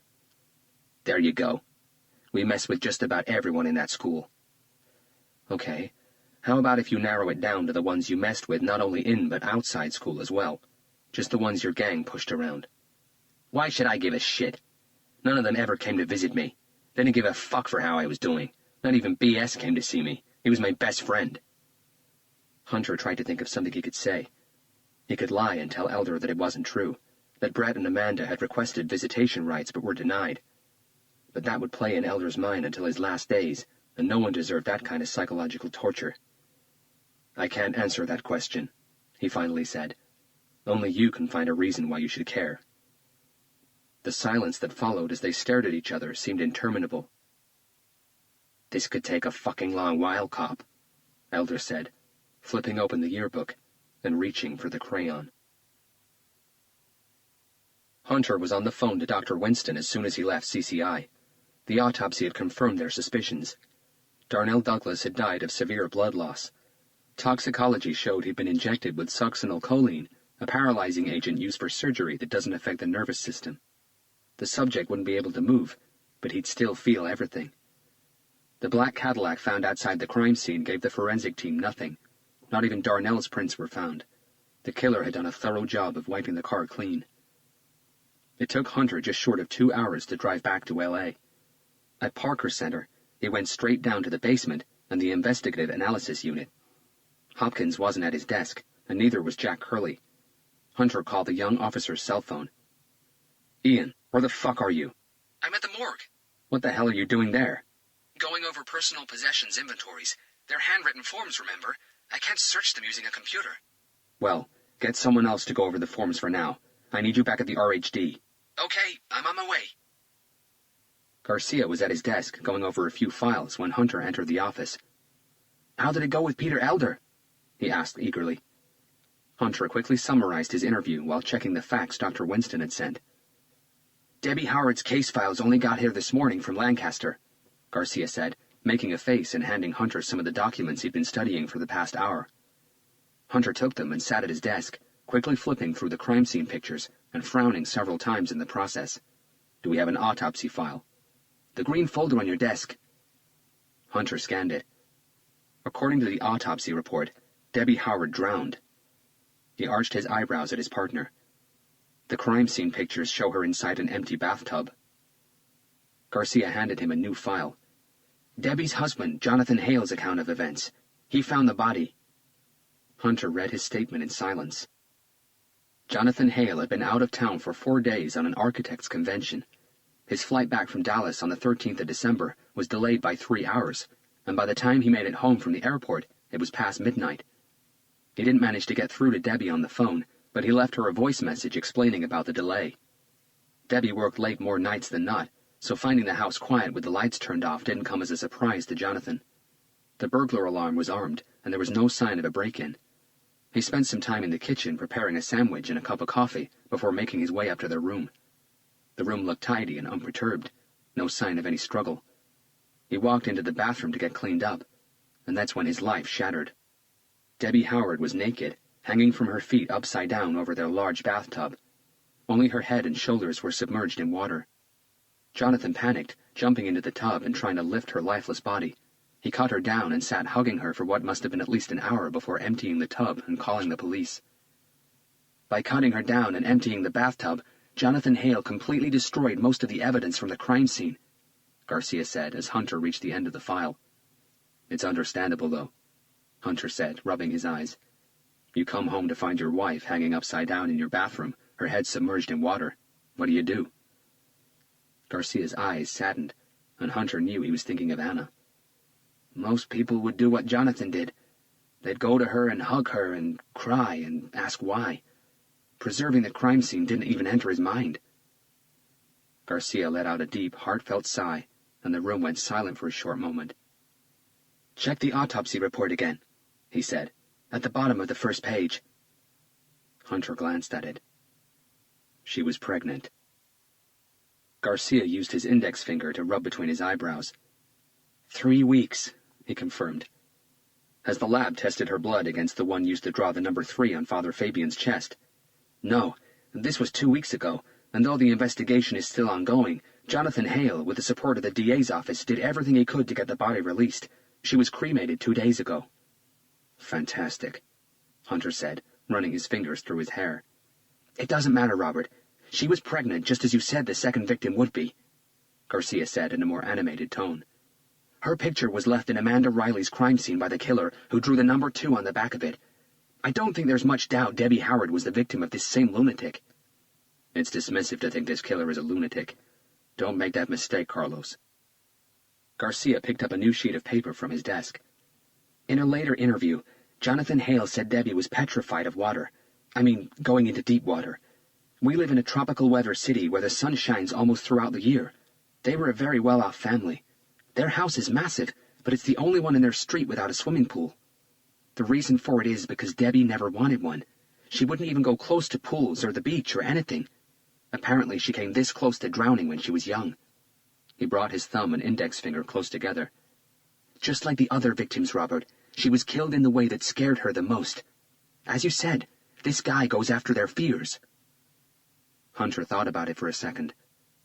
He cut her down, he whispered. That's why no one found the number 2 on her body. He stood up, approached the non-magnetic marker board, and started drawing on it. Debbie is hanging upside down over her bathtub. He used a stickman to represent her. Her husband comes in and finds her this way. He panics and cuts her down, but the bathtub is still full of water. Garcia took a step closer. Jonathan allowed her body to splash into the tub. If there was a number drawn on her body, it got washed off. But why not just force her head into the tub and hold it there like we see in the movies? Why take the time to hang her upside down and all? The drowning effect would have been the same. No, it wouldn't. Hunter disagreed. We have no pictures, but the report says that only her head and shoulders were submerged. That's correct. If this killer goes after his victim's fears, how would he exploit the fact that Debbie Howard was petrified of water? How could he really terrify her? Garcia rubbed his face as he stared at the crude stickman drawing. Christ. He turned to face Hunter as he realized. The tub was empty when he strung Debbie from the wooden beam on the ceiling. Hunter nodded. I'm sure of it. Shit. Debbie knew her head was way past the bathtub's edge. She could see the water creeping up slowly. She felt it as it wet her hair and forehead, and it just kept coming. She had to watch her worst nightmare slowly becoming a reality. The killer could have tortured her even more by stopping the water just as it reached the top of her nose. Hunter took over again, forcing her to breathe only through her mouth for a while. But even a calm person in an upright position would have found that hard to do, never mind a terrified woman hanging upside down knowing she was about to die. Her drowning was slow and very painful. That's fucking creepy, Garcia said, screwing up his face. It's what the killer does, Hunter continued. He sat and watched Amanda Riley cook to death for 2 days. He slowly and patiently extracted 2.5 liters of blood from Darnell Douglas, 10 milliliters at a time, before stabbing the syringes into his body. I'm sure he watched Debbie Howard drown, and he'd want to make it last. He wanted the torture. Garcia shuddered. I'm glad I wasn't a bully when I was in school. You never know what kind of freaks people may grow up to be. Hunter flipped through the autopsy photographs again, but stopped halfway through the pile. She had a venipuncture mark on her right arm, he announced, lifting one of the pictures to show Garcia and checking the coroner's notes. Probably acquired on the same day of her death. Garcia nodded. The killer needed her blood. Exactly. Debbie drowned. No spillage of blood for the killer to collect, and he needed the blood to draw the number on his next victim, Father Fabian. We need to talk to Jonathan Hale. Well, that's gonna be a problem, Garcia admitted. Why? He's spending Christmas at his parents' house far away from here. How far away? Tennessee. Damn. A knock came to the door. Come in, Garcia called. Hopkins stepped into the room with his usual blue folder under his arm. I found him. Who did you find? Hunter asked. His and Garcia's stare locked on Hopkins, who frowned as his eyes rested on the stickman drawings on the board. You guys playing hangman? Never mind the drawings, Ian, Hunter answered. Who did you find? Hopkins smiled. Victim number 1. Just after you called me at the morgue, I came across the file.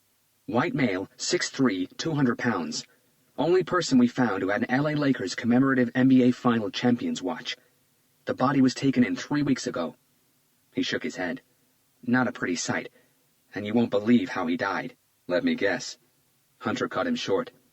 Wasp stings. Hopkins and Garcia stared at Hunter. How the hell did you know that? Hunter explained about Peter Elder identifying Strutter, him being the leader of their street gang, and the fact that he was allergic to wasps' venom and very scared of them. Well, the killer did a great job. This is what he looked like when they found him chained to a wall in his own basement in Culver City. Hopkins handed Hunter a photograph, and he cringed as he stared at it. Seated on the floor, naked, with his back against a brick wall, his arms chained by the wrists and extended high above his head, was the badly deformed body of a man. His face had puffed up grotesquely, with both of his eyes swollen shut. His lips had inflamed so severely they'd cracked where the skin could stretch no more. His nose was an undistinguishable red ball, so large the nostrils had sealed. The brutal swelling extended to his arms, and the rest of his body, where small, pinprick-like black dots were visible just about everywhere. He looked like an overinflated rubber doll. His right ankle had been broken, the bone protruding through the skin. 3 nails had been hammered into his right knee. On his chest, a long vertical splash of blood. "There's our number 1, Hunter said, showing Garcia the photo. "No wonder no one recognized it as important," Garcia commented. "It looks more like the victim hemorrhaged from the mouth and it dripped onto his chest." "The autopsy report says the subject had a systemic reaction and died from anaphylactic shock induced by his severe allergy to wasp's venom," Hopkins explained. "The killer chained him to the wall and locked him in his basement, but not before retrieving a large wasp's nest from a wooden box and exploding it on the floor next to him. He was stung over 500 times. They found wasps in his mouth, down his throat, and even in his stomach." Garcia rubbed his face as if in agony. "I hate wasps." "Do we have a name?" Hopkins nodded. "Gregory Carlson. I just found him, so I haven't had time to gather a file on him, but I don't think it'll take me long," he announced before Hunter asked. "Good. Find whatever you can, as soon as you can." "I need to know," Hopkins said curiously. "What are the stickman drawings for?" Garcia quickly explained how they figured out why no one had found the number 2 drawn on Debbie Howard's body. "It makes sense," Hopkins agreed, and flipped a page in his notebook. "I'm trying, but I still haven't found the 2 remaining girls from that Gardena High picture." "We can probably put them on the back burner for now," Hunter interrupted him. "The killer won't be going after them." "Why not?" Hunter told him how his bluff with Peter Elder had almost turned sour. "So they weren't part of the gang?" "Out of that picture, only Amanda and Debbie. And unfortunately, we're too late for them." "Yeah, but that confirms your theory," Hopkins said excitedly. "The killer is definitely going after the members of this street gang." "It looks that way. And that leaves us with 3 remaining members. Peter Elder, who's in CCI and a very hard target to get to." "He got life," Hopkins said. "The killer doesn't have to get to him. His fate is already sealed." "We also have a Caucasian male they used to call JJ," Hunter continued, "and a Puerto Rican woman they called Lips." Garcia stretched his body. "If that's all we have on them, they'll be hard to find. Even if they're still on the streets, their nicknames are too common." "I understand," Hunter agreed, "but we've got something else to go on." He handed Hopkins the Compton High yearbook. "This is why I needed you back here. Peter Elder has highlighted a few pictures in there. Those were the students they bullied the most, the ones bullied by their gang." Hopkins started flipping through the pages. "I want you to scan all the pictures Elder's highlighted. Let's find out who these people are, what they've been doing since they left school, and most important, where they've been for the past 3 weeks. Get everybody you can on it. If you need more help, let me know and I'll talk to Captain Blake. We don't have much time left." "No problem. I'll get right—" Hopkins stopped flipping the pages and squinted at something in the book. "Have you looked through these pictures?" "Not yet. I came straight out of CCI, got in the car and drove here. I can multitask, but not that well. Why?" Hopkins turned the open yearbook towards Hunter and Garcia. There were 3 highlighted pictures on the 2 displayed pages. "The second picture," he said. "Read the name under it." "No fucking way," Garcia said, running his hand through his hair. Chapter 63. He took a deep breath before studying the photographs taped to the brick wall inside the candlelit basement room. The faces that stared back at him each had their own different history, told their own different story. A wave of excitement rushed through his body at the thought of what he'd already accomplished and what was still to come. It won't be long now. He smiled before running his tongue over his cracked lips. 5 are gone. Only 2 more to go. He consulted the large calendar hanging from a rusty nail. Plenty of time to achieve it. His eyes rested on the sketches and plans on the oversized metal table, and he laughed. He decided to leave the best for last. He knew exactly what scared them to death. One was petrified of spiders, and the other of rats. That knowledge filled him with a mind-boggling feeling of power. What he had in store for them was a masterpiece, a whole new dimension of panic and pain. He couldn't wait to be face to face with them, to see the fear in their eyes, to taste their blood, to make them suffer. But he knew the importance of being patient. He opened the miniature fridge at the corner of the room and carefully ran his fingers over the small glass vial of blood he'd extracted from his last victim. So far, everything had gone to plan, but something unexpected had come into play. He glared at the photograph on the front page of the LA Times. This was something he could have never foreseen, but this was also something he could easily deal with. Nothing and nobody would keep him from achieving his goal. Chapter 64. "Motherfucker! He lied to us!" Garcia whispered, staring at the picture Hopkins had showed them. "I asked you to run a check on him. Did you find anything out?" Hunter asked Hopkins. The officer nodded, searching his folder. "Unlike Brett, James Reed was an exemplary everything. Student, citizen, you name it. He maintained a 4.0 average all throughout high school and graduated with honors in '87. He didn't lose any time either, starting university the same year, UCLA. 2 majors, mathematics and physics, and again his grades were outstanding. He got involved with computer software design right after university, and for several years worked for a games company right here in LA named Konami. They're one of the big boys.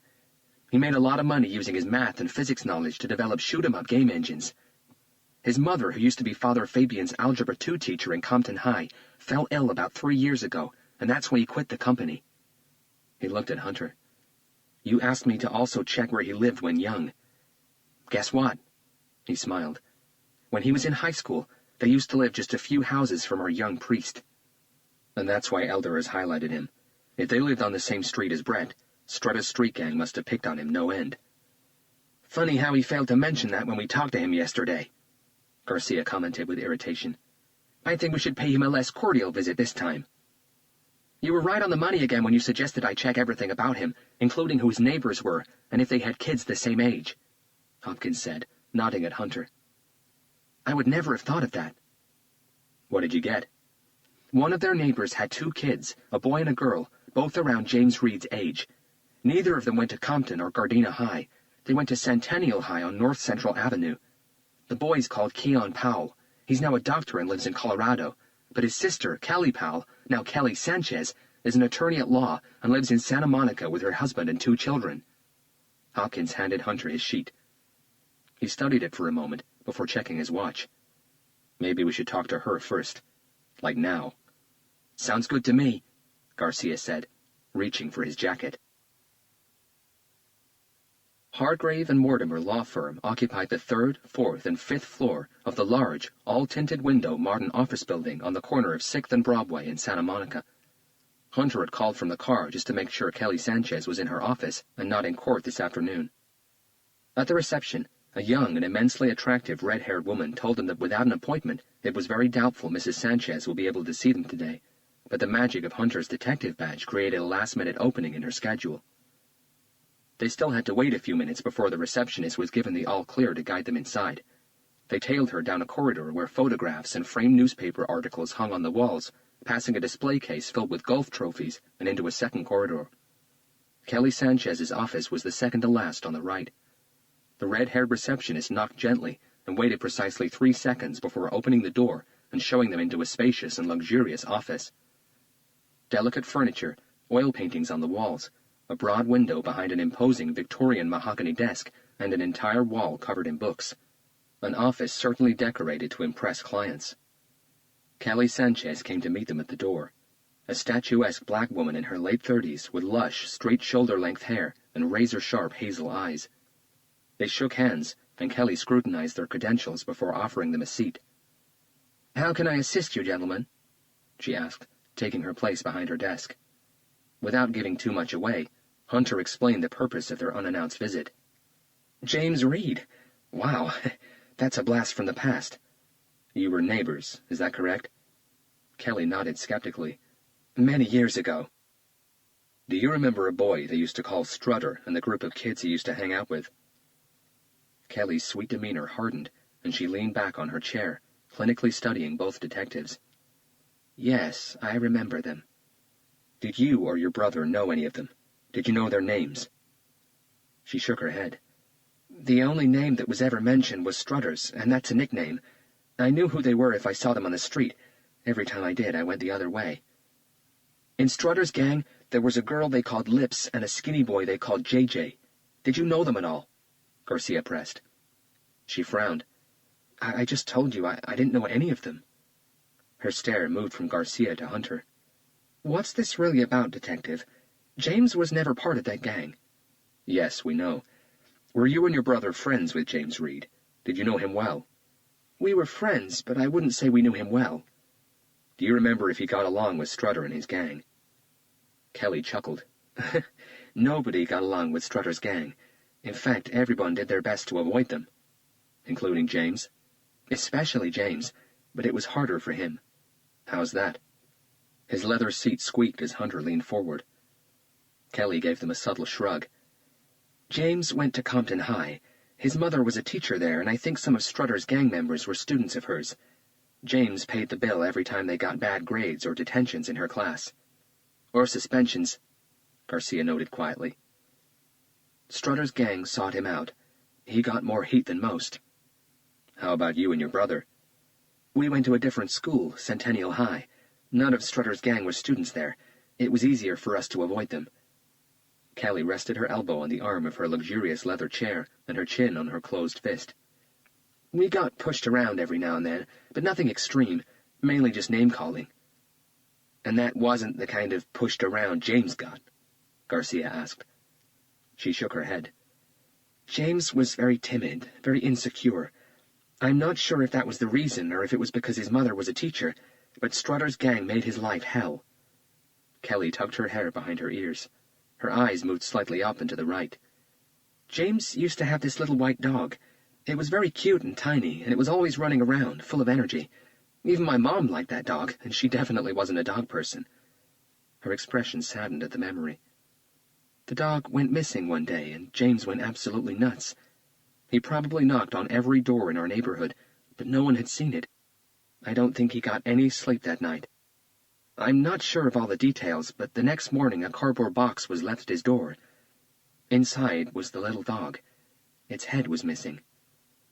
Garcia shifted uncomfortably in his chair and glanced at Hunter, who kept a steady face.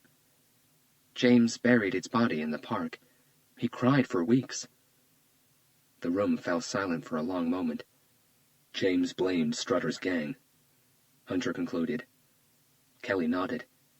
Poor little Numbers, she said sadly. What did you say? Hunter frowned. James's tiny white dog, she nodded. It was called Numbers, with a Z at the end. Chapter 65. One of the busiest freeways in the state, busiest time of the day. From Santa Monica to Pomona, they moved at a snail's pace, averaging 25 miles an hour. On their way, they encountered gridlocks, foul tempers, compulsive hornblowers, and some frightening risk-takers. We should just take him in and put him under pressure in an interrogation room. I'm sure he'll crack, especially if you interrogate him, Garcia said as they slowed down behind a truck. You want to arrest him on what charge? Being bullied by a street gang over 20 years ago and having a dog called Numbers? At the moment, we've got nothing. We've got motive. Probable. You have to work that word into your vocabulary, Carlos. Okay, so we've got probable motive. James Reed was severely bullied when young, and he blamed Strutter's gang for what happened to his dog, whether they did it or not. A dog called Numbers that was beheaded. The killer numbers his victims, Robert. Father Fabian was decapitated, and his head replaced by a dog's one. Coincidence? And did you notice that he's... Your height. 6'2". Hunter interrupted, nodding. The man we're looking for is 6'2". I know. Hunter leaned against the passenger door and pinched his chin. Look, all I'm saying is that we can't panic. If we do, this killer will get away. The only thing we have that can tie anyone to one of the crime scenes is a partial fingerprint found in the mansion in Malibu. That's good, but it's not enough, and you know it. Even if we take him in and match his fingerprint to the one we have, he could easily beat it in a court of law. The house was on the market for quite a while, remember? Anyone could have gone for a viewing. If that's all we've got, no jury in the country will convict. There are still 2 members of Strutter's gang out there, and I know the killer will be going after them. We've got to play this tactfully. If James Reed's our guy, he knows we're closing the circle. We knocked on his door yesterday, and we're about to do it again. And that might make him nervous, Garcia concluded. With nervousness comes mistakes. One mistake is all we need. The short winter LA afternoon was sliding to an end when they finally reached Pomona. Hunter consulted his watch and decided to go straight to Cal Poly University. The main campus of the California State Polytechnic University sits on almost 1,500 acres of suburban district, making it the second largest campus in the California State University system. Once inside the grounds, it didn't take them long to spot the famous CLA building, Classroom Laboratory Administration. Its daring, futuristic architecture has earned the structure a place in several sci-fi Hollywood productions, as well as numerous TV commercials. But the building also sits directly above the San Jose Hills Fault. It has a very high seismic risk, and its connections and beams don't meet California earthquake safety standards. "Cool building," Garcia commented as he parked his car. "Let's just hope we don't get a quake in the next few minutes." "Huh?" Hunter shook his head dismissively. "Don't worry about it. Useless information, really." Garcia's brow furrowed when he doubled his step, following Hunter into the building. The reception area wasn't busy. A heavy-set man with friendly eyes and long dark hair tied back in a ponytail smiled with bright white teeth as they approached his desk. "How can I help you, gentlemen?"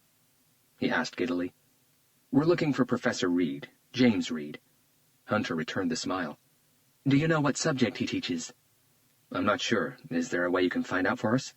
"Sure, give me a minute." "Computer science and software engineering." The answer came from a tall, angular woman with a delicate and attractive face framed by ash-blonde hair.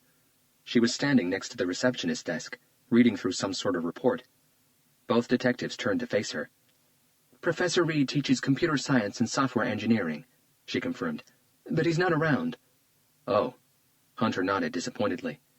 "You are?" "Dr. Nicola Pate." She offered her hand. "I run the computer science department. Are you looking to enroll?" Garcia coughed, and Hunter's smile widened. "Wow, do we look that young?" "You look old enough to me," the receptionist said, flashing Hunter a new smile, followed by a discreet wink, which made Garcia almost choke. Dr. Pate chuckled comfortingly. "You don't have to be a teenager to enroll in university." "Does that mean we don't look like teenagers?" Hunter teased and got a don't-push-it look from Dr. Pate. "I'm at a loss here," she said, running her hand through her hair. "I know you're not looking to enroll as students, but I still don't know who you are." They stepped away from the receptionist's desk, and Hunter went through the proper introductions. Dr. Pate's aura changed as she checked their badges. "A homicide?" "Don't be alarmed," Hunter reassured her. "James Reed is just helping us." "Is there a problem with one of his students?" "No, nothing like that. An investigation we're conducting might involve someone James Reed knew a very long time ago. He might be able to help us obtain a better insight." The doctor's gaze bounced between both detectives for a moment, and her worried expression relaxed. "Do you know where we can find him?" A gentle head tilt. "You're a day too late." "I'm sorry." "We're 3 days away from Christmas, Detective. Classes have been dying down for the past week. Professor Reed finished his last scheduled class yesterday afternoon. He told me he was going away for a few days." "Did he tell you where?" Dr. Pate shook her head. "Reed's a very introverted person. A great professor, but he keeps himself to himself. He said he needed a change of scenery, at least for a few days, and I don't blame him. Life as a university professor can be very demanding. I think he likes going to the mountains somewhere, but don't quote me on that. I didn't even know he was going away. The first I heard of it was yesterday." Garcia glanced at Hunter. "If you leave me your number, I'll give you a call if I hear from him." This time her smile was more than friendly. Chapter 66. Night had already descended over L.A. by the time Garcia pulled up in front of James Reed's house. The black Dodge Journey they saw parked in his driveway the day before was gone. From outside, the house looked deserted. The curtains were drawn shut, and the lights were all off. They insistently rang the doorbell, knocked on the door, and called his name, but after a few minutes they knew they'd be getting no reply. "He's fled," Garcia said curtly. "We don't know that yet. He might not be our guy, and he's really just off on a break to clear his head. Or the panic is already starting to set in. As you said, he knows we're closing in on him." The neighbors confirmed Dr. Pate's allegations that Reed was an introverted man who liked to keep himself to himself.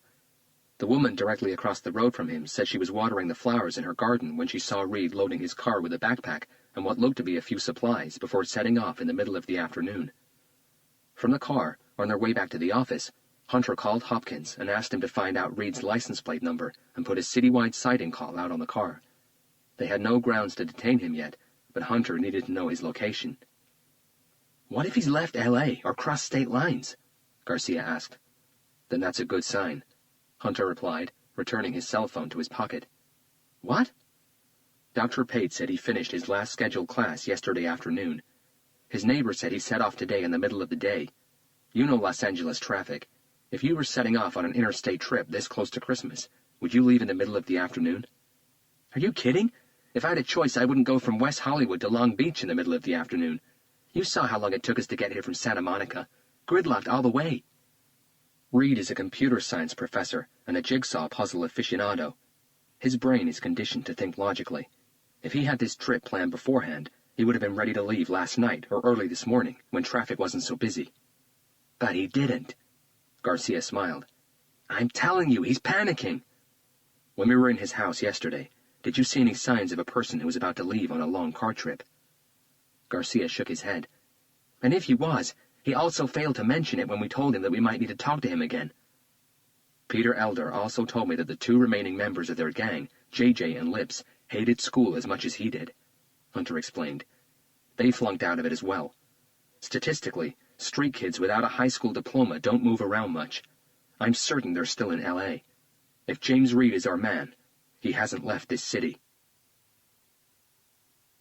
By the time they got back to their office, Hopkins had already covered a new corkboard with photographs. "I scanned all the pictures Peter Elder highlighted in the Compton High yearbook and left copies on both your desks." He nodded towards two piles of photographs on both detectives' desks and chuckled at their surprise. "Don't be alarmed, that's the whole lot." He fumbled for his notes. "Out of those, 3 have passed away, 7 aren't U.S. residents anymore, 3 are serving time, 6 are in the military and stationed somewhere else, and 5 are either confined to wheelchairs or have some debilitating physical condition." Hopkins pointed to the new corkboard. "These are the ones we must concentrate on. 21 in total." "Fuck!" Garcia looked surprised. "How many people did they bully?" "A hell of a lot," Hopkins confirmed. The first picture on the board was of James Reed. "No feedback from anyone yet on Reed's car being sighted?" Hunter asked. "Not yet, but I did get more information on our first victim, Gregory Carlson, a.k.a. Strutter." "I'm listening," Hunter said while his eyes studied the new photo board. Typical yearbook portraits. Dated haircuts, fake smiles, and acne-covered cheeks. All of the kids would be in their 40s now. Hopkins cleared his throat. "Apparently, Greg was a bona fide badass. He dropped out of high school in Rancho Dominguez before completing his freshman year and disappeared under the radar for several years. No job, no social security contribution, nothing. Quite a violent person, too. Looks like he beat up every girlfriend he ever had. He was arrested several times, the charges ranging from violent assault to possession of illegal substances. Greg wasn't a dealer, though. He never made money out of drugs. Instead, he became a technology crook, creating internet companies and conning people out of their cash. Allegedly, he was also involved in several email scams. Due to his background, the LAPD is treating his death as a revenge kill. They think Greg finally conned the wrong person out of his money." Hopkins flipped a page on his report. "Strangely, it looks like he was a good father." "He had a son?" Garcia questioned. Hopkins shook his head and faced him. "A daughter, Beth, whom he visited 4 times a week. She suffers from multiple sclerosis. Her mother left as soon as Beth started showing symptoms of the disease. Her present location is unknown." He handed Garcia his report. Hunter kept his attention on the photos. "A preliminary list with all their names and locations is on your desk, on top of the photographs," Hopkins confirmed. "We've got addresses, but we haven't had time to establish the whereabouts of these 21 for the past 3 weeks yet." Hunter nodded. "Let's each pick 7 and see what we can come up with in the next hour." Chapter 67. Molly had spent the day in a cloud of worry. Something wasn't adding up. She kept having residual flashes, but they were getting stranger and more confusing. It looked like everything was doubling up, as if there were 2 killers, 2 sets of victims. She couldn't make sense of anything anymore, and it was scaring her like never before. She'd woken up in the middle of the night feeling claustrophobic. Her room was spacious enough, but the air inside felt stale. As she opened her window and allowed the cold and humid Los Angeles winter breeze to caress her face, An uncomfortable feeling made the hairs on the back of her neck stand on end. She felt as if she was being watched. Craning her upper body out of the window, she allowed her eyes to scan the portion of the street she could see from her room. The street was deserted. Molly went back to bed, but her mind kept playing tricks on her, keeping her awake for the rest of the night. The sun rose at 6:53 a.m., and finally Molly was able to relax a little. Nighttime was always harder. For some reason the images came stronger then, more real, more painful. She finally left her room as the afternoon was coming to an end. Hunger was stinging at her growling stomach. Just down the road, Molly found a sandwich shop which also sold cakes, sweets, and cream-top coffees. She ordered a salami and cheese sandwich, a slice of apple pie with ice cream, and a hot chocolate before taking a seat at a table close to the shop's front window. Hunter had told her that maybe tonight he'd be moving her to another location. A friend's house, he said, but he still hadn't called. She finished her pie and was distracted by a short and stout man standing across the road dressed in a Santa Claus outfit. He enthusiastically dangled his oversized golden bell, trying to collect money for some charity. Molly watched him for at least 5 minutes. No passerby made a contribution. No one seems to care these days, do they? A tall man sitting on the next table commented, noticing Molly's attention on Santa Claus.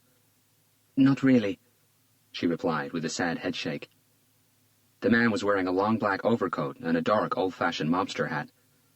It's a sad world when people have no heart for charity anymore, he said, before running his tongue over his cracked lips. Molly didn't know how to reply, so she just smiled and had a sip of her hot chocolate. You're not from L.A., are you? She looked at him, intrigued.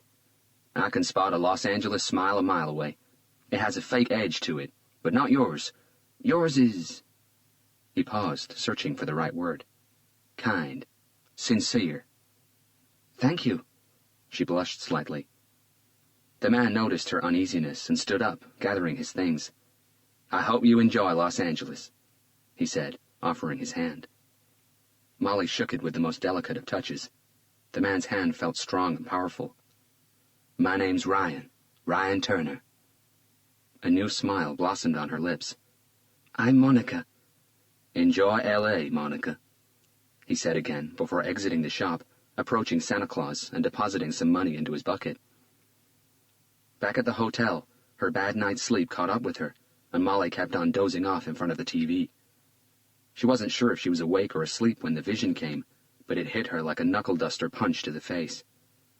When she opened her eyes, she was standing in front of the bathroom mirror, naked and bleeding. Chapter 68. If any of the 21 faces pinned onto the photograph board had any sort of a police record, their fingerprints would have been on file, and they could have compared them to the partial one they had from the house in Malibu, but that wasn't the case. Hunter, Garcia, and Hopkins were staring at 21 all-regular, all-American model citizens. No convictions, no problems with the IRS or any government organization. No jury services or appearances in court. The worst they could come up with were 2 unpaid parking tickets. 21 people whose lives on paper were as adventurous as a glass of milk. Their professions ranged from a university professor to a scriptwriter, from medical doctors to temporarily unemployed. Their first step was to eliminate anyone under or over 6'2". That left them with 12 possible suspects. After checking with the airlines and passport control, 5 more names were crossed from the list. We can cut Dr. Pedro Ortiz and Dr. Michael Grifton from our list, too, Garcia said as he got off the phone. They were both on night shift on the night Father Fabian was attacked. Jason Lowell was on a camping trip with his students during the weekend Debbie Howard was murdered, Hopkins said. He's off the list as well. Hunter rubbed his tired eyes. He'd been up for almost 48 hours, and he wasn't sure they'd find much more from phone calls and database searches. They were looking for someone who had certainly been carrying psychological scars hidden in his subconscious for 25 years. Hunter had no doubt something had triggered off the killer's rage. Something fairly recent. The last straw. He knew that identifying what might have pushed the subject over the edge would be hard to do from behind a desk. Things like being dumped, pressure at work, losing your job, big financial difficulties would need detailed investigative work. Okay, he said, massaging his stiff shoulders. We've only got 4 names left on the list. We know James Reed is missing. Let's find out where the remaining 3 are.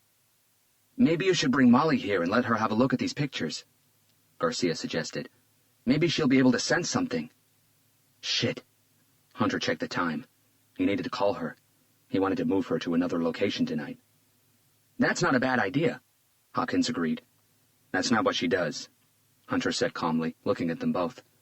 She can't control what she sees, and she only senses pain. Don't you think it's worth a shot? Garcia insisted. We're sort of running out of options and time. No, Hunter responded. She's a 17-year-old girl who's been through more crap than most people would face in a lifetime. She's alone and she's scared. And to top it all off, she sees grotesque images of unimaginable suffering. His eyes focused on Garcia. You've been to 3 of the 5 crime scenes. In Malibu, you had to leave the room to be sick. Really? Hopkins asked, surprised. Don't even go there, Garcia warned him. We're detectives with the HSS, Hunter continued. Special circumstances crimes are all we do. We're the experts, the real tough guys. We're supposed to be used to it, and it still turns our stomachs inside out. Imagine what being alone and seeing those images as real as the ones we saw with our own eyes, could do to a fragile teenage girl. There's no way in hell I'd bring her here, show her these pictures, and ask her to deliberately try to force those visions into her mind. The silence that followed indicated that everyone understood Hunter's position. His cell phone rang. The caller display showed Molly's number. Spooky. Hello, Molly. Hunter moved towards the window. Even through the phone, he could feel something wasn't right. Her breathing was labored, as if she'd been running. What's wrong? Molly took a deep breath, and Hunter realized she was also crying. Molly, talk to me. What's wrong? Garcia and Hopkins tensed. Another deep breath. Hunter heard a car horn. Molly, are you at the hotel? No. Her voice trembled. Where are you? I don't know. What? What do you mean?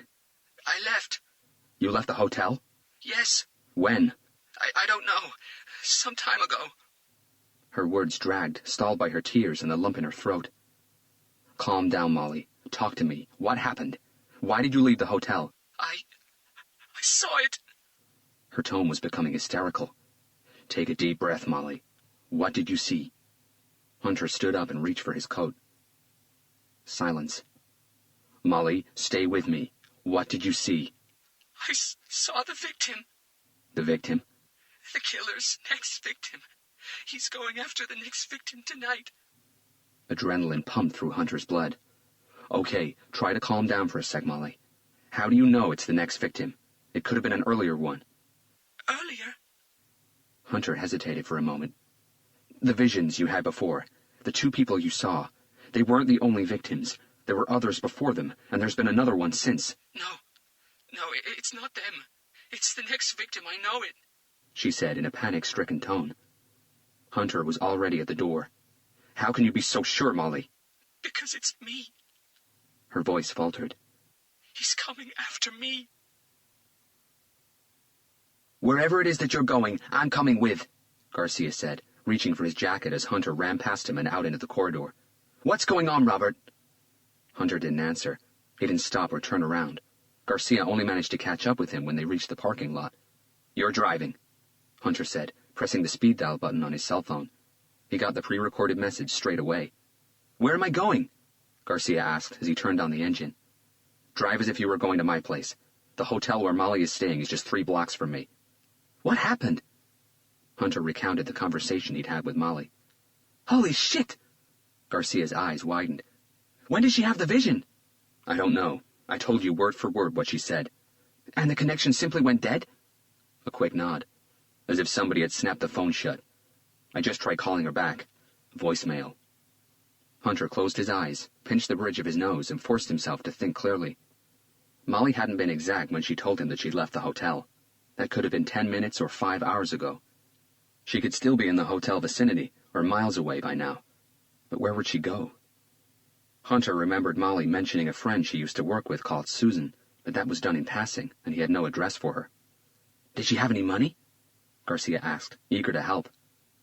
Hunter opened his eyes and looked at his partner. Not enough for a ticket anywhere, he replied, already knowing what Garcia was thinking. He tried her cell phone again. Pre-recorded message. They arrived at the Travel Inn in East Florence Avenue in less than 12 minutes. It was a typical two-story, U-shaped traveler's hotel found all across America. No need to go through reception to get to the rooms. Both detectives rushed up to number 219 on the second floor. They knocked on the door, tapped on the window, and called her name. Molly wasn't in. Chapter 69. The overweight receptionist at the front desk confirmed that the key to room 219 was in its cubbyhole. That particular travel inn hadn't yet upgraded to the now conventional keycards, still using the old-fashioned key and massive keyring combination. Guests at the hotel weren't requested to leave the key at reception when they were going out. The receptionist hadn't seen Molly. The key had been dropped into the express return box, and she had no idea what time that happened. Hunter flashed his badge, grabbed the key, and returned to Molly's room. The few things she had with her when he took her there 2 nights ago were gone, and so was her rucksack. Hunter checked the room and the bed, while Garcia took care of the bathroom. "Robert, you better come take a look at this." Hunter entered the bathroom and froze as his eyes rested on a few drops of blood in the sink. They looked around, but there was no sign of a struggle. Nothing seemed disturbed. Hunter examined the blood. "What are you thinking?" Garcia asked. "Nosebleed. Molly told me she gets them sometimes, mainly after visions." "What do you want to do?"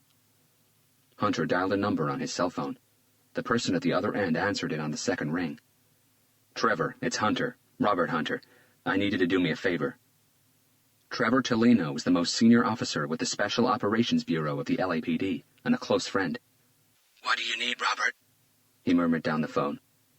Trevor used to be a field cop, but during a gunfire exchange with a drug gang in South LA, he was hit in the neck.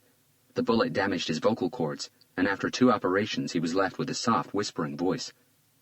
Hunter was the one who'd risked his life to pull a bleeding Trevor back to cover. "I need you to track down the location of a cell phone. It's equipped with the latest GPS chip."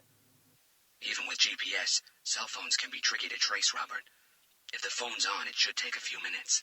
If the phone's been turned off, then we've got a problem." "Can you give it a try?"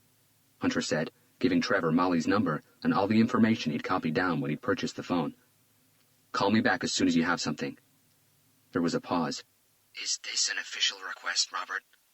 "It's a life-or-death request." Another short pause. "No problem. Leave it with me. I'll call you back in a few minutes." Hunter paced the room and checked the window a couple of times. From the room he could see a small section of the street below and nothing else. His phone rang, making Garcia jump on his seat. "Trevor, talk to me." "I've got nothing, Robert. I can't triangulate on it. The phone has either run out of battery or it's been switched off. What I do have is the general location of its last call." "I'm listening." "The call was made to your phone." "And the location?" "Firestone Boulevard in Downey." "What? Downey is about 7 miles from here. Can you give me a more specific location?" "Sorry, Robert. The call didn't last long enough for me to properly close in on it. The best I could do was narrow its location down to a general area. The phone was last active somewhere around the junction of Firestone and Lakewood." A brief pause. "After that, it simply vanished." Hunter took a moment to rearrange his thoughts. There were 4 possibilities swimming around in his head. 1. Molly had been too spooked by her new vision and was now wandering the streets of LA with no real objective. 2. She decided to leave Los Angeles. After all, she'd thought about it before. 3. She'd looked up a friend, possibly the Susan woman she'd mentioned in passing. And 4. She'd been abducted. Molly didn't have enough cash for an air ticket, and there was no rail or bus station anywhere around Downey. If she was thinking about leaving LA, she had gone to the wrong part of town. Downey was also too far for her to have aimlessly walked there in a panic. There had to be a reason why her call to Hunter had come from a place 7.5 miles away from where the hotel was. "Robert," Garcia called again. "Are you okay? What do you think we should do?" "We've got to go to Downey. According to Trevor, that's where she was when we got disconnected." He instinctively checked his watch. That was no more than 20 minutes ago. She wasn't indoors. I heard traffic noise through the phone, and Trevor said the call was made from Firestone Boulevard. She might still be there somewhere. "Okay, let's go." Firestone and Lakewood are 2 large and very busy boulevards in Downey, southeast Los Angeles. Garcia made the journey in less than 20 minutes. "Shit," he whispered as they got to the junction. They were looking at Stonewood Center Mall, a massive shopping complex of over 170 stores. But that wasn't all. Moving west from the junction, up Firestone Boulevard, was a carnival of smaller malls and stores. a shopper's paradise. There was a long line of cars at the entrance to Stonewood Center's parking lot. Garcia slowed down, as if he was about to join the back of it. The streets were heaving with people carrying bags, packets, and different-sized boxes. 2 days of shopping left until Christmas Day. Every shop was open late, and the malls looked like an anthouse at mealtime. They didn't know what Molly was wearing, and they had no picture of her. Even if they did, who'd they ask? With the number of people Christmas shopping at this hour, they were looking at the proverbial needle in a haystack situation. Hunter massaged the rough, ugly scar on his nape. Their best shot of finding Molly at the moment was if she switched her phone back on. He'd asked Trevor to keep trying to pick up a track signal on it. If it came back into the grid, they'd know. But why had it been switched off? Impulse was telling Hunter to search the crowds, but reason told him it would be a waste of time. There was nothing they could do from there. Hunter told Garcia not to join the line of cars. "We gotta go back to the RHD and coordinate from there." As Garcia swerved his car away from the parking lot line and rejoined traffic, Hunter closed his eyes. Molly's last words still echoed in his ears. "He's coming after me tonight." Chapter 70. Captain Blake was standing in front of the new picture board, studying the 4 suspects' photographs left on it, when Hunter and Garcia arrived back at the RHD. Hopkins had already brought her up to speed with the latest developments. "There's one thing I forgot to tell you about me when we first met," Captain Blake said calmly, closing the door once Hunter and Garcia reached their desks. "I'm not the kind of person who swears easily." She lifted both hands in an I admit gesture. "Don't get me wrong, I'm no Miss Goody Two-Shoes. Sometimes you need to swear to properly express yourself. In my case, that happens only when I'm really pissed off." "Are we in any danger of you getting to the point anytime soon, Captain?" "Shut the fuck up and listen, Robert. Does this look like a fucking two-way conversation to you?" Her calm tone had vanished. "Do you two have shit for brains, or are you both just plain imbeciles? I'm getting goddamn tired of repeating myself to you. What did I fucking tell you to? I told you I wanted to be informed the second you located the psychic girl. Do you want to know what I just found out?" Her heels clicked as she paced the room. "I just found out that you not only knew where the girl was, but you transferred her into a hotel, and now you fucking lost her. Shit, Robert!" The captain slammed her closed fist on his desk with an emphatic thump. "Why the fuck didn't you tell me?" Hunter kept his voice even. "Because I know what would have happened, Captain. You would have brought her here, stuck her in an interrogation room, and bombarded her with questions she wouldn't have been able to answer. Not because she wanted to hide anything, but because she simply doesn't know the answers. I've asked her everything that could be asked. She doesn't know why she sees the things she sees, and she can't control it." Hunter breathed in sharply. "If she made it into your report, I'm sure Chief Collins or Mayor Edwards would have requested she be interviewed by a psychologist, who'd certainly be looking to discredit her rather than understand." "You're a goddamn psychologist," the captain shot back angrily. "You could have done the interview yourself." "Do you think the mayor would have allowed me to conduct the interview?" "I told you I'd deal with the mayor. He's my problem, not yours. I always stand behind my detectives, but you don't seem to want to trust me. I would have listened to you first, Robert." Hunter ran his hand through his hair. "Now the chief and the mayor will inevitably hear about this via my report or not, and all of a sudden the pressure that I'm already under will start to reach boiling point. The two of you have undermined my authority twice. If I don't take action, I'm going to look weak in my position as captain, not only to them, but to everyone in this department and the LAPD." "What do you mean by take action?" Garcia asked. "I mean, suspend your asses."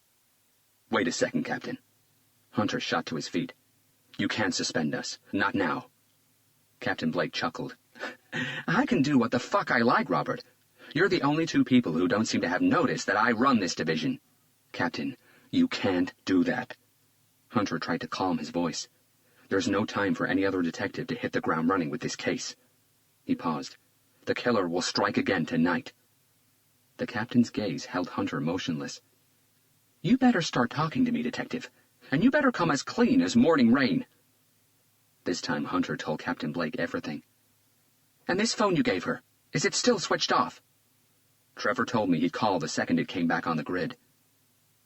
The captain paced the room as she considered what to do. "We can't even mobilize units, Robert. This girl could be anywhere, and I don't even know if I should believe any of this shit you just told me. All I have to go on are crazy visions from a 17-year-old girl who I never really met." "You have our opinion to go on, Captain." Hunter shook his head gently. She's not a fake. Why should I believe you, Robert? You've been everything but straight with me. Okay, Captain. I admit, I screwed up. But not because I wanted to piss you off or undermine your authority or show disrespect. I did what I did because I wanted to protect a 17-year-old girl from the destructive circus she was about to be thrown into. Interrogations, people doubting her, the press, the mockery. Most people would crack under much less pressure. Molly doesn't deserve that. She just wanted to help, and in her heart she believed she could. Hunter paused for air. You can do whatever you like, Captain. You can bust me down to traffic duty when this case is over if it pleases you. But you can't pull us off this investigation now. This killer's on a revenge mission. He won't keep on killing. After he gets his revenge, he'll disappear, I'm certain of that. We've only got 7 days, Captain, and he's only got 2 more names on his list. 3 if he's really going after Molly tonight, Garcia noted. Exactly, but Molly wasn't part of his original plan. The captain narrowed her eyes as a hint of confusion crossed her face. By going after Molly, the killer's breaking away from his own schedule, his own rules, Hunter clarified. And when they deviate from their original plan, that's when they make mistakes, Garcia complimented. The captain looked unsure. We've got protocols to follow, Robert. With all due respect, Captain, fuck protocol. I'm not putting a set of bullshit bureaucratic rules over anyone's life, Hunter said firmly, to Barbara Blake's surprise. Captain Bolter told me you were a great cop. You had great instincts. You always followed your gut feelings. You must have withheld information from your superior officers for one reason or another at least once in your career. We all do it, including the chief of police. It doesn't make us bad cops, Captain. It actually makes us real cops. He studied her. What's your gut feeling telling you now? Captain Blake closed her eyes and let out a long sigh. Let me ask you something, Detective. Do you think that reporter from the LA Times, Claire Anderson, knew where to find Molly? Maybe knew you'd taken her to a hotel? Hunter tilted his head, reflecting. Possible. Reporters have their own sources, their own investigative team. Claire is certainly ambitious enough. Why? Barbara Blake faced Hunter. She was found murdered this afternoon. What? Hunter cocked his head forward, as if he hadn't heard it correctly. Her throat was cut open. No way, Garcia murmured, his eyes wide. That's all the information I have at the moment. Detectives and forensics are still at the scene. But if our killer is really after Molly, and Claire Anderson had any information that could have led him to her, the possibility he killed her for that information has suddenly become very real. The tension in the room was broken by a knock on the door. Captain Blake let Hopkins in. Did I come at a bad moment? He asked, sensing the dark atmosphere. What have you got? The captain commanded. Hopkins nervously walked over to the picture board. Our only suspect is now James Reed. He pointed to his photo. What? Robert told me to keep digging at establishing the whereabouts of the other 3 in the suspects list before he left, Hopkins explained. Marcus Trigani, Philip Rosewood, and Harry Lang, he indicated the photos as he mentioned their names, are now accounted for, and they all have alibis for at least one of the crime nights. They couldn't have done it. The only one left is James Reed. He ticks all the right boxes, Garcia said with a pinch of excitement. He's 6'2", he's a loner, never married, lived with his mother until she died 5 months ago. He faced Hunter. Which could easily have been the last straw you talked about. He's strong, highly intelligent, resourceful, and very good at planning and calculating. When young, he was bullied and taunted by Strutter's gang in and out of school, and so was his mother. Can you imagine the sort of hate his household had towards Strutter and his gang? Certainly strong enough to have left very damaging psychological scars in his subconscious. He also blames them for his pet dog's death. The dog was called Numbers. Hold on. Captain Blake raised her hand. What's this about a dog called Numbers? Garcia ran through the story Kelly Sanchez had told them in her office earlier in the day. The captain immediately made the connection to the numbered victims and the decapitated pet dog. Makes you wonder, doesn't it? Garcia concluded. There's an APB out on his car, right? Captain Blake asked. Has it been spotted yet? Not yet. Hopkins shook his head. We've got to find him, she said, her voice filled with anticipation. Okay, James Reed is now officially our main suspect in the executioner-killer's case. Let's reissue the APB. If he's cited, I want him stopped and arrested. We need him off the streets as quick as possible. Do we have a recent picture of him? We can get one from Cal Poly's website, Hunter confirmed. She faced Hopkins. "Do it. Let's get a copy of it to all bureaus." Furtively, Hopkins's eyes sought Hunter, who gave him an almost imperceptible nod as confirmation. "I'm on it." He dashed out of the room. Captain Blake directed her stare at Hunter, her expression stern. "I really hope my gut feeling is still as good as it used to be. Do what you have to do, Robert." A short pause. "Let's hope we can save Molly and whoever it is this psycho is after." "Captain." Hunter stopped her before she left. "If you get any more information on Claire Anderson's murder, please let me know." She nodded and calmly closed the door behind her. Hunter returned to his desk and rubbed his face in frustration. He wanted to be out there, physically hunting the streets of L.A. for a suspect or searching for Molly, but he knew that at the moment there was nothing else he could do but wait. And he hated waiting. It made him fidgety. He reached for the photograph pile Hopkins had left on his desk and purposelessly started flipping through them. His eyes weren't really looking, and his mind wasn't really concentrating. He was just keeping his hands occupied while his brain worked overtime, trying to piece the puzzle together. Garcia's right. James Reed did tick all the right boxes. His mother's death 5 months ago could have easily been the trigger that freed his bottled hatred. But why didn't Hunter get the feeling he always did when he knew they were chasing the right guy? Hunter stopped flicking through the pile of photographs in his hands and held his breath. His stare locked at the top picture, studying the person's face, looking for something he knew he'd seen before. He almost choked when he finally saw it. "Oh my God," he murmured before springing to his feet and showing Garcia the photograph. "Carlos, who's this?" he asked. "Why wasn't this picture on the suspects board?" The urgency in his voice made Garcia tense. "I don't know. I didn't set them up, but the names are on the back of the photos." Hunter checked. Michael Madden. Garcia consulted the list Hopkins had prepared. "Here he is. The reason why he wasn't on the board is because he died a long time ago." Hunter refocused his attention on the picture. "I don't think he did." He showed Garcia the picture again. "I think this guy's alive and well.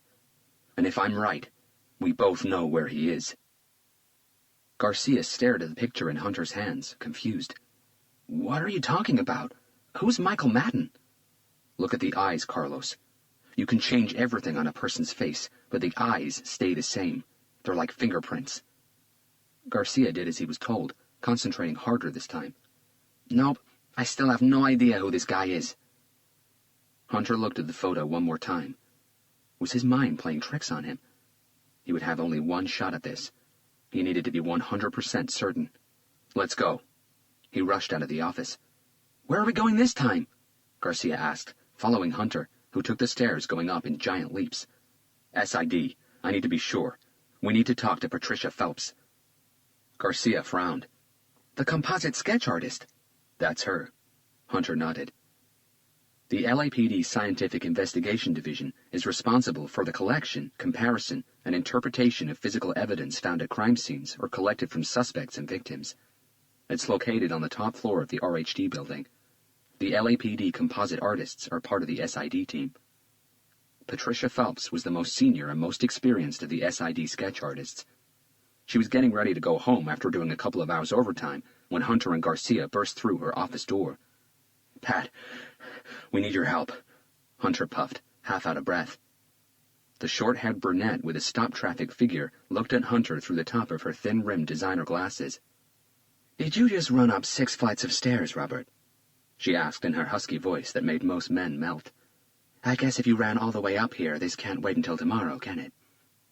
Hunter took a deep breath, but didn't reply. "I thought not. What do you need?" She undid her coat. Hunter handed Patricia the photograph. "I need you to alter this picture." She studied it for a second before shrugging. "Okay, let me scan it in." She returned to her desk, and a minute later the image appeared on one of her computer screens. "How advanced is your software?" Hunter asked. Patricia chuckled proudly. "State of the art. As good as any animation studio in Hollywood. I can turn him into Brad Pitt if you like." Hunter smiled and motioned Garcia closer, who still looked puzzled. "Okay, guys. Now, here's the scenario. When you were young, everyone made fun of you, mainly because of the way you looked. It happened in school, on the streets, everywhere. Girls wouldn't give you the time of day, and boys pushed you around, called you names, and beat you up. It went on for so long, and it got so bad that you ended up hating yourself and the way you looked. You wished you could be somebody else. Are you with me so far?" Garcia and Patricia both nodded. "What if you became rich early in your life? What if you had enough money to do anything you liked, including drastically changing the way you looked? You could finally become that someone else you always wanted to be. No more laughing or name-calling or being beat up. People you knew wouldn't even recognize you. Would you go through with it? Would you change your face?" Garcia thought about it for a moment, his eyes on the face on Patricia Phelps's screen. "Probably." He didn't sound very sure. "Most definitely." Patricia nodded enthusiastically. "I've seen the kind of damage severe bullying can do to someone. The daughter of a friend of mine committed suicide a few years ago because of it." "I'm sorry," Hunter said. Patricia gave him a soft smile. "All right, so if you were this kid," Hunter pointed to the computer monitor, "what would you have changed?" Garcia crossed his arms and chewed on his bottom lip while studying the young student's face. "Those umbrella ears would have to go," Patricia said, leaning back on her chair. "He probably got some real heat for them. They're quite, shall I say, predominant." "Yeah, okay, I'll have to agree," Garcia nodded. "Can you change that?" Hunter asked, resting a hand on Patricia's left shoulder. "Watch me work." She entered a few algorithms into the software and used a device that looked like an electronic pen to draw on a flat board on her desk. Like a painter stroking a canvas, her movements were precise and graceful. Moments later, the student's ears were completely different. "Wow, that's cool," Garcia said. "Yeah, that looks much better." Patricia smiled. "Okay, so what else would you change?" Hunter pushed. "Probably that bump on his nose," Garcia offered. "It looks as if it's been broken." Patricia nodded and made the change. "Good.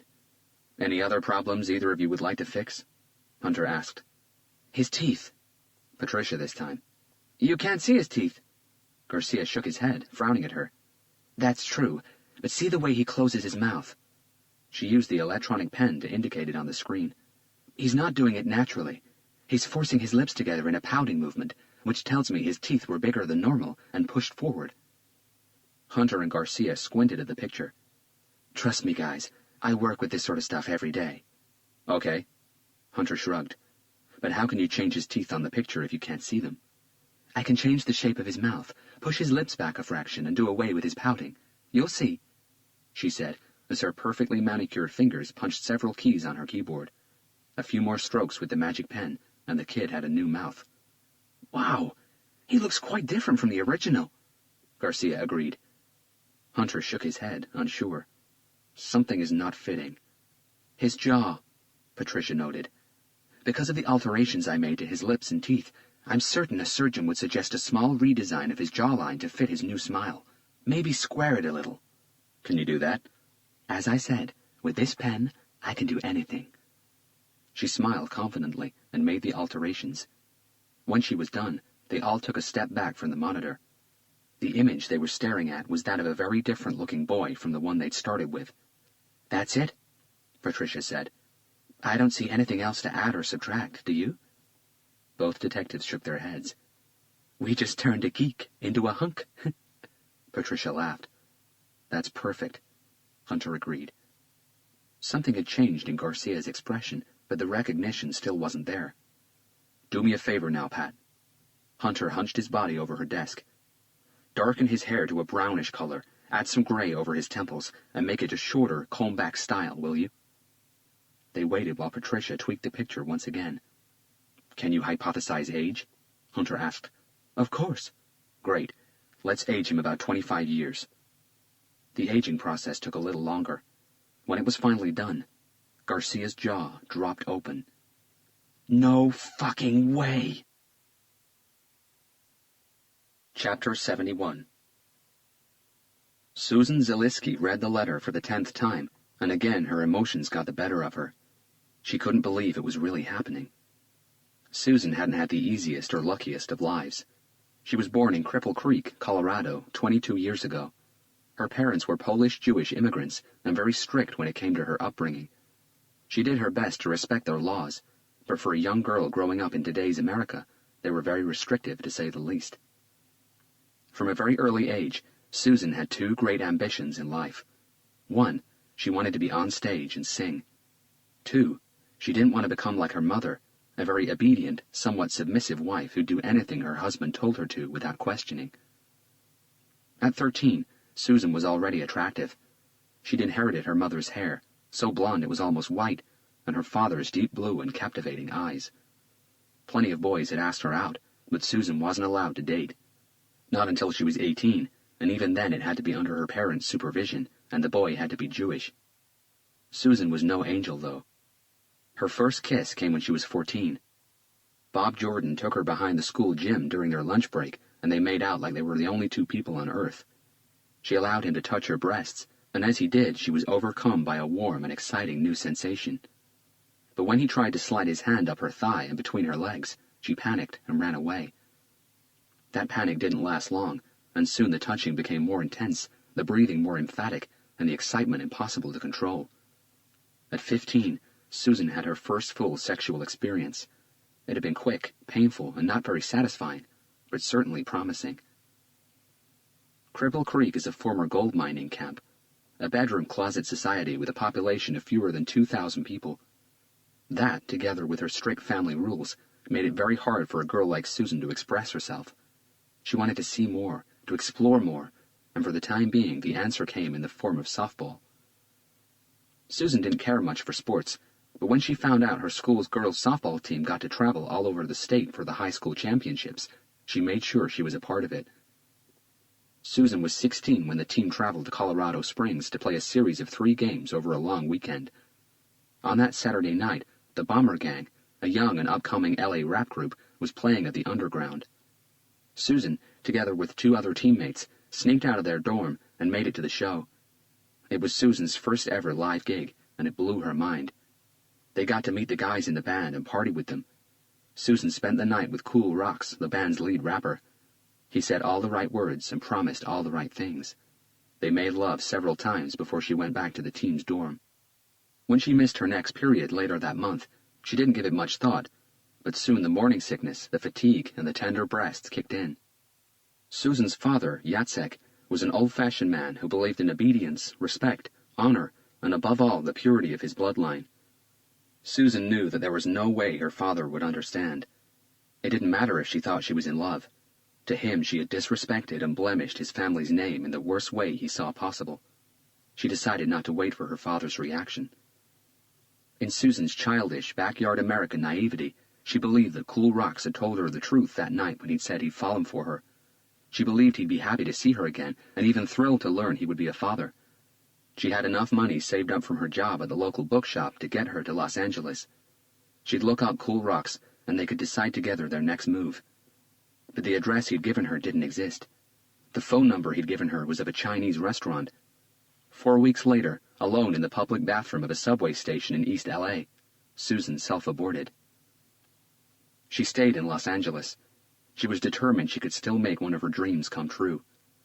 She took a job at a diner in Linwood and spent her afternoons auditioning for musicals. She had a great voice, very powerful and a little quirky, but her acting skills let her down. As soon as she was able to afford it, Susan started taking classes, and after 5 years it was all starting to pay off. We are delighted to inform you that you have been chosen for the new cast of In the Heights, the Broadway musical. Susan never got tired of reading that line.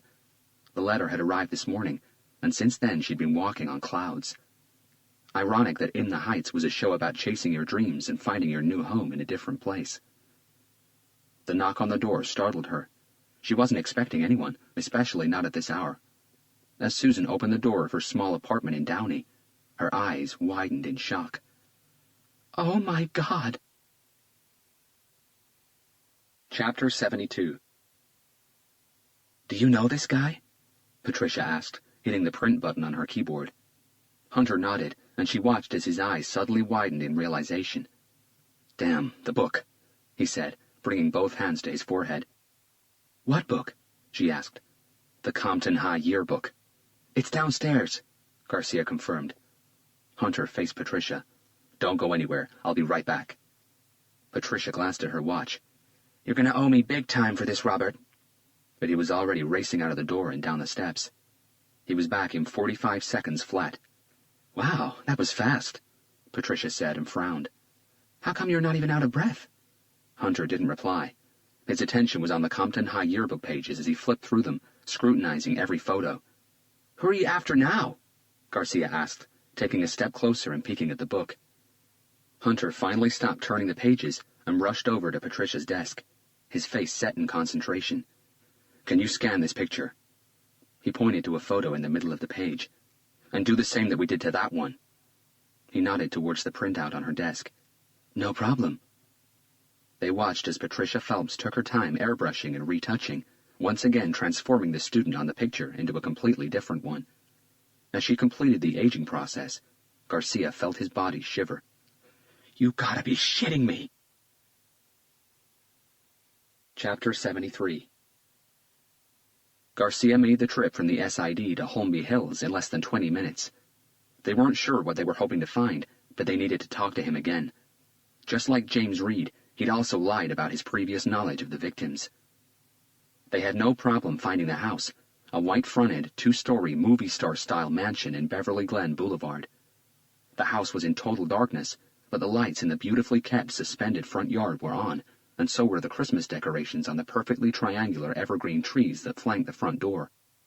They took the long left-bending stone steps that led to the house 2 at a time. The doorbell wasn't working, and after a minute of constant knocking, Hunter skipped over the small hedge to the left of the door and checked both large windows. They were locked, and the closed curtains kept him from seeing inside. "Let's give the garage a try," Hunter said, running back down the steps to the 2-car garage to the right of the house.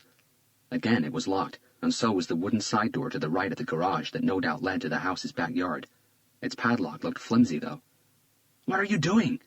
Garcia asked, surprised, as Hunter took a step back and shoved his right shoulder hard against the door. "Having a better look," he said matter-of-factly as he stepped through the doorframe. "You coming?" "Are you nuts?" Garcia called as he doubled his step to catch up with Hunter. The house's backyard was impressive. The centerpiece was a grand teardrop-shaped pool illuminated by underwater spotlights. To its left, a spacious beechwood, off-ground sun deck, and at the back of it, a large barbecue area. All of it surrounded by high raywood ash trees and sculptured hedges. The perfectly mown lawn sloped down several yards to a tennis court. No house lights were on. Hunter tried the glass sliding double doors that led into what looked to be a party room. Locked. He cupped his hands over the glass and tried to see inside. It all looked lifeless. Taking off his jacket, Hunter rolled it around his right elbow. "Whoa," Garcia said, lifting his hands in a stop gesture. "What are we doing here, Robert?" "I have to have a look inside." "Why? This may not be our guy. We have as much reason to doubt James Reed as we have to doubt him." "You saw the transformation on both pictures." Hunter shot back calmly. "That was no coincidence. This story goes way deeper, and I think it goes murder deep." "Fair enough, but breaking and entering isn't the solution." "We have a reason to knock on his door, Carlos." "This ain't knocking. This is kicking the damn door down, and it isn't legal." He looked at Hunter as if he didn't recognize him. "Even if he's our guy, any lawyer could get this case blown out of the water because we fucked up and didn't follow procedure, Robert. Is that what you want? We do this, and we might be handing this guy a free out-of-jail card." Hunter glanced at his watch. "I understand, Carlos, and usually I'd be the one giving that speech, but I'm running out of time here. Molly's missing, the killer's after her, and she believes he's going to get to her tonight. That doesn't give me a lot of time." He stared deep into his partner's eyes. "I promised her nothing would happen to her. This is a good lead. I don't have time to go through the right channels and do background research. If I do, she dies. There's no way the DA's office will give us a warrant to even search his trash can." He paused and breathed in deeply. "Go back to Parker Center, Carlos. I'll deny you had any knowledge of my actions." "What?" "You said so yourself. This could all be a mistake. I'm not going to drag you into this. You got a wife to think about, Carlos. You can't fuck up. I can." Garcia could barely believe what he was hearing. It was because of Hunter's stubborn attitude that he was alive today.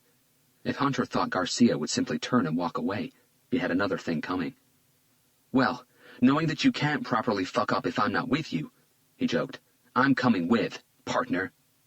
"Are you sure?" "Who knows? Traffic duty might be a blast. Let's fucking do this." Hunter smiled and handed Garcia a pair of latex gloves before elbowing the door. There was a muffled crash and shards of broken glass hit the floor. They both looked around instinctively. Hunter slipped his hand through the glass, unlocked the door, and pulled his pen flashlight from his gun holster. Garcia did the same and gingerly followed him inside. The first room was a spacious rectangular structure with black marble floors, a few seats, and a bar against the east wall. Definitely a party room, Hunter thought. Opposite the bar, a new set of double doors. These ones were hand-carved in dark wood. Hunter carefully tried the handle. Unlocked. They stepped through into a large and rich foyer decorated with antiques, fine porcelain, silver objects, and a few paintings. No photographs. An imposing crystal chandelier hung above the split-level staircase that led up to the next floor. "This place is too big. We better split up," Hunter whispered, leaning towards Garcia. "You stay down here. I'll check upstairs." Garcia nodded. As Hunter cautiously took the steps to the next level, he took the door directly in front of him. The main sitting room was as ostentatious as the rich foyer he'd just come from, filled with expensive furniture, oil paintings, and sculptures. Garcia crossed the room silently and made his way through the French doors at the far end of it. They led him into a sprawling den, warmed by a black marble fireplace on the east wall. The white carpet was lush and spotless. The north wall was framed entirely in full-length windows. On the opposite side of the room, Garcia noticed a strange wooden door, not as high as a regular house door. Faint spots of light were coming from underneath it. Tentatively, he walked over, put his right ear against it, and listened for a moment. Some sort of distant hum. He looked back at the den's entrance as if debating whether he should go back and get Hunter. He decided to check it out by himself first. As Garcia twisted the doorknob, he felt his blood warming and his pulse race. Every bone in his body was telling him something was wrong. He reached for his gun. The door opened soundlessly, revealing a long and narrow flight of concrete stairs, dimly lit by a single bulb that hung from a wire. At the bottom, another closed door. Garcia took the steps one at a time. The air was damp and heavy with a musty smell. His left foot caught the edge of a worn step, and he slipped. His body was catapulted forward awkwardly, and he reached for the dirty walls, desperately trying to stop him from tumbling down. It worked, but he smashed his flashlight. His heart went into overdrive. Despite the cold, Garcia was sweating. His eyes quickly moved from the door at the bottom to the one at the top several times, his finger tight at the trigger of his semi-automatic. He took a moment to calm his breathing and reassess the situation. He was sure that if the house wasn't deserted, his clumsiness had given away his position. "Smooth, Carlos. Very fucking smooth," Garcia whispered between clenched teeth. He stood still for a while, listening for footsteps, waiting for somebody to come from one of the two directions. Nothing. He wiped the sweat from his forehead with the back of his gun hand and descended the last few steps. At the bottom, he pressed his right ear against the door once again. The humming sound was coming from inside. Extra cautiously, he tried the handle. Unlocked. He pushed the door open just enough for him to be able to take a peek inside. It was a large basement room. Garcia observed from the door for a long moment but saw no movement. Satisfied, he took a deep breath, steadied his trigger finger, and stepped inside. A series of brass lanterns mounted at uneven intervals on each side of the two long side walls lit the room with a pale glow. He walked forward slowly, giving his eyes time to get accustomed to the poor light. Something caught his eye on the north side of the room, and he stopped dead, his gaze fixed on the display in front of him. He knew exactly what it was. "Oh, God!" He shivered. At the edge of his peripheral vision, he saw a smudge of movement, too fast for him to be able to react. The first blow hit him perfectly across the face. He heard something crack, and blood spurted from his nose. Out of balance, Garcia stumbled backwards, but not far enough. The second blow was delivered a split second later, hitting the tender spot on the back of his head with military precision. Garcia's world faded to darkness. Hunter stopped suddenly, as if sensing something wasn't right. He'd been through 3 of the 6 upstairs rooms, and so far he'd found nothing to substantiate his theory. He unholstered his H&K USP tactical pistol and turned around, half expecting someone to walk in on him. He heard something, he was sure of it. Some sort of crash. Carlos. He quickly and quietly moved back downstairs. "Carlos!" he whispered at the bottom of the stairwell. No answer. He moved into the next room, a large sitting area. "Carlos!" Silence. The house was still. Stealthily, Hunter made his way through the French doors at the end of the room and entered the den. "Carlos, goddammit! I'm getting tired of saving your ass. Where the hell are you?" But if Garcia was in this room, he wasn't talking. On the opposite wall, he saw the dimly lit, small doorway that led to the stairs going down to the basement. "I hate basements," he murmured, and moved down the steps as quietly as he could.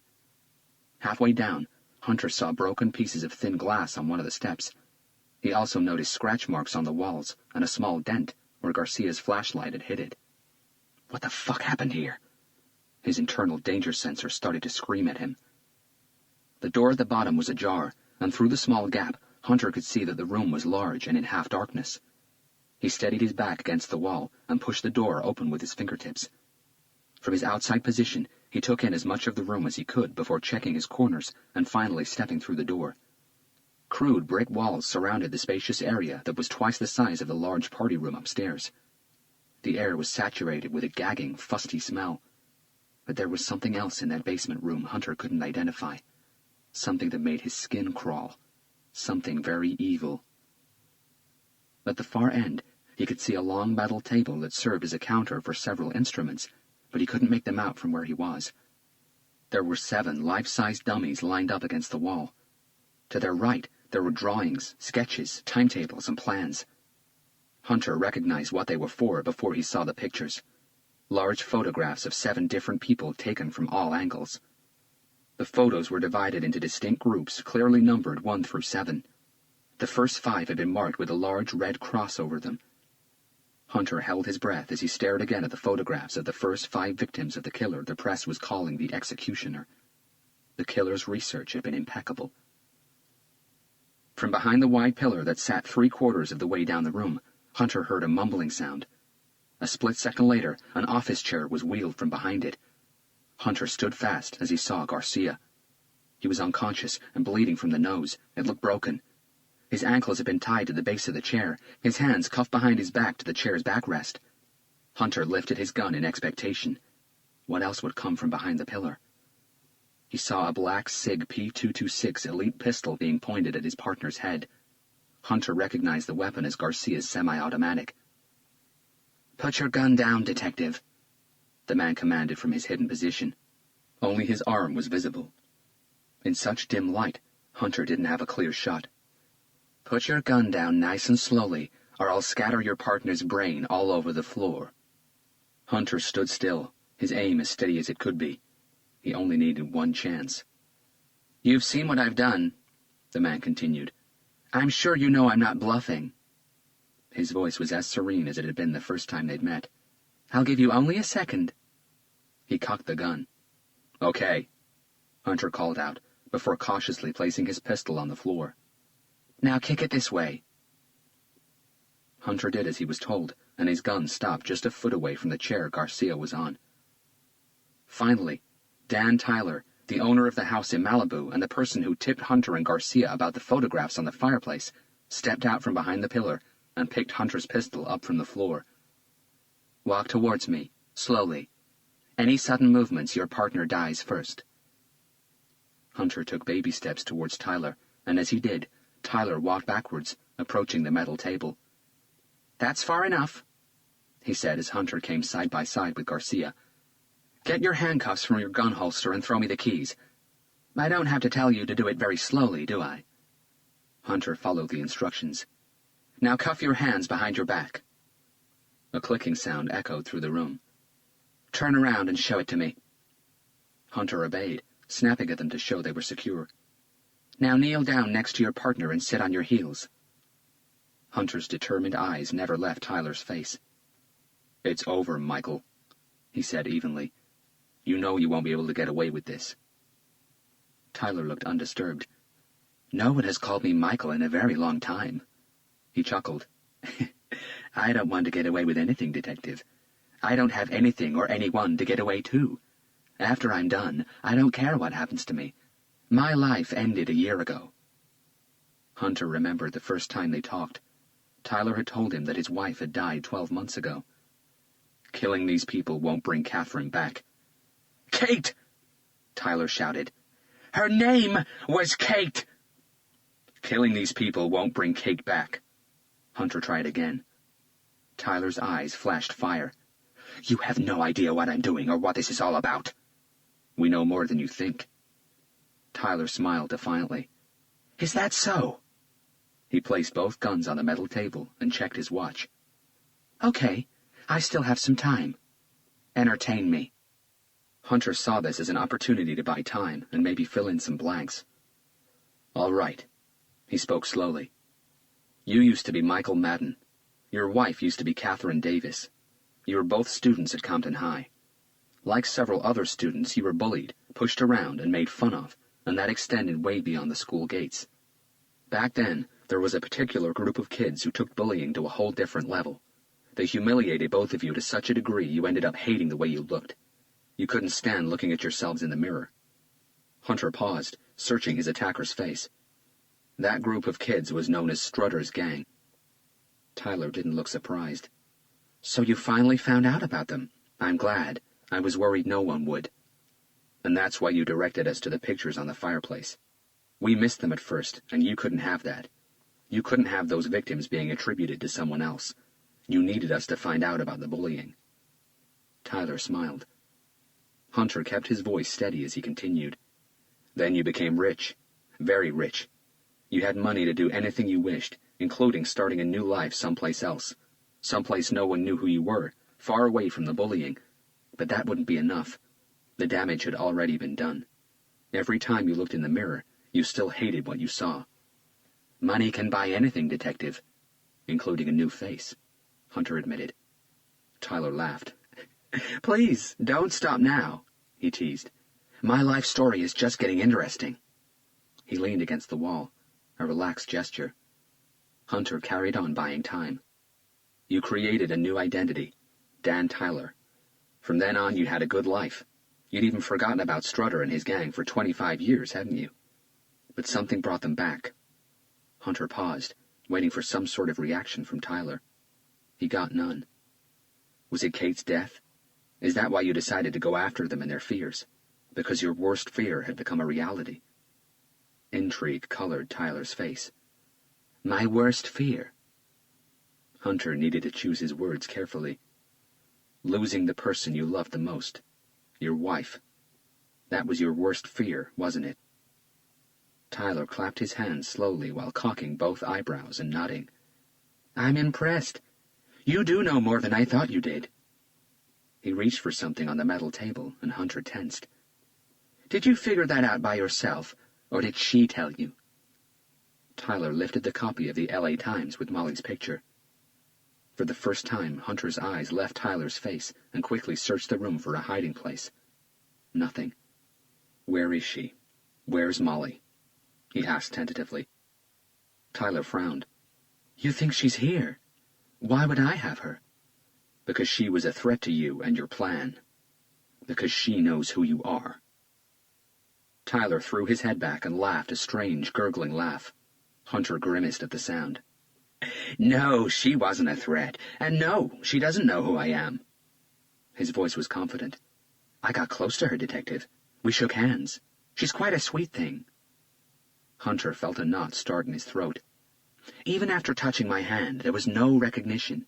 She had no idea who I was. Whatever she was helping you with, whatever she sensed, wasn't clear enough to make her a threat. Tyler chuckled. If I wanted to kill her, she would be dead. Hunter held his stare with equal determination. You think you figured this out, Detective? You have no idea what really happened or what Strutter's gang was capable of.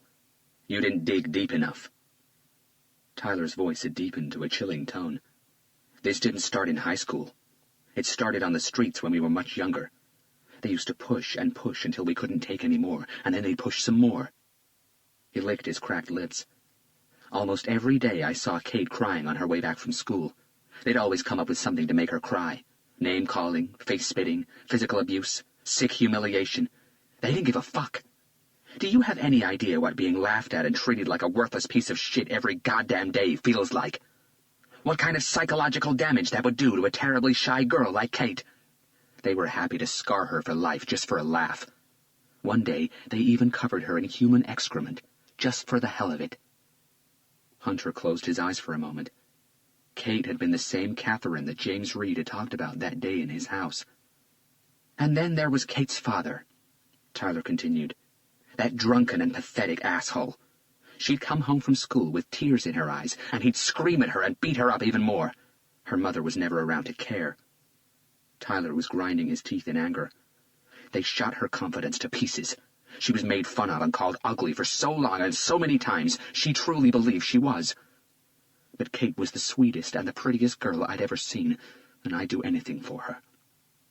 He paused to compose himself. I was intelligent, very intelligent. I figured out very early that I could make a lot of money without having to have a job. I could make money from my bedroom or from the street just by using a payphone. Hunter remembered what Tyler did for a living. From the stock market. That's right, Detective, Tyler agreed. I'm brilliant with numbers, better than anyone you've ever seen, and my brain understood the market. It was so simple I couldn't figure out why everyone else wasn't making money from it. Soon, a few dollars turned into hundreds, hundreds turned into thousands, thousands into tens of thousands, and by the time I started my junior year, I had almost $100,000 in a bank account. Hunter read the satisfaction in Tyler's voice.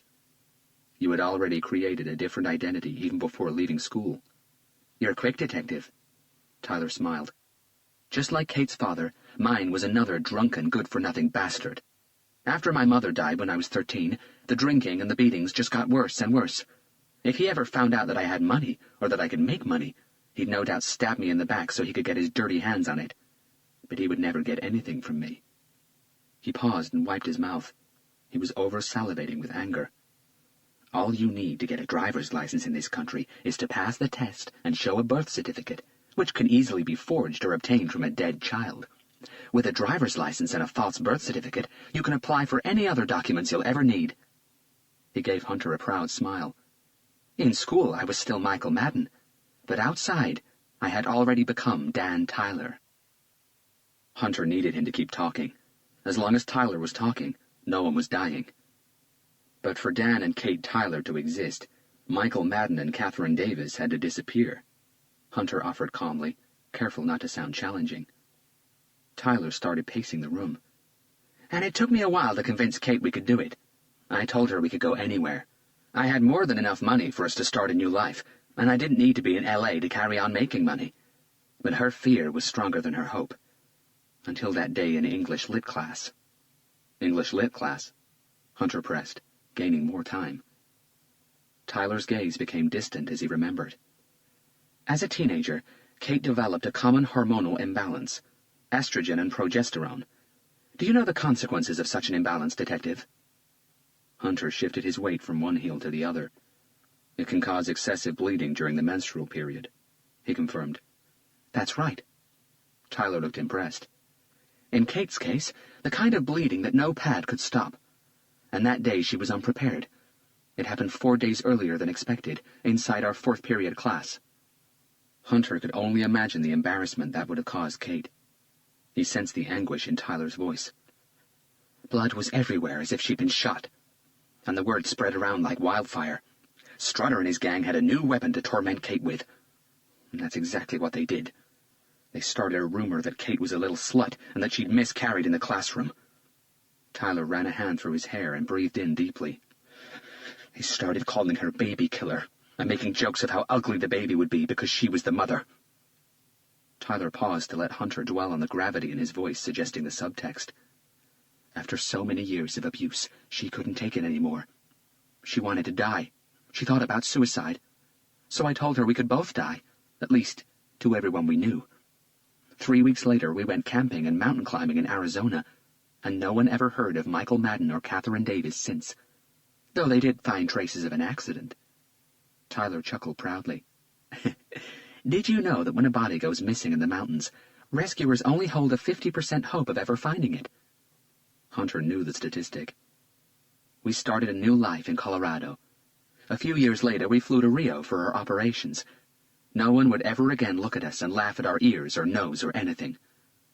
But there were complications during one of Kate's procedures. Hunter's eyes narrowed with interest.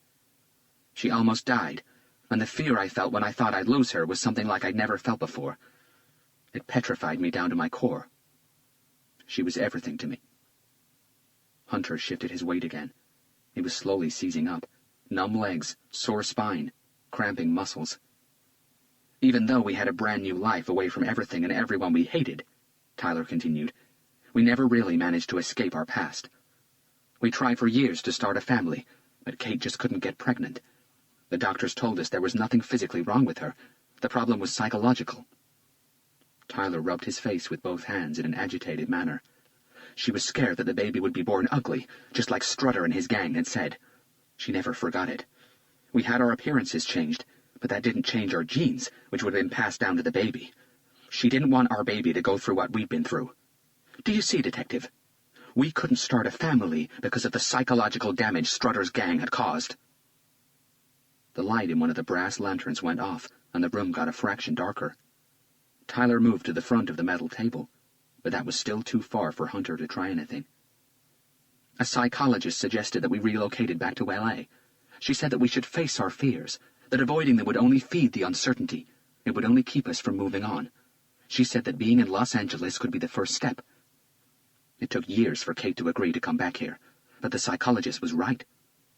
Tyler's lips spread into a half-smile. 13 months ago, Kate called me in the office. She was crying. She'd never been so happy in all her life. She said she bought a whole drugstore's shelf worth of pregnancy tests just to be sure. They all gave her the same result. We would finally be a family. The joy in Tyler's voice gave Hunter goosebumps. We celebrated every day, but I made the mistake of taking her out to a restaurant in Santa Monica Boulevard one night. He paused, and Hunter saw anger in his eyes.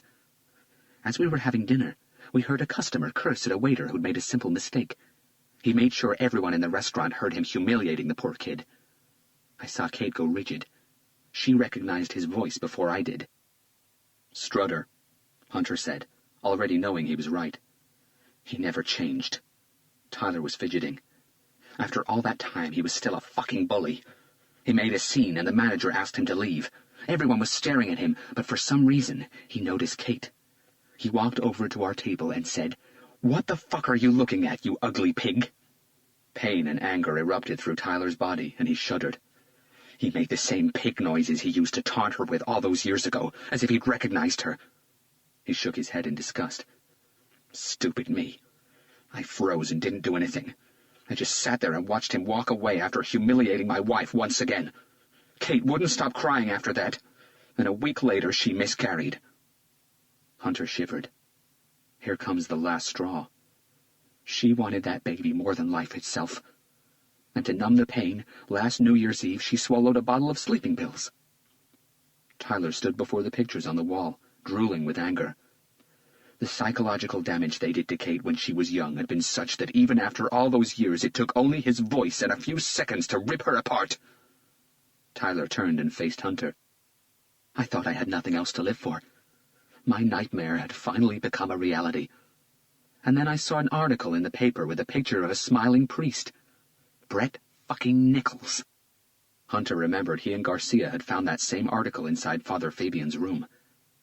I realized that while I suffered, while Kate took her own life because of what they did to us, Strutter and his gang were living normal lives. All of a sudden, I had a reason to live again. Revenge, Hunter whispered. Yes, Tyler smiled. The strongest reason of all. I swore I'd find them all and I'd make them pay. By the anniversary of Kate's death, they'd all be dead. I'd mark Strutter with the blood of the family he killed, my own blood, and number the rest of them with their friends. I'd make them suffer in the most grotesque way I could. I had money, lots of it, and in my world, money is power. I hired people to dig into their lives, to find out where they were and what scared them to death. Everyone is scared of something, Detective. Not necessarily a phobia, but if you dig deep enough, you'll find that everyone is scared of something. They had no right to destroy our lives. Tyler's voice started to quiver. He was losing control. Hunter shifted uncomfortably on his knees, tugging at his cuffed hands. Kate and mine were only 2, but how many lives do you think they destroyed? Did they think they could do anything they wanted with no consequences? Well, they can't. I'm their fucking consequence, he shouted while punching his chest with a closed fist. They created me. They created the anger and hate that run through my veins. Hatred gave me something to live for again. Seeing the fear in their eyes as they recognized Kate's picture, as they realized they were about to die their worst imaginable death, filled me with a mind-boggling pleasure. It changed me, and suddenly I wanted more than their lives and their fears. Torturing and killing them alone didn't satisfy me. I needed to taste their blood and savor their flesh. It made me feel powerfully different. You should try it sometime, Detective. It's a high like no other, literally consuming your enemy. Very addictive. Spit flew from his mouth as Tyler lost control. He approached the table and grabbed Hunter's gun. And no one will stop me from finishing this. No one will stop me from having the rest of their blood. No one! Time was up. Tyler took a step forward, aimed the gun at Garcia's head, and squeezed the trigger. Chapter 74. Molly Woods closed her eyes and allowed the strong jet of hot water to massage her stiff muscles. A thin gauze of steam had filled the tiny bathroom and was now creeping under its door and into the small hallway. It had been a few hours since she had the vision, and still she couldn't stop shaking. She knew he was coming for her. She saw blood and panic and fear, and she had to run away. She leaned against the white tiles and wondered if she'd done the right thing. She didn't know many people in L.A. In fact, the only real friend she'd made since she arrived 3 years ago had been Susan Zeliski. Susan had told Molly once, who she knew as Monica, that if she ever needed anything, she could always count on her. Molly was shivering and crying when she knocked on Susan's door less than an hour ago. Her friend was instantly worried, and Molly fed her a silly story about an argument and a breakup with her boyfriend. I didn't even know you had a boyfriend, Susan said, giving Molly a comforting hug. He didn't hit you, did he? Because if he did, we should call the cops on the jerk. They talked for a while over a pot of freshly brewed coffee. Molly had to snowball her story into a much bigger lie. You should stay here tonight, Monica, Susan said. Actually, you can stay for as long as you like. I'd love the company. Molly's smile said a silent thank you. You look cold. Why don't you go and have a hot shower and I'll fix us something to eat. Then I can tell you about some great news I had today. Molly turned off the water and slid open the cubicle door. Her clothes lay coiled on the floor where she had stepped out of them. Susan had supplied her with clean towels, so she wrapped one around her body and used the other as a turban around her wet hair. With her right hand, she cleared a circular patch on the misty mirror and stared at her face. She had decided that she'd call Hunter, at least to let him know she was okay. She'd been unfair with him when all he tried to do was help her. And in her fear of what might happen, she'd broken her promise to him and turned off her cell phone. Suddenly, a disturbing sensation ran the length of Molly's body. Frightened, she turned around and faced the bathroom door as if someone was there, staring at her. She was sure she'd heard something that sounded like a muffled scream. She stood perfectly still for a moment, listening, but the only sound she could hear was the slow drip from the shower head. With trembling hands, she reached for the handle and pulled the bathroom door open just enough for her to be able to peek outside. All the lights were off. "Susan?" Molly called in an uncertain voice. Silence. Cautiously, she stepped into the corridor and waited. Nothing. To the left, the small living room and the kitchen. To the right, the bedroom. But the apartment looked lifeless. It felt lifeless. "Susan? Is everything okay?" Her voice had started quivering with tears. With frail steps, Molly went left, leaving delicate, wet footprints on the hardwood floor. She wasn't familiar with the apartment's layout, which was now illuminated only by the light that escaped from the bathroom. She used her hands to warily feel her way forward, and stopped as she reached the living room. An uncontrollable rush of fear made her convulse, and she tried in vain to fight the tears that blurred her vision. "Susan, where are you?" Molly cleared her eyes and took one more step forward. The bathroom light went off behind her. Chapter 75. Hunter had run out of time. With deadly determination, Tyler raised his weapon, aiming it at Garcia's head, and pulled the trigger. Click. Nothing. Tyler's face burned with rage and confusion as he tried one more time, but again the gun didn't fire. In a flash, Hunter jumped to his feet, his hands magically freed from the handcuffs. Before Tyler could react, Hunter delivered a well-placed punch into his ribs, crushing the air out of his lungs. He tumbled to the floor, but managed to swing his right leg around with tremendous force, hooking away Hunter's legs. Hunter hit the ground hard with the small of his back, the impact sending a sickening shudder through the rest of him. Awkwardly, he immediately rolled left, anticipating and escaping Tyler's follow-through head-crushing kick. Tyler never let go of the gun. He finally realized what had happened. Before Hunter placed his weapon on the floor and kicked it over as he was ordered to, he'd skillfully thumbed the safety into the lock position. Clever. It gave Hunter the precious seconds he needed to react. But Tyler wasn't about to make the same mistake twice. He unlocked the weapon, swung his arm around, and fired. Hunter rolled right this time, but not fast enough. As the deafening gunshot noise echoed through the basement room, he felt a searing, nauseating pain envelop his left arm. He had to think quickly.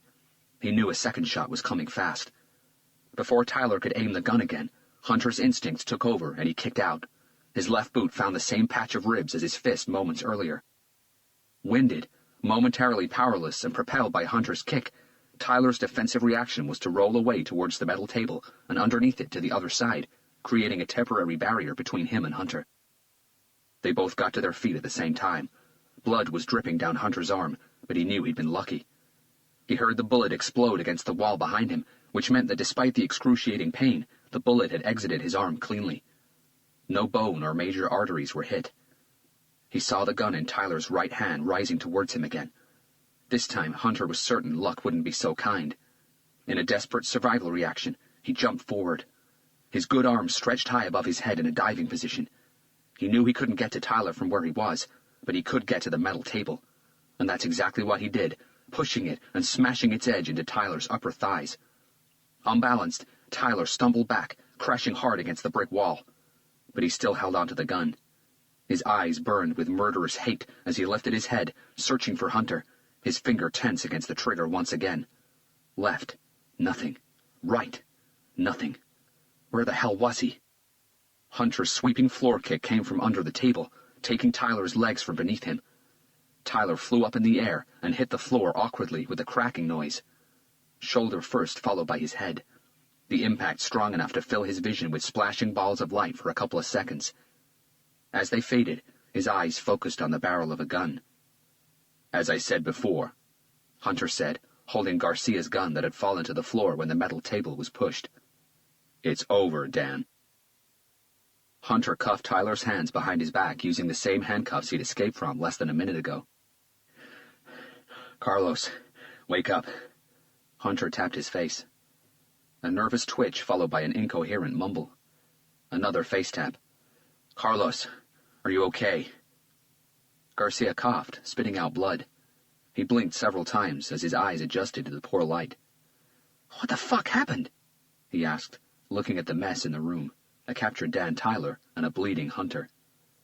"You don't really want to know," Hunter said, freeing Garcia from the chair. "You need a hospital." "So do you." Hunter chuckled. "Your nose doesn't look too good." "It doesn't feel too good either. Actually, it hurts like fuck," Garcia replied, touching it with the tips of his fingers and recoiling with pain. "Let's call this in first." Before Hunter had a chance to dial, his cell phone rang. The display showed Molly's number. "Molly? Where are you? Are you okay? Where did you go?" He's here." Her voice was just a trembling whisper. "What? What are you talking about, Molly? I can barely hear you." "He's here." "Who is here? And why are you whispering?" "Because he's here. He's in the apartment," she said between terrified, shallow breaths. "He's after me. The killer came after me." "Molly, calm down." Hunter tried to keep his voice steady and winced as a new surge of pain burned through his left arm. "He isn't after you. We got him. He's right here in front of me and he isn't going anywhere. You don't have to be scared anymore, Molly." "No, you've got someone else." Her tears were making it harder for Hunter to understand her. "What? What do you mean I've got someone else?" He's here in the apartment." Hunter's gaze met Tyler's. Only then he realized the challenging grin on the stockbroker's lips. "You made a mistake, Detective." The grin widened into a cold smile. "It wasn't me who she should have been afraid of." Garcia shuddered. What the fuck is he talking about? Hunter's mouth went dry. Molly, talk to me. Are you still there? Molly was so afraid she'd lost direction and wandered into the bedroom. The darkness was almost complete, except for the dusty sliver of colored light that crept in through the opening in the curtains. Confused and shaking, she turned around, not really knowing what she was looking for, and fear paralyzed her. From the corner of the room, hidden in the shadows, a pair of eyes blinked at her. Chapter 76. The tires of the Type R Honda Civic screeched loudly as Hunter took the turn and sped down South Beverly Glen Boulevard. He had no time to explain, taking Garcia's car and leaving him to call Captain Blake and run her through what had happened in Dan Tyler's house. Trevor Tolino called Hunter as soon as he and Molly had disconnected. "Talk to me, Trevor," Hunter shouted, hooking his phone to the car's speaker system. "Where the fuck am I going?" "She's in Downey, Robert, but I still don't have an exact location. Her phone only came back onto the grid a few minutes ago, but the good news is that it's still on. If it stays that way for another 10 to 15 minutes, with the phone's GPS, I'll get you to within 5 feet of her." From San Diego Freeway, Hunter took the exit onto I-105 East and joined Glenn M. Anderson Freeway doing 90 miles an hour. "Trevor, how are we doing? I'll be in Downey in a couple of minutes." Almost there. Somewhere in Stewart and Gray Road. Do you need directions?" "No, I know the road. What I need is an address." Hunter's left arm burned with a sickening pain. The bullet had cut through his triceps, so any arm-extending movement was pure agony. He'd driven most of the way using only his right arm. "I got it, Robert." Trevor's husky voice came through the speakers. 9160 Stewart and Gray Road. It's a complex comprised of 7 buildings called Villa Downey Apartments. The signal is coming from the second building on the right as you drive into the parking lot from the main road. Second-floor apartment on the farmost end of the block. By the time Hunter turned into the road, rain was coming down in blinding sheets. "I'm right on top of it. Get me some backup, Trevor." The improvised tourniquet Garcia had tied around his arm had loosened, and Hunter was bleeding again. Pausing to use his teeth and right hand, he retightened the knot as best as he could. The piercing pain sucked the air out of his lungs, and everything spun for an instant. The second-floor corridor was long, narrow, eerily silent, and in darkness. All the lights had been smashed. Hunter had no time to wait for the backup. Gun in hand, he moved down the corridor as cautiously and fast as he could. At the end of it, he tried the door Trevor had indicated. Unlocked. He slowly pushed it open with the barrel of his weapon. From outside, he hooked his hand around the doorframe, searching for the light switch. When he found it, he flicked it up and down a few times. Still darkness. Shit. He had 2 options. Put up with the pain of a torn triceps and use his pencil flashlight, or take his chances in a pitch-black apartment. Hunter gritted his teeth while inhaling a long, deep breath. Flashlight at the ready, he stepped inside. The living room was small and sparsely furnished, but with enough hidden corners to set alarm bells ringing. From the entrance, Hunter noticed an open-plan kitchen and a short corridor that led to a closed door. He needed to check those hidden corners before proceeding. Tightening his grip around his weapon, he moved forward watchfully. He'd taken only a couple of steps when something made him stop dead. He picked up a heavy metallic scent, and his heart sank.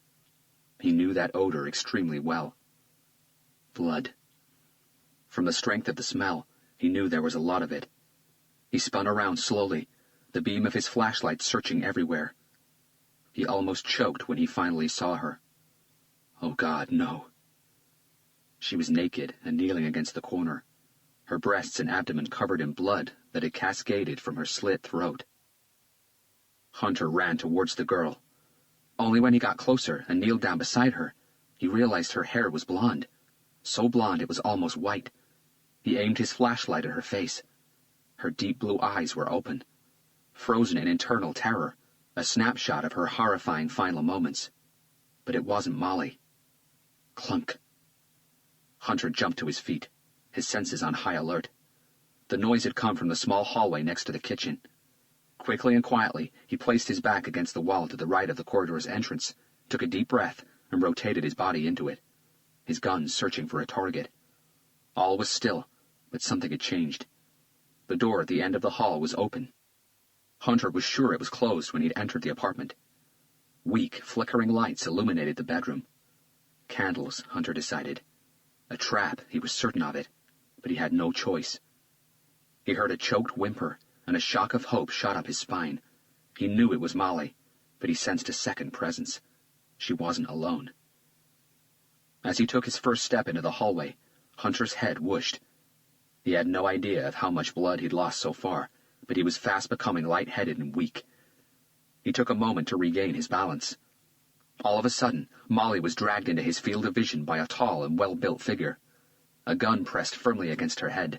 She was naked, terrified and crying. "Molly," Hunter murmured, and though his protective instincts told him to go to her, he held his position, his gun trained at the mysterious figure hiding behind her. "Drop the gun, detective." Hunter hesitated. The man pressed the barrel of his weapon hard against Molly's temple. "Drop the gun or she dies. Right here, right now." "Okay." Hunter loosened his grip and his gun rotated around his trigger finger. "I'm putting my gun down. Let's talk. No one has to die here." Molly choked on her tears, and her body jerked forward violently, but it was held by the man's strong hand. "Put the gun on the floor and kick it this way with enough strength for it to reach me. If it doesn't, she dies, and then you die." Déjà vu, Hunter thought, and did as he was told. As Hunter's weapon slid across the floor, the man stepped from behind Molly and stopped the gun with his right foot. His eyes moved down for a fraction of a second, not long enough for Hunter to react. "H&K USP Tactical." The man sounded impressed. "The favorite weapon of Navy SEALs and special government operatives. Good choice. I can see you know your guns." "So do you," Hunter shot back. "That I do." He smiled viciously. Through the dim light, Hunter could finally make out the man's features. A face marked by a hard and unhappy life. Deep lines, rough skin, cold and sad eyes, and an ugly scar that ran from the top right-hand corner of his left eye to the middle of his forehead. Hunter didn't need long to see the resemblance. There was something of him in Molly. Maybe the mouth or the nose, but it was certainly there. He was her father. John Woods kicked Hunter's gun to one side. Hunter kept his hands away from his body, around head height with his palms facing forward, showing he was no threat. John's eyes settled on the bloody rag on Hunter's left arm. "That looks painful, and you look pale. I guess you lost a lot of blood, huh?" Hunter didn't reply. "Slowly lift the edge of your trousers." "I don't have a backup weapon." "I'll check that for myself. Now lift them." Hunter did. John grabbed Molly by the hair and violently pushed her out of the way. She stumbled to the ground with a loud thump. "Go back to the corner. Kneel and pray," he commanded. "I ain't finished with you yet. Pray for your mother and for your sins, you little whore." Hunter could hear her desperate attempt to suppress her sobbing, as if the sound of her crying would enrage her father even more. John was too far away for Hunter to attempt any physical reaction at the moment. He had to think of something. While John's gaze was on Molly, Hunter took a shallow step forward. "You don't have to do this," he said tentatively. "Yes, I do," John shouted back. "I failed my task the first time, but the Lord has given me a second chance. A chance for me to redeem myself, and this time I won't fall short." "You failed your task because you didn't understand it," Hunter replied in a secure voice, being careful not to match John's aggressive tone, knowing it would only anger him further. The doubt in John's eyes was brief, but enough to give Hunter a chance to carry on. Another shallow step. "You thought your task was to punish your daughter, to rid her of her affliction, or what you consider to be an affliction, the fact that she can sense other people's pain. She's got the devil inside her, that's why she sees things. Demoniac things." John's aim never left Hunter. "No, she doesn't. That's where you got it wrong." Hunter knew John Woods was an extremely religious man. He had to play John's game if he was to stand a chance of saving Molly. "You misunderstood what God has asked of you. Your task wasn't to punish her. It was to help her." A moment of uncertainty. "I understood God's words clearly. He talks to me," John said confidently, stabbing his left index finger against his head. "She was a test from the moment she was born." "Exactly," Hunter confirmed. "A test to see how you would cope with having such a special child, to see if you could understand." "There's nothing to understand," John shouted back. Yes, there is. It's been part of our history since the beginning of time. A glimpse of curiosity washed over John's face. Think back to all the stories in the Bible. How many saints, how many people who only wished to do good were misunderstood, persecuted, even considered hell-sent and executed before they were finally seen for what they really were and given the credit they deserved. And that's simply because people didn't want to understand. Don't make that same mistake with Molly. There's nothing special about having the devil inside you. John's speech was becoming faster, more excited. I was supposed to rid her of her curse, but I failed, and I've lived in hell ever since. My task is now to see that she asks for forgiveness, and then to send her to the only one who can forgive her. Your task is to kill her? Praise the Lord! The devil shall be no more! The argument was slipping away from Hunter. If it did, he knew he and Molly were as good as dead. Why would God give you such a vain task when he's omnipotent? He asked steadily. Isn't God almighty? Doesn't God have the power to give and take life at the blink of an eye? If God wanted Molly dead, why would he need you? A snap of his fingers and she'd be gone. And what would you have gained from that? Hunter paused for a split second and saw doubt flourish in John Woods' eyes. He quickly pressed on. Nothing. No knowledge, no experience, no lesson learned. A futile task that would have taken God a nanosecond to complete. My understanding is that God doesn't hand out futile tasks. The concern in John's face grew. Your task was to understand your daughter, to help her control and comprehend the gift she'd been given. Who do you think gave her that gift in the first place, John? The devil doesn't have that power. Another head whoosh. Hunter could feel the blood running down his arm. He could hear it dripping onto the floor, and he felt his legs starting to lose their strength. He knew he didn't have much time left. She cursed her mother, John shot back with rage. She told her she would die. No, she didn't. She tried to prevent it. And if you had listened to her, your wife would be here now. Don't you see, John? Hidden in Molly's gift is the ability to help people. She can help prevent some people from suffering, but she can't do it alone. She needs others to listen to her. Like you did? Yes, like I did. She was crying out for your help, and she still is. All she needed was your support, your understanding. Your task was to see beyond the masquerade, to overcome your own prejudice and find good in what you thought was evil. John shifted his weight from one leg to the other. He looked uncomfortable, doubtful of his actions. His grip on the gun slackened a fraction, and Hunter ventured a new step forward.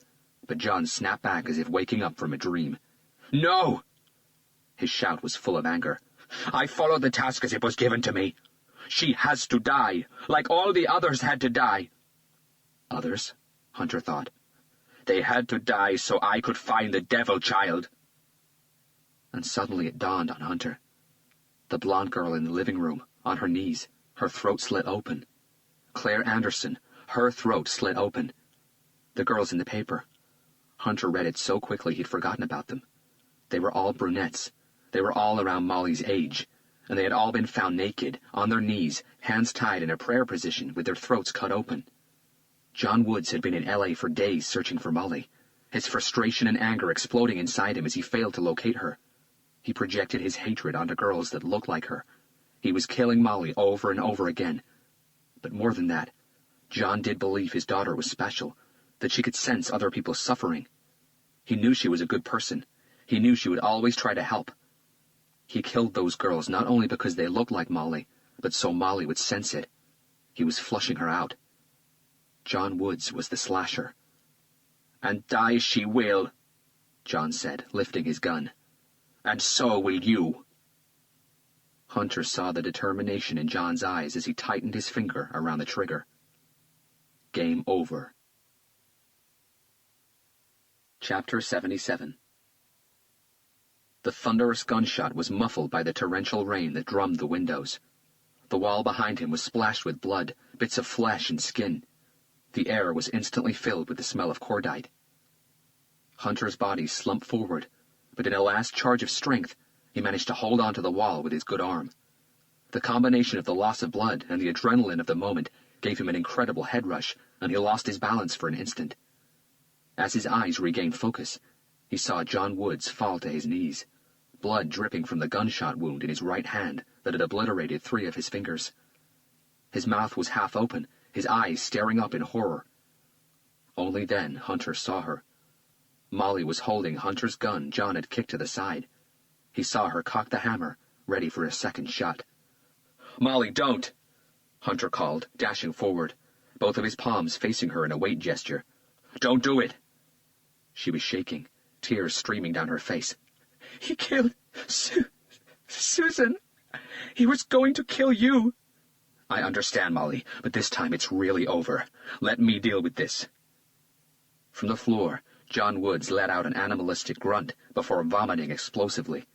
The pain of lost fingers, broken bones, torn ligaments, and the loss of blood proving too much for him. "He raped me so many times." There was no anger in her voice, only pain. Molly's gaze flipped back to Hunter. "I'm so scared." "I know, honey." Hunter's voice was tender and concerned. "But there's nothing for you to be scared of anymore. It's really over, I promise you. He won't ever hurt anyone else." There was a sudden rush of footsteps along the corridor. "Drop the gun! Drop it now!" 2 LAPD officers shouted, their aims fixed on Molly. "Hold on!"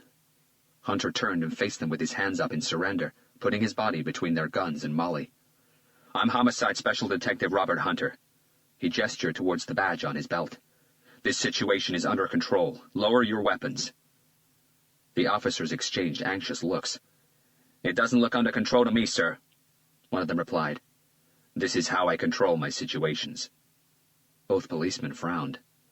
"Keep him under watch." Hunter nodded in John's direction. "He's the slasher killer you guys have been looking for." "What?" "You'll probably find a knife on him with blood traces from all the slasher's victims." Hunter tilted his head sadly. "Unfortunately, there's another victim in the living room." After a quick hesitation, their guns moved their aim onto John Woods. As Hunter spun around and faced Molly again, he heard one of the officers radioing in the surprise news and requesting an ambulance. "Come on, Molly," Hunter whispered, stepping closer, grabbing a towel from the floor and offering it to her. The tense moment between them seemed to last a lifetime. She uncocked the gun and placed it in his hand. "You're the only one who's ever believed me. You're the only one I trust." With tears in her eyes, she hugged him. Chapter 78. Christmas Day. Garcia opened the door wearing the tackiest sweater Hunter had ever seen, a purple, red, pink, and lime green furry monstrosity that looked at least 2 sizes too big. His nose was bandaged as if he'd been through a nose job, dark bruises under both of his eyes. "Whoa." Hunter jumped back, pointing at Garcia's sweater. "Does that thing bite?" I know. Garcia put on a face. "My mother knitted it for me. She brought it over this morning. I have to wear it or else she'll be upset." "She's punishing you. That's what she's doing." "Yeah, probably. Come in," Garcia said, showing him into the apartment. The Christmas tree in the far corner of the room was alive with flickering lights and decorations. Soft, old-fashioned seasonal music and a rainbow of mouth-watering smells warmed the room. "How's the arm?" Garcia asked. "Still hurts, but nothing I can't handle. I have to give the gym a miss for a few months, though." "And that's what worries you the most, isn't it?" Hunter shrugged. "How's the nose?" "Broken. I'll have to give up headbutting for a few months," he teased. "I heard you got a call from the mayor, and it wasn't to talk about his wife." An indifferent shrug this time. "Your flavor of the month, Robert. You're in everyone's good books, including Captain Blake and Chief Collins. 2 serial killers in one night. That's got to be a new record. Did you hear they finally found James Reed?" Hunter nodded. "We were right. He never left Los Angeles County. His lover lives in Ranchos Palos Verdes. We couldn't find the car because it was in her garage. How's Molly?" "She's okay, considering. She's been sedated for the past 2 days." "What's going to happen to her?" A subtle shake of the head. "She will decide. She's 18 today, legally an adult. But I've already talked to a very good friend of mine who happens to be one of the best psychiatrists in Los Angeles. She agreed to see Molly free of charge for as long as it takes. Molly's been through a hell of a lot. She'll need a lot of help. I'll do my best to be there for her." "I know you will," Garcia smiled. "She can also count on me." "I'm dropping by later this afternoon to wish her a happy birthday and Merry Christmas." "Great. We'll sort her out a huge plate with a bit of everything. Hospital's Christmas meal must suck. Besides, when Anna and my mom get together in the kitchen, they cook enough food to feed a platoon." I could see. Hunter nodded towards the table, overcrowded with colorful dishes. And there's still more to come. Anna came out of the kitchen wearing a blue and white apron with the words "Kiss the Chef" across the front of it. "Don't mind if I do," Hunter said with a smile, and kissed her on both cheeks. He was introduced to Garcia's mother, Janet, a tall and authoritative woman with perfectly styled short blonde hair, dazzling blue eyes, and the sweetest, most calming voice Hunter had ever heard. During lunch, Hunter was amused by Janet's stories of a young Garcia in Brazil. "So you used to be good at soccer?" Hunter asked as he and Garcia did the dishes. I still am, Garcia shot back proudly. "I'll take your word for it." A few silent seconds went by. There's something I wanted to ask you, Robert. Shoot. I was handcuffed to the chair when I came to. It's logical to assume Tyler cuffed you as well. He did. Hunter nodded. How the hell did you get out of those handcuffs? Hunter smiled. A trick I learned a long time ago. Care to share? I always keep 2 sets of cuff keys with me. Huh? I keep a set where everyone expects to find one, together with my handcuffs on my holster. That's how I could throw down the keys when he asked for them. But here's my magic trick. Hunter undid his belt. Hey, if Anna or my mom walks into the kitchen right now, this ain't gonna look good. Relax. Hunter showed Garcia the secret pocket in the back of his belt. A set of handcuff keys safely tucked inside. It happened to me once before, a long time ago, so I decided it'd never happen again. If you ever get caught off guard and you end up handcuffed, 9 out of 10 times your hands will be cuffed behind your back. Clever son of a bitch, Garcia chuckled. I'm definitely stealing that idea. Chapter 79.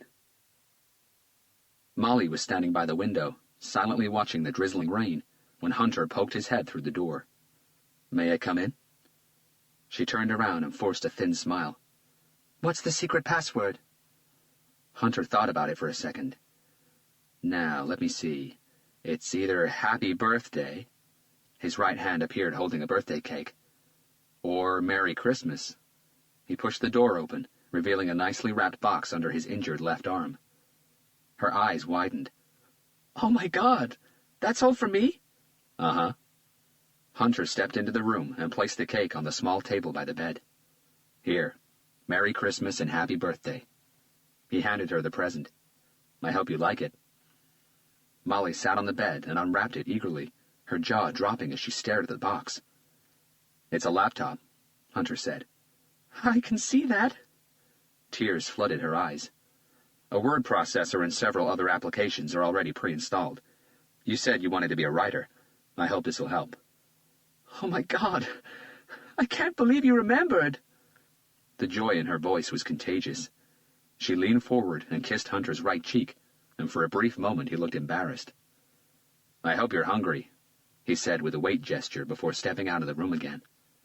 2 seconds later, he reappeared holding 2 massive food dishes wrapped in cling film. Compliments of Carlos and his wife. Molly did a double take. Wow, that's a lot of food. She smiled.